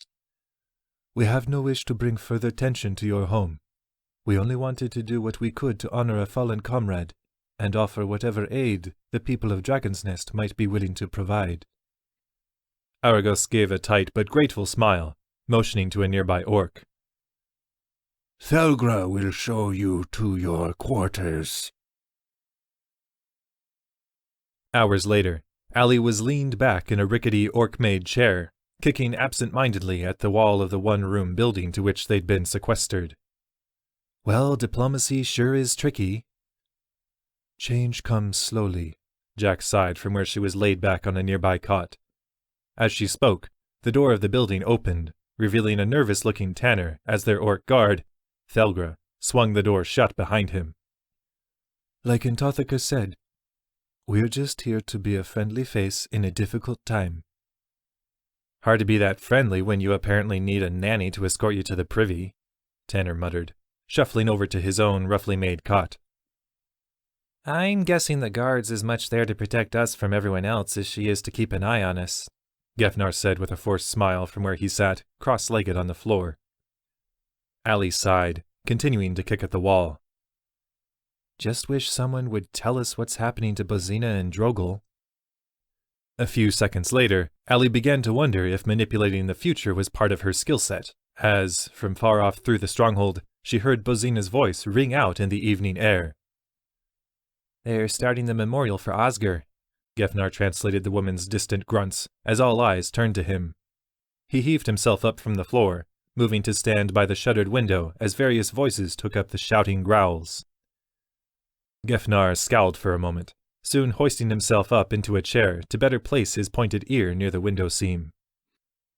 It sounds like a few different orcs are telling stories about his time here, the gnome said, wincing. Eesh, sounds like he really wasn't that popular being a human and all.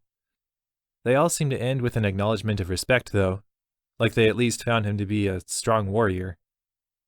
Something that's important to them, Jack said with a nod, now sitting upright on her cot as she stroked the wolf strewn alongside. Yeah, it seems so, Gefnar said after a moment. Most are even wishing him well in the next tribe, the afterlife, I guess. Sounds like there's a lot of grudging respect for the man. Pity they couldn't show it while he was alive, Allie growled. I think that's often the case, though, Jack said softly as Gefnar continued to listen in on the memorial. We don't tend to realize the true impact of someone in our lives until they're gone. Allie swallowed, trying desperately to distract her mind from where it naturally veered. She managed by listening to Gefnar's ongoing coverage of the proceedings outside, long into the night, with Argos himself seemingly wrapping things up. A great warrior, Gefnar translated, and one I should have claimed as my own long ago, though I lacked the courage to proclaim Osger as my son in life.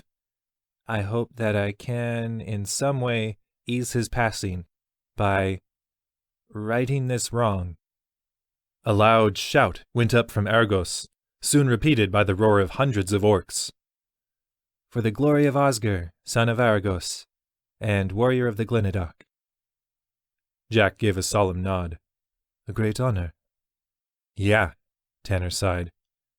Better late than never, I suppose. Losing interest as Gefnar related Aragos's dismissal of the gathering, Allie moved to her cot, slumping down onto its lumpy, scratchy surface. Maybe I've had enough of reactionary good, she thought, feeling the darkness in her chest roil and thrash as she began her evening meditations.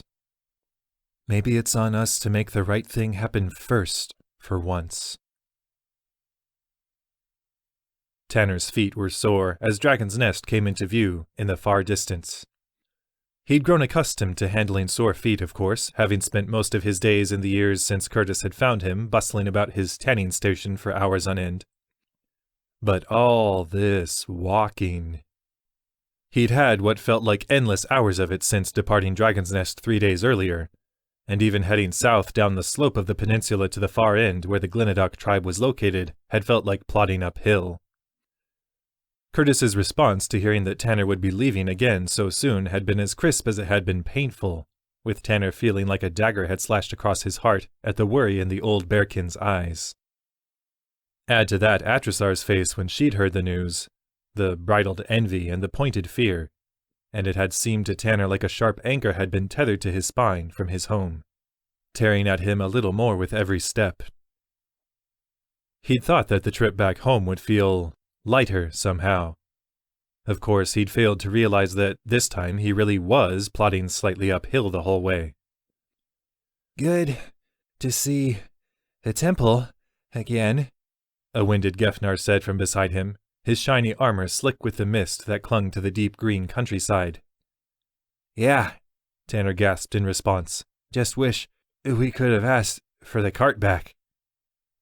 Again, probably not the most diplomatic course of action, Jack said over her shoulder from ahead, her breathing only slightly heightened after the long day of trekking back northward. And Aragos seemed pretty eager to get us out of there, Allie chimed in from behind. Tanner nodded, recalling the morning after a restless night in the Orc guest house. They'd been guided back through the stronghold in the still early morning by their guard, Thelgra, to find both Aragos and Drogel awaiting them at the open gate. I wish you all a safe journey, Aragos had said with a respectful nod. And I hope that, someday, you will all become welcome to return. They'd all thanked the chief for his hospitality before turning to the grim but smiling Drogel. I'm staying here, lad, the half-orc had said, looking directly to Tanner. I think this is where I can start to make up for, well, everything. And Bozina and Aragos could use my help in bringing the change Oscar would have wanted. Tanner had grinned sadly, clasping his friend by the hand. You know, you've got nothing to prove to me or anyone. You were forced to make an impossible choice. Whatever the circumstances, Drogel had said with a heavy sigh, I made it, lad. And now I need to find a way to live with the result. He'd given a final smirk as Aragos had stepped back, seeming to indicate it was time for the group to depart. Who knows? Maybe we'll all be able to catch each other up on everything someday. Someday, Tanner thought heavily, heaving himself up over the next small rise. Right now, he was having a hard enough time moving one day at a time. They'd spotted goblins in the far-off light of their campfire again the night before, and, though the things had made no move to attack, Tanner thought he would only feel a modicum of security once more when they were all safely back inside the walls of Dragon's Nest. He looked up from his blistering booted feet to spot the promised haven in the distance, and, finding that a speck of movement far closer now caught his gaze instead. Is that? He said warily, extending a hand to point at the figure that darted toward them from a spreading grove of trees. A friend, Jack said curtly, her eyes already fixed on the figure with a green pointed snout and a small, knotty staff. Well, an acquaintance anyway.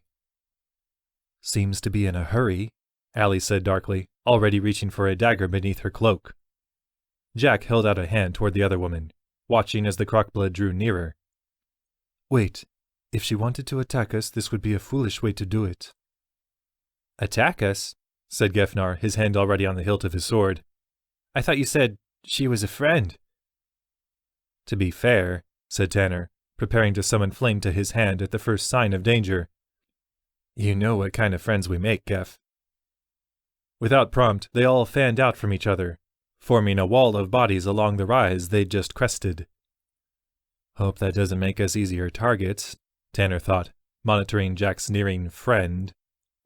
The crockblood was close enough now for Tanner to see that it was a younger female, smaller than many of the ones from the assault on Dragon's Nest. But what Tanner noted most was the frantic fear in the crockblood's eyes. Huntress, she called in a raspy voice when she was still barely close enough to be heard. You must come. Aglak has been wounded, attacked by Garich. Tanner saw Jack's jawline set at the words, waiting for the crockblood to close the distance before responding in an even, deadly tone. Where is he, Taraki? Gasping for breath, the crockblood, Taraki, pointed back the way she'd come. Can you still run? Said Jack. Can you take us to him? Taraki nodded emphatically, spinning on her heel and sprinting back up the slow, grassy incline to the large grove. Jack and Dimmer sprang into motion close behind, with Allie and Gefnar soon falling in. Tanner heaved a few deep breaths, stifling a childish moan as he judged the distance and started forward. And I guess we're running again. Jack darted into the trees, leaping nimbly over fallen logs and ducking beneath low-hanging branches as she followed closely on Taraki's trail. Her senses were on high alert for any false moves from the crockblood before her, as well as for any hint of danger within the trees themselves. Something felt wrong. If Garich was as deadly as Aglik had said, why would he have left the older crockblood alive at all? The whole series of events stank of a trap, and Jack was not about to be caught unaware. But she couldn't leave Aglik to his fate either. Not after the risk he'd brought on himself by proclaiming her the huntress of legend. Beyond that, he'd gifted her the elven sword, Helfheid, even endangering himself further to warn her of Garich. So, sighing at the bizarre twist of fate that saw her rushing to the aid of a vermin, much like the ones her family had slaughtered during her childhood, and those who had nearly done the same to the people of Dragon's Nest, Jack ran on. Within minutes of delving past the tree line, she and Ember burst into a small clearing behind Taraki, with Jack quickly spotting Aglik tucked away in the crevice of a small rock formation. The old crockblood looked worse than fading, with the sheer exhaustion in his reptilian eyes causing Jack to feel surprised that he'd held on this long. Jack knelt over his unmoving, propped-up form, taking in the nasty gut wound to which Aglik weakly clutched a blood-soaked poultice with his claws. But that wasn't the worst of it, Jack knew. A curdling yellow pus clung to the wound, giving off a pungent steam where it touched the air, indicating something far worse than infection. Jaruk, Jack breathed heavily, instantly recognizing the effects of the virulent poison. It was the rarest of concoctions, brewed from a strain of the Yardarin plant that displayed no rhyme or reason in where it decided to crop up, and only ever as a sprig or two. A skilled alchemist who got their hands on the plant could blend it with powerful magics to create Jaruk, one of the deadliest substances ever conceived, distilled agony that delivered a slow, painful death. Jack had only ever heard of the poison before, the tales serving as a dark footnote in her training, as her father had broken down ways to combat almost every natural venom or toxin their people had encountered. "Should you ever observe these symptoms," her father's ominous warning sounded in her ears, "either in yourself or in another, unless you have access to the strength of the Earnot himself, you would do well to abandon all thoughts of treatment and say your farewells while you can." Well, thought Jack, squaring her jaw as she saw dark veins jutting out from beneath the cracked, shriveling hide of Aglik's neck. I never was much good at doing nothing. Channeling the light of the forest down into her grasp, she touched the site of the wound, willing the poison to cease its attack on the old crockblood's body. It silently mocked her efforts, burrowing even deeper into Aglik's blood. Damn, Allie hissed softly from behind, belatedly alerting Jack to her presence. It is no use, Huntress, Aglik rasped, attempting a toothy smile as Jack looked up into his face. But it is all right. Then, more seriously, it seems that Garich decided I was too dangerous to keep around. He will be coming for you, Huntress. And why hunt the Huntress? Said a deep, growling voice from behind. When you know the proper bait. Jack turned, cold resignation in her eyes as she watched a massive crockblood, armed with a wicked, gnarled polearm, emerge from the trees. A scurrying band of crockbloods, goblins, and lizardkin fanning out to either side of him, snarling as they encircled Jack and her comrades, while Tanner and Gefnar stumbled wide-eyed into the clearing. The large crockblood, however, stared only at Jack, a feral grin on his face as he bellowed, "Bring me her head." Chapter 25 Nemesis of Blood. Allie stepped forward, quickly assessing the situation as the small army of crockbloods, goblins, and lizardkin fell in on her and her allies, battering her ears with their guttural war cries. There were perhaps a dozen or so, meaning that if her companions held their own, including the wolf, they each only needed to drop a maximum of 3. She gave a small grin at the thought, adopting a defensive stance as a pair of crockbloods charged directly for her.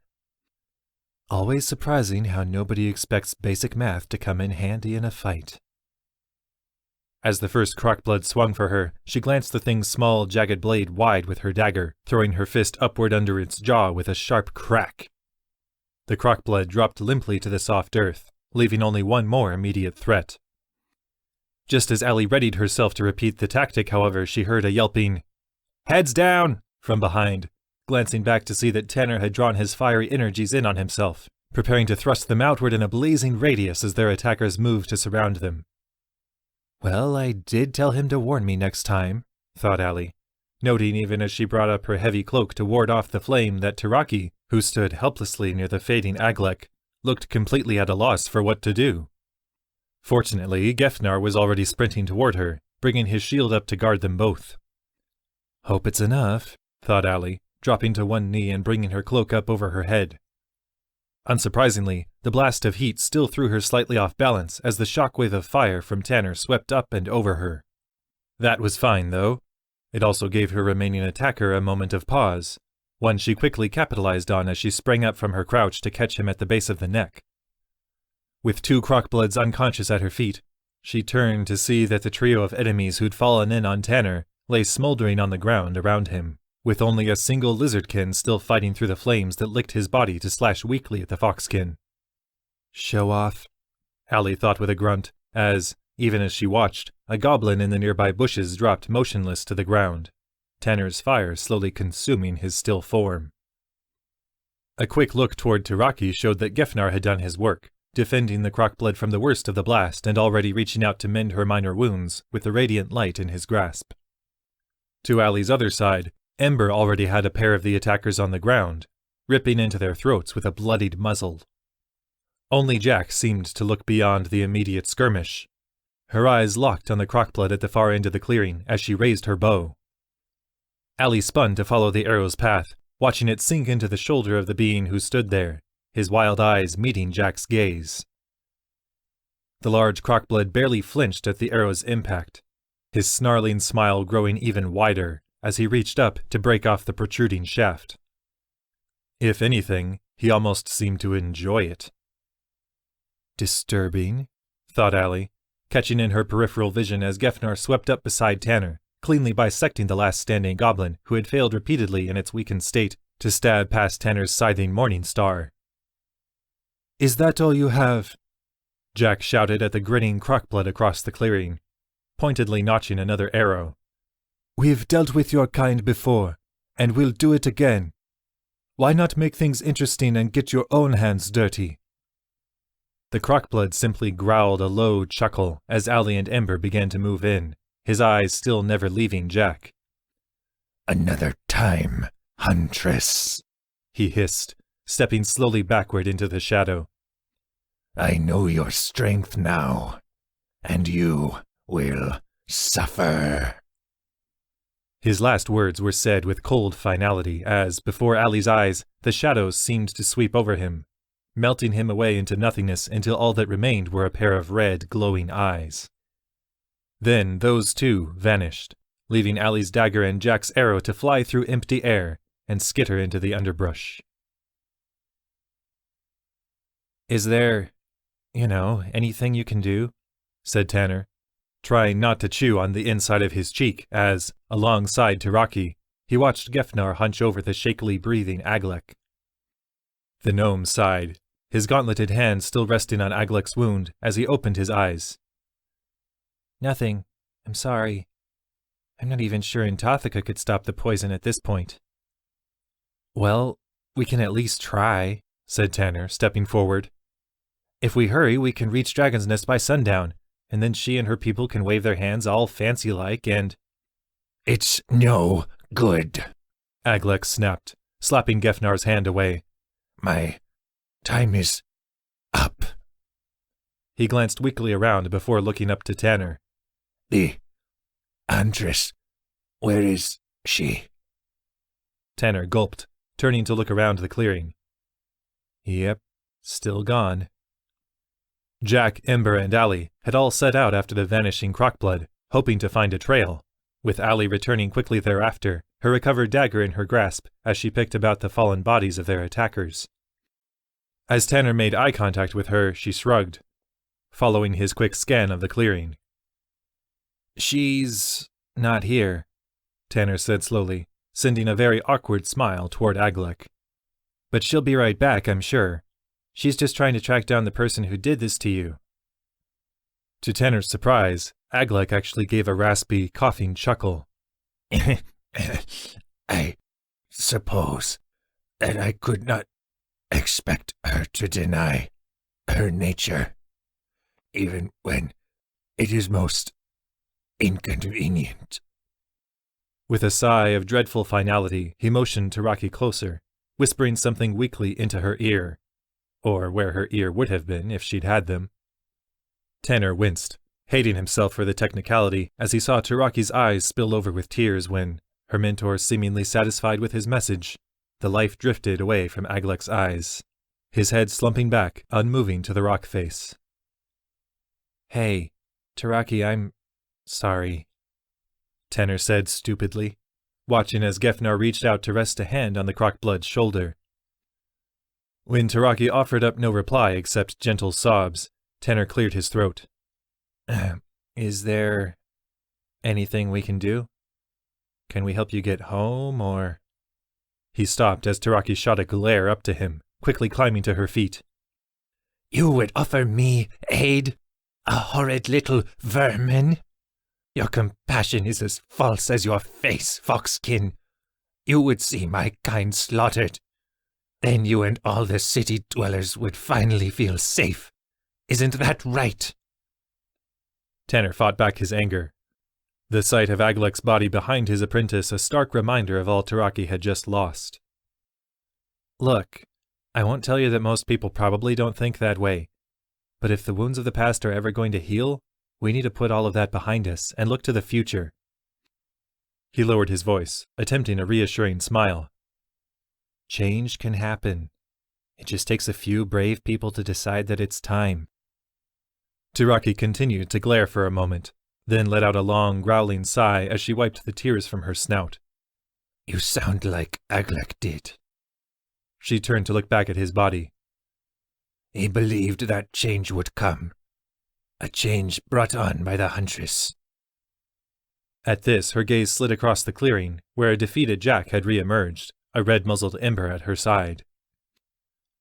Following Taraki's gaze, Tanner gave Jack what he hoped was an encouraging nod. "Well, good luck, Huntress. You'll need it." Jack's heart tightened with a strange sort of guilt as she took in Aglek's unmoving form, as well as the teary-eyed Taraki. Slowly, she closed the distance to Aglek's apprentice, giving an empathetic dip of her head. "I didn't know him well, but your master was—" "A great man," Taraki volunteered sharply. "One who was unafraid to stand for what he believed in."